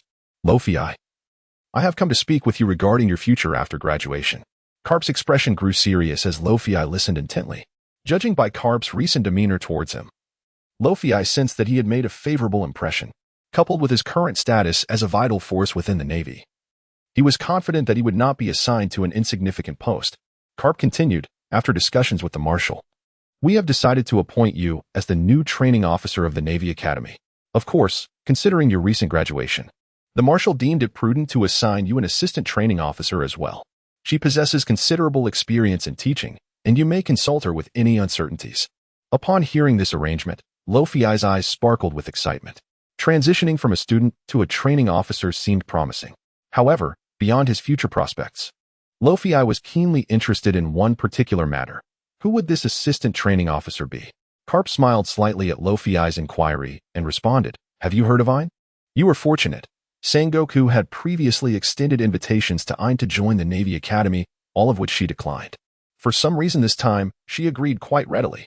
However, do not rejoice too soon. Ain has only committed to 1 month.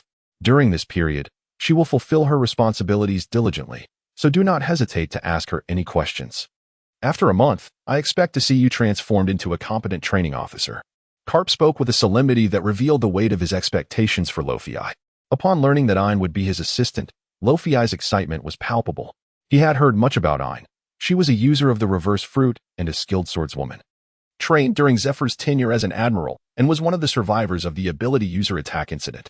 Not only was she powerful, but her management and execution skills were exceptional. She had assisted Zephyr in establishing the Neo Navy, serving as his right hand. This was precisely why Sengoku had chosen Ain to aid Luo Fei in his endeavors. Firstly, Ain's experience in establishing the Neo Navy assured her competence in training and managing new recruits. Secondly, due to her other commitments, she could only be present for a brief period. Appointing her as a chief officer would be inappropriate, while the role of assistant officer was perfectly fitting. Yet, for Luo Fei, Ain's prowess was not the primary concern. What mattered most was that Ain was one of the few beauties within the Navy. If Ain could indeed become his assistant, Luo Fei felt as though a dream had been realized. It is likely that every young man harbors such fantasies, being the personal bodyguard of a beautiful CEO. Now, the scenario had shifted, and he envisioned himself with a stunning personal bodyguard. Such a prospect seemed quite delightful. Rest assured, Lord Garp, I will give my utmost effort. Luo Fei nodded enthusiastically in response. After informing Luo Fei about the upper echelon's plans for his post-graduation, Garp offered a few casual words of encouragement, essentially urging him to work diligently and study well, assuring him that the Navy would not neglect his efforts. Luo Fei outwardly complied with a polite acknowledgement. However, his acquiescence was merely superficial. When one possesses the power to alter the very fabric of reality, would they still wish to remain subservient? The answer, undoubtedly, is in the negative. Luo Fei was no exception. Having acquired formidable divine strength, he was well aware that should a confrontation arise, even an admiral of the Navy might not stand a chance against him. The reason why Luo Fei chose not to rise in rebellion is quite simple. He is simply too lazy. Rather than instigating a war and toiling as a leader with grand ambitions like the Revolutionary Army's dragon, Luo Fei prefers to live a contented life, akin to a carefree fish, relishing the simplicity of daily existence. In this regard, Luo Fei shares a certain likeness with Admiral Kizaru. However, unlike Kizaru, who must heed the commands of others despite his status, Luo Fei is confident that, given time, he will possess power surpassing Kizaru and everyone else in this world. Once the opportune moment arises, Luo Fei intends to reveal his might to the world, ushering it into a new epoch under his influence. As for those self-proclaimed deities known as the Celestial Dragons, they have long overstayed their welcome and should have been extinguished. At this moment, although Luo Fei appears foolish and cheerful on the surface, his heart brims with grand aspirations. On the other hand, after informing Luo Fei of his upcoming tasks, Garp directly handed him the appointment letter personally pinned by Admiral Sengoku and instructed him to report for duty immediately. Due to Tina's hasty departure, the Navy Academy found itself without a suitable replacement, and having studied under Tina for 3 years, Luo Fei was deemed the most familiar with her teaching methods. Thus, Garp and Sengoku decided to forego the usual pre-duty training and allow Luo Fei to commence his role directly. Although this was rather abrupt, Luo Fei did not object. After bidding farewell to Garp, he proceeded straight to the Navy Academy. As he re-entered the academy, Luo Fei's steps were notably more assured and confident. It is worth noting that during his previous tenure at the Navy Academy, he had not applied himself diligently and was known as the most unruly student in his class, earning the disdain of many within the institution. His rebellious, fearless nature had inevitably garnered him a fair share of adversaries. Who could have imagined that the once mischievous classmate would transform from a student into an instructor? One could only speculate how the naval soldiers who once disapproved of him would react upon seeing this change. It would surely be an amusing sight. With this thought in mind, Luo Fei's spirits lifted considerably. Simultaneously, as Luo Fei received his appointment and joyously strolled through the Navy Academy, new developments unfolded in the live broadcast. A warning echoed. If no correct answer is provided within 3 minutes, the life of a randomly selected member will be forfeited. Since Whitebeard and Katakuri failed to answer previously, no one else had participated in the quiz, leading to this dire warning. Upon hearing the alert, the audience in the live stream grew tense, well aware that failure to respond could result in a fatal outcome. The broadcast had clearly stated that if no one answered within 3 minutes, a name would be randomly eliminated. The unfortunate victim could be anyone, including themselves. Buggy, hey, is no one going to answer? Don't you all want the rewards? Buggy, unable to contain himself, posed this question. Trafalgar Law, since you're so eager, why don't you give it a go? Jewelry Bonnie, Buggy, weren't you quite taken with the rewards when they were first announced? What is the matter now? Scared? Buggy, huh? How dare you question me, Buggy the Clown? Fine, I shall answer. My answer is, Buggy, oh no, a massive wave is coming. My signal is unstable. I'll chat later. Boa Hancock, is there really a signal strength issue in this broadcast? Why was I not informed? Momonosuke, boss, my signal is perfectly fine. Jewelry Bonnie, ha ha ha. Looks like you're too scared. But honestly, that excuse is pretty pathetic. Bartolomeo, haha. Buggy, you're like a mother pig with piglets, always coming up with excuses. Shanks, now that's a bit crude. But, ha ha ha, it does seem to be true. It is widely acknowledged that official mockery is the most lethal. Now, faced with the retorts of his loyal subordinates, Buggy found himself utterly speechless. However, there was no way out. Baki found himself utterly at a loss regarding the answers, and he had no desire to gamble with his future and prospects. In the face of the crowd's skepticism, Baki resolutely chose to remain silent. Due to Baki's interference, half of the remaining 3 minutes for answering questions had already elapsed. With only 1.5 minutes left, a tense atmosphere once again enveloped the room. Opting to answer the questions could result in a mistake, leading to a personal loss. However, if one opts not to answer the questions, they may find themselves facing the dire consequence of losing their life. In such a precarious situation, it is inevitable that a brave soul will rise to respond. Nami confidently proclaimed, since Whitebeard is not the ultimate force preventing Ace's execution, and the Navy cannot be trusted, then it must be this individual. Just as everyone believed Nami had deduced the correct answer, her subsequent statement left them utterly astonished.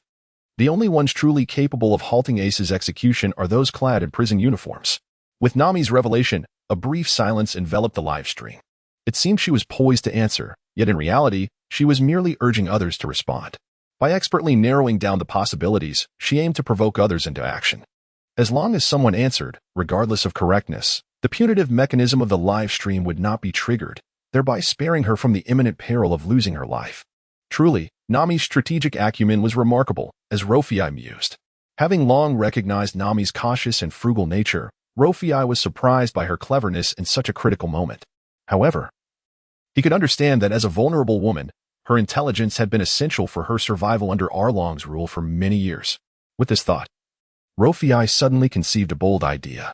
Nami, possessing both cunning and wisdom, and destined to be the intellectual pillar of the future Pirate King's crew. Why not recruit her to serve his interests? The successful tenure of Sengoku as Fleet Admiral was undoubtedly bolstered by the support of figures like Vice Admiral Tsuru and Garp. Blackbeard, upon betraying Whitebeard, prioritized gathering allies over amassing wealth and power. Similarly, the late Pirate King Roger could only navigate the Grand Line due to the protection of capable comrades. This illustrates that the illustrious heroes we see are often backed by a cadre of silent supporters. Now that Luo Fei harbored ambitions of challenging for higher positions, it was only sensible to surround himself with individuals of equal caliber. Besides her intellect, Nami was also an exceptional navigator, should she genuinely aid him. She would be a valuable asset. Nevertheless, in the quest for allies, quality trumps quantity. Finding a group of individuals who are wholeheartedly committed to carving out their destiny alongside him would not be an easy task, so Luo Fei was not in a rush. As for whether to invite Nami to join him, Luo Fei's thoughts were merely in the ideation stage, lacking firm resolution. After all, having witnessed the downfall of the Golden Lion, he was reluctant to act impulsively. He recalled that after the Golden Lion's escape from Impel Down, he learned from his past miscalculations against Roger and sought a navigator to assist him in monitoring the weather for his plans to devastate the East Blue. Naturally, Nami, being a top-tier navigator, became a target for his recruitment. However, the Golden Lion underestimated Nami's loyalty to her crew and the Straw Hat Pirate's strength, resulting in his failure once again. With his ability to foresee the future, Luo Fei, too, learned from the Golden Lion's missteps and would not act rashly in his pursuit of Nami. He needed an opportune moment to gauge her thoughts before deciding on his next course of action. Meanwhile, the audience in the live stream quickly grasped the situation. Nami was not answering the question but merely refining the scope for others. Since the main force for Ace's rescue, Whitebeard, had lost hope, and the Navy's Garp was not likely to intervene, it left only the group of unexpected intruders. Sengoku exclaimed, "Gather the bags." Are you referring to the individuals in prison garb? Earlier, he had focused solely on counting the combatants Whitebeard had brought, neglecting to consider the forces from other factions. Nami's remarks served as a timely reminder. Garp, now serious, added, "If I recall correctly, those in prison uniforms are from Impel Down, right?" There had been multiple instances of criminals escaping from Impel Down, and should such an event occur, its repercussions would be as severe as the Golden Lion's escape years prior. The previous uproar over Whitebeard's assault on Marineford had captured everyone's attention, but with the emergence of a new question, the Navy's focus shifted, finally acknowledging this alarming development. Sengoku demanded, "Where is Magellan? He must explain this situation at once." Hannibal interjected, "Report to Admiral Sengoku. The warden has vanished again. If you believe Magellan is unfit for his post, I could be persuaded to consider taking on the role of warden." Hannibal seized the opportunity, having long desired to replace Magellan. However, Sengoku dismissed him, saying, "Oh, let's wait for Magellan to return before discussing further." Despite Magellan's unique circumstances, Sengoku understood the necessity of patience. Buggy exclaimed, "What? Am I also going to be in prison garb? Yarlita, Machi, if that day comes, you must save me." Shanks chuckled, "Buggy, have you been captured? What a shame. It seems we may lose a source of comedy." Buggy, who had recently arrived on a deserted island in the New World thanks to a treasure map, was enjoying a lavish feast while studying treasure locations. The news that he might soon be incarcerated in Impel Down struck him like a thunderbolt. As his spirits plummeted, Shanks' jibes only deepened his gloom. Shiri amused, "Could it be that I finally have a chance to see the light of day again?" Sengoku retorted, "Not on my watch. Given the live stream's predictions, we will certainly bolster our defenses at Impel Down. No criminal shall escape." Shiri replied, "That may not be so certain. Who can predict the future? Perhaps your efforts will inadvertently lead to those very outcomes." His philosophical musings plunged Sengoku into contemplation. Can the future we perceive truly be altered? Could it be, as Shiryu suggested, that all actions are futile and might even accelerate the arrival of that future? The Golden Lion exclaimed, "What? How come you lot are all in fine shape?" Doflamingo laughed. "Looks like you left too soon." "Huh? What a pity." Nico Robin added, "Wait, did I just see Crocodile in the mix?" Crocodile responded, "Are you sure you didn't mistake someone else for me?" Moria chuckled, "Ha. Sand Crocodile, are you still as arrogant now?" Moria had not forgotten the scornful words of Crocodile after he had been stripped of his powers during the live broadcast. Now, witnessing Crocodile's impending downfall, he could not resist the temptation to gloat. Crocodile remarked, "Moria, do not revel too soon. You ought to keep a vigilant eye on your devilish triangle." The implication behind Crocodile's words was clear. With your diminished physical prowess, your own safety is in jeopardy. You would do well to refrain from meddling in my affairs. Crocodile, ever composed and unflappable, remained calm even upon foreseeing his own misfortunes. At that moment, Luffy interjected, "Hey, I wonder if the one who ultimately rescues Ace will be me? I seem to have emerged from a ship teeming with prisoners not long ago, right?" Upon hearing Luffy's words, Garp was the first to react with agitation.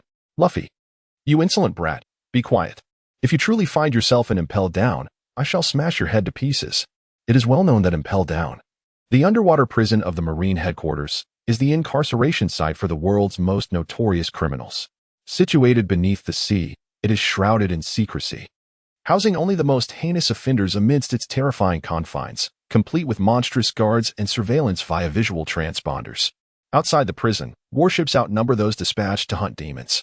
Moreover, the depths of Impel Down are home to an abundance of colossal sea kings, earning it the moniker of an impregnable fortress.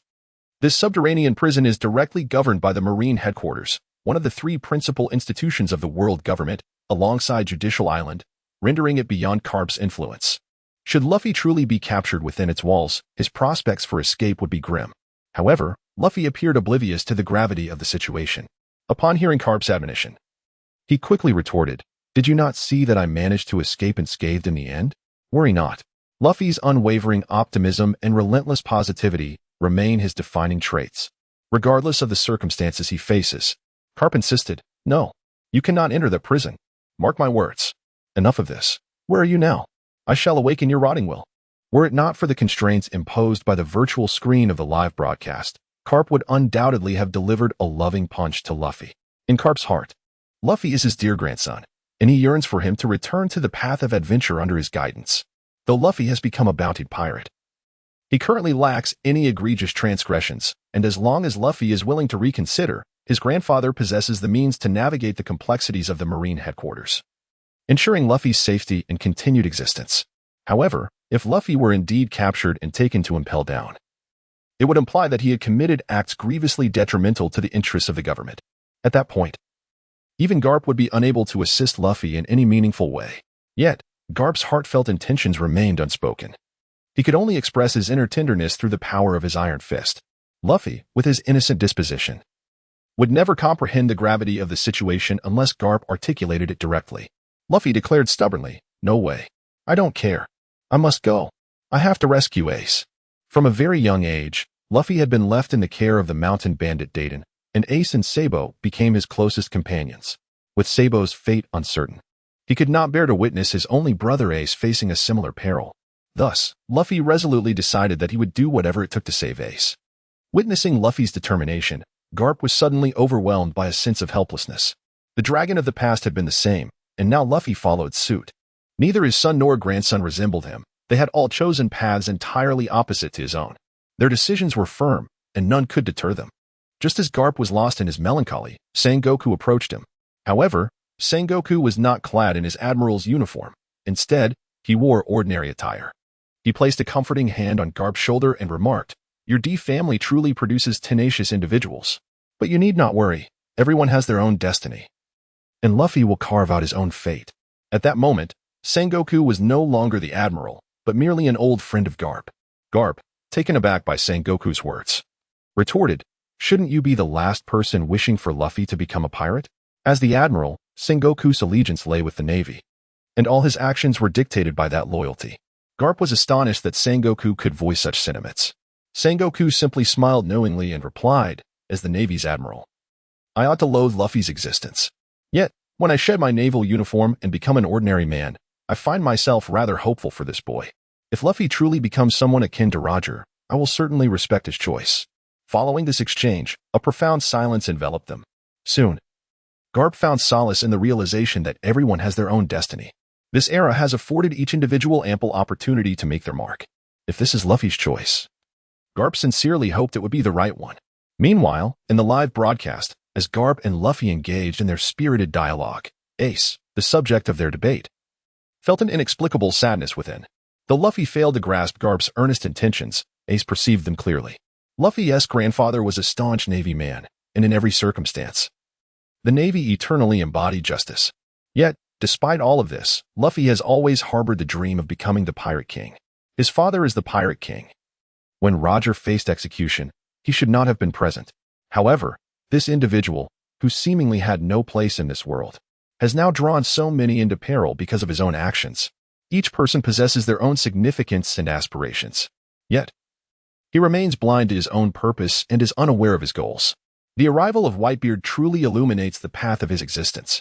However, this radiant light is insufficient to illuminate the entirety of his life, especially now that Ace has come to realize that in the near future, he will face execution at the hands of the entire world. His heart is overwhelmed with an inescapable sense of doubt and loneliness.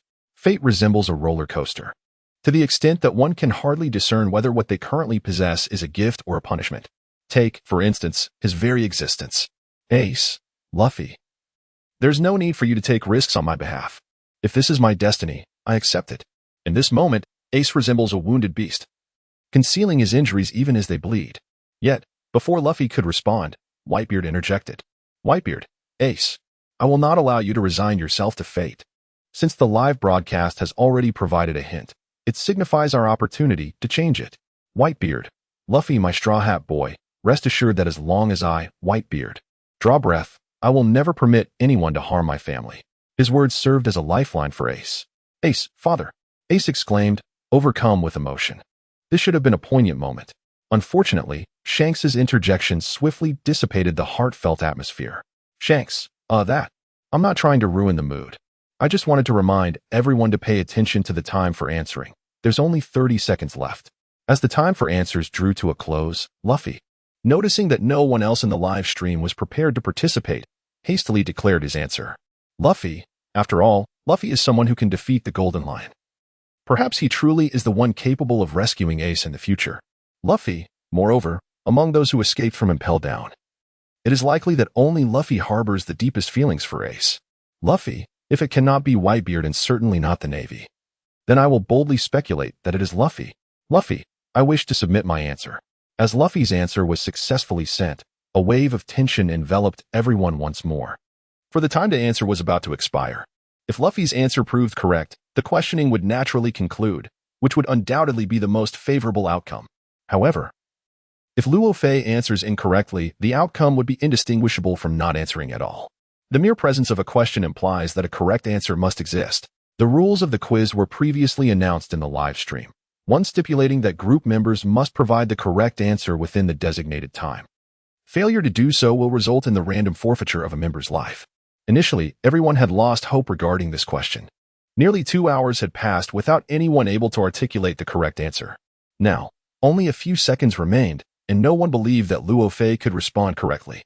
Setting aside the urgency of time, which makes it exceedingly difficult to think calmly, the answer provided by Luo Fei was hardly convincing. The answer he offered was Luffy.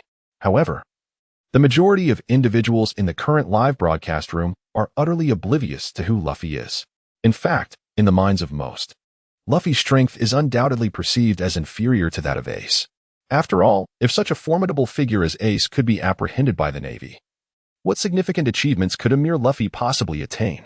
However, despite the doubts, everyone now fervently hopes that Luo Fei's answer is indeed correct, even if the coveted reward, the bamboo dragonfly, is seized by Luo Fei. It is only natural for individuals to pursue gain and avoid harm, especially when faced with life and death dilemmas. Amidst the anticipation, the live broadcast finally revealed the final answer. Congratulations to Luo Fei. The answer is correct. He has earned the bamboo dragonfly. As the system announced this, a wave of relief washed over all present. The correct answer had been unveiled, and the live stream's alarm was finally silenced. No one would lose their life over this question. Undoubtedly, Luo Fei emerged as the greatest beneficiary. Others celebrated merely for having preserved their lives. While Luo Fei reveled in his reward, the bamboo dragonfly from the Blue Giant. With this bamboo dragonfly and the invisibility ability he obtained from Abu, Luo Fei would be virtually invincible. Yet, while Luo Fei basked in his triumph, the Straw Hat pirates aboard the Sunny were consumed by regret, especially Nami. Upon discovering that the correct answer was, in fact, Luffy, her eyes nearly bulged out in disbelief. She had witnessed the chaotic live stream involving the 3 admirals, the 4 emperors, and the 7 warlords. It was an unprecedented clash that seemed beyond their influence. Nami exclaimed, "It was Luffy. How unfortunate. Such a splendid opportunity squandered." Usopp chimed in, "But didn't you help narrow down the options?" Nami retorted, "Enough. I'm so heartbroken." Chopper lamented, "Such a cool bamboo dragonfly. Gone just like that." Luffy, ever the optimist, reassured them, "It's all right. As long as we know Ace can be saved, that's what matters. There will be other chances for rewards." Observing Nami, Usopp, and Chopper's dismay, Luffy quickly sought to uplift their spirits. He embodied the belief in moving forward with unwavering confidence in the future, never dwelling on the past. Nonetheless, this incident had gradually elevated Luffy's reputation across the seas. With the prophecy of Luffy potentially defeating the Golden Lion and the news of his forthcoming rescue of Ace, it was evident to all that Luffy was a rising star. Powers like Kaido and Whitebeard had already begun to formulate plans to recruit him. Particularly, the radical Kaido was resolute in inviting Luffy to join his beast pirates. Should Luffy decline, Kaido would not hesitate to send him to Wano to toil as a laborer. Meanwhile, the Golden Lion, recognizing the potential threats posed by Luffy, hastily revised his plans.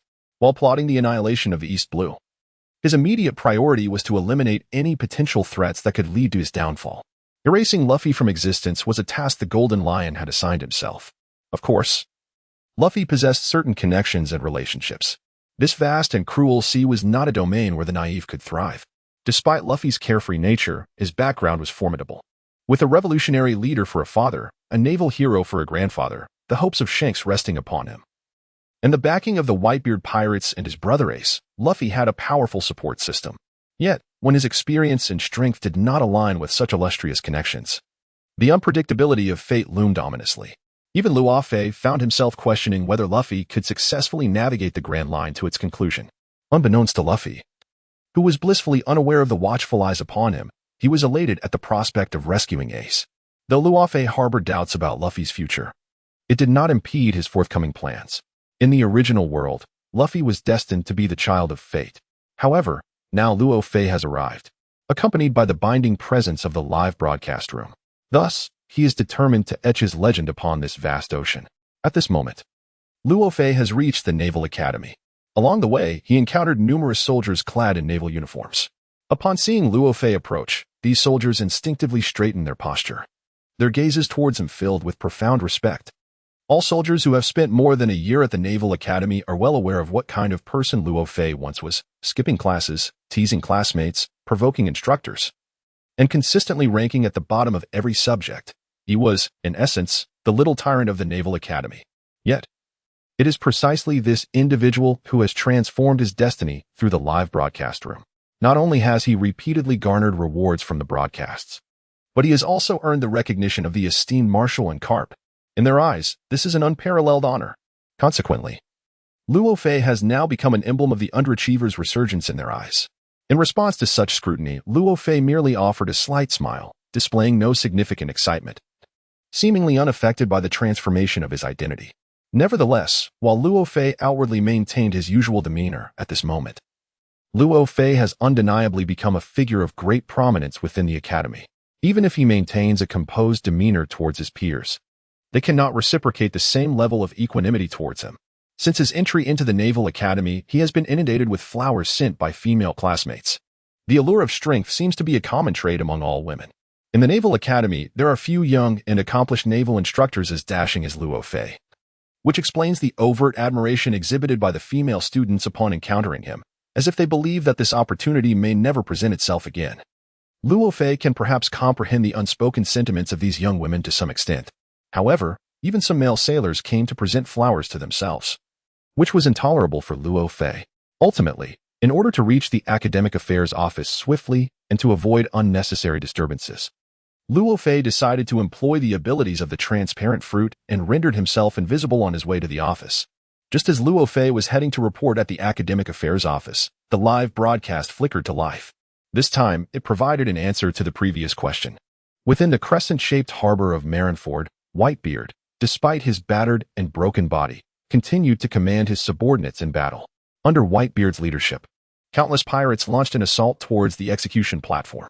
If even one person could successfully reach the platform, the chances of saving Ace would increase. In response to the fierce onslaught from the pirates, the Navy had devised a countermeasure, the preset trap encirclement. This encirclement was deeply embedded in the ocean and could swiftly rise from the depths when a specific mechanism was activated, thereby completely trapping Whitebeard and his allies within the Crescent Harbor. However, due to the ice age unleashed by Akinu previously, the encircling wall is now frozen and cannot be activated smoothly. If the wall could successfully initiate at this moment, the odds of victory in the naval confrontation against Whitebeard would significantly increase. After all, when Whitebeard and his companions are entirely besieged, they would find themselves in a state of complete passivity. However, such a splendid opportunity was utterly extinguished by Akinu's formidable move, the Ice Age. The Navy personnel responsible for initiating the encirclement were left stamping their feet in frustration, yet found themselves powerless to alter the course of events. Of course, it was not solely the encirclement's naval officer who was agitated. Another individual, Akainu, was concurrently observing all of this unfold from a live broadcast. He had already grasped the essence of the Navy's strategy. However, upon witnessing the encircling wall rendered inoperative due to the Ice Age unleashed by Akinu, his eyes nearly bulged with frustration. Akainu exclaimed, "Akinu, what is the matter with you? How could you falter at such a critical moment? This splendid opportunity has been squandered because of you. Can you not take this seriously?" Akainu spoke with a sense of exasperation, fully aware of the profound significance behind the Navy's confrontation with Whitebeard, and he would not tolerate any missteps. Akiji, upon hearing this, felt equally indignant. After all, his intentions had also been for the Navy's benefit. Akiji retorted, I faltered. If it were not for my ice age, how could Whitebeard's ship have been anchored to the ice? Do you think you could have done better? However, Akainu is not to be underestimated. When he witnessed Akiji openly opposing him, he spoke once more. Akainu, indeed, your ice age is quite useful, isn't it? If it weren't for you turning the seawater into ice, those pirates would likely still be on their ships. Akainu's words dripped with sarcasm. Akiji, incensed by Akainu's remark, felt that after toiling away, he was being unjustly accused of failure. Fine then, I shall resign. I'll ride my bicycle around the world. Seeing Akiji falter first brought Akainu a sense of satisfaction. After all, he had never lost a verbal duel. Yet, with two of the three admirals embroiled in conflict, it seemed the third should interject as well. Just as Akiji and Akainu exchanged disdainful glances, Kizaru leisurely chimed in. Kizaru, it appears that Akiji is indispensable, had he not frozen the ocean. Whitebeard might have already arrived at the execution platform. In that moment, Kizaru assumed the role of peacemaker. Akiji and Akainu had always been leading candidates for the position of fleet admiral, which often resulted in their clashes. However, in times past, these contradictions were not overtly apparent. At most, they could be regarded as mere obstructions orchestrated unilaterally by Akainu. However, at this moment, due to Akainu's audacity to so casually diminish Akiji's accomplishments, Akiji has suddenly realized that he can no longer remain passive. If he continues to remain silent in the face of Akainu's provocations, will he not inevitably find himself subjugated? With Akainu riding on his back? The thought of such a person becoming the fleet admiral of the Navy is beyond Akiji's imagination. What dismal future awaits the Navy under Akainu's leadership?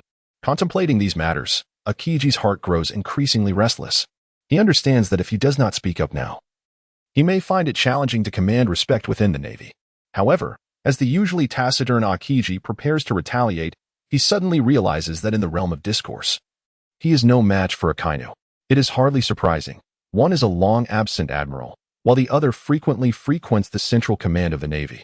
In their conflict, how could Akiji possibly gain an advantage? Akainu's aggressive demeanor provokes Akiji's ire. The internal strife between two of the Navy's three admirals is an exceedingly troubling affair. The mockery of pirates is secondary. If the Navy's reputation suffers as a result, leading to wavering morale, that would be a grave matter indeed. Fortunately, Kizaru, sensing the brewing storm, swiftly intervenes as a mediator, easing the tension between the two admirals, allowing for a semblance of decorum to be maintained. However, Kizaru's motives extend beyond merely preserving the dignity of the admirals. He aims to demonstrate his own capabilities to Sengoku. While mediating, Kizaru muses to himself, "See, my efficiency is unparalleled, and my demeanor remains humble. In this circumstance, it would be unreasonable not to receive a salary increase." Sengoku, witnessing Kizaru's earnest efforts as a peacemaker, quickly grasps the implications. It must be said that Kizaru's efficiency is commendable. After Kizaru's intervention, he effectively provided both Akiji and Akainu with an exit, allowing them to retreat without further confrontation. To commend Kizaru's endeavors, Sengoku personally contacted him via a den mushi, praising his performance and assuring him that this month's bonus is rightfully his. Indeed, few things in this world can motivate Kizaru to work, and salary is among the simplest and most effective incentives. Meanwhile, Sengoku began to feel a sense of unease upon witnessing the quarrel between the three admirals arising from the live broadcast incident. Akainu's extreme aggression, Akiji's excessive reticence, and Kizaru's languid demeanor. Though each possesses formidable strength, none of the three appear to possess the comprehensive qualities suitable for the role of fleet admiral. Sengoku fell into contemplation. If the three most powerful admirals of the Navy are not viable candidates for the position, then who truly possesses the capability to fulfill such a role? Nevertheless, while Sengoku harbors concerns, he is not anxious. There remains ample time for him to evaluate potential successors for the position of fleet admiral. During the time that Akainu and Akiji are embroiled in their dispute, the scenes of the live broadcast continue to unfold. The sea has been frozen over, and countless pirates rush across the ice to rescue Ace, leading to a scene of utter chaos. From the visuals, it is evident that the battle between pirates and the Navy has officially commenced. However, from a practical perspective, this epic melee has only just begun. As the Navy's encircling wall faltered in its timely ascent due to Akiji's ice age, a giant of the Navy, John Gando, boldly surged forth to buy time for the wall's elevation. charging towards the Whitebeard pirates racing towards Marinford Square, utilizing his formidable stature as a giant. John Gando wielded his sword with great ferocity, scattering the pirates around him. However, when he raised his sword before Whitebeard, the colossal blade could not advance even a fraction. With a single move, Whitebeard effortlessly sent John Gando flying. Subsequently, he unleashed the power of his Tremor fruit, triggering the most formidable tsunami and earthquake that Marineford had ever witnessed. Under the influence of Whitebeard's overwhelming power, the ice beneath him began to tilt sharply, causing the execution platform and the surrounding square to shift dramatically. That was not the end of it. After tilting the entire island of Marineford, the unfrozen waters around were also affected by the might of Whitebeard's Tremor fruit, generating towering waves and tsunamis. With the dual forces of earthquake and tsunami at play, the entire island and surrounding sea began to tremble violently as Marineford faced the gravest destruction in its history. The Whitebeard pirates, sensing the impending doom, had already sought refuge in a safe place. In stark contrast, the Navy, oblivious to Whitebeard's true strength, palpably felt the power of what was hailed as the strongest devil fruit of the natural type. Even Luffy was nearly swept beneath the waves by the sudden earthquake and tsunami, only escaping thanks to Rayleigh's assistance. As the saying goes, when gods battle, mortals suffer. For junior Navy members like Kobe, witnessing such a scene was utterly unprecedented. At that moment, they could hardly think of maintaining order or stopping the pirates. Their own safety was paramount. Yet for those of considerable strength, Whitebeard's seemingly indiscriminate attack, though unexpected, posed no substantial threat to them, particularly for Doflamingo. Witnessing the widespread destruction of Marineford, he couldn't help but break into a maniacal grin. This sinister and arrogant smile of his was captured live, displayed for all to see. How could Doflamingo still find amusement amidst such a monumental disaster? Moreover, it was not merely laughter. The most outrageous aspect was that he chattered gleefully while laughing. What a chaotic old man. Let it be chaotic. Let it be destroyed. Ha ha ha ha. Such juvenile expressions and this malicious glee made even Doflamingo wish to disappear into the ground. Moria, Doflamingo's longtime rival, quickly seized the opportunity to mock him. It seems you enjoy the chaos, don't you? Marineford faces such destruction, and yet you can still laugh. Truly a traitor among the 7 warlords. Implicitly suggesting, Sengoku, have you seen? Who truly stands with the Navy? Quickly removed Doflamingo, observing Moria reveling in his small triumph. Crocodile couldn't hold back his comments.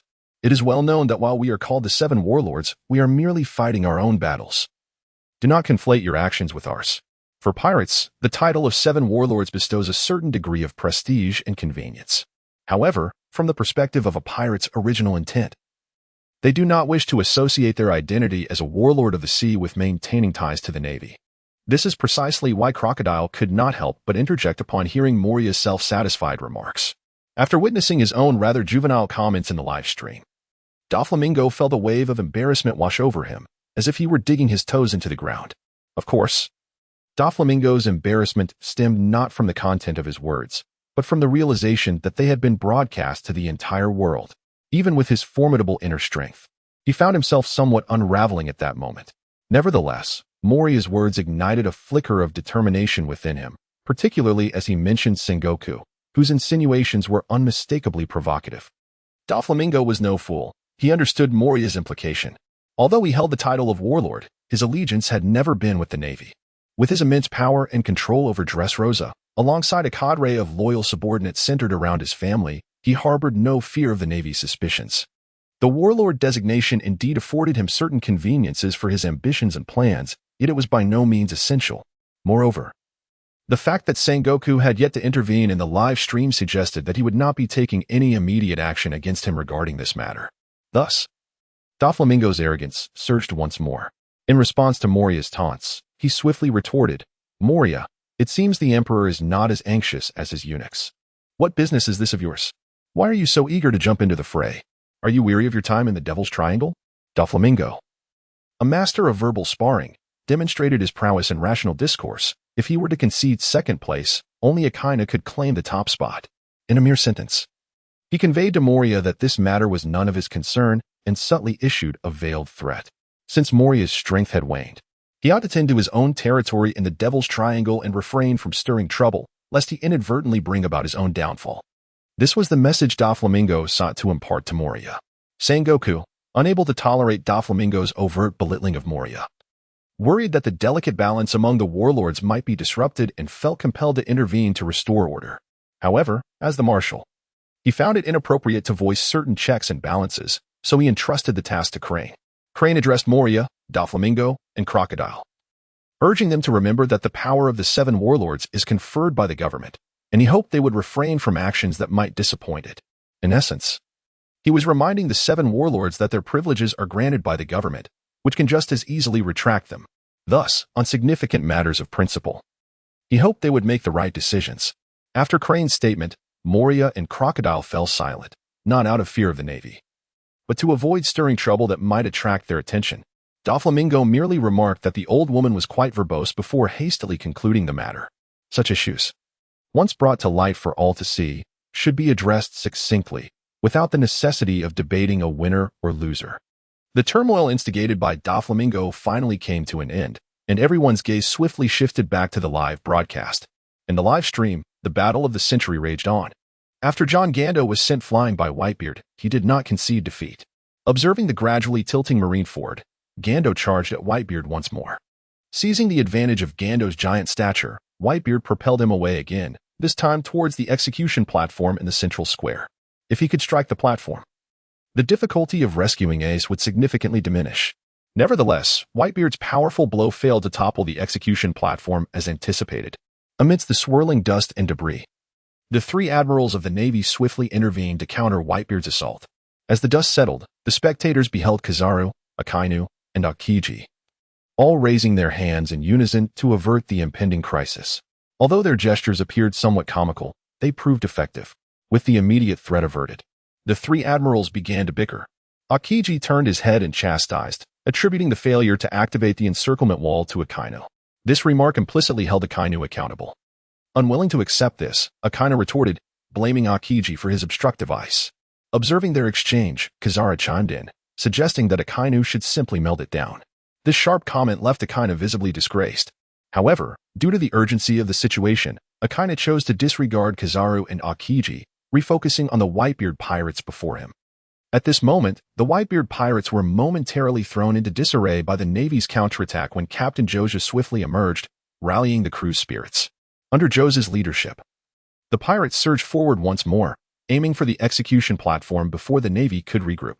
In the face of the renewed onslaught from the furious Whitebeard pirates, Kazuru exclaimed in alarm, prompting the Navy to unleash a fierce barrage. Meanwhile, Sengoku decided to halt all machinery in the vicinity, diverting all energy to support the rise of the encirclement wall. Seizing the opportunity presented by the Navy's defensive lapse, Luffy extended his arm, preparing to dash towards the execution platform. However, in that critical moment, the encirclement wall finally ascended, and Luffy's outstretched arm was swiftly repelled. The pirates attempted to breach the defensive barrier, but their efforts proved futile. This ironclad wall formed a circular shape, effectively enclosing the Whitebeard pirates, leaving them trapped with no means of retreat. The Navy anticipated that with the encirclement wall in place, the pirates would no longer escape, marking the beginning of their hunting season. However, they have overlooked one crucial matter, the being known as Oz. Young Oz is a descendant of the formidable demon Oz, who hails from the ancient race of giants, revered as the berserker of demons. In his lifetime, he delighted in bringing defeated island nations back to his domain, establishing a realm of villains, and leaving behind a legacy of astonishing tales of usurpation that reverberated throughout the world. Yet, no matter how formidable a creature may be, it invariably possesses weaknesses. Even the immensely powerful Oz succumbed to the frigid grasp of the land of ice, ultimately meeting his demise. Young Oz, as a descendant of Oz, naturally inherited his ancestors' formidable strength. In a desperate bid to rescue Ace, Young Oz exerted every ounce of his power, battling until the very last moment. At that juncture, Oz's colossal form pressed against a corner of the enclosing wall, preventing it from rising as intended. The explanation provided by the Navy's energy department was that Oz's blood had seeped into the machinery, resulting in a decline in power, thus obstructing the wall's ascent. Even in death, young Oz's body continued to fight. Though his life had come to an end, his spirit remained ablaze. For Ace, young Oz was willing to shed every drop of his blood. This scene left a profound impact on the hearts of all who witnessed it. Whitebeard recognized the turning point of the battle. However, Sengoku swiftly issued the next command. For the globally public execution of Ace, Sengoku had made ample preparations. There was no turning back. Let it begin, Akainu. With Sengoku's words, the Navy promptly launched its second wave of attack. This time, it was Akainu's domain. As Sengoku directed Akainu, the Navy's secondary battle plan commenced without delay. On the live broadcast, Akainu strode forward with an air of arrogance and confidence, taking 2 steps ahead. Steam billowed around his tightly clenched fists. Soon, his entire arms were illuminated by flames, and in mere moments, searing magma enveloped them. The scalding lava cast an even more terrifying glow upon Akainu's already grim visage. Meteor volcano. Akainu roared, raising his elemental arms skyward, unleashing a relentless barrage of magma like a machine gun. The unending flow of lava surged upwards, resembling meteors as they traced graceful arcs in the air. In an instant, the entirety of Marineford was engulfed in flames, with smoke swirling all around. Meteors are typically seen as falling starstones bearing beautiful wishes. But Akainu's meteor volcano was a harbinger of disaster. Both admirals, Tashigi and Tsuru, could not help but display expressions of astonishment upon witnessing Akainu's unleashed meteor volcano. Such an assault threatened to obliterate Marineford. Even if the Navy ultimately triumphed, the reconstruction efforts afterward would undoubtedly demand immense effort. Akainu certainly was wreaking havoc. Nevertheless, such a large-scale, high-damage attack would not have been initiated without Sengoku's indication. It was unlikely that Akainu would have acted alone in this manner. Thus, they felt little surprise at this outcome. Their orders were to safeguard Marineford, ensuring the Navy could carry out Ace's execution smoothly, while matters of post-disaster reconstruction would be left for Sengoku to address later. Observing Akainu engaged in battle ahead, Tashigi and Tsuru felt at ease, content to remain spectators behind him. As Tashigi and Tsuru exchanged words while watching the spectacle, the meteor volcano previously unleashed by Akainu had transformed into countless magma-infused fists, raining down upon the icy surface of Crescent Bay, where the Whitebeard pirates were landing. The immense, scalding magma struck the ice, instantly melting to seawater. Countless pirates found themselves unable to evade the onslaught, and, due to the ice melting beneath them, inadvertently fell into the sea. This was the Navy's plan, to freeze the ships in place, preventing their advance, and subsequently raise enclosing walls to trap the pirate crew. Now, all that remained was to initiate the assault on the enclosing walls, and the pirates would find themselves utterly cornered. In Sengoku's eyes, the victory of this war outweighed the importance of post-disaster reconstruction or the sacrifices made during the conflict. At that moment, the predicament of the Whitebeard pirates aligned precisely with the Navy's strategy. Within the enveloping wall shrouded in the chaos of meteor volcano and smoke, the pirates were in disarray. Even the Okama King Ivankov and Luffy found themselves bewildered by the sudden assault of these colossal magma fists. The atmosphere was thick with tension and unease. Faced with Akainu's onslaught, the pirates were clearly thrown into a state of panic. Yet, amid such a tense, fearful, and chaotic atmosphere, Whitebeard stood resolutely, unmoved by the surrounding turmoil. Only his golden pupils continued to radiate a steadfast brilliance. This mission to rescue Ace was one he deemed imperative. However, at this moment, he must take action to thwart the Navy's comprehensive extermination campaign. The audience in the live stream expressed their sentiments upon witnessing such a scene. Among those participating in the discussion, the pirates of the new generation were particularly engrossed. After all, this is a battle concerning the dignity and survival of the old era. The outcome of the old era significantly impacts these new generation pirates. Kid, the Navy resorts to such trivial antics. Is this the end of the entertainment? I expected to witness some thrilling confrontations, yet it amounts to little more than this. Hawkins, it's becoming increasingly intriguing. I am eager to know the outcome of this war. Capone Beach, aren't you supposed to be able to read fortunes? Since you're so curious, why not give it a try? Capone Beach. Oh, by the way, once you have the result, could you share it with me? Hawkins, do you really think fortune-telling is simple? Without knowing when things will happen, attempting to predict recklessly can lead to harm. I refuse to do it. Whoever wants to can go ahead. Capone Beach. Ah, now I understand. Hawkins, understand what? Capone Beach. I see why you always appear so feeble. Hawkins? Hawkins, you are the one who looks feeble. With sharp tongues, Capone and Hawkins began to bicker like two elementary school children. Buggy, let me ask. Is it possible that the pirates faced defeat because, as Squardo suggested, Whitebeard sacrificed his comrades to secure Ace's safety and freedom? Akainu. Buggy, whom do you look down upon? Do we, the Navy, need to collude with pirates to achieve victory? Akainu. This is a choice of justice. This is fate. Akainu, Sengoku. I request a lifetime subscription to Impel Down for Buggy. Buggy. Trafalgar Law. Such a tedious speculation. It is precisely because Whitebeard would never do such a thing that he has become a living legend. Initially, Law's comment was merely an expression of his opinion. But it unexpectedly caught Whitebeard's attention. Whitebeard, haha, you have a keen eye, lad. While I cannot claim to be a legend, I would gladly accept being your father. What about you? Would you like to be my son? Surprised by Whitebeard's warm invitation, Law felt taken aback. However, he had his own path to pursue. Joining a powerful pirate crew or supporting someone to become a formidable force at sea were not his goals. Thus, Law promptly declined Whitebeard's offer. Tama, am I the only one who notices that Akainu's clothing quality is remarkably good? It's so fire-resistant. Akainu, please tell me where you bought that floral shirt. Akainu, is that really what you should be focusing on? The playful banter among the new generation did not disrupt the live stream's normal proceedings. After all, thus far, this battle, later known as the Paramount War, had only just commenced. At this moment, Marineford had transformed into a slaughterhouse for the pirates under Akainu's relentless assaults. Amidst the flames and smoke, countless souls fell victim to the inferno. The ice melted, bodies were overturned, and ships were set ablaze. Additionally, due to magma plunging into the depths of the sea, the water temperature surged, becoming scalding hot within mere seconds. Those pirates who found themselves in the water had their last glimmer of hope severed. Even the Moby Dick, which had supported the Whitebeard pirates for decades, was utterly destroyed in this conflagration. These two vessels, symbols of all the glory and dreams of the Whitebeard pirates, were consumed by flames. The fall of their flag left many pirates of the Whitebeard crew in shock and sorrow. Even Whitebeard, upon witnessing such a scene, felt a stirring within his heart. As he watched the Whitebeard pirate flag vanish amidst the flames, he silently bid farewell to the old friend that had accompanied him for so many years. Forgive me. However, this was not the end. As everyone fled towards the edge of the battlefield in search of their last chance at survival, they caught sight of numerous immense and terrifying figures emerging through the smoke. That was the tyrant, Bartholomew Kuma. In everyone's perception, as one of the 7 warlords of the sea, the tyrant Kuma was supposed to be an independent entity.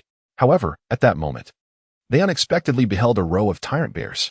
One warlord of the sea was already sufficient for them to contend with, yet now they found themselves confronted by so many. In an instant, a sensation known as despair swiftly ascended within the minds of those ordinary pirates. Even Whitebeard, one of the 4 emperors, along with his numerous commanders, experienced a degree of disquiet. Of course, their unease did not stem from fear of the tyrant bear's might. Rather, they discerned the peculiarity of the situation. This bear before them appeared identical to the tyrant bear they had previously encountered. However, from the attack patterns of these bears, one can discern a peculiar consistency. Their methods of assault are utterly uniform, whether unleashing a devastating laser cannon from their mouths or projecting energy spheres from their palms. All are indiscriminate strikes. Even his former ally, Ivankov, fell victim to the bear's merciless onslaught. Compared to humanity, these bears now resemble formidable war machines. This was the collective sentiment of Whitebeard and the others at that time. Yet, such thoughts were merely transient. In the grand scheme, the pressing concern overshadowing the enigmatic nature of the tyrant bear was the urgent need to rescue Ace. To facilitate this daunting task, Whitebeard devoted all his heart and strength. In the ensuing chaos, he swiftly retaliated against the Navy's relentless siege. Nevertheless, the focus of the onlookers had shifted away from how Whitebeard would confront the Navy's formidable encirclement to the enigma of the tyrant bear. Why was the bear mass-produced? Why did it behave like an emotionless automaton? Where had the original bear disappeared to? Among the 7 warlords, what made this bear the most loyal to the Navy? Countless questions surged within the minds of those watching the live broadcast. Yet, the most shocking revelation was, undeniably, the bear itself. As Kuma, he was acutely aware that those bears appearing on the live screen were not his true self. However, if one is not truly oneself, why does one retain so many characteristics of the self? In pondering this question, Kumaman engaged in a profound philosophical reflection. Bartholomew Kuma, who am I? Where am I? What am I doing? Are those multiple as still me? Where do they originate? And where are they destined to go? Why do I exist in this world? What significance does my existence hold for this world? Did the world choose me? Or did I choose the world? Kumaman, typically reserved, seemed to have been profoundly affected by the recent live broadcast, leading him to articulate such thoughts. Regardless of his musings, he could not fathom the future. At this moment, his partner, Bartholomew Kuma, also voiced his inquiries. Bartholomew Kuma remarked, I never anticipated that your usual silence was merely a reservoir of pent-up energy, awaiting this very moment. Upon hearing this, Kuma fell into a contemplative silence. He harbored numerous secrets, all of which bore detrimental implications for the Navy. His habitual reticence served as his most effective guise. The more one speaks, the more one risks error. The recent events had already indicated that monumental changes loomed ahead for him. Kuma surmised that these impending transformations were likely intertwined with his concealed truths. Yet, even in his silence, the curiosity of others could not be quelled. Caesar remarked, "It appears he has been transformed into a mindless weapon. I wonder what the government is truly concocting." Saint Don Quixote Rosanani interjected, "A mindless weapon, you say? How wasteful that would be." He continued, "Sengoku, I command you to procure a Kuma for me by tomorrow. I intend to use it as my steed. A slave so formidable deserves to be the first I ride." The moment Rosanani uttered these words, discomfort rippled through the members of the live broadcast. To compare the illustrious tyrant Kuma, one of the 7 warlords, to a mere mount, and to do so with such disdainful contempt, was unsettling to anyone who overheard. However, due to the unique status of Saint Roseward, despite the widespread disdain for him, the majority of participants in the livestream found themselves unable to voice their dissent. For Saint Roseward is a celestial dragon, self-proclaimed as a world noble and claiming lineage as descendants of the creators, wielding the highest status and power in this world. Any affront to the celestial dragons would provoke the Marine Headquarters or CP0 to mobilize their forces, resulting in a prolonged abuse of power and a series of tyrannical actions. They harbor a severe discriminatory attitude towards anyone who is not a celestial dragon, essentially viewing them as less than human. Naturally, most members of the live stream opted for silence, intimidated by the authority of the celestial dragons and the formidable forces backing them. Conversely, a few courageous individuals dared to oppose the celestial dragons. Shanks remarked, "The 7 warlords are not mere pawns. I hope you come to understand this." To which Doflamingo retorted, "Do you truly expect that group to comprehend anything? How naive."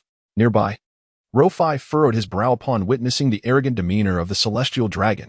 This live stream was his domain. When had it become the prerogative of a celestial dragon to dictate terms? However, given his current status, engaging in direct dialogue with the celestial dragons might inadvertently bring him unforeseen calamity. After much contemplation, Luffy swiftly conceived a solution that would serve him well. He realized that direct communication with the celestial dragons was not a feasible option. However, the live broadcast room was indeed functional. With a simple maneuver by Luo Fei, a system message promptly emerged at the top of the screen. Alert! As a representative of the celestial dragons, Lord Rosward's remarks contravened the principles of fairness, friendliness, and harmony upheld by this live broadcast room. Consequently, Lord Rosward and all celestial dragons shall be permanently expelled from this live broadcast room. What a predicament! Lord Rosward, having attempted to assert his authority, found himself utterly blindsided, as he could hardly grasp the unfolding events before the screen reverted to its original state. Accompanying the restoration of the visuals was the final notification from the broadcast room. Alert! You have been permanently expelled from the live broadcast room. Lord Rosward stood before this scene, rendered speechless. He had intended to proclaim his dominance within the live room, yet unexpectedly, he was ousted from the group chat. Moreover, due to Lord Rosward's unique status, not only he but also all other celestial dragons were ensnared in this consequence, similarly expelled from the live broadcast room. This was undoubtedly a significant blow to the already monotonous lives of the celestial dragons. Their existence had been devoid of excitement, and the advent of the live broadcast room had finally brought a semblance of richness and amusement to their otherwise drab existence. However, it is unfortunate that due to a single utterance from Rosward's saint, their enjoyment has been stripped away. This cannot stand. A strategy must be devised to reclaim that power. Thus, as soon as Rosward's saint realized he had been expelled from the live stream, he promptly contacted Sengoku. If memory serves, the current administrator of the live stream is Luo Fei, who possesses the authority to invite and expel participants. Luo Fei is merely an ordinary Navy officer at present, while Sengoku, as the fleet admiral, undoubtedly holds the right to make requests of him. However, even though Rosward's saint has already been dealt with, the only individual capable of pulling himself back into the spotlight is Luo Fei, yet he has still overestimated his own significance. In the realm of reality, the celestial dragons indeed possess numerous privileges. In this virtual live stream, which holds the power to influence reality, Luo Fei stands as the sole deity. When he received a call from Sengoku, expressing a desire for Luo Fei to reintegrate the celestial dragons into the group chat, Luo Fei promptly declined. His reasoning was clear. I apologize, esteemed Sengoku, but this is a directive from the live stream system, and I am unable to alter it.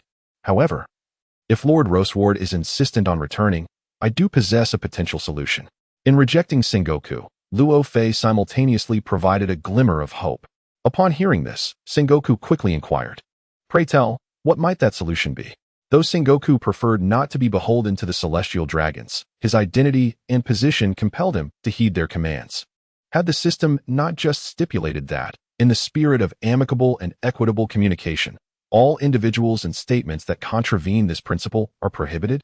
Thus, I venture to suggest that if Lord Rosewood were to relinquish his identity as a celestial dragon, much like Don Quixote da Flamingo, he might be accepted by the livestream. Luo Fei stated nonchalantly. Upon hearing this suggestion, Sengoku's eyes widened in astonishment. Like Doflamingo? What does that imply? This would require Lord Rosewood to forsake his identity as a celestial dragon. Only by shedding the mantle of a creator deity could he align with the principles of fair and friendly communication, thereby gaining acceptance within the livestream. Luo Fei's proposal was, in its essence, entirely logical. However, for the celestial dragons, this is an utterly impossible endeavor. Is there truly no other alternative? Sengoku, refusing to lose hope, inquired once more. Luffy feigned contemplation for a moment before responding earnestly. As it stands, this appears to be the case. Luffy's implication was unmistakable. If one wishes to re-enter the livestream, one must relinquish their identity as a celestial dragon. Due to historical circumstances, the celestial dragons may stride confidently through the realm of reality. Yet this does not grant them carte blanche to act as they please in all corners of existence. Luffy had long harbored disdain for the various actions of the celestial dragons, yet his current strength was insufficient to contend with the celestial dragons, who have dominated this world for centuries, along with the formidable authority behind them.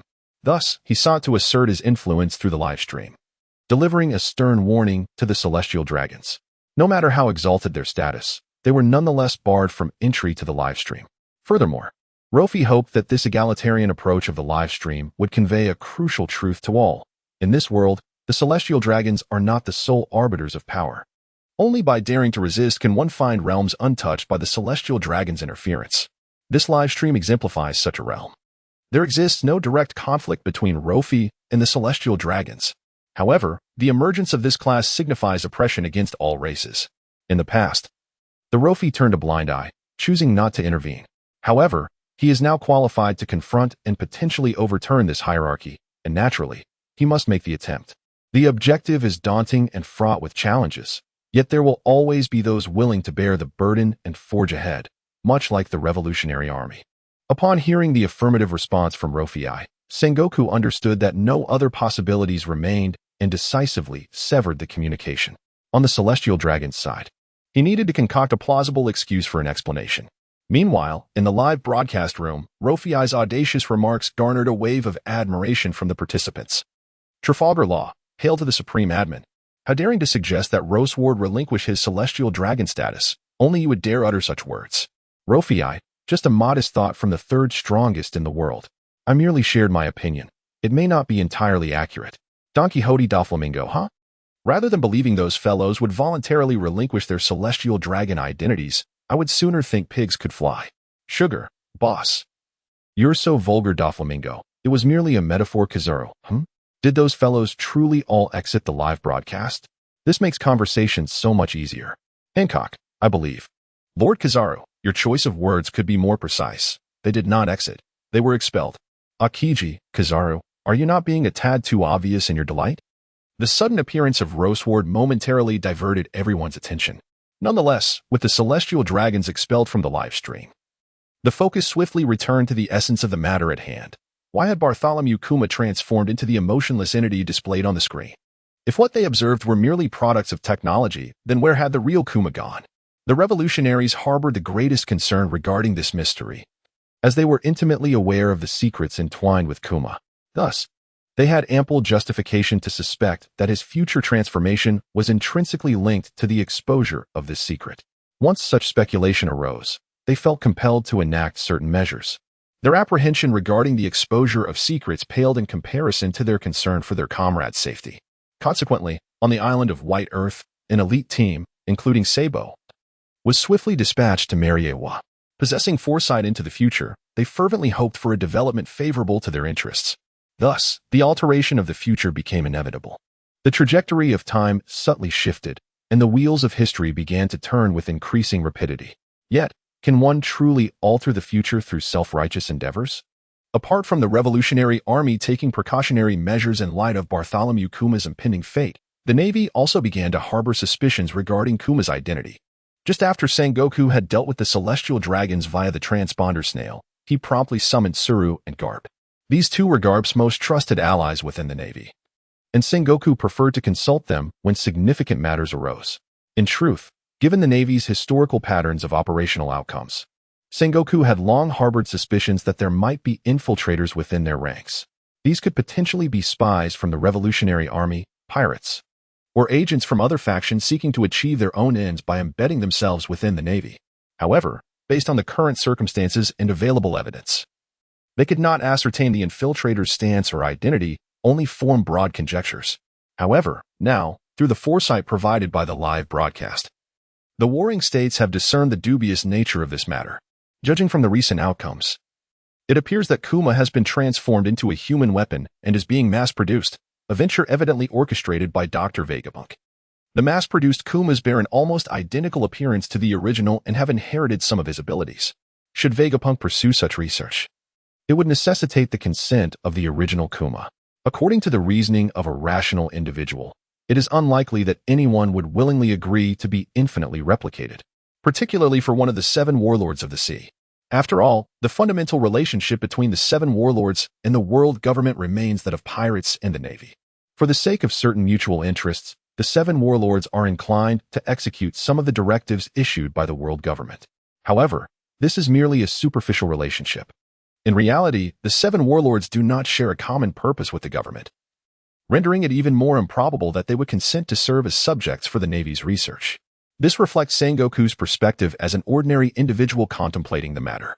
However, the scenes broadcasted from the live stream tell a different tale. What compels Kuma to willingly surrender himself to the Navy, allowing Dr. Vegapunk to study and mass-produce him?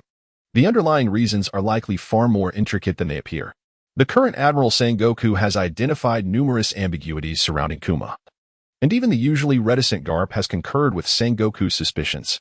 Consequently, after a brief discussion, Sengoku penned a confidential letter to the government, requesting the dispatch of intelligence agents to thoroughly investigate the tyrant Kuma.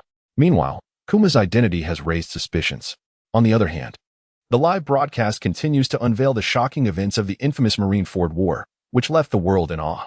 Within the live feed, the pirate forces, led by Whitebeard, quickly find themselves in a precarious position under the relentless assault of the Navy's artillery and Akainu's magma fists. The path to the plaza is steadily melting away and vanishing. The barrier that had just emerged from the depths of the sea looms like a coffin, severing the last avenue for the Whitebeard pirates. Just as Sengoku believed Whitebeard was cornered, he seized the Dindin Mushi and announced Ace's impending execution to the entire world. The operational plan was proceeding smoothly. Immediate execution of Port Asti. Ace is to be carried out. With Sengoku's proclamation, Ace stands on the brink of his final fate. Beneath the execution platform, Moria laughs gleefully at the unfolding spectacle, while Garp sits below, resignedly closing his eyes. The individuals who had come to Marineford to rescue Ace are instantly thrown into disarray. In this tense moment, their gazes instinctively shift towards the solitary gap in the barrier, a breach created by the fallen oars. This is the sole route to save Ace. However, they were equally aware that the Navy had undoubtedly ensnared this gap with an intricate web of defenses. Just as hesitation gripped the crowd, Luffy slowly rose from the smoke and shouted Ace's name with fervor, resolutely charging towards the solitary opening. Inspired by Luffy's audacity, countless surviving pirates began to advance towards this very breach. However, as the pirates had previously surmised, the Navy indeed amassed a formidable barrage of firepower at this vulnerable point. Anyone daring to charge forward would undoubtedly be obliterated by the relentless cannonade. Witnessing the demise of so many comrades who perished while attempting to rescue him reignited Ace's fighting spirit. Yet, regrettably, the sea stone handcuffs rendered him utterly immobile. As companions continued to fall, even Luffy tragically plunged into the sea, fortunately rescued by Jinbei. In this moment of despair, just when all hope seemed lost, The seemingly deceased Little Oz rose once more, albeit with a heavy gait. Despite his grievous injuries, he remained resolute in his purpose. He must rescue Ace. The sight of Oz standing revitalized the morale of Whitebeard's crew. However, even with Oz's resurgence, he was merely sustaining himself through sheer willpower. His body was no longer capable of withstanding the ensuing battle. The Navy's artillery rained down ferociously, and while Oz's colossal form absorbed much of the onslaught, he could not continue the fight. Nevertheless, his resurgence bought some precious time for his comrades. Just as Kizaru was about to deliver the final blow to Little Oz, a towering column of water surged forth, interrupting the onslaught of devil fruit abilities. Little Oz seized this opportunity to escape once more. In an instant, time seemed to freeze. When the powerful current finally subsided, Luffy's figure emerged before all. Luffy had successfully reached the execution platform. The astonishment on everyone's faces was palpable, particularly Jinbei, whose expression blossomed into a smile of relief. It is undeniable that Luffy's arrival at the execution platform was greatly aided by Jinbei's maneuver. The ocean current over-the-shoulder throw, which summoned a colossal water dragon that surged towards the platform, with Luffy ensconced within it. Not every devil fruit user possesses the audacity to conceal themselves within such a current, and Jinbei admired Luffy's bravery. The three admirals, taken aback by Luffy's sudden appearance, were equally astonished. He has finally arrived. The son of the dragon is truly fearless. At such a tender age, he is remarkably formidable. The three admirals immediately launched scornful remarks at Luffy's unexpected intrusion. However, despite the mocking tone, the underlying sentiment conveyed ample respect for Luffy. Simultaneously, the words spoken by the three admirals illuminated the circumstances surrounding the execution platform for all to see. Whether pirates or navy, they all beheld Luffy's figure upon the platform. On Whitebeard's side, the sight of Luffy's presence at the execution stage appeared as a beacon of opportunity in this war, prompting a swift initiation of a new strategic deployment. However, the Navy, seemingly oblivious to the repercussions of Luffy's sudden appearance, continued to engage in verbal sparring with him. "Your tenacity is indeed commendable," Akainu remarked disdainfully. "However, this stage is far too premature for you. There is no way you can triumph over us." Both Akiji and Kizaru echoed similar sentiments. Despite their disparaging remarks, none of the three admirals made any attempt to strike Luffy. It was only when Luffy finally caught his breath and boldly confronted the three admirals that this new round of battle commenced. "Return Ace to me." Their verbal onslaught had inadvertently granted Luffy the time he needed to recuperate. As soon as he finished speaking, he launched an attack on the three admirals. Observing Luffy charging into the fray, Whitebeard swiftly rallied his crew to mount a counteroffensive. At this juncture, the members watching the live broadcast finally exhaled in relief. Initially, Whitebeard's pirate crew had descended upon the scene with overwhelming force, but soon the Navy retaliated, and just as it seemed the pirates were about to face ruin, Luffy's sudden emergence shifted the tide of battle. This conflict could undoubtedly be described as a tumultuous roller coaster ride. Everyone present was deeply moved by the recent battle footage, particularly Sengoku. As he observed the admirals relentlessly hurling verbal jabs at Luffy, an ominous sense of foreboding washed over him. "Akainu, Akiji, Kizaru. Are you merely actors stationed at Marineford? Would it not be more prudent to simply send him back into the water rather than engage in idle chatter?" Sengoku directly challenged. Yet, one could hardly blame Sengoku for harboring such doubts. After all, a previous query in the live broadcast had hinted that Luffy would be the one to ultimately rescue Ace. From the footage, it was evident that while Luffy had charged beneath the execution platform, he was in a severely weakened state. As a devil fruit user, he could not touch seawater. Yet he had emerged from the currents, landing squarely before the three admirals. Had they chosen to act decisively in that moment, it would have been but a simple task to eliminate him. Instead, Akainu, Akiji, and Kizaru opted for verbal sparring. Not only was Luffy in a pitiful state, but the current circumstances were hardly conducive to such banter. Moreover, they had engaged in conversation for an extended period. Luffy's extraordinary physical resilience allowed him to regain his breath and restore his fighting spirit during their exchange. Would he then challenge the Navy anew once he had sufficiently recuperated? Sengoku simply could not fathom why the three admirals had chosen this moment for idle chatter with Luffy. "Akainu, Akiji, Kizaru. Return and submit your reports." Sengoku's anger surged, momentarily causing him to forget that the events of this live broadcast were transpiring in the future. Upon hearing Sengoku's reprimand, Kizaru, feeling quite indignant, was the first to speak up in rebuttal. "Marshal, one cannot frame it in such a manner." From the footage, it was clearly Akainu who spoke first. Since he initiated the conversation, is it not reasonable for me to chime in? Kizaru deftly shifted the blame onto Akainu. Akainu's eyes widened in surprise. He had anticipated Kizaru would confront Sengoku, yet the narrative had pivoted to target him instead. Although Kizaru's words were somewhat irksome, they were undeniably truthful. The Navy's two taunts directed at Luffy had indeed been instigated by him. Unable to refute the facts, Akainu began to defend himself based on the timeline. Marshal, I believe the notion of submitting reports is inappropriate. Given that this incident is set in the future, do you truly find it justifiable to punish our present selves?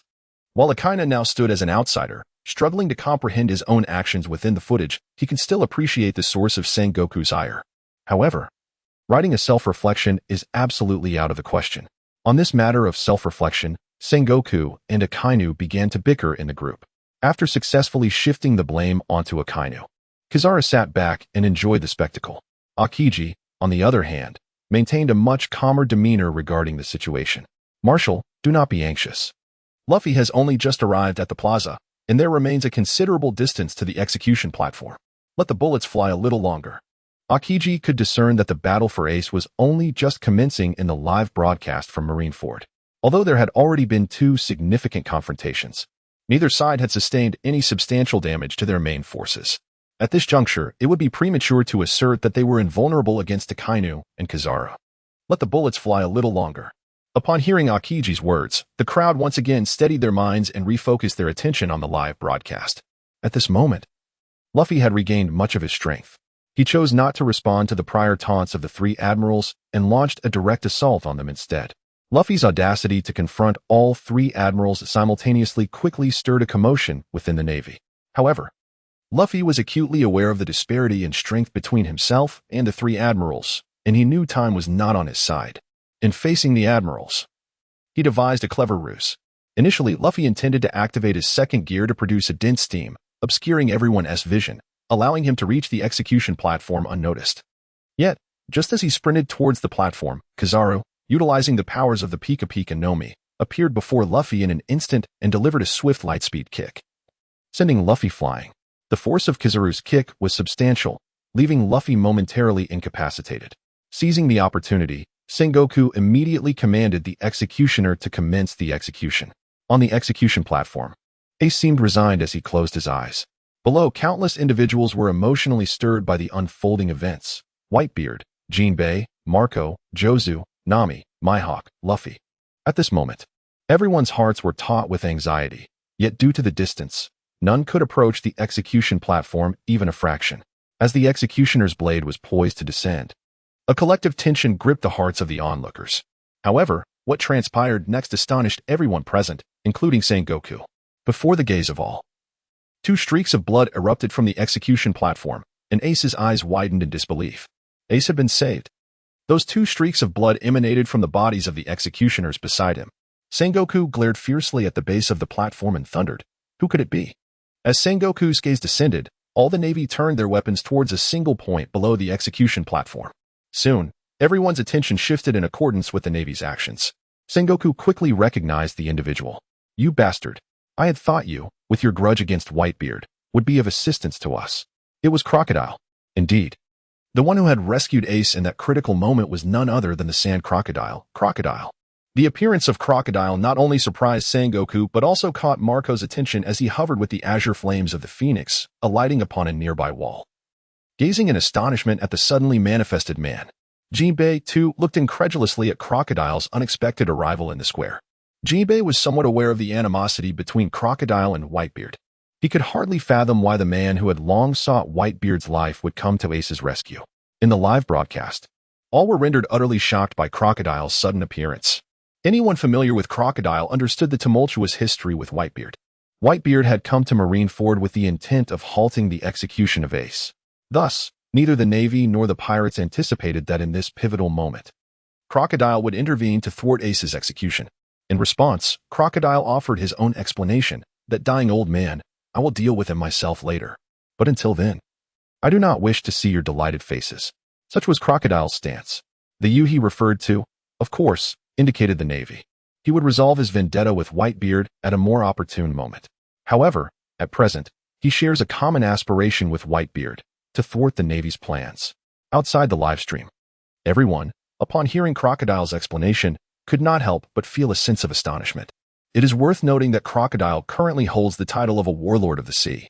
In a certain sense, the stance of the warlords aligns with that of the Navy. In the recently broadcast footage, the Navy deliberately invited the warlords to oversee such a crucial occasion amidst the conflict, hoping that the warlords would serve as a formidable asset in the Navy's operational strategy. Moreover, while enjoying the privileges bestowed by the Navy, the warlords are also expected to fulfill such obligations. However, it was evident that Crocodile had not acted in such a manner. Could it be that Crocodile has betrayed the Navy? Once this thought emerged, it became inescapable. Particularly for Sengoku, as he began to harbor doubts about Crocodile, his inner turmoil intensified. It was akin to discovering a worm in one's meal, leaving an unsettling feeling that lingered. Consequently, Sengoku swiftly utilized the platform of the live broadcast to voice his suspicions regarding Crocodile. Sengoku, Crocodile, what do you mean by not wanting to see our Navy's jubilant expressions? I believe you owe me a reasonable explanation. As Sengoku uttered these words, a sense of indignation welled within him. The mere notion of the Navy recruiting pirates was already a source of mockery for the world. To lend legitimacy to such actions, the government had deliberately established the identity of the 7 warlords of the sea. However, Crocodile's recent actions could only evoke 4 words in Sengoku's mind: utterly ungrateful. While enjoying the privileges bestowed by the Navy, he simultaneously engaged in activities detrimental to its interests, an affront Sengoku could not tolerate. Should Crocodile fail to provide a reasonable explanation regarding this matter, Sengoku would find it necessary to petition the world government for the revocation of Crocodile's warlord status.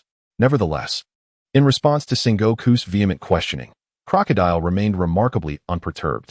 After all, this incident was yet to unfold, and he was adeptly maintaining his facade.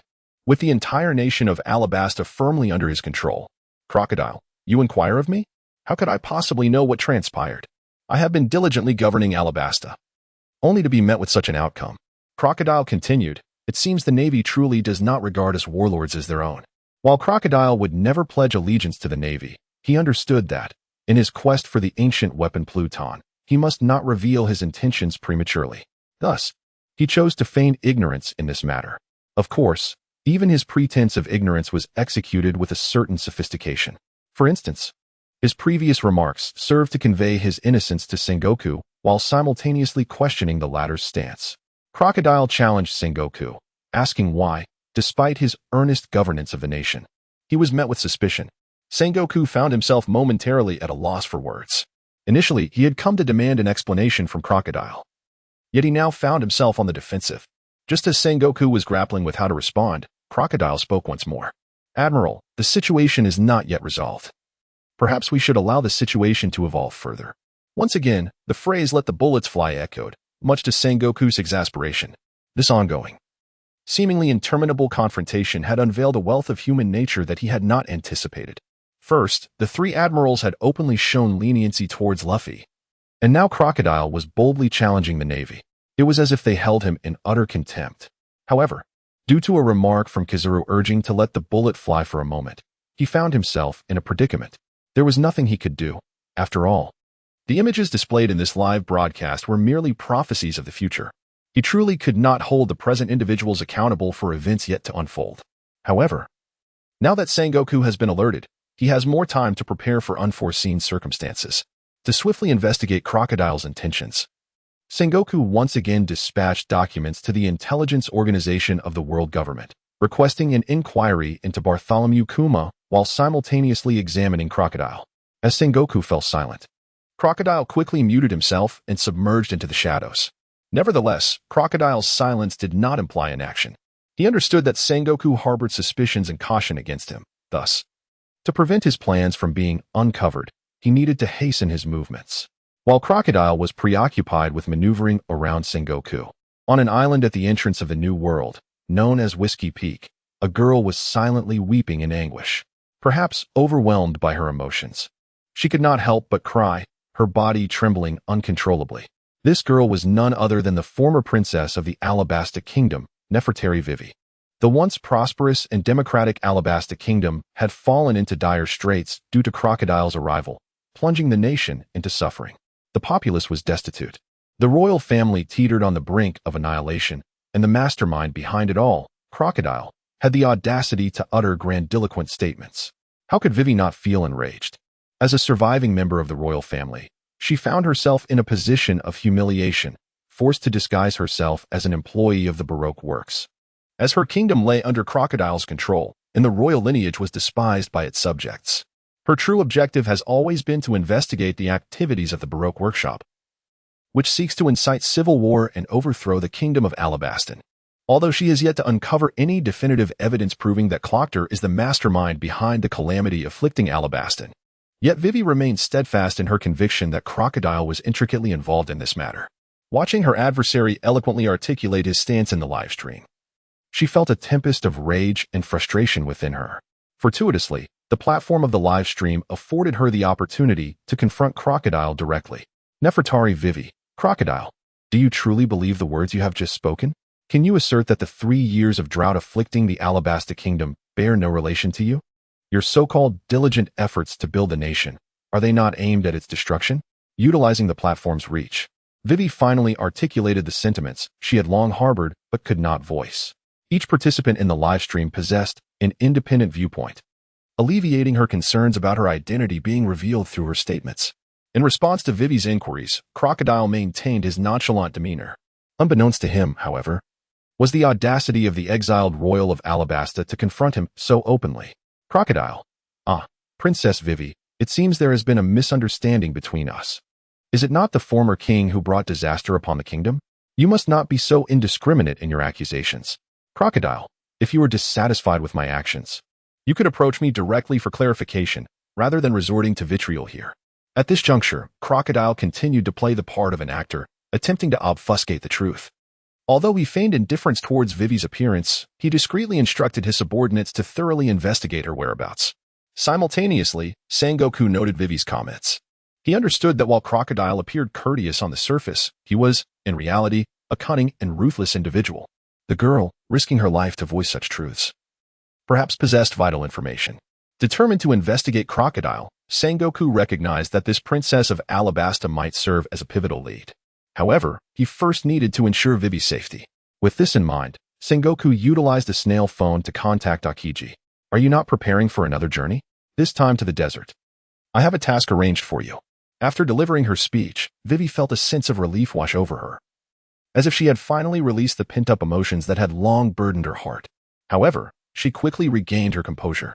As a princess of the royal family, forced into persecution, her bold challenge to Crocodile attracted considerable attention. It was undoubtedly clear that Crocodile had become wary of her. Moreover, given Crocodile's sinister and treacherous nature, it was entirely possible that he had already dispatched individuals to hunt her down.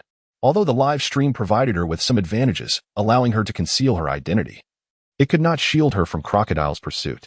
Thus, upon regaining her senses, Vivi promptly chose to retreat into silence. The sudden appearance of Vivi, the princess of the Alabasta royal family, in the live stream stirred the seemingly tranquil surface of the ocean, revealing hidden currents beneath. What schemes was Crocodile plotting? What had led to the downfall of the Alabasta kingdom? One after another, enigmas emerged, brought to light by the prophecies within the live stream. Sengoku had already discerned these signs and could not afford to ignore them. Would Crocodile's plan to seek the ancient weapon Pluton be altered? Could the Straw Hat Pirates, responding to Vivi's plea for assistance, successfully navigate their mission in Alabasta? All of these remained uncertain. Within the live stream, nearly everyone capable of sailing freely across the seas recognized the unusual nature of this event. Nevertheless, due to the multitude of involved parties, they refrained from bringing the matter to the forefront, choosing instead to quietly remember it and continue discreet investigations. Meanwhile, the unfinished Marineford War within the live stream persisted. With Crocodile's brazen execution of 2 Navy executioners, all eyes were drawn to him. In response to Sengoku's inquiries, Crocodile provided his reasoning. He wished to avoid witnessing the jubilant expressions of the Navy. To the pirates, Crocodile's declaration resonated with a defiant bravado. To the Navy, however, Crocodile's actions were seen as a grave provocation. Consequently, swift measures were taken to curtail Crocodile's audacious behavior. In an instant, as Crocodile concluded his statement, his head was violently severed and flew to the ground with a sharp whoosh. At the juncture of his neck and body, observers noted a nearly imperceptible yet steel-hard thread, subtly glimmering in the light. This was the manifestation of Doflamingo's string fruit abilities. Employing the most unassuming weapon to achieve maximum lethality aligns perfectly with Doflamingo's characteristic approach to life. However, contrary to everyone's expectations, no blood gushed forth from the severed wound of Crocodile's head. Instead, the onlookers witnessed a remarkable phenomenon. The detached cranium began to disintegrate into sand. As the head continued to dissolve, a new one was gradually reforming from the sand itself. This exemplifies the power of a devil fruit awakening. Both Doflamingo and Crocodile are possessors of Paramecia-type devil fruits. Upon awakening their abilities, they can influence objects beyond themselves. Doflamingo can transmute everything around him into weapons for offense and defense, or even become a part of the string element. Naturally, as a pirate wielding immense influence in the New World, Crocodile has awakened similar powers. The ability to transform his body into sand is merely one of his less significant skills. As Crocodile's form was in the process of regeneration, Doflamingo emerged from the crowd, clad in flamboyant pink mink, striding toward the plaza with an air of indifference. Doflamingo confronted Crocodile with a mocking inquiry. "Hey, Crocodile, have you decided to ally with Whitebeard after leaving me? I can be quite jealous, you know." Doflamingo's sinister smile accompanied his words. At that very moment, during Doflamingo's speech, Crocodile's recently severed head reformed itself once more in the guise of sand. Before long, Crocodile reappeared unscathed, as if nothing had transpired. Of course, Doflamingo did not expect his maneuver to inflict any significant damage on Crocodile. In conflicts that do not fundamentally threaten their interests, such exchanges are typically kept to a minimum, never escalating to earnest confrontation. The surrounding navy and other pirates were left in bewilderment, unaware of the underlying animosities between the two. However, the current circumstances leave them unable to clarify the situation. Their primary concern revolves around whether Minggu and Crocodile are indeed allies. From Mingji's recent inquiry, it is evident to the onlookers that there exists some form of transaction between him and Crocodile. In this moment, whether Minggu was persuaded by Crocodile to betray the navy, or if Crocodile was intimidated by Mingji's words to withdraw from the pirate faction, either scenario could significantly alter the present battlefield dynamics. Amidst everyone's anticipation, Crocodile promptly responded, "I will not ally with anyone." Upon hearing this, Minggu sought confirmation. "Are you still going to abandon me?"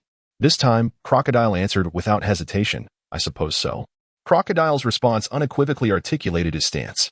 Acknowledging that further verbal sparring with Doflamingo was futile, he opted to abandon rhetoric, and in a fleeting moment of eye contact, they engaged in a fierce confrontation. Simultaneously, chaos erupted elsewhere on the battlefield. First to reach the execution platform was Luffy, yet he found himself thwarted by the three admirals. Unable to advance even a fraction closer to his goal, the other Navy personnel, having realized the gravity of the situation, concentrated all their strength on obstructing Luffy's progress. However, these ordinary soldiers were, at best, mere cannon fodder in Luffy's presence. He pressed forward relentlessly, drawing ever nearer to the execution platform. At this juncture, the admirals, who had previously retreated, could no longer remain passive. Akainu stepped forward, intent on punishing Luffy, but was swiftly intercepted by Akiji. Akiji positioned himself in front of Akainu and launched an ice spear directly at Luffy's arm, pinning him to the ground as if he were a mere nail. Following this, Akiji approached Luffy and uttered a chilling statement. "Though your grandfather has done me a favor, I must apologize. This is the path you have chosen as a man." With an air of calm, Akiji pronounced Luffy's death sentence.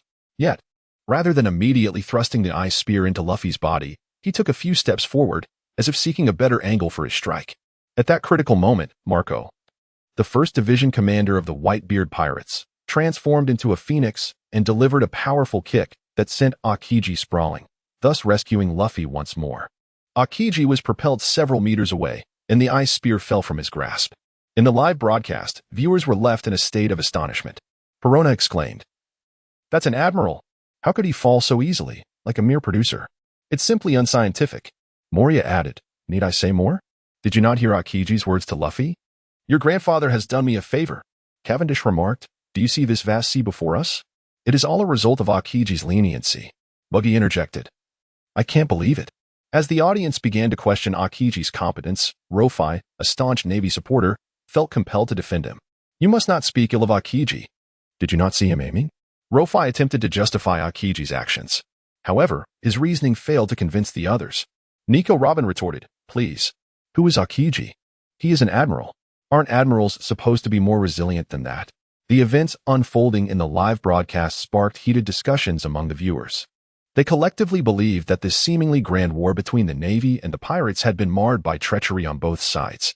Initially, the revelation of Luffy and Ace's lineage tarnished the reputation of the Navy hero, Garp. Following that, Squardo's betrayal of Whitebeard and Crocodile's defection from the navies cause further compounded the chaos. Now, Akiji openly acknowledged the favor Luffy's grandfather had done for him. While Akiji's words appeared hostile, his actions suggested otherwise. He had preempted Akainu's intent to execute Luffy, yet hesitated to act until Marco intervened to save him. In that tumultuous battlefield, it seemed that the participants were too enmeshed in the conflict to question Akiji's true intentions. However, at present, everyone assumes the role of an observer. And when contemplating this matter, they naturally adopt a more objective stance. Under normal circumstances, one would expect the warring states to be unable to remain still at this juncture, vociferously demanding an explanation from Akiji. Yet this time, Sengoku refrained from such actions. Of course, the reason Sengoku did not question Akiji was not due to his trust in him, but rather because he had grown weary of seeking the truth after too many similar incidents. The issues exposed by the war had transcended the scope of what Sengoku could currently manage. Sengoku expressed his frustration. Enough is enough. Nevertheless, his decision to refrain from publicly interrogating Akiji in the live broadcast was a calculated move to preserve the dignity of the Navy as a whole. It did not imply that he would cease to investigate the matter. As Akiji mounted his bicycle and set forth towards the kingdom of Alabasta, Sengoku felt an urgent need to contact him via the transponder snail, urging him to halt all tasks and return to Marineford for questioning. Fortunately, Garp arrived just in time to prevent Sengoku from making that call. Garp's reasoning was elaborate and noble, emphasizing the importance of prioritizing national affairs. Moreover, Alabasta had suffered 3 years of drought, leaving its citizens in dire straits.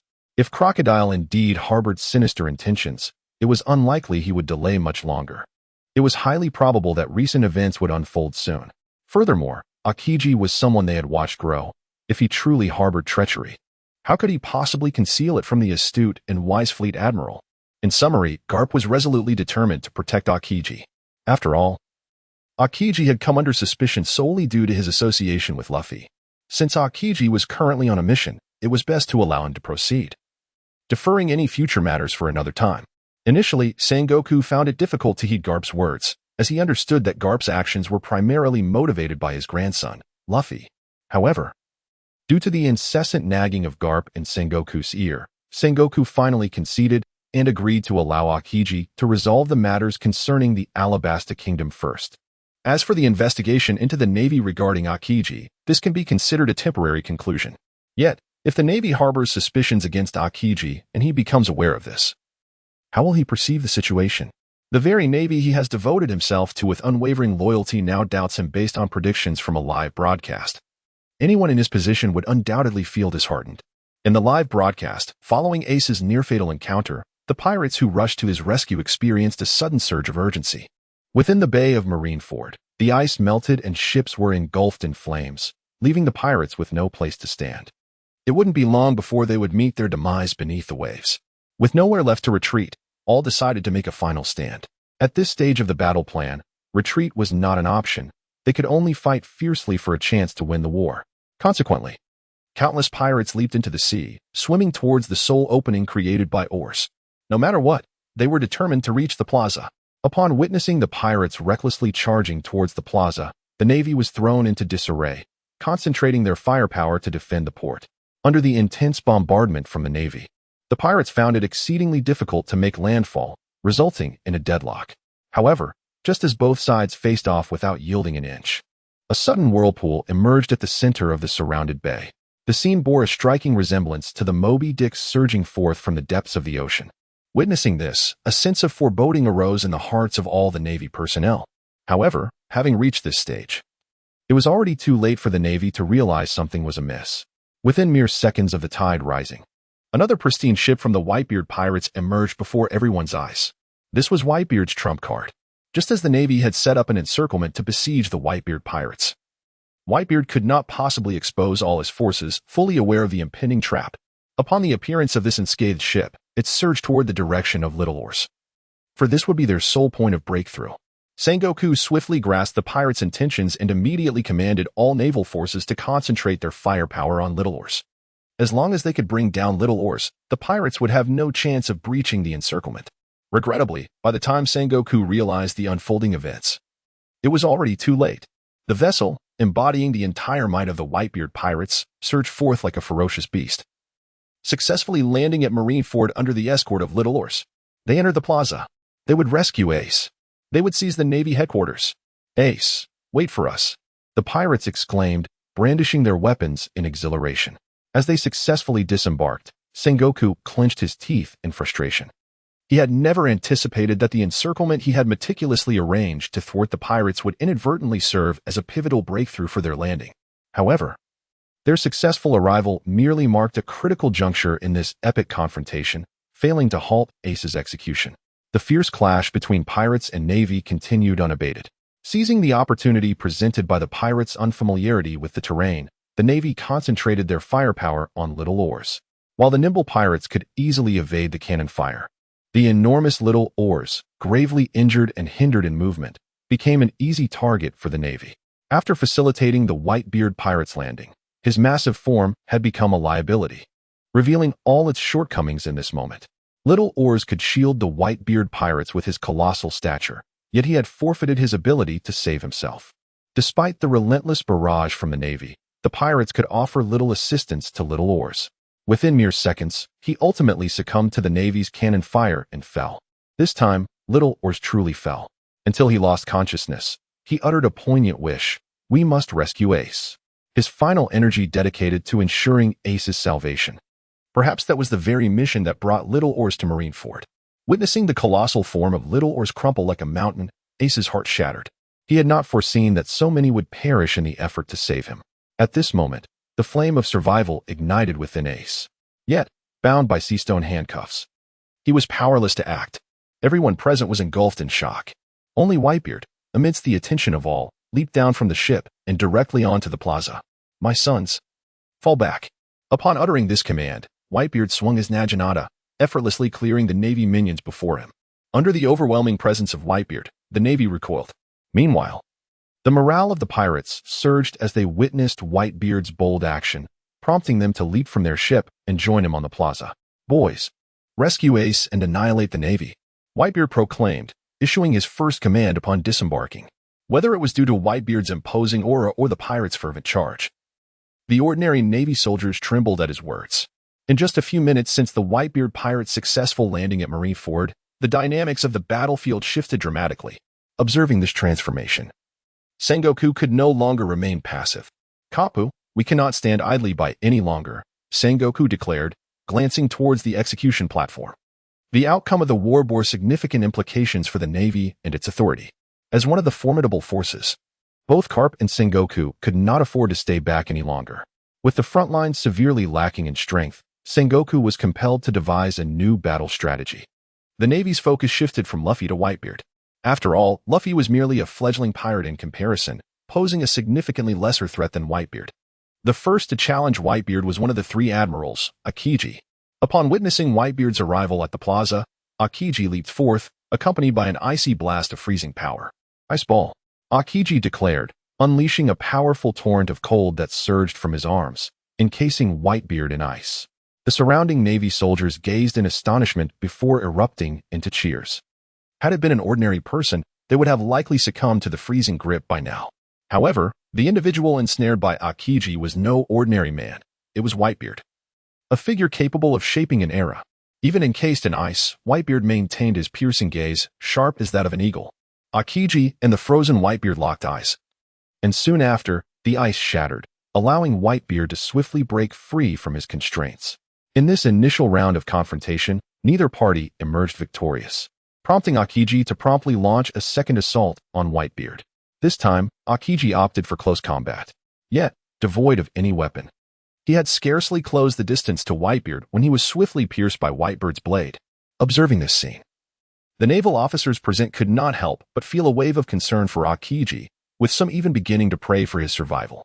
However, what they did not anticipate was that this was the true intention of Akiji. Since freezing had no effect on Whitebeard, why not attempt to pierce him with ice? External attacks might be immune, but internal wounds are far more challenging to heal. Ice. 2 spears. Akinu once again called out, then grasped the very blade that Whitebeard had thrust into his own body, and in an instant, frost enveloped the entire weapon. Furthermore, the air surrounding Akinu rapidly elementalized.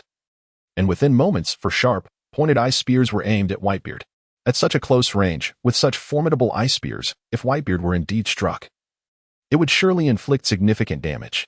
Yet, at this critical juncture, Whitebeard's subordinate, Diamond Jozu, suddenly charged forward, transforming half of his body into the hardest diamond to shield Whitebeard from the impending attack. Akinu's assault was thwarted once more. The body that had been pierced by Whitebeard's blade immediately crystallized into ice, crashing to the ground, as the ice shards swiftly congealed and reverted to Akinu's form. The ordinary Navy soldiers finally comprehended that conventional physical attacks were futile against Akinu, as he could effortlessly elementalize his body. Akinu was indeed a formidable adversary, a fact Jozu fully understood. If they allowed their father to linger here any longer, rescuing Ace would become exceedingly difficult. Realizing this, Jozu directly urged Whitebeard, "Father, you must go ahead." Whitebeard, being the most powerful among them, could not afford to be delayed by Akinu. In order to expedite Ace's rescue, Whitebeard acquiesced to Jozu's request. After leaving Jozu behind, Whitebeard pressed forward. Yet, the path ahead remained fraught with peril. Akinu was merely the first hurdle he encountered upon landing on the square. Formidable foes such as Tsuru, Akainu, Sengoku, and Garp awaited their turn to confront him. Although Akinu had evaded Whitebeard's lethal strike by elementalizing his body, he still sustained some injuries. Once his body had reformed, the blood trickling from his mouth indicated his condition. However, at this moment, Whitebeard had already advanced. And with Jozu standing in his way, Akinu felt incapable of further obstructing Whitebeard. On the square, Whitebeard, Luffy, and the other crew members were advancing toward the execution platform. Garp, positioned at the platform, regarded Luffy, who was rushing toward him, and a hint of helplessness appeared on his face. Beads of sweat began to form on Garp's brow. He had never envisioned reuniting with Luffy in such a life-and-death scenario. Both Ace and Luffy were children he had watched grow up, though Garp appeared resolute. There was a tender spot within him that these two children occupied, the elderly sending away the young. Garp could hardly fathom that such a fate would befall him. Nevertheless, as a hero of the Navy, every decision he made was bound by duty, irrespective of his personal feelings.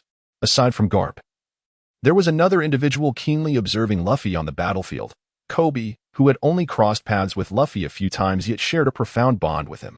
Kobe's dream had always been to become a just Navy officer. However, an unexpected turn of events led him to become a mere errand boy aboard a pirate ship. Later, the arrival of Luffy rescued him from a fate he could have foreseen from the very beginning. With Luffy's assistance, Kobe successfully extricated himself from his dire circumstances and joined the Navy. As they parted ways, Kobe expressed to Luffy his fervent determination, "When we meet again, it will be I who captures you. I will grow stronger. One day, I shall ascend to the rank of admiral." Their paths diverged, yet both were resolutely striving toward their respective goals. When Kobe encountered Luffy once more, the promise made in their youth resurfaced in his mind. Yet now, Luffy possessed the courage to contend with the admirals of the Navy, while Kobe found himself praying for survival amidst the ruins. Witnessing the chaotic devastation around him and Luffy's valiant struggle, Kobe's heart was rife with turmoil. Though they had made a pact, he felt utterly powerless, stagnant in his progress. What could he possibly contribute to this war? Kobe's thoughts were ensnared in profound conflict. Meanwhile, as Kobe grappled with his inner turmoil, Luffy faced an obstacle on his path in the form of Vice Admiral Rat. Rat, betting on his reputation within the Navy, obstructed Luffy's way. At this moment, Luffy was already exhausted. Confronted by Rat's onslaught and a surprise attack from a Dalmatian Vice Admiral, he was clearly nearing his limit. Under the assault of the Dalmatian Vice Admiral's spear, Luffy fell to the ground once more. Despite the overwhelming pressure, Luffy showcased his indomitable spirit, resolutely attempting to rise again. However, the struggle was far from over. Just as the Dalmatian Vice Admiral and Rat prepared to strike again, Tsuru intervened with a lightning-fast kick, sending Luffy flying. At this point, Luffy truly lacked the strength to stand. Though his eyelids remained defiantly open, his limbs no longer obeyed him. It could be said that even the most common soldier on the battlefield could easily slay Luffy. Witnessing Luffy being knocked down repeatedly, Garp felt a surge of compassion. His fists clenched tightly, veins bulging, and beads of sweat accumulating on his forehead, as if he were on the verge of rushing in to protect Luffy. However, the Warring States soon noticed the unusual behavior of Garp. As the fleet admiral, he felt compelled to remind Garp of his responsibilities within the Navy.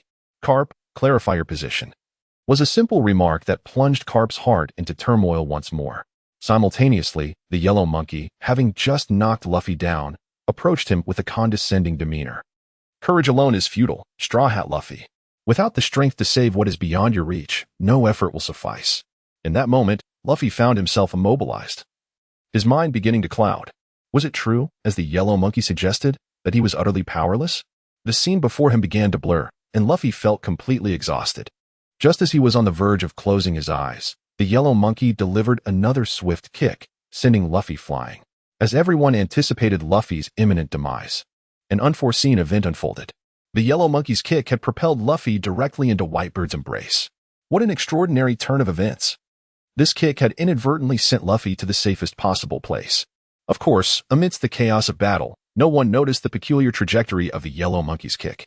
As Whitebeard caught Luffy, the Yellow Monkey spoke again. Whitebeard, you have become quite muddled. A man like you should not allow such a weakling to take the lead. With that, the Yellow Monkey prepared to assault Whitebeard once more. Fortunately, the crew members surrounding Whitebeard reacted swiftly, shielding him from the impending attack. Jinbei and Ivankov, who had previously lost track of Luffy, finally located him at this critical moment. Upon seeing Luffy in a state of utter weakness, the ship's doctor immediately rushed to his aid. Meanwhile, as Luffy lay unconscious, a new and brutal battle erupted in the plaza. The pirates fought with desperation, while the Navy exerted every effort to impede their advance. The Whitebeard pirates mobilized entirely, with Marco transforming into a phoenix, attempting to soar towards the execution platform to rescue Ace. The warlords of the sea, including Mihawk, Hancock, and Moria, also joined the fray. On the Navy's side, the likes of Momonosuke and the pacifistas quickly entered the battle. This time, with the encirclement of the Navy lifted, both sides engaged in a fierce struggle for survival. During Luffy's unconscious state, the battle between pirates and the Navy intensified once again. The Navy fought valiantly to halt the pirates' advance, while the pirates, driven by their resolve, pressed forward toward the execution platform. On the ground, the clash between pirates and Navy raged fiercely. The pirates, prioritizing their own interests, refrained from directly confronting Whitebeard, instead choosing to engage with other ordinary Navy soldiers amidst the chaos of battle. Admiral Akiji found himself entangled with Diamond Jozu, while the Yellow Monkey was momentarily hindered by the captains of Whitebeard's crew. At this juncture, the only forces capable of stopping Whitebeard were the three admirals, including Akainu, alongside Warring States and Garp. Garp, still wrestling with his inner turmoil, was not prepared to engage Whitebeard directly at this moment. Meanwhile, Warring States had to oversee the entire situation. He could not afford to act recklessly until the final moment. Thus, it fell solely to Akainu to stand against Whitebeard. Coincidentally, Akainu sought to unleash his power in this grand conflict, having already committed fully to his battle against Whitebeard. Seizing the opportunity while the Navy's top combatants were preoccupied, Marco, the 1st Division commander of Whitebeard's crew, unfurled his phoenix wings and soared towards the execution platform from above Marineford. As the phoenix wings manifested his fruit-based powers, the Navy's conventional artillery was rendered ineffective against him. Therefore, at this juncture, only Garp and Warring States could potentially impede his progress. Warring States' intervention was anticipated by Marco, and should the fleet admiral personally engage, the likelihood of Marco successfully rescuing Ace would diminish significantly. However, if he could secure even a modicum of assistance from Garp, the possibilities would expand exponentially. Thus, he now finds himself wagering on Garp's stance. Should Garp's compassion and mercy for Ace surpass his purported convictions, success would undoubtedly be within reach. Yet, it soon became evident that Marco's gamble had faltered. As Marco drew ever closer to the execution platform, Sengoku could scarcely restrain himself from intervening. Just as Sengoku was on the verge of acting, Garp suddenly rose to his feet and, with a single punch, sent Marco crashing to the ground. The glimmer of hope for Ace's impending rescue was thus extinguished by Garp's formidable strike. Ordinary physical attacks would scarcely inflict any substantial harm upon Marco's immortal phoenix wings, but Garp was no ordinary adversary. Renowned as the hero of the Navy and the Iron Fist, Garp's singular blow was sufficient to bring Marco down. Upon witnessing Garp finally spring into action, astonishment filled the eyes of all present, their movements momentarily frozen. The legendary Marine, Monkey D, Garp, had finally made his entrance. The hero of the Navy had joined the fray. Vice Admiral Garp had taken action, the mightiest defender.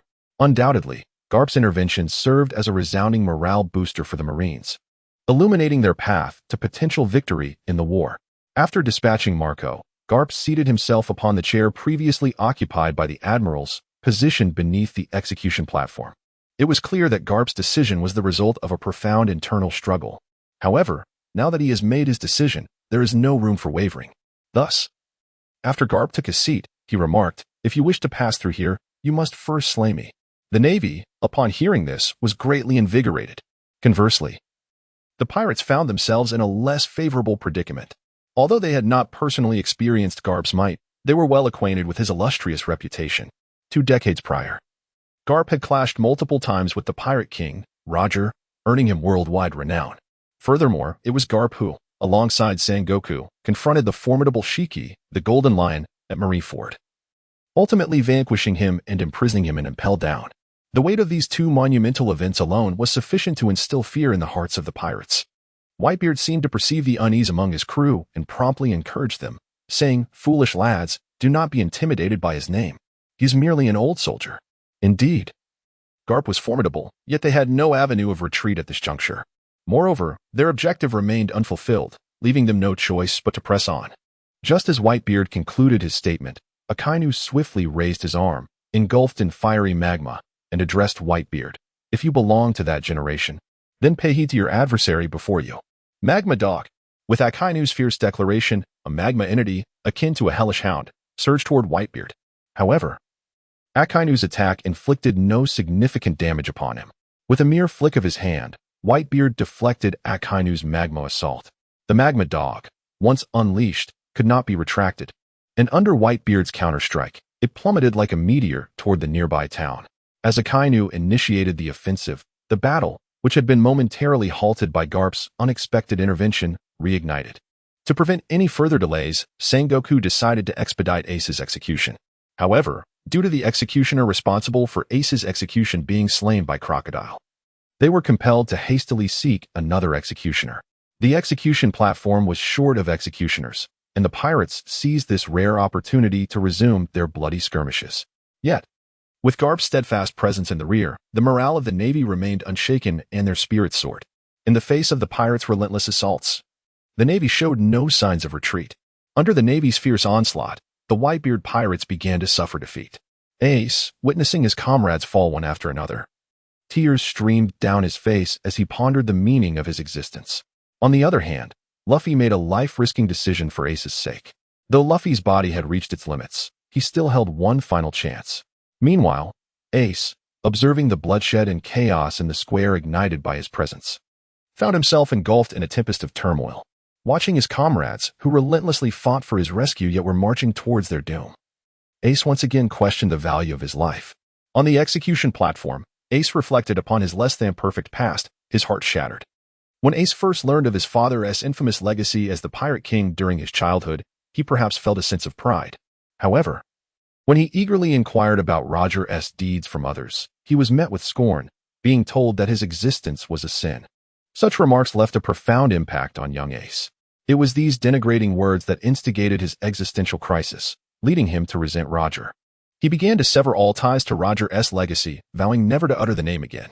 After teaching those ruffians a lesson, Ace swore to rise to the highest peak, seeking validation for his existence. Thus, he embarked on the journey once tread by Roger, setting sail under the banner of piracy, traversing the boundless seas. With a resolute spirit and exceptional abilities, Ace quickly became a radiant figure across the vast ocean. To further prove his prowess, Ace resolved to challenge one of the 4 emperors, Whitebeard. However, the vast disparity in strength rendered him unable to even scratch Whitebeard. Fortunately, Whitebeard, with his magnanimous nature, not only overlooked Ace's repeated challenges, but also embraced him as a son. Initially, Ace sought every means to assassinate Whitebeard, yet to no avail. His change of heart came after a conversation with Marco, where Ace inquired why they referred to him as Old Man. Marco replied that it was because he called them sons, and despite being despised by the world, they felt immense joy, even if it was merely a verbal acknowledgement. Upon hearing Marco's words, Ace broke down in tears. They shared similar experiences, both being cast aside by the world, Amidst the vastness of the world, this place became their sole refuge, where he could coexist with these individuals. With this realization, Ace finally accepted Whitebeard in his heart. From that moment on, his ambitions subtly shifted. Previously, he fought for himself. Now, he endeavored to carry forward Whitebeard's name. Yet, even with such a band of kindred spirits, he remained shackled by the shadows of his childhood. Despite Luffy's acknowledgement and Whitebeard's acceptance of him as Roger's son, Ace could not shake the belief that not everyone would embrace the son of Roger. Thus, when the battle at Marineford commenced and Sengoku publicly declared his identity, Ace instinctively recoiled, lowering his head in silence, unable to confront the scrutinizing and hateful gazes around him. He was equally loath to lose this hard-won sanctuary. However, the scene unfolding before him was entirely beyond his imagination.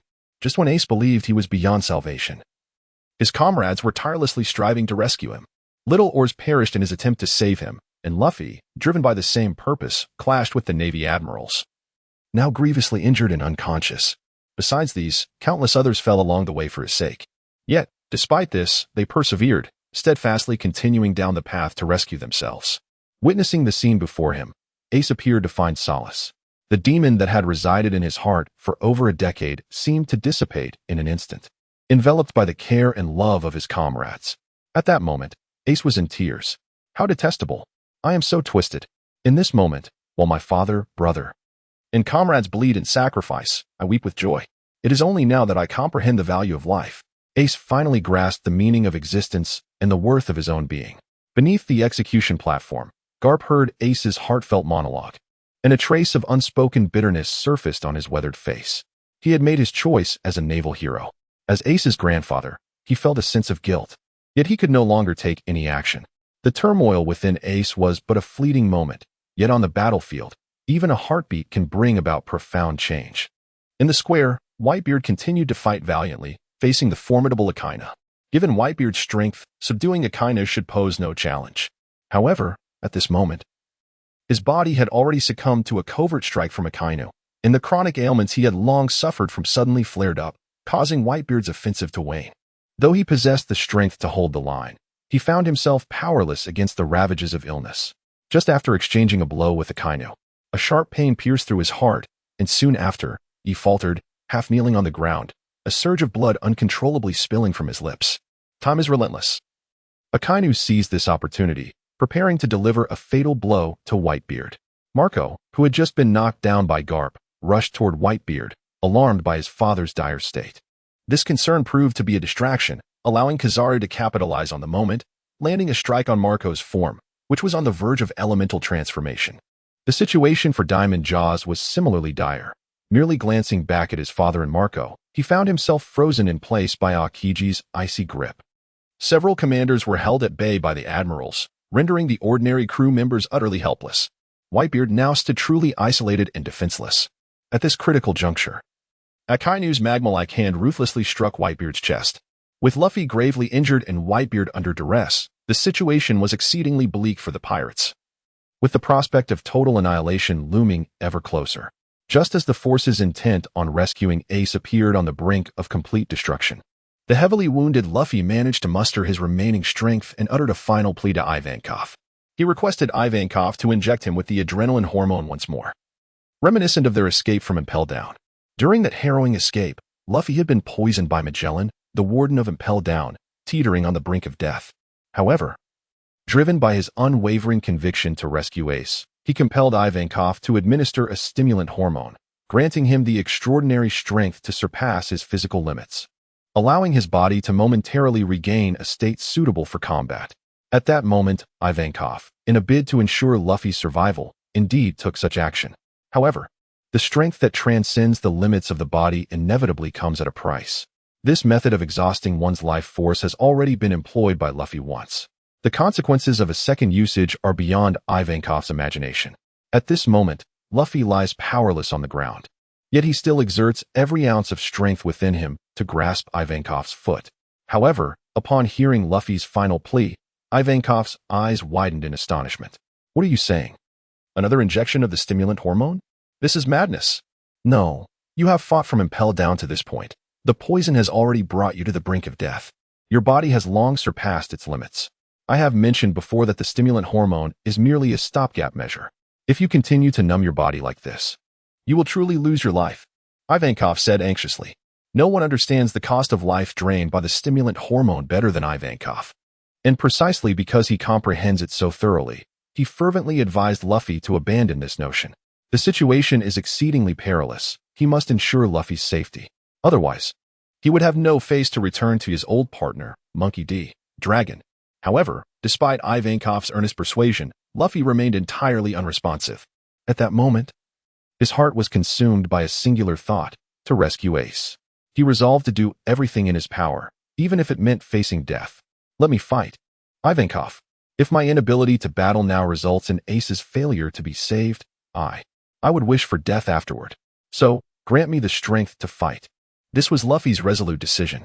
Throughout, he had regarded Ace as a brother, their bond transcending even the essence of life itself.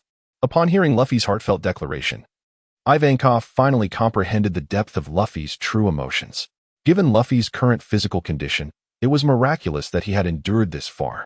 It was only because of his unwavering determination that he had managed to hold on.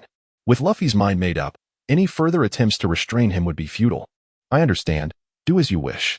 Upon uttering these words, Ivankov bestowed upon Luffy the exhilarating hormone, a symbol of burning life. As this hormone coursed through every fiber of his being, Luffy's pain diminished significantly. He was finally able to fight once more. In the very first moment after regaining his footing, Luffy charged toward the execution platform. The executioner, summoned anew by the Navy, was poised to proceed, necessitating that Luffy quicken his pace. Ivankov, initially wishing to caution Luffy about his health, realized that Luffy was beyond caring for anything else. With no other choice, Ivankov followed Luffy, shielding him from potential harm along the way. Navy vice admirals and pacifists emerged to obstruct Ace, but fortunately, with the assistance of Ivankov and Hancock, Luffy's pace quickened considerably. Meanwhile, the situation with Whitebeard was equally precarious. His old injuries had flared up, putting him at a disadvantage in his battle against Akainu. Several formidable captains aboard the Whitebeard ship, concerned for his well-being, began to show signs of vulnerability. Whitebeard's defense had diminished, and his movements had slowed significantly. The Navy seized this opportunity, unleashing a barrage of cannon fire aimed at Whitebeard's chest. Caught off guard, he was struck directly. Old wounds reopened, new injuries compounded, and thick smoke billowed from his form. As Whitebeard's immense physique teetered, his entire crew rushed to his side. However, just as the Navy believed victory was within their grasp, Whitebeard's body, after a brief tremor, regained its balance. Once steady, he addressed his subordinates with fervor. Do not approach. These insignificant soldiers think they can bring me down. I do not require your assistance. I am Whitebeard. With that declaration, he swung his massive blade, cutting through the clouds. The ground beneath him shattered violently, sending the surrounding Navy flying as if struck by an earthquake. This was the power of the tremor fruit. This was Whitebeard's might. A titan of the previous era could not be vanquished by mere ordinary soldiers or cannon fire. Observing Whitebeard's resurgence from the execution platform, Sengoku narrowed his eyes.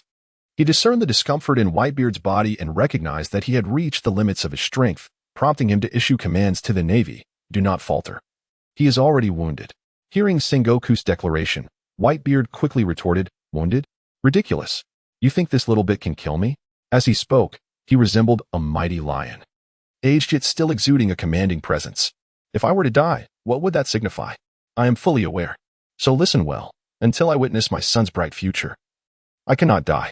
He then cast a gentle gaze toward Ace on the execution platform. Whitebeard, having devoted his life to this pursuit, sought nothing more than a complete family. Yet he is acutely aware that, although old soldiers do not perish, they inevitably wither with time. Whitebeard harbors a fervent desire for his family to remain unscathed. However, he is in the twilight of his years. It is impossible for him to maintain his status as the world's strongest, and the emblem of Whitebeard can no longer provide eternal protection for his sons. After him, there must be someone to continue safeguarding the Whitebeard pirates. Thus, he chose Ace.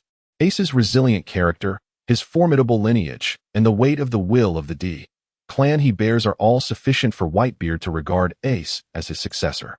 Perhaps some may perceive Whitebeard as biased, much like how the Great Spider could easily be incited by Akainu to choose betrayal. However, in response to the betrayal of the Great Spider, Whitebeard did not treat him as an enemy. When confronted by the Great Spider's inquiries, Whitebeard opted for forgiveness. While embracing the Great Spider, he reproached him. asserting that sending the elderly to their demise is the utmost act of filial disrespect. Perhaps, in regard to Ace, Whitebeard harbored even greater expectations. Yet, if today the one facing execution were any member aboard the Moby Dick, Whitebeard would undoubtedly rise to the occasion. I cannot perish before witnessing the bright future of my sons. This declaration from Whitebeard is by no means a mere yearning for life. It is uttered with the intention of securing a more prosperous future for the Whitebeard pirates, by designating Ace as his successor if all proceeds smoothly. With the seamless transition of generations and the evolution of eras, his pirate crew shall remain a formidable force among the emperors of the sea. However, the eruption of the Summit War has introduced a plethora of uncertainties.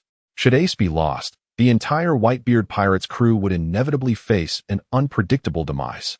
Thus, even though Whitebeard has resolutely decided that he would sacrifice his life today if necessary, he is determined to protect Ace at all costs. By deliberately mentioning Ace at the end of his statement, Whitebeard aims to convey to Ace that he is deeply cherished. Every member of the Whitebeard pirates has not wavered in their resolve to save him. He hopes Ace can comprehend his sentiments, even if he cannot. He must steadfastly cling to the will to survive. This time, everyone has grasped Whitebeard's determination. Jinbei and the other pirates of the Whitebeard crew, upon hearing Whitebeard's declaration, have resolved to follow his will. They gathered resolutely behind Whitebeard, vowing to fight until the end to uphold the Whitebeard flag and protect their father's honor. Meanwhile, Sengoku, clearly incensed by Whitebeard's actions, has decided to accelerate Ace's execution. This public execution, broadcasted to the entire world, has reached a point where Sengoku has said all that needs to be said. Further delay is unwarranted. Just as they were about to execute Ace for the first time, Crocodile suddenly appeared, swiftly eliminating 2 executioners, which caused a delay in the proceedings. Now, with new executioners prepared, Sengoku sees no reason to prolong the process. He swiftly issues the order, "Since you wish to see the future, I shall let you witness it now. Execute." No sooner had Sengoku's words left his mouth than the 2 executioners beside Ace raised their blades. The pirates, witnessing this scene, felt their hearts leap into their throats. If Ace were truly executed, their defeat would be absolute. Whitebeard, in a state of urgency, rushed forward, intent on preventing the execution. Given Whitebeard's strength in his prime, he could have easily thwarted this execution. However, the relentless afflictions of the years had profoundly ravaged his body, and coupled with the recent fierce battle and his grievous injuries, he now found himself beset by a burning turmoil within. Before he could take even a few steps forward, a sharp pain seized his chest. He coughed up a mouthful of blood, causing his pace to falter slightly. Meanwhile, on the other side, Luffy, who had just been injected with a surge of hormones, beheld the harrowing scene of Ace on the brink of execution. Having finally regained the ability to fight, Luffy could not permit Ace to perish before his eyes. Yet his current position remained a considerable distance from the gallows, rendering it impossible for him to arrive before the executioner's blade fell. Pain, despair, and struggle all coalesced in that fleeting moment into a furious roar. "Stop. Please, stop." As Ace teetered on the brink of execution, a miracle unfolded at the very instant Luffy unleashed his anguished cry. A profound silence enveloped the minds of all who heard Luffy's wrathful shout. A momentary blankness that swept over them. The surrounding pirates and navy, lacking the strength to withstand such an impact, collapsed en masse. Even the 2 executioners atop the gallows were not spared. They suddenly found themselves dizzy, their blades clattering to the ground. Thus, the Navy's second attempt at executing Ace was abruptly halted. Oblivious to the power he had just unleashed, Luffy, upon regaining his senses and discovering Ace still intact upon the platform, surged forward once more. Although Luffy himself did not grasp the significance, the prominent figures on the battlefield understood all too well. Ivankov, trailing behind Luffy, widened his eyes in astonishment and exclaimed, "What you just displayed was Conqueror's Haki?" Apart from Ivankov and the other astonished pirates, the Navy too began to sense the looming crisis. Is this for real? Truly astonishing. He possesses the same Conqueror's Haki as Old Man and Red-Haired. It appears this boy has unwittingly tapped into a terrifying power. As the son of the revolutionary dragon, such an ability is only fitting. Unconsciously wielding Conqueror's Haki, Luffy successfully thwarted Ace's execution. However, it was precisely due to this that the Navy began to fear Luffy's latent capabilities. Consequently, the commanding officer responsible for guarding the execution platform made a hasty decision to eliminate Luffy at once, thereby averting the potential threat he might pose in the future. All available naval forces congregated along Luffy's anticipated path, preparing to launch a coordinated assault against him. With Ace's execution imminent, Luffy and Ivankov could ill afford to expend any additional energy on this confrontation. In the midst of this tense standoff, Whitebeard reappeared. He positioned himself before the advancing naval forces and commenced a new wave of carnage against them. Recognizing that even gravely injured, Whitebeard remained a formidable threat. The Navy was compelled to allocate a portion of their strength to confront him. As Whitebeard faced yet another onslaught from the Navy, his crew rallied around him, providing vital support and cover. Yet Whitebeard understood that if this stalemate persisted, it was unlikely that anyone would succeed in rescuing Ace. Thus, he made a bold decision. Listen up, everyone. From this moment on, we shall devote ourselves entirely to protecting Monkey D. Luffy. Given his current physical condition, it was no simple task to approach the execution platform. Yet, Luffy possesses the audacity and unwavering determination that rivals Ace, coupled with the resilience and strength to contend with even the admirals of the Navy. Furthermore, with the recent awakening of his conqueror's haki, these qualities are more than sufficient for Whitebeard to place his final wager upon him. Given the slim hope of his own survival upon the execution platform, Whitebeard resolves to devote his efforts to safeguarding Luffy's advance. By drawing the fire towards himself, he enhances the likelihood of Luffy's ascent to the execution stage, offering the best assistance he can provide. Upon receiving such orders from their captain, the members of the Whitebeard pirates may have felt a flicker of confusion.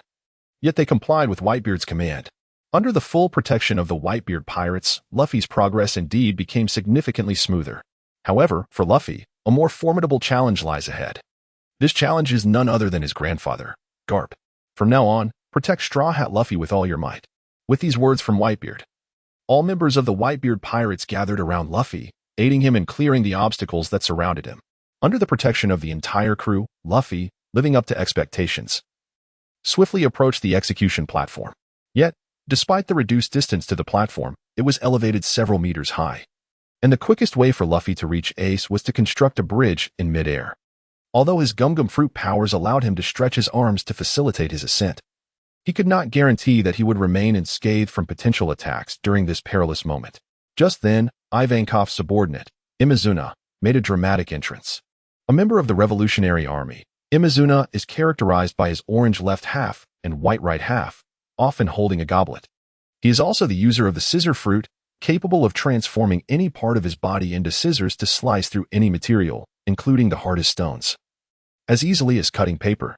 To assist Luffy in reaching the execution platform, Imizuna unleashed his signature ability, using his hands as pincers to cleave the blue stone ground of the plaza.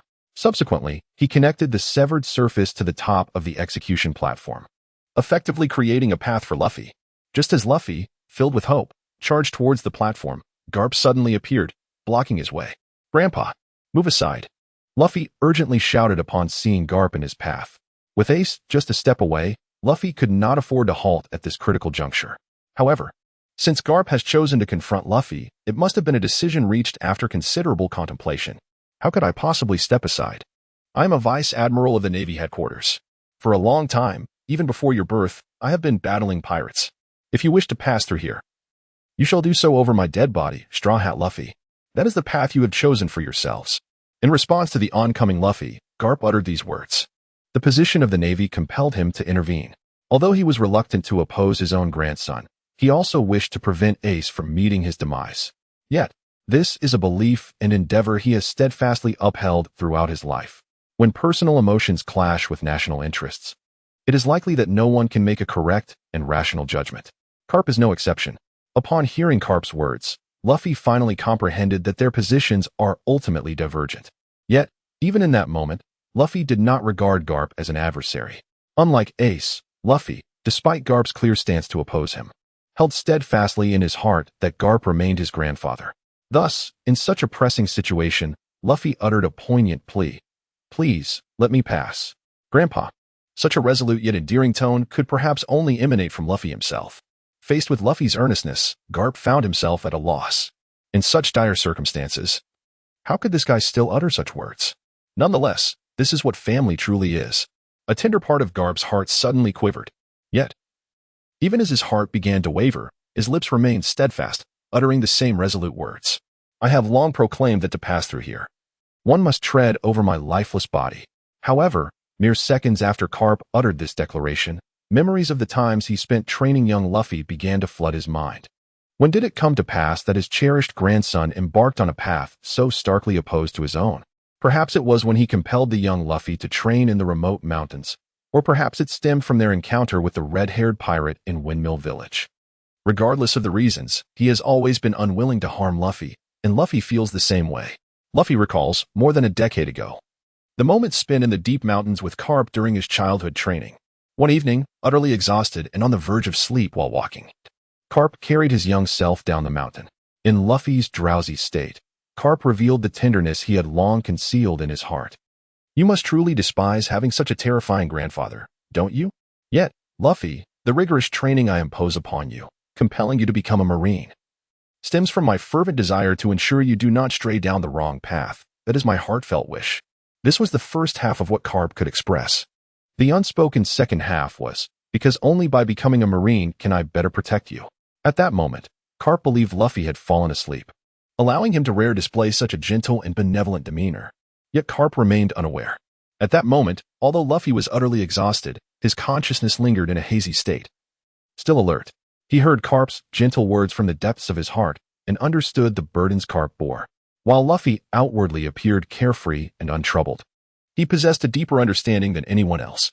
Therefore, even as Garp resolutely positioned himself before him, Luffy never truly contemplated the notion of stepping over his corpse to rescue Ace. As Garp had insisted, on the battlefield, as the distance between Luffy and Garp diminished, both of their minds swiftly detached from their memories. They shared a bond of blood that was thicker than water, yet in this moment, they could only confront each other as adversaries. How tragically sorrowful that was. I cannot do this, Grandpa. Please, move aside. In the final moment, Luffy still hoped that Garp would step aside. However, Garp remained steadfast and unyielding, devoid of any semblance of compassion. If he could not comply, Ace was undoubtedly doomed. This was Garp's response. Life is fraught with numerous disappointments, and I shall show no mercy. Luffy, I shall regard you as an adversary. In the face of war, familial ties hold no significance. This is the stance that was vividly manifested at that moment. Upon hearing this, Luffy quickly comprehended the gravity of the situation. As the two were on the verge of confrontation, Luffy activated his gear second. Once his strength surged throughout his body, he propelled his fist towards Garp. Since it was impossible to persuade Garp to step aside voluntarily, he had no choice but to charge ahead. After all, it was merely a brawl, and they had fought before in their youth. Luffy was well aware of Garp's formidable strength, thus he approached this encounter with utmost seriousness, unleashing nearly all his power. At this juncture, Luffy was fighting with his back against the wall. To rescue Ace, he had no alternatives.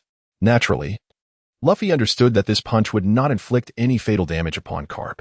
However, this punch could buy him a fleeting moment, and that would be a gain. The title of Iron Fist bestowed upon Garp is not without merit. Considering the original strengths of the two, Garp's strike would certainly disrupt the bridge, if not inflict harm upon Luffy.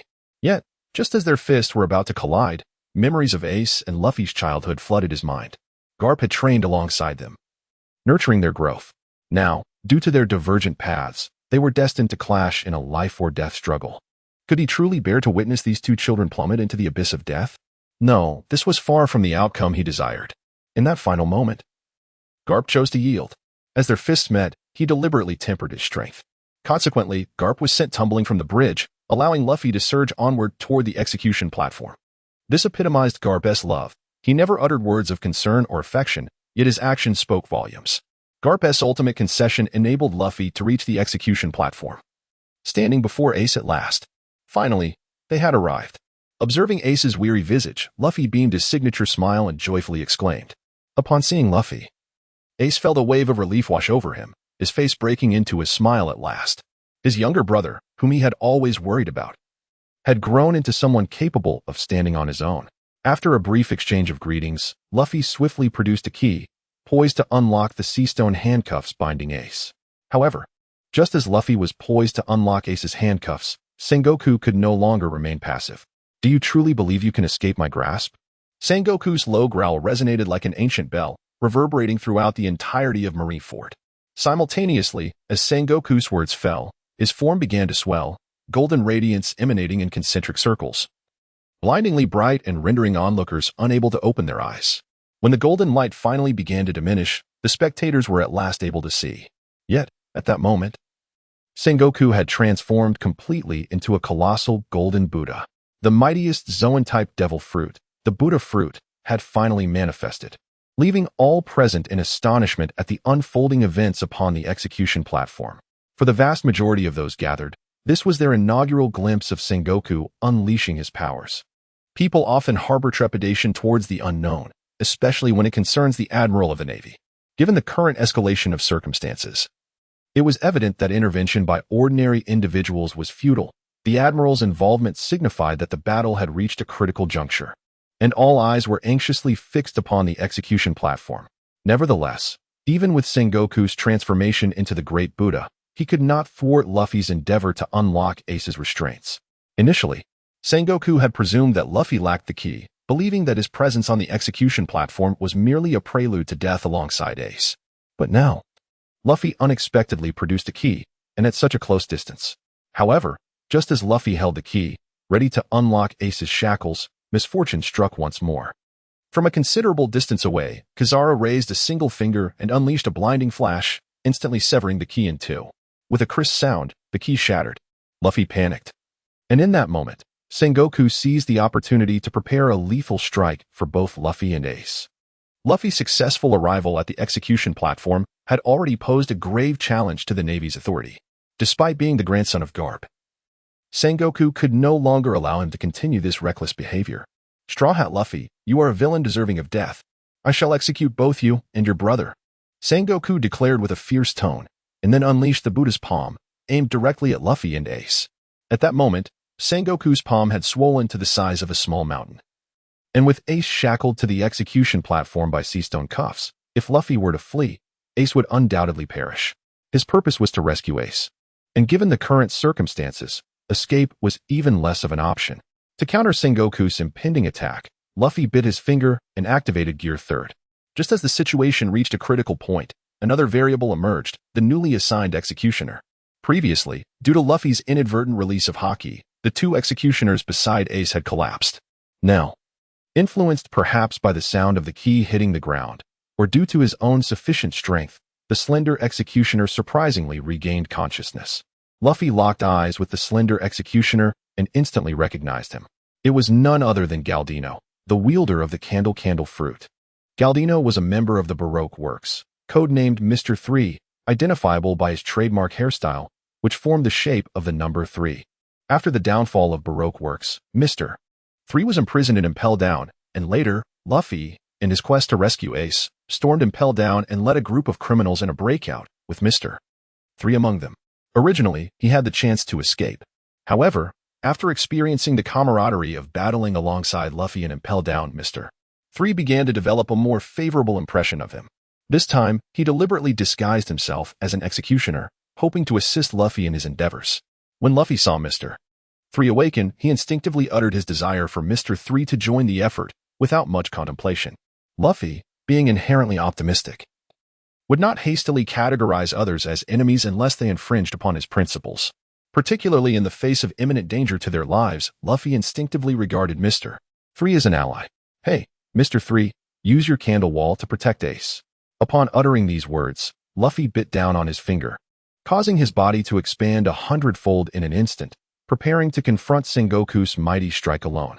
Almost instantaneously, Sengoku's colossal hand descended with great force. Although Luffy attempted to block it initially, he could only withstand it for a brief moment. Given the urgency of the situation, Mr. 3 followed Luffy's command and swiftly utilized his wax fruit abilities to erect a protective barrier, encasing Ace and himself within. However, even so, Luffy was by no means a match for Sengoku. After merely a few seconds of resistance, Luffy succumbed to Sengoku's onslaught. The after-effects of activating the third gear soon manifested, causing Luffy's body to shrink dramatically, reducing to nearly half of its original size. Fortunately, there exists a glimmer of hope amidst despair. It is not only Luffy who stands against the formidable onslaught of the warring states, but also the execution platform itself. As Luffy succumbs to defeat, the platform swiftly collapses, plunging Luffy, Ace, Mr. 3, and others into a rapid descent. During this fall, Mr. 3 quickly comprehends the gravity of their situation. In a bid to aid Luffy in successfully rescuing Ace, Mr. 3 promptly crafts a key from wax. Although their relationship may have been adversarial due to differing stances and interests, circumstances compelled them to unite. Yet, when he recalled the words of his brother, Mr. Bon Clay, who vowed to assist the Straw Hat Boy in his escape until death, he understood his choice. Why not seize the opportunity to depart? As a comrade, no justification was necessary. In the face of mortality, Bon Clay chose not to flee. He would steadfastly uphold the bond of friendship with the Straw Hat Boy. Mr. 3, moved by such a spirit, resolved to follow the same path as Bon Clay. Since aiding Luffy in rescuing Ace was Bon Clay's final wish, his current task was to fulfill that desire. In memory of his fallen comrades and to honor the enduring friendship with Bon Clay, he risked his life to arrive at this moment. Soon, Mr. 3 prepared the key and handed it to Luffy. Luffy took the key and swiftly aimed it at the sea stone shackles binding Ace. The Navy, noticing this, concentrated a barrage of cannon fire towards Luffy and the others. Amidst the deafening cannonade, the execution platform was nearly obliterated. However, just as everyone assumed that Luffy, Ace, and Mr. 3 had perished, an overwhelming blaze erupted. The released sea stone shackles fell amidst the ruins, followed by flames that ignited, gradually transforming into a roaring inferno. Through the thick black smoke, a pathway of fire suddenly emerged, and the figure of Ace, the Fire Fist, appeared before all. Ace was finally saved. As the scene of Ace's rescue aired, the live broadcast abruptly ceased. Initially, people remained skeptical about Luffy's ability to rescue Ace from the heavily fortified Navy. However, now, after witnessing this epic battle that could be inscribed in the annals of history, they have finally been convinced. Of course, what astonished them the most was not merely Luffy's exploits, but the profound awe regarding the impending clash that looms ahead. Within the live broadcast room, it was evident to all that both sides, the Whitebeard faction and the Navy, suffered devastating losses in this war. The severe blow dealt to these two immensely influential forces in the New World is bound to alter the future landscape of the entire world. As for this uncertain conflict, will it herald disaster or opportunity? As the live stream concluded, everyone began to ponder this question. In addition to the ordinary members contemplating this issue, the room's administrator, Luo Fei, was also deep in thought. The Marineford War was originally a monumental event within this world, with immense ramifications for the future. The aftermath saw the reconstruction of Marineford, the downfall of the Whitebeard pirates, Big Mom's takeover of Fishman Island, the Straw Hat crew embarking on advanced training, and the rise of the Blackbeard pirates alongside other pirate supernovas. The future world will undergo a tumultuous upheaval as a consequence of this great battle. These are the certainties of the future known to Luo Fei. However, now, with the live broadcast exposing everything before the public eye, Luffy suddenly feels a sense of uncertainty regarding this predetermined future. Once everyone becomes aware that this terrifying future is imminent, they will inevitably take precautionary measures. Will this future still transpire when that time comes? And can Ace, the spark that ignited this war, evade a fatal outcome? As for the question raised in the live broadcast regarding who will ultimately rescue Ace, a comprehensive answer has been provided here, and everyone has come to believe in Luffy's assertion. Although this session of questioning has concluded, the shock and confusion linger in the hearts of the people. From the onset of the war, Luffy's presence did not significantly influence the course of events. It wasn't until later, with the emergence of those who were supposed to be in Impel Down, as well as the pirates scattered across the globe, that the situation became complex, rendering the outcome increasingly unpredictable. This very circumstance has sparked doubt among all members in the live broadcast regarding this monumental battle. When did Crocodile stray from the ranks of the Seven Warlords? How did Luffy and the others from Impel Down rise to prominence, traversing numerous barriers to reach Marineford? What trials did the tyrant Kuma endure to become the soulless figure on the battlefield? Yet, these questions are not the most perplexing. The greatest enigma lies within Luffy himself. Among the new generation of pirates, Luffy possesses considerable strength, but to witness his feats at Marineford is truly astonishing. The very deeds that Whitebeard, one of the four emperors, could not accomplish even at the cost of his life were ultimately achieved by this seemingly inconspicuous pirate. The Navy had meticulously prepared for this battle. Yet Luffy seized the opportunity, successfully rescuing Ace, a feat that even the three admirals and Admiral Sengoku could not thwart. If Sengoku's failure to intervene is understandable, given that he acted too late, compounded by Luffy's sudden revelation of the key, then the actions of the three admirals remain baffling.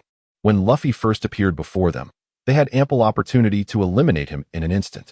However, they did not act as anticipated. Instead, they engaged in casual conversation with Luffy.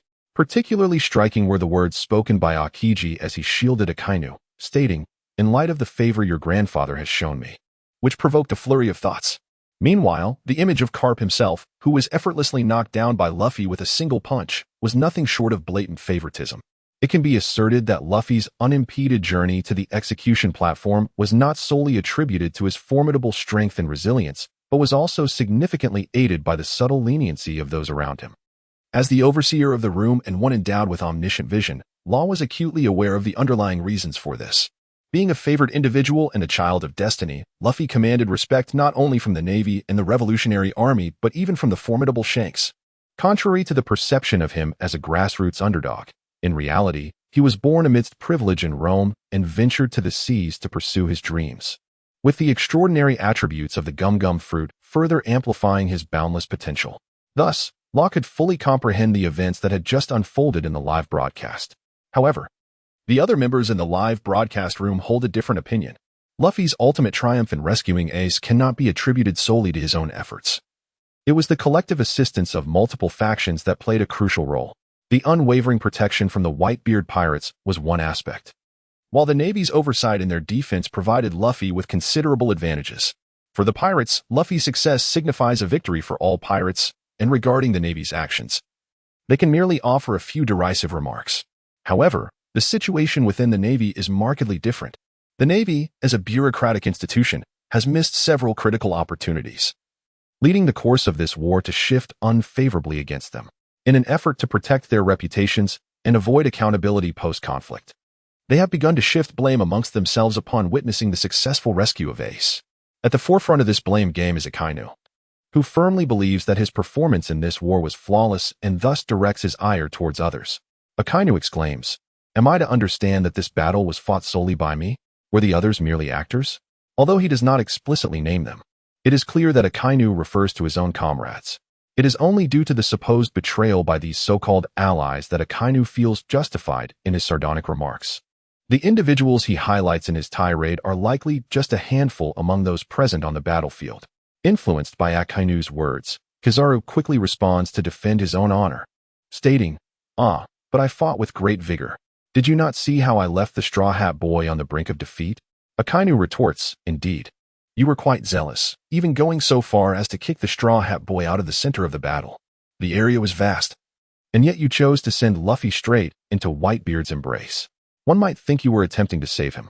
It must be said that Akainu's perspective is astutely critical, so much so that even Kizaru finds it difficult to refute. In the recent skirmish, Kizaru indeed sent the Straw Hat Boy back into Whitebeard's arms. Originally, he had the opportunity to alter the epic conclusion of this grand conflict, yet fate intervened in an unexpected manner. At that moment, it is unlikely that anyone could have predicted that Luffy would successfully rescue Ace. Kizaru counters, "Your words are quite amusing. I wasn't even aware of who the Straw Hat Boy was. To suggest that I intended to save him is utterly preposterous."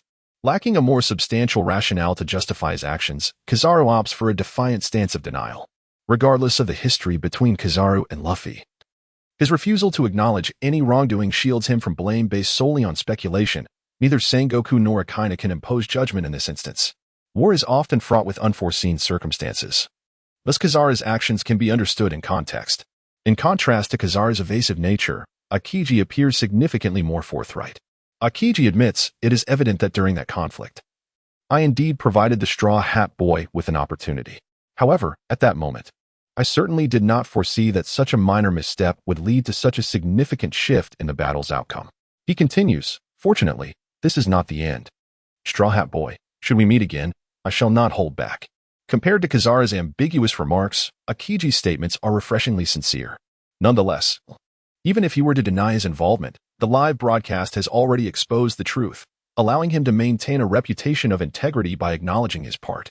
After confronting his own shortcomings, Akiji addresses Garp from afar in the live stream, saying, "Lord Garp, I was merely following orders. I shall repay the favor owed to you in due time, and I hope you will not hold it against me." Akiji's words are defensible. After all, Garp has been a benefactor to him, and Luffy is Garp's cherished grandson. To act with undue severity would indeed be a disservice to Garp. However, it has now been foretold within the confines of the live stream that Luffy will eventually pose a grave threat to the Navy. In light of this, Akiji can no longer permit Luffy to flourish unchecked. He took it upon himself to communicate his concerns to Garp, both to clarify his stance to the authorities and to subtly alert Garp regarding Luffy's trajectory. Upon hearing this, Garp merely sighed in silence, offering no immediate response. From the moment Luffy chose a path that diverged entirely from his own, Garp had foreseen the inevitable day when the two would find themselves at odds. However, he did not anticipate that upon witnessing such a scene with his own eyes, he would experience such inner turmoil and distress. He was acutely aware of the formidable strength possessed by the three admirals of the Navy, which only heightened his concerns for Luffy. He fervently hoped that the day they would confront each other directly would arrive as late as possible. Just as Garp was lost in his myriad thoughts, Akainu spoke once more. "Akainu, are you inquiring about Vice Admiral Garp's opinion?" "Huh, what a superfluous question. I thought the live broadcast had already provided you with the answer." The implication of Akainu's words was quite apparent. He had already concluded that if the situation truly escalated, Garp would undoubtedly not turn a blind eye to his grandson's peril. Therefore, there was no necessity for Akiji to seek formal consultation. Upon hearing Akainu's veiled mockery, Garp felt a surge of anger. If Akainu simply despised him and wished to engage him in combat, that would be one thing. However, this insidious, sardonic attitude was deeply unsettling to Garp. "Garp, perhaps you should first reflect on your own actions and refrain from meddling in my affairs." Although Garp currently held the rank of Vice Admiral, which placed him beneath Akainu, his strength and reputation were not to be underestimated. Thus, when engaging in dialogue with Akainu, he felt considerably more assured. Akainu, unwilling to back down in the face of Garp's retort, quickly shot back. "Akainu, I stand upright in my convictions, while you, Vice Admiral Garp, should exercise restraint in your words and actions if you wish to avoid being the subject of others' scorn." Garp, known for his fiery temperament, could not maintain a pleasant demeanor when Akainu openly challenged him. Soon enough, Garp and Akainu erupted into a heated exchange within the live broadcast. Sengoku, having already been overwhelmed by the flood of incoming messages after witnessing the previous scene, was now further troubled by the public quarrel between Sengoku and Akainu. The issue at hand had transcended mere mistakes made by the Navy during the battle. It had evolved into a matter of preserving the Navy's reputation in the eyes of the world. Whether motivated by allegiance to the Navy or influenced by personal feelings, Sengoku felt compelled to side with Garp. "Sengoku, Garp is a hero of the Navy. I trust his character and believe he will make the most righteous choice in the face of justice." Sengoku understood the profound impact that the title of Navy hero held, and he no longer wished to analyze it further. He was keenly aware that, in the hearts of the vast majority of sailors, Garp epitomized their faith. As long as the banner of this Navy hero remained steadfast, their loyalty would endure. Therefore, safeguarding Garp's honor was tantamount to preserving the dignity of the entire Navy. Concurrently, after declaring his unwavering support for Garp, Sengoku issued a proclamation to the world regarding Luffy. "Sengoku, since the live broadcast has foretold that the Straw Hat Kid will evolve into a being that shocks the world, I hereby announce, Sengoku, Luffy, if you continue down the path of piracy without turning back, you shall become the #1 enemy of the government. No matter where you may flee, our Navy will relentlessly pursue you." Sengoku recalled that in a previous live QA session, it had been predicted that Luffy would be the one to shatter the Golden Lion's head. If such an individual could be harnessed for the Navy's cause, it would be nothing short of fortuitous. However, if Luffy insists on becoming an adversary of the world government, he must take the initiative to strike first and prevent potential threats. Originally, Sengoku hoped that his words would serve as a warning to the pirates of the New World. Yet, to his surprise, rather than instilling fear, Sengoku's statement only brought him considerable trouble. Shanks remarked, "Marshal, please do not be so enraged. Luffy has just set sail and has not committed any heinous acts. To label him as the #1 enemy of the world government seems rather excessive, does it not? Or are you afraid of Luffy?" Shanks continued, "Let us do this. Grant me this favor, and let this matter pass without further incident, shall we?" Hawkeye interjected, red-haired. "Is this the individual you are willing to risk an arm for? If so, I am quite curious to see how this unfolds." Hancock stated, "From the video, it appears that the Straw Hat Boy holds significant importance to me. Thus, before that dreadful future arrives, I am willing to protect him." Dragon declared, "Do you intend to take action against Luffy? Have you consulted me first?" Whitebeard noted, "Straw Hat Luffy, it seems your path ahead has become considerably fraught with challenges. Why not come aboard my ship and become my son?" Initially, when Garp witnessed Sengoku declaring war on his grandson, he felt a twinge of concern. Although Luffy has embarked on the path of piracy, Garp, as a grandfather, still wishes for his grandson's safety. Sengoku's recent proclamation in the live broadcast that if Luffy remains obstinate, he will surely become the #1 enemy of the world government was not lost on Garp. He understood fully what those words signified. If Sengoku were truly resolute in his pursuit of Luffy, the latter's future would undoubtedly be fraught with difficulties. At that point, not only would it be challenging for Luffy to achieve fame upon the seas, but merely surviving would become a formidable task. Even as Sengoku uttered those words, Garp found himself contemplating what assistance he might offer Luffy. However, the subsequent trajectory of public opinion in the live broadcast room completely surpassed his expectations. The 4 emperors, the 7 warlords of the sea, and the Revolutionary Army, leaders of forces that dominated half of the New World, had all aligned themselves with Luffy. With such formidable allies shielding Luffy, it seemed almost impossible for the Navy to impose any sanctions upon him. After all, the turmoil instigated by these powers would pose a greater threat to the foundation of the world government than the potential danger Luffy represented. Upon witnessing the seemingly unified front in a chat group advocating for Luffy, Sengoku let out a resigned sigh. This was the first time since assuming the role of Fleet Admiral that he felt such an overwhelming headache. It was absurd to think that a mere pirate could render the esteemed Fleet Admiral utterly powerless. To utter such a statement would be laughable. Sengoku indeed harbored a deep-seated apprehension regarding Whitebeard and others' protection of Luffy. However, as these individuals audaciously challenged the authority of the Navy within the live broadcast, Sengoku could not remain indifferent. Regardless of the outcome, the Navy's dignity must not be tarnished. Even upon witnessing numerous factions rallying in support of Luffy, Sengoku resolutely responded. Sengoku stated, "Pirates and rebels, are you threatening me? You overestimate yourselves. It seems it's time to expand Impel Down." He commanded, "Magellan, prepare for the expansion of Impel Down. I expect you to at least double the scale of the deep-sea prison within 3 months. This is necessary, as a substantial influx of rebels will soon enter." Sengoku's position was unequivocally clear. Opposing the government would result in one's lifetime being spent in the deep-sea prison. He could not allow the Navy's reputation to be trampled upon without taking action. Certainly, Sengoku possessed the confidence to subdue those who disregarded the Navy. While the likes of Whitebeard, Shanks, and Dragon may be formidable, the Navy could not easily contend with them. Their subordinates, however, were often far less powerful. The Navy's strategy would be to seize opportunities when these members were isolated, delivering a decisive blow from an unexpected angle. Moreover, prophecies within the broadcast suggested that Ace would fall into the Navy's hands. Should this transpire, even if Ace were not executed, the Navy could negotiate a highly advantageous deal with the Whitebeard pirates. Of course, all of this was yet to come. What Sengoku needed to focus on now was, as he instructed Magellan, to expand their forces and prepare for battle. Given that the broadcast had foretold the Straw Hats' significant impact on the future world order, and that the aftermath of the impending battle would leave Marineford nearly in ruins, he must seize the opportunity to prepare adequately before the storm arrives. Akinu had already been dispatched to Alabasta to investigate the secret behind the kingdom's 3-year drought, while simultaneously bearing the task of rescuing Princess Vivi.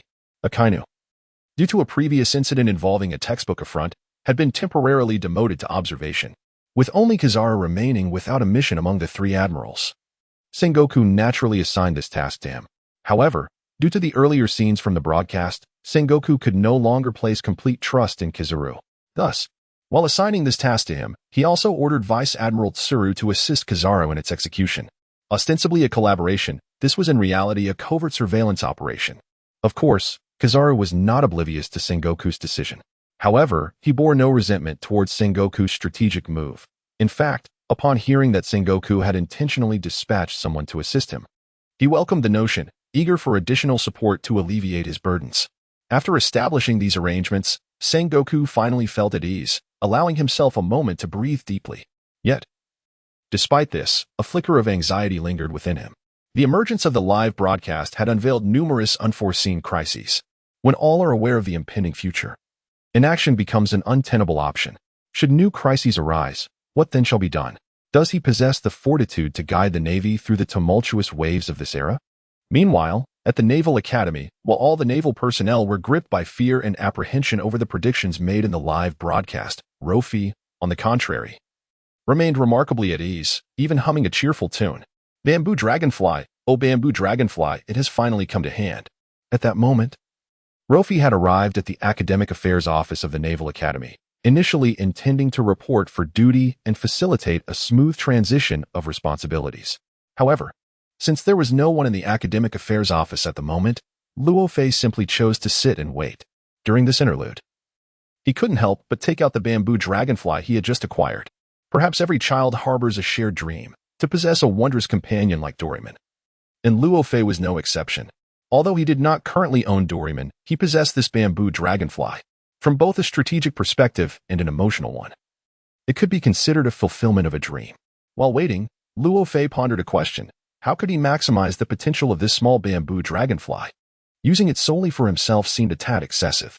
After all, with the favor of Garp, Luo Fei could act with impunity within the Navy. As long as he chose to stir trouble, no one would dare to oppose him. In this context, the bamboo dragonfly was merely a common toy to him. Presently, Luo Fei still felt a sense of novelty towards the bamboo dragonfly, occasionally taking it out to play with. But what happens when the novelty wears off? It will merely gather dust in the system's inventory. In order to maximize the utility of this bamboo dragonfly, Luffy quickly made a bold decision. Since this bamboo dragonfly was nothing more than an ordinary flying artifact in his possession, he might as well entrust it to the brilliant scientist Dr. Vegapunk of the Navy for further research. Dr. Vegapunk, a scientist at the Navy headquarters of the world government, possesses the remarkable ability to create technologies that are 5 centuries ahead of contemporary advancements. Consequently, he is often referred to as a scientist whose intellect transcends humanity by 500 years. Given that Dr. Vegapunk was able to transform a figure like Tyrant Kuma into a formidable weapon of unparalleled execution and a pacifist, he undoubtedly possesses the capability to reimagine the bamboo dragonfly into an entirely new weapon. Although Luffy conceived the idea of having Dr. Vegapunk assist him in modifying the bamboo dragonfly, a significant concern remained. As a member of the world government, any research conducted by Vegapunk must be formally approved by the government. However, he is currently reluctant to share the findings of this research, particularly not to relinquish these to the Navy without compensation. Previously, he willingly offered the treasures provided by pirates to Sengoku in exchange for his trust. After all, at that time, he was inexperienced and conspicuously talented, wielding a considerable wealth of treasures. To alleviate Sengoku's suspicions, Luffy felt compelled to undertake an action that would assure Sengoku of his reliability. Those treasures were sufficient to dispel any doubts Sengoku might harbor. Now that Luffy has garnered ample recognition from the higher echelons of the Navy, he sees no reason to present a treasure like the bamboo dragonfly to them. Moreover, if the upgrade of the bamboo dragonfly solely serves to enhance the overall strength of the Navy, it would not contribute to his personal growth. Although Luffy has yet to establish his own faction, he understands the principle of preparing provisions before moving troops. While gathering a following is necessary, it is not an immediate concern given the current circumstances.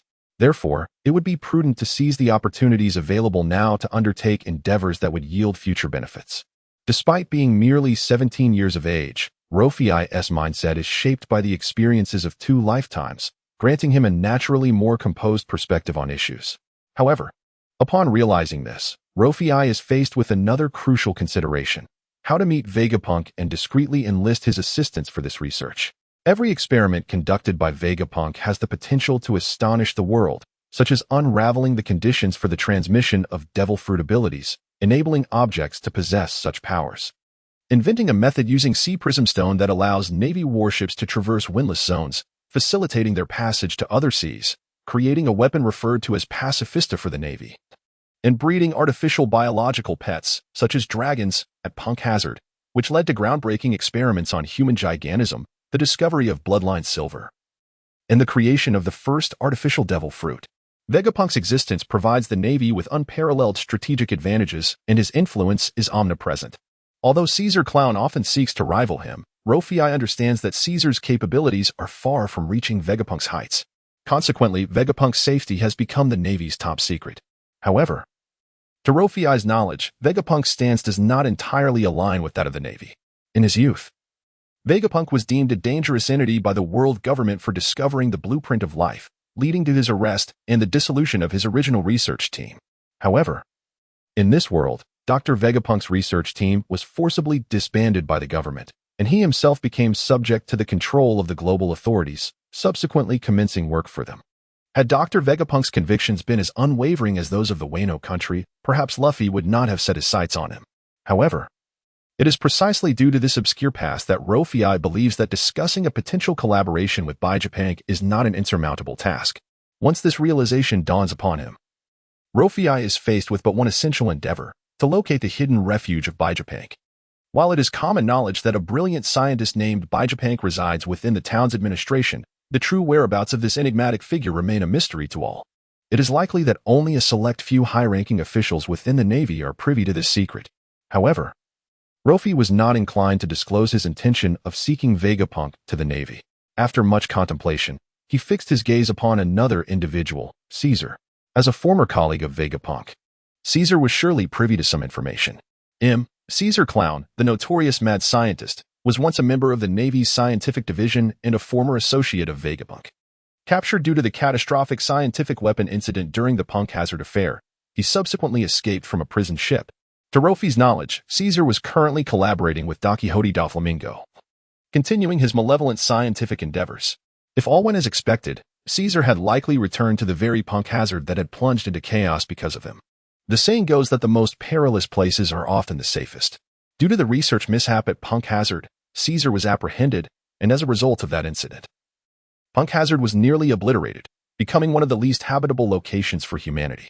Thus, it was inconceivable that, a year after the calamity of the Punk Hazard experiment, Caesar would choose to return to that very place. However, within this collective, there exists an absence of Luo Fei. At present, Luo Fei's thoughts have gradually crystallized. The first endeavor of Luffy after setting sail was to seek out like-minded crewmates. The samurai and second-in-command, Zoro, the navigator, Nami, the chef and combat powerhouse, Sanji, the sharpshooter, Usopp, the ship's doctor, Chopper, and the yet-to-join musician, Brook, the craftsman, Frankie, the historian and translator, Robin, and the fishman, Jinbe. Although Luffy's crew is not numerous, each member is a paragon of strength in their respective fields. Luffy comprehends that to achieve greatness, reliance solely on oneself is insufficient. Thus, his first act upon embarking was to gather companions. Luo Fei, too, is cognizant of this truth. To accomplish a monumental endeavor unprecedented in history, he must assemble a cadre of companions who are unparalleled. If the brilliant scientist Vegapunk could join his ranks, it would be most fortuitous. Currently, the most prudent course to locate Vegapunk is to journey to Punk Hazard and first seek out Caesar. How then? Can one approach Punk Hazard in a manner that is both discreet and avoids attracting attention? This has become a perplexing dilemma. Luo Fei now possesses the line manipulator doll gifted by Doflamingo, and the doll's doppelganger, aside from obeying its master, is nearly indistinguishable in all other respects. With careful concealment, Luo Fei can create a replica to venture to Punk Hazard undetected or leave the doppelganger at Marineford while he himself travels to Punk Hazard. Once this issue is resolved, only one question remains: where to find a vessel capable of setting sail. At this thought, Luo Fei cannot help but feel a twinge of regret. Previously, when pirates were offering tributes, Luo Fei had observed an island abundant in minerals and precious timber and had presented several ships. At that time, Luo Fei believed that those vessels held little significance for him, and the inhabitants of the island faced considerable challenges in extracting minerals and timber. He merely wished to establish his authority over the pirates in the live stream, deeming it unnecessary to engage in such taxing endeavors. Thus, he symbolically levied a few crates of precious ores. Had he claimed those ships back then, he would not be grappling with the present troubles. Nevertheless, despite the regret, Luo Fei did not dwell on it for long. After all, time was on his side, and he had ample days ahead. Moreover, Luo Fei had just graduated from the Naval Academy and had secured a position as an instructor, which marked a significant elevation in his status and identity, granting him access to a broader array of opportunities. In addition to his role at the Naval Academy, Luo Fei possessed another unique advantage: his status as a super administrator in the livestream. Although every member in the livestream had the chance to answer questions, rewards for correct answers were distributed without any deductions. From this perspective, the livestream operated on principles of fairness for all participants. However, the crux of the matter lies in the fact that Luo Fei possesses an omniscient perspective that others cannot hope to attain. With the aid of this unique vantage point, Luo Fei can effortlessly answer questions and reap the rewards. At any rate, Luo Fei is not in a hurry. The enhancement of his abilities and the gathering of like-minded companions both require time, and he is currently blessed with ample time. Just as Luo Fei was toying with a bamboo dragonfly while contemplating these thoughts, a sudden knock resonated from the Office of the Academic Affairs. Luo Fei knew that the individual responsible for facilitating his transition had finally arrived, and he felt a flicker of curiosity about who would truly manage the entire Naval Academy following Tina's departure. Initially, the executive dean of the Naval Academy was Zephyr. However, since a few years ago, Zephyr has rarely appeared at the Naval Academy, and his power has naturally been relinquished to others. Now, he is merely a titular dean. The remaining instructors are either elite officers temporarily transferred from other naval units or high-ranking officers stationed at the naval headquarters. Apart from Tina, who still frequents the academy, there are virtually no dedicated instructors at the Naval Academy. Soon, amidst Luffy's anticipation and curiosity, an elderly woman with a head of white hair walked in. It was none other than Vice Admiral Tsuru. Vice Admiral Tsuru holds the rank of Rear Admiral at the Naval Headquarters and serves as the Chief of Staff, earning the moniker the Great Staff Officer. She joined the Navy concurrently with Sengoku, Garp, and Zephyr, and has worked alongside them for many years, commanding immense respect within the Naval Headquarters, even from admirals who must defer to her. Tsuru has also participated in the Navy's summoning of the 7 Warlords of the Sea, upholding a pristine and untainted sense of justice. If Garp serves as the emblem of the Navy, then Vice Admiral Tsuru is undoubtedly the indispensable yet lesser-known driving force behind that emblem. Luffy never anticipated that the person coming to liaise with him regarding the Academy's instructor position would be Vice Admiral Tsuru.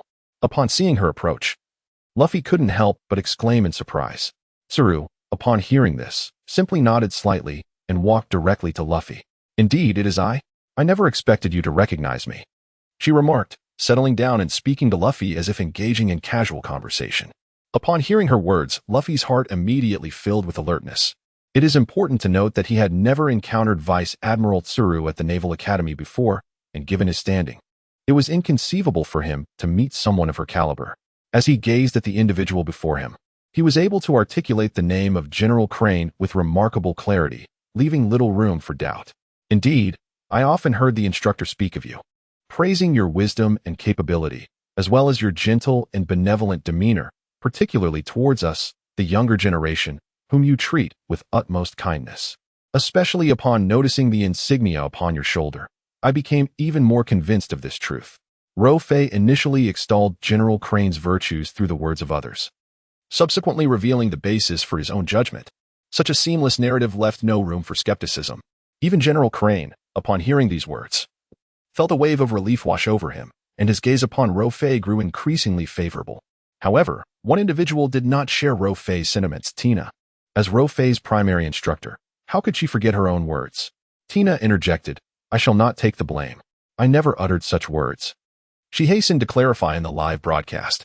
Though it was unnecessary, she was keen to avoid any impression that she indulged in idle gossip about her students. For she was, after all, the epitome of a cool and aloof goddess. However, upon hearing Tina's remarks, Doflamingo quickly identified the flaws in her argument. "Oh, are you suggesting that Vice Admiral Crane's seemingly gentle and kind demeanor is merely a facade?" It must be said that Doflamingo possesses an exceptional talent for equivocation, effortlessly transforming even the most mundane statements into a myriad of interpretations.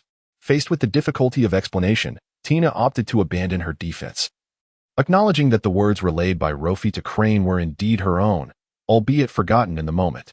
Under Doflamingo's relentless interrogation, Tina ultimately conceded to Luo Fei's statements.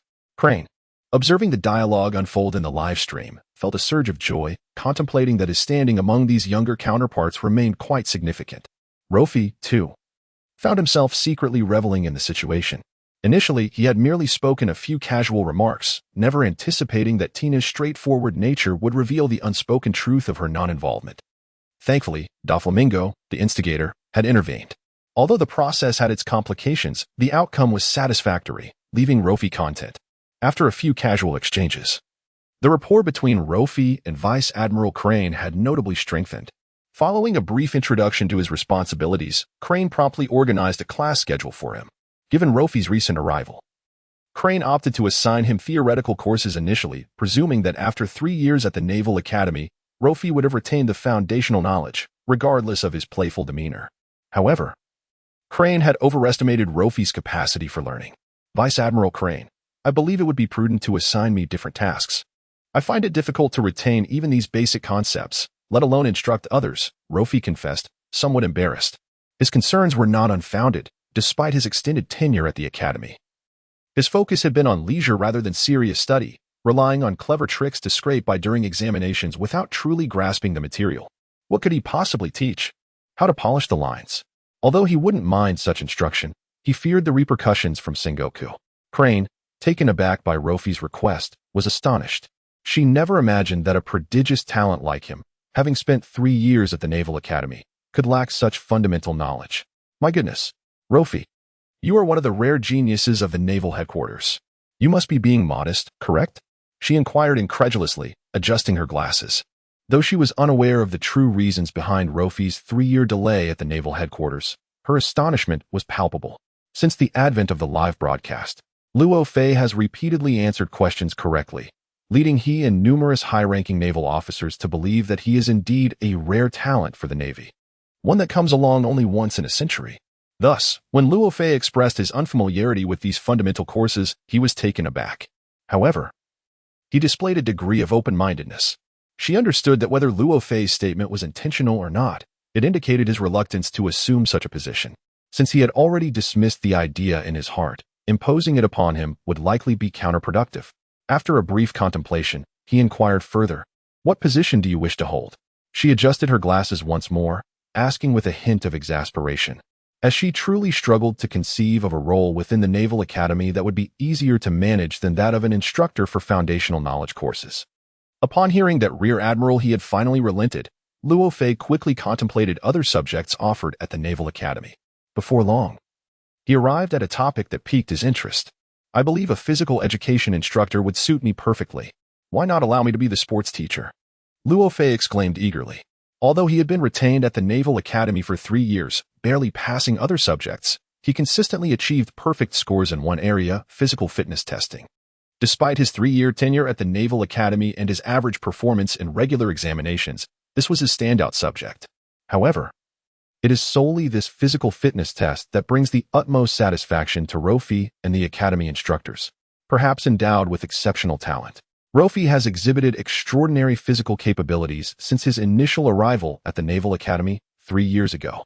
In every practical training exercise, whether it be unassisted rock climbing or cross-country trekking, Luffy consistently emerges as the most outstanding performer. Regrettably, within the confines of the Naval Academy, physical fitness assessments are merely regarded as routine health checks, requiring only a passing mark, without impacting overall performance. The most conspicuous benefit derived from this situation is the admiration from male peers and the affection from female colleagues. This phenomenon elucidates why Luo Fei, despite possessing exceptional abilities, languished at the bottom of the academic rankings. Nevertheless, although excelling in physical fitness assessments did little to bolster Luo Fei's academic pursuits, it did afford him certain rewards.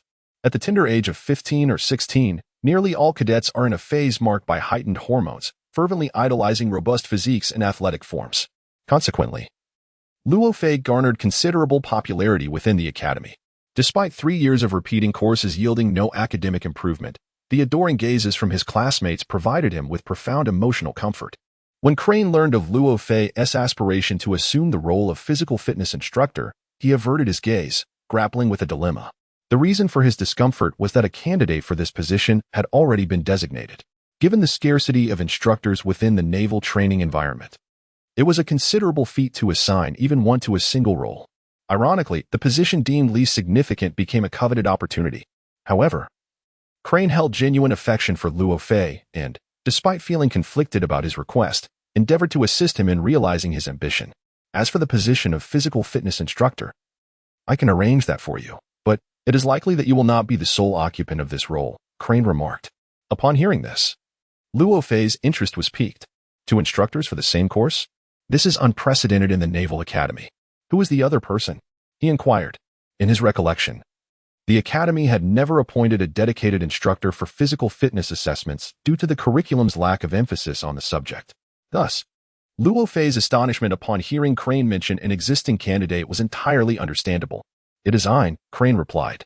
The moment that name escaped his lips, a girl with sky-blue hair vividly materialized in Luo Fei's mind. He could hardly believe that his competitor for the role of physical fitness instructor was Ein. Luo Fei's knowledge of Ain was limited. He knew only that she was a student of Zifa and possessed the powers of the reversal fruit. In addition to being a formidable swordswoman, given her prowess in swordsmanship, it was reasonable to assume she would excel in physical techniques, making her a fitting candidate for the instructor position. Moreover, Ain had previously assisted Zifa in establishing the Inyo Navy, undoubtedly bestowing her with far greater experience in training new recruits than he possessed. Luo Fei swiftly reconciled himself to this development. As he contemplated Ain's character and appearance, Crane resumed speaking. Since you wish to be a physical fitness instructor, then pursue it wholeheartedly. I will negotiate with Ain on your behalf. After imparting this, Crane handed Luo Fei a piece of paper, reminding him, this is your class schedule. Ensure you keep track of your class timings and do not fall behind. You are already familiar with the Naval Academy, so I shall not accompany you on a tour. Soon, Admiral Weasel will conclude his class, and you may pose any teaching-related inquiries to him. After conveying these instructions, Crane intended to continue speaking but was interrupted by a phone call from Sengoku, prompting his departure. Once Crane left, Luo Fei found himself alone in the academic affairs office. With time to spare, he perused his class schedule. The Naval Academy in Marineford implemented an elite education system, resulting in a modest number of preparatory cadets, only around 300 in total. With 6 classes accommodating these 300 cadets, each class conducted 2 physical fitness sessions weekly, affording Luo Fei ample time. With only 2 classes to attend each day, he could indulge in leisurely pursuits while enjoying his provisions, epitomizing the idyllic existence envisioned by Kizaru. The schedule was straightforward, and Luo Fei committed it to memory after a single glance. He noted that he had a class scheduled for the afternoon. Having missed lunch, he resolved to visit the faculty dining hall to see if any meals remained, followed by a brief respite. After all, the role of physical fitness instructor imposed stringent physical demands, necessitating that he replenish his energy beforehand. Additionally, the faculty dining hall boasted a more opulent decor compared to the standard cadet cafeteria. When he was still an ordinary student, Luo Fei had longed to witness the splendor of the faculty hall and its culinary offerings. Now that the opportunity had finally presented itself, he was eager to explore. Just as Luo Fei set out for the faculty dining hall, the live broadcast resumed, revealing once more the ravaged landscape of Marineford. Smoke billowed, and blood flowed like rivers. This was the grim reality depicted in the live stream. Sengoku, observing the scene from the marshal's office, narrowed his eyes, a glint of menace flickering across his face. It appeared that the conflict had not subsided despite Ace's rescue. As Sengoku uttered this, his expression bore a complex mixture of emotions. Although the war transpired in the future, Sengoku's keen instincts as marshal allowed him to discern the true nature of the conflict. On the surface, this war appeared to be a direct confrontation between the Whitebeard pirates and the Navy. In reality, the outcome of this conflict transcends mere naval prestige. Its ramifications on the future geopolitical landscape are immeasurable. Despite the deployment of the Navy's entire core strength, they were unable to prevent Ace's rescue, which effectively signaled a significant triumph for the pirates. Initially, upon witnessing Ace's successful extraction, Sengoku had already formed a definitive perception of the war's outcome. The pirates had achieved victory at a minimal cost, thereby leaving the Navy's reputation in tatters and their authority irrevocably diminished in the eyes of the world. The consequences of such an outcome imply that the Navy would require an extensive period to recover what had been lost in an instant. During this prolonged interval, it is highly plausible that pirate factions would continue to proliferate uncontrollably. Sengoku had prepared for the worst, which is why he was so eager to reallocate naval forces immediately following the conclusion of the previous broadcast. However, what was once deemed a dire situation by Sengoku has begun to show signs of hope. Each broadcast from the live stream is accompanied by pressing issues, never indulging in trivial matters. Now, the live stream has once again focused its lens on this unending war, suggesting that there is still a glimmer of possibility. Ace's rescue does not signify the conclusion of this conflict. Upon realizing this, Sengoku's previously tense demeanor relaxed considerably, allowing him to concentrate intently on the images being transmitted once more. In the live footage, Luffy, in a moment of dire urgency, employs the candle key crafted by Mr. 3 to free Ace from his sea stone handcuffs. Once liberated, Ace's powers surge back instantly. Harnessing this newfound strength, Ace transforms the surrounding elements and, alongside Luffy and Mr. 3, bursts forth from the inferno. After a brief reunion, Ace and Luffy stand side by side, ready to confront the encroaching Navy forces. Although their encounters are rare, their synergy is impeccable, swiftly dismantling the naval ranks and rejuvenating the spirits of their pirate comrades. Yet, just as they believed they had escaped the Navy's encirclement, Admiral Akiji suddenly materializes. This time, Ace urges Luffy to take refuge behind him. Luffy has already sacrificed so much for him, and now it is Ace's turn to shield his younger brother. The impending clash between ice and fire looms large. The confrontation between two immensely powerful natural-type devil fruit users raises the question of who will emerge victorious. In a conventional one-on-one duel, they might unleash a battle of epic proportions. However, the current Akiji has endured prolonged battles, and his stamina is no longer at its peak. Furthermore, Ace does not relish the fight. After successfully blocking a heavy strike from Akiji, he hastily continues to flee alongside Luffy towards their comrades. Nevertheless, even if they can temporarily elude the Navy's pursuit, it does not signify that they have truly escaped peril, for this is still Marineford, a territory firmly under the Navy's dominion, where they hold absolute advantage. Although Ace has been successfully rescued, a crucial challenge looms ahead: how to safely depart from Marineford. This dilemma has not escaped the mind of Squirdo, who had previously struck Whitebeard. Now, filled with remorse for his earlier betrayal, he is resolved to reclaim the honor of the Whitebeard pirates, willing to exert every last ounce of strength, even at the cost of his life, to forge a future for the crew. Thus, under Squirdo's leadership, a colossal and intact ship, akin to a ferocious beast, barrels towards the plaza of Marineford. At this moment, Squirdo is resolute. Once the vessel docks and all comrades are aboard, he will disembark with those crew members still willing to follow him, engaging in a fierce battle against the Navy. In war, bloodshed and sacrifice are inevitable. Aware of his past actions towards his father, he feels unworthy of continuing to live. Escorting the final voyage of the Whitebeard pirates with his own life is the only redemption he can envision. In the distance, Whitebeard also catches sight of Squirdo rushing towards him and instantly comprehends his intentions. However, as the patriarch of all aboard, how could Whitebeard possibly allow his son to stand in front of him? His sons valiantly defended the honor of the Whitebeard pirates, and as their father, it was only natural for him to shield them from harm. Thus, in the gaze of all, Whitebeard swiftly positioned himself in the path of the advancing ship. Using a single hand to halt its relentless charge, Squirdo was taken aback. Despite having steeled himself for this moment, despite having betrayed his father, he found himself in a state of confusion and shock. Whitebeard then spoke slowly, addressing Squirdo. "You do not comprehend the profound disloyalty of a white-haired man, sending a black-haired one to his demise. Do not be so self-important. Your strike cannot claim my life." This was Whitebeard's response. Even at such a critical juncture, he sought to alleviate Squirdo's inner turmoil with words. After uttering this, Whitebeard advanced a few steps, standing before the Navy, imparting his final words of counsel to his sons. "Everyone has their time to depart this world. Our purpose has been fulfilled, and our presence here is no longer required. Stand tall, Whitebeard pirates. From this moment, I issue my final command as captain. We shall part ways here. All of you must survive and return safely to the new world." In his resolve to protect his sons, Whitebeard understood the might of the Navy and refused to let his sons fall into peril. As he had previously declared to Sengoku, he would not falter until he beheld the radiant futures of his sons. Now that Ace was free, he would ensure the safety of his children. Whitebeard was acutely aware of his mission. "I am a remnant of the old era. The new age has no vessel capable of bearing me. Set sail, my children." As he uttered these words, the visage of Roger seemed to materialize before him, evoking memories of the glorious era of fierce competition among the greats. In that time, while Roger's name resonated throughout the world, basking in the splendor of being a great pirate, it was also an era where Whitebeard shone brilliantly. The wheel of fate, once set in motion, does not cease. Perhaps Whitebeard's destiny had been sealed from the very beginning. Whitebeard was an orphan from a notably impoverished hometown, leading him to venture out to sea at a young age. Unlike those who embarked on journeys fueled by grand ambitions, Whitebeard's initial dreams were remarkably simple. He merely wished to live a decent life as a pirate. He first joined the formidable Rocks Pirates, renowned as the Overlord of the Sea, where he spent his youth. Gold always shines, and after spending considerable time with the Rocks Pirates, Whitebeard gradually revealed his talents, quickly gaining renown in the Grand Line. However, from the perspective of the members of the Rocks Pirates, Whitebeard is entirely distinct from other pirates. He is not obsessed with status or treasure. Rather, he often finds himself lost in thought.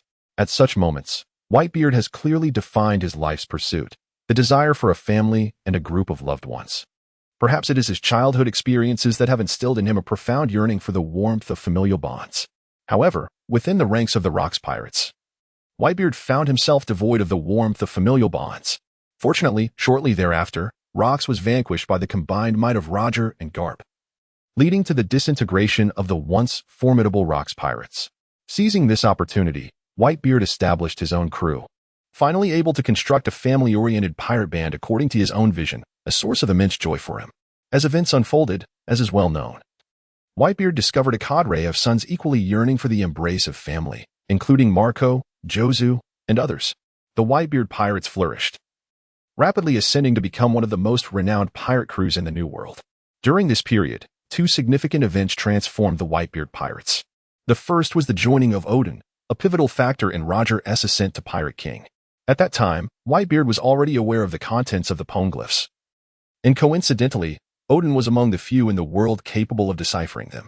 It can be posited that had Whitebeard resolved to pursue the fabled One Piece and prevented Odin from departing, the title of Pirate King could very well have been his. In the end, Whitebeard allowed Utin to choose his own path. It can be said that Roger's ultimate success was inseparable from Whitebeard's tolerance and magnanimity. This marked the first significant event that altered the fate of the Whitebeard pirates, a moment that destined Whitebeard to be forever estranged from the position of Pirate King. Fortunately, Whitebeard himself is indifferent to such matters. The second significant change within the Whitebeard pirates is the ongoing event known as the Marinford War. Sengoku's determination to publicly execute Ace, regardless of Garp's anguish or the threat posed by Whitebeard, stems from two primary reasons. Ace is the son of the Pirate King, Roger, and he serves as the captain of the second division of the Whitebeard pirates.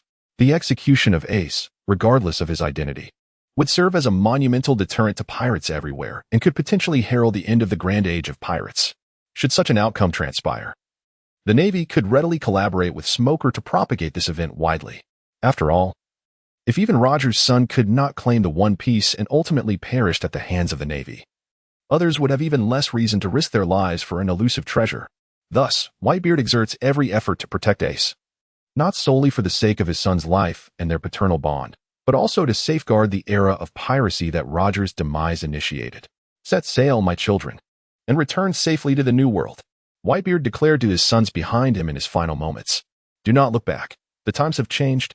The stars of the Whitebeard era have fallen one by one, leaving him as the solitary guardian of the banner known as family. He stands as the last symbol of the old age, and as the new generation rises, it is inevitable that Whitebeard will meet his downfall. Yet, at the very least, he chose to meet his demise here, paving a path for his beloved sons. In this way, he also bequeaths hope to the New World. Having lived for so long, Whitebeard had savored all that life had to offer and experienced its myriad tribulations. Throughout his limited existence, he had navigated the currents of fate for decades, piercing through the corridors of time. The moment he resolved to lead the Whitebeard pirates to Marineford, he understood this was a one-way journey into battle, setting aside the unknown forces that the Navy might still possess. The combined might of Sengoku and Garp posed a significant threat. A moment's lapse could spell doom for his entire crew. If someone must remain to hold the Navy at bay, he willingly accepted the role of that pioneer. Set sail, my children. Return safely to the New World.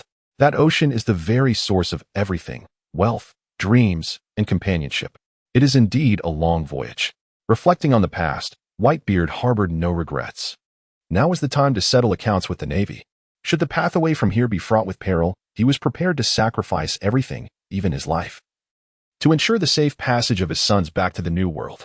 This was Whitebeard's final realization. After imparting these words to his sons, he had little time left to elaborate. With a powerful swing of his robust arm, he struck the air with tremendous force, unleashing a colossal earthquake capable of toppling Marineford. A tempest that surged forth like a storm. As he beheld the transformation of Marineford into ruins, Sengoku's face betrayed a flicker of astonishment. He had not anticipated that Whitebeard, upon his arrival at Marineford, had failed to showcase such formidable strength, only to unveil it now, in a moment of grievous injury and impending departure. He had indeed underestimated Whitebeard's power. However, at the same time, Sengoku comprehended Whitebeard's intent. He was well aware of the formidable power of the Tremor fruit. Even though he was once capable of standing shoulder to shoulder with Roger, his imposing presence remained undiminished, despite the passage of time. When he first arrived at Marineford, Ace was still in the hands of the Navy, and Whitebeard had to take Ace's safety into consideration, which prevented him from unleashing his full strength. But now, Ace is safe. In order to escort everyone away and bid a formal farewell to this era, Whitebeard is finally ready to fight with all his might. It is evident to Sengoku that Whitebeard is truly battling with a mindset of desperation. He intends to plunge the entirety of Marineford, along with himself, into the depths of the sea. The mightiest of the Paramecia fruits manifests its immense power in response to Whitebeard's final resolve. As Whitebeard unleashes a powerful shockwave capable of tearing through space, numerous structures on the island begin to tilt and collapse. Even the plaque of absolute justice hanging on the walls of the Navy headquarters succumbs to the ferocity of the impact and crashes to the ground. In an instant, the Navy finds itself engulfed in sheer panic. Simultaneously, the Navy swiftly gathers formidable forces to launch an offensive against Whitebeard. Yet, with his own strength, Whitebeard wards off all these assaults, carving out a relatively safe path for his sons behind him, witnessing their father endure such relentless harm. Everyone aboard the Moby Dick is engulfed in anguish and turmoil, yet at the same time, they comprehend that to dawdle any further would merely tarnish the reputation of their resolute father. The Whitebeard pirates must not face total annihilation. Among those who felt the deepest anguish upon realizing Whitebeard's intentions, none were more affected than Ace. For over a decade, their father had bestowed upon him immeasurable warmth. And now, as their father plunged into peril for his sake, Ace found himself utterly powerless. His heart was laden with profound torment and conflict. The gratitude he held for Whitebeard was a treasure he would cherish for a lifetime. In this moment, Ace had come to grasp the true meaning of his father's sacrifice. He would not allow his father's efforts to be in vain. He vowed to carry forth his father's final wish and return safely to the New World. However, before that, he must formally bid farewell to his father. Thus, Ace broke through the encircling Navy forces and reached behind Whitebeard, creating a fleeting barrier of flames. Within this sanctum, Ace knelt, his head bowed. Despite having a multitude of words to convey to his father, he found himself at a loss for how to begin. Whitebeard, understanding the turmoil within Ace, directly addressed him with a poignant inquiry. "Do I qualify as your father?" As those words resonated, memories flooded back, and a gentle light sparkled in Ace's eyes. Of course, Whitebeard smiled contentedly. This was the culmination of Whitebeard's lifelong quest. To conclude his life in such a manner left him without regrets. Their farewell was devoid of excessive words. Yet the bonds of love and gratitude were indelibly etched in their hearts. They had both discovered their answers. After their parting, Whitebeard continued to face the Navy, while Ace, alongside Luffy and others, sprinted towards their comrades. Ace's companions had commandeered a warship, and once Ace and the others, who were retreating from the square, boarded, they could depart safely. However, the Navy would not allow such an escape so easily. Although Whitebeard was formidable, drawing much of the Navy's fire, he was but one man and could not shield against all adversaries. Taking advantage of this opportunity, Akainu pursued Ace and his companions. Nonetheless, the majority of the Navy's strength remained occupied by Whitebeard. Akainu understood that a violent pursuit could only apprehend a fraction of the pirates and could not prevent the majority from fleeing. Rather than inflicting physical harm, Akainu preferred to engage in psychological torment. Consequently, he unleashed a barrage of taunts upon the fleeing pirates. "Do you truly believe you can escape? Your naivety is laughable. The moment Fire Fist Ace is rescued, you all retreat like cowards." The pirates, seething with anger at Akainu's words, recognized his crude tactics. Realizing he was merely attempting to provoke them, despite their internal turmoil, they remained steadfast and continued towards the awaiting warship. However, Akainu was far from finished. Seeing that direct attacks were ineffective, he shifted his strategy to launch a personal assault against Whitebeard, the figure they revered and admired. After all, the captain is nothing but a relic of a bygone age, a failed warrior. Upon hearing the term failure, Ace could no longer restrain himself. He turned, his fists ignited with fury. Gritting his teeth, he demanded Akainu retract his words. His comrades urged him not to stop, to ignore Akainu's provocations, yet Ace was resolute. He would not allow his beloved father to be insulted in such a manner. Realizing his strategy had succeeded, Akainu pressed on. "Retract? I shall never do so. I speak the truth. Your father, Gold, Roger, conquered the Grand Line and sacrificed his life to usher in the age of pirates. While my sentiments may be inappropriate as a Navy officer, he undeniably deserves the title of Pirate King." And what of Whitebeard? Did he ever possess the courage to confront Roger in battle? Hiding in safety while leading a band of miscreants, is that not sufficient for him? Although many fools still cling to Whitebeard's name to protect various islands, In my view, they are merely subduing insignificant pirates and pretending to be heroes, a farce indeed. Those who bowed to Roger during his life and could not claim the title of true king after his death will forever remain beneath him, eternal failures. Such as Whitebeard. When you ponder it, he truly is a pitiable man, adored by a throng of lackeys, referred to as father, yet ruling the seas for decades without claiming kingship, achieving nothing. And in his final moments, betrayed by a foolish son who, despite being deceived by sweet words, sacrificed himself to protect them. What a hollow existence it is. Akainu's words struck deeply, wounding all aboard Whitebeard's ship. Tears streamed down Squardo's face, and Ace's heart began to bleed. He could not bear to witness the degradation of his cherished father, and thus, with fist raised in fury, he advanced step by step towards Akainu, demanding silence as he could no longer tolerate such insults directed at his beloved father. At this moment, Akainu resembled a rabid dog, his expressions growing increasingly grotesque and terrifying as he observed Ace's fury. His words became even more venomous. A person who strays from the righteous path bears no value in life. You band of pirate minions have no reason to continue existing. Whitebeard's demise as a failure suits his identity as a wretched overseer perfectly. Upon hearing this, Ace's inner rage became uncontrollable, and he bellowed back at Akainu. Whitebeard is the great pirate who forged this era. You shall not insult my savior. This era is named after Whitebeard. After declaring this, Ace summoned a fiery dragon with his fists and charged fiercely towards Akainu. The clash of flames and magma ensued. However, Ace's wrath-fueled strike, driven by fury, proved futile against Akainu. After a brief confrontation, Ace was hurled back. Despite being the wielder of the flame fruit, Ace suffered burns. As he lay defeated on the ground, Akainu began his verbal assault once more. Claiming to be the strongest user of a natural-type devil fruit, does he truly lack awareness?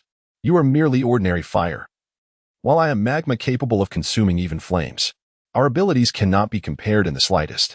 Witnessing Ace's fall, Luffy was engulfed in concern and rushed forward, eager to assist.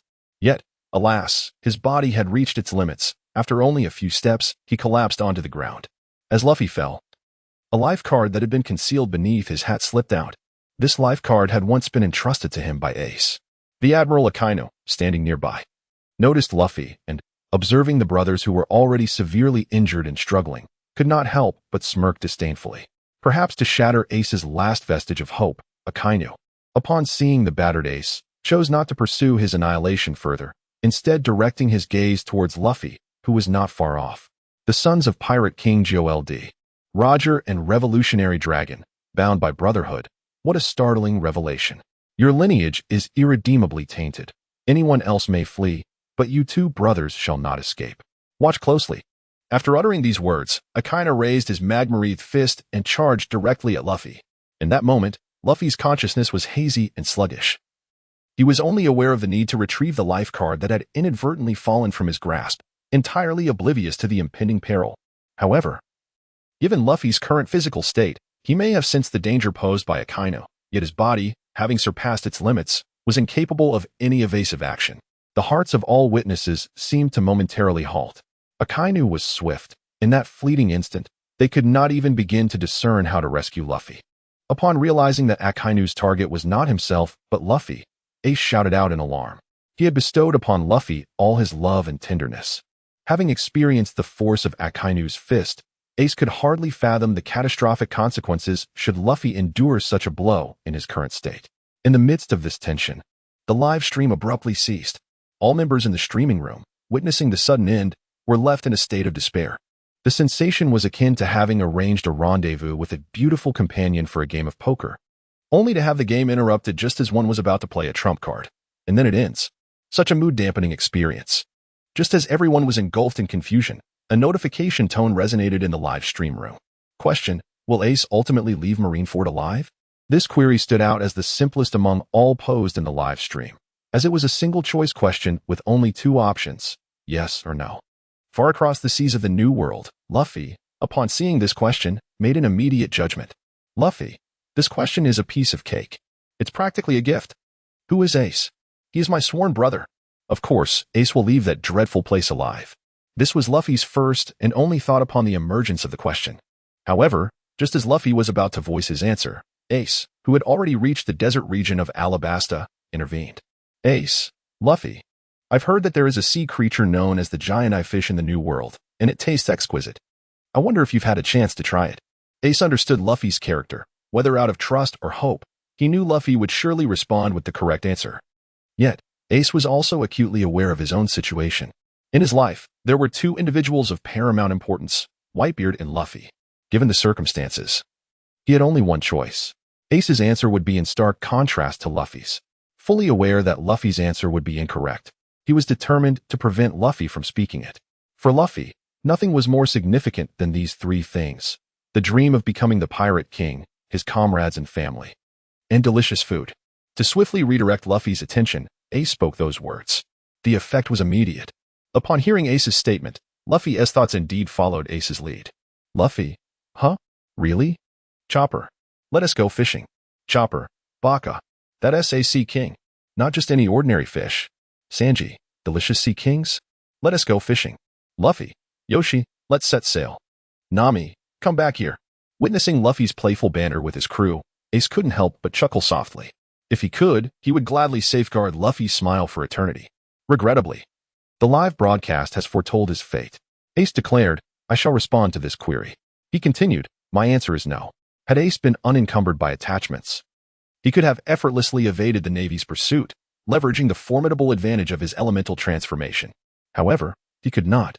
He would not allow the esteemed reputation of Whitebeard to be tarnished, nor could he permit his soul brother, Luffy, to be victimized. Therefore, in light of the recent circumstances presented in the live stream, he had no choice but to charge forth with unwavering resolve. Within the broadcast, Akainu had just exchanged blows with him. After the confrontation, Akainu remained spirited, while Ace was evidently injured. This realization illuminated the disparity in strength between himself and Akainu.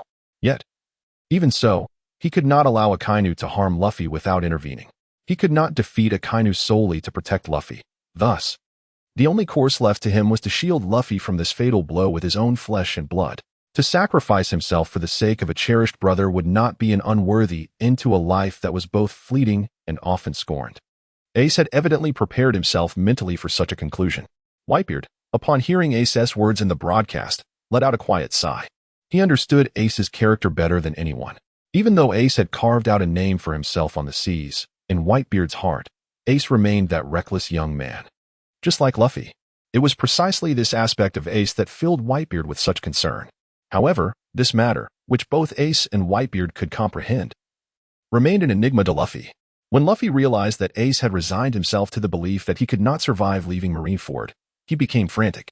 Luffy exclaimed, Ace, do not speak such nonsense. With the formidable assistance of Uncle Whitebeard, Grandpa, and myself, you will undoubtedly be able to leave Marineford alive. Luffy continued, is there any way to retract that statement? Your answer must be erroneous. What will happen if you are stripped of your abilities? Luffy insisted, Ace, you are being too reckless. Having rushed through his words without awaiting Ace's response, Garp began to panic. Garp admonished, mind your words, you brat. What do you mean by my assistance? I have not aided you in any way. Doflamingo interjected, is it not evident? A dignified Marine Vice Admiral, a hero of the Navy who could strike down the Golden Lion with a single blow, is somehow unable to best a mere child who has just set sail? Truly, I have gained new insights. Greenbull challenged, Garp, are you aging, or have I become incapable of wielding my sword? If you are truly this weak now, just wait. I shall hasten to Marineford with my blade. Hancock mused, if this does not constitute love, what else could be considered tragic? Observing the multitude of doubts in the live broadcast room, Garp, far away in Marineford, sighed deeply and chose to remain silent. Is it truly that apparent? I genuinely wish for your safety. In the room, Garp murmured to himself. Meanwhile, on the broadcast side, after receiving the answer to the question, a prompt was swiftly given regarding its accuracy. Ding. The question, can Ace survive leaving Marineford, was answered by Ace with no. In that moment, everyone held their breath. Ace's ability or inability to survive would determine the outcome of this grand and devastating battle at Marineford. The focal point became who would ultimately triumph in this conflict between the Navy and the pirates. Amidst this tension and anticipation, the live broadcast finally announced the result. Answer: correct. This war concerning Ace's fate had finally reached a conclusion. Yet, the very subject of the inquiry, Ace, remained uncertain whether he should feel joy or sorrow. He had answered correctly. He ought to rejoice. However, in this predicament, his time is drawing near. and it is not only he who faces this fate.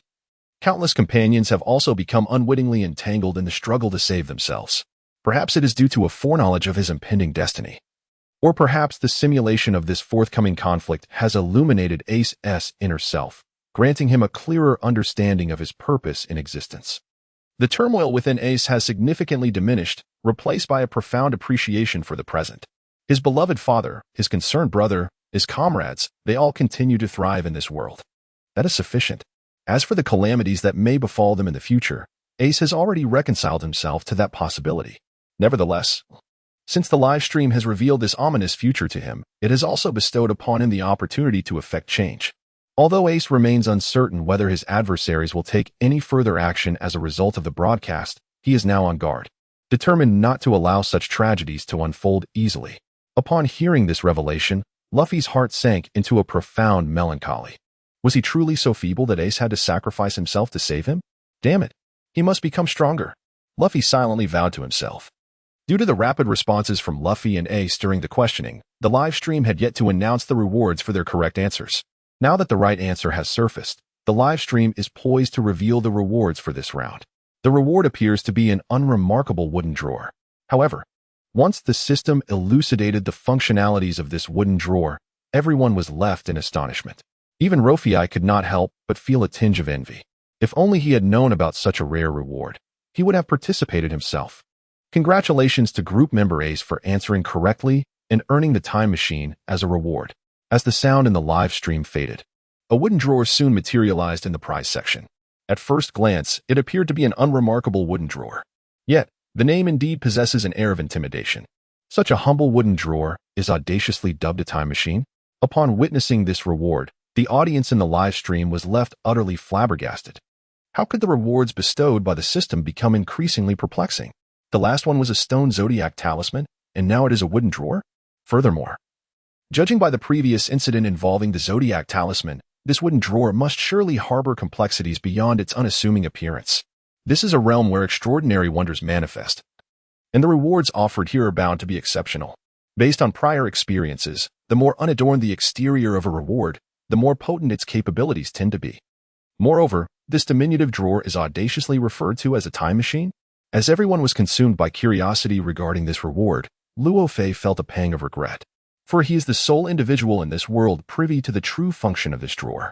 Despite its seemingly ordinary facade, it possesses the ability to traverse both past and future, to return to the past to rectify regrets, or to venture into the future to witness outcomes.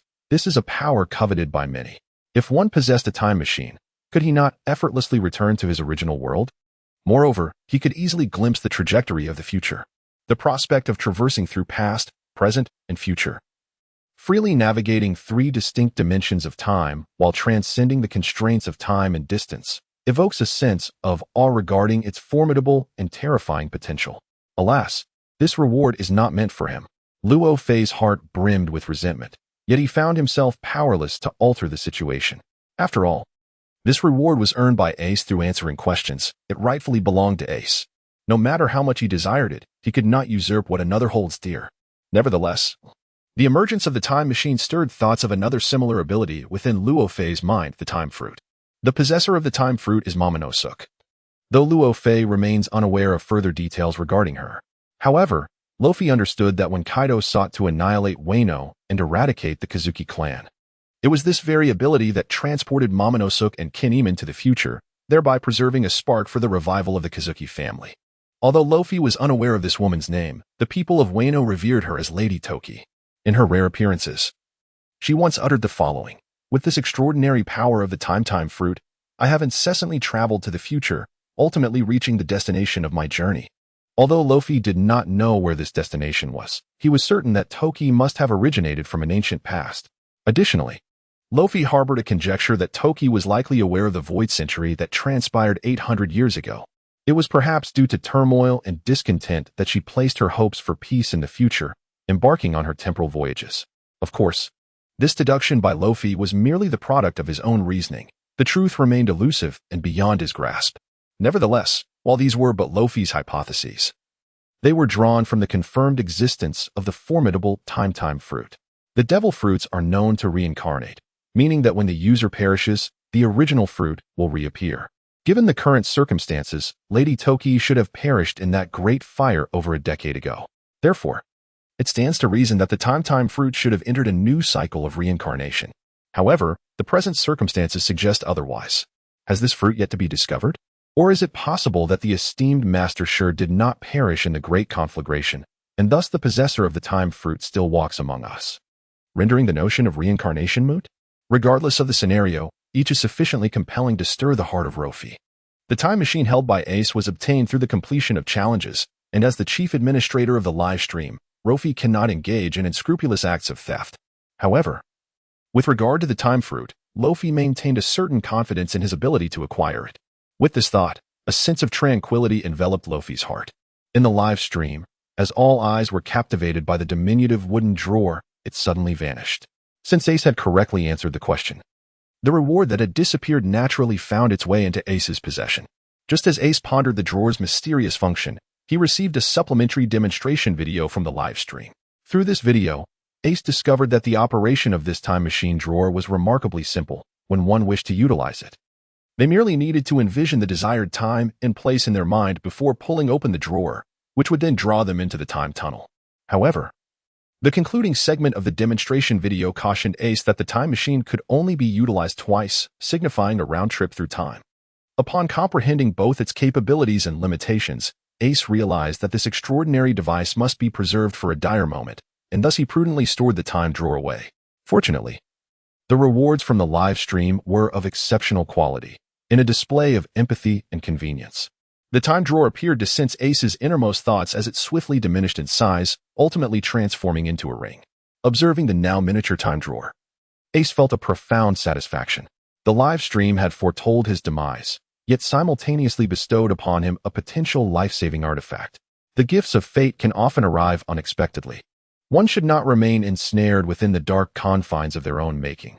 By stepping outside and persevering just a little longer, one may bask in the warmth of sunlight.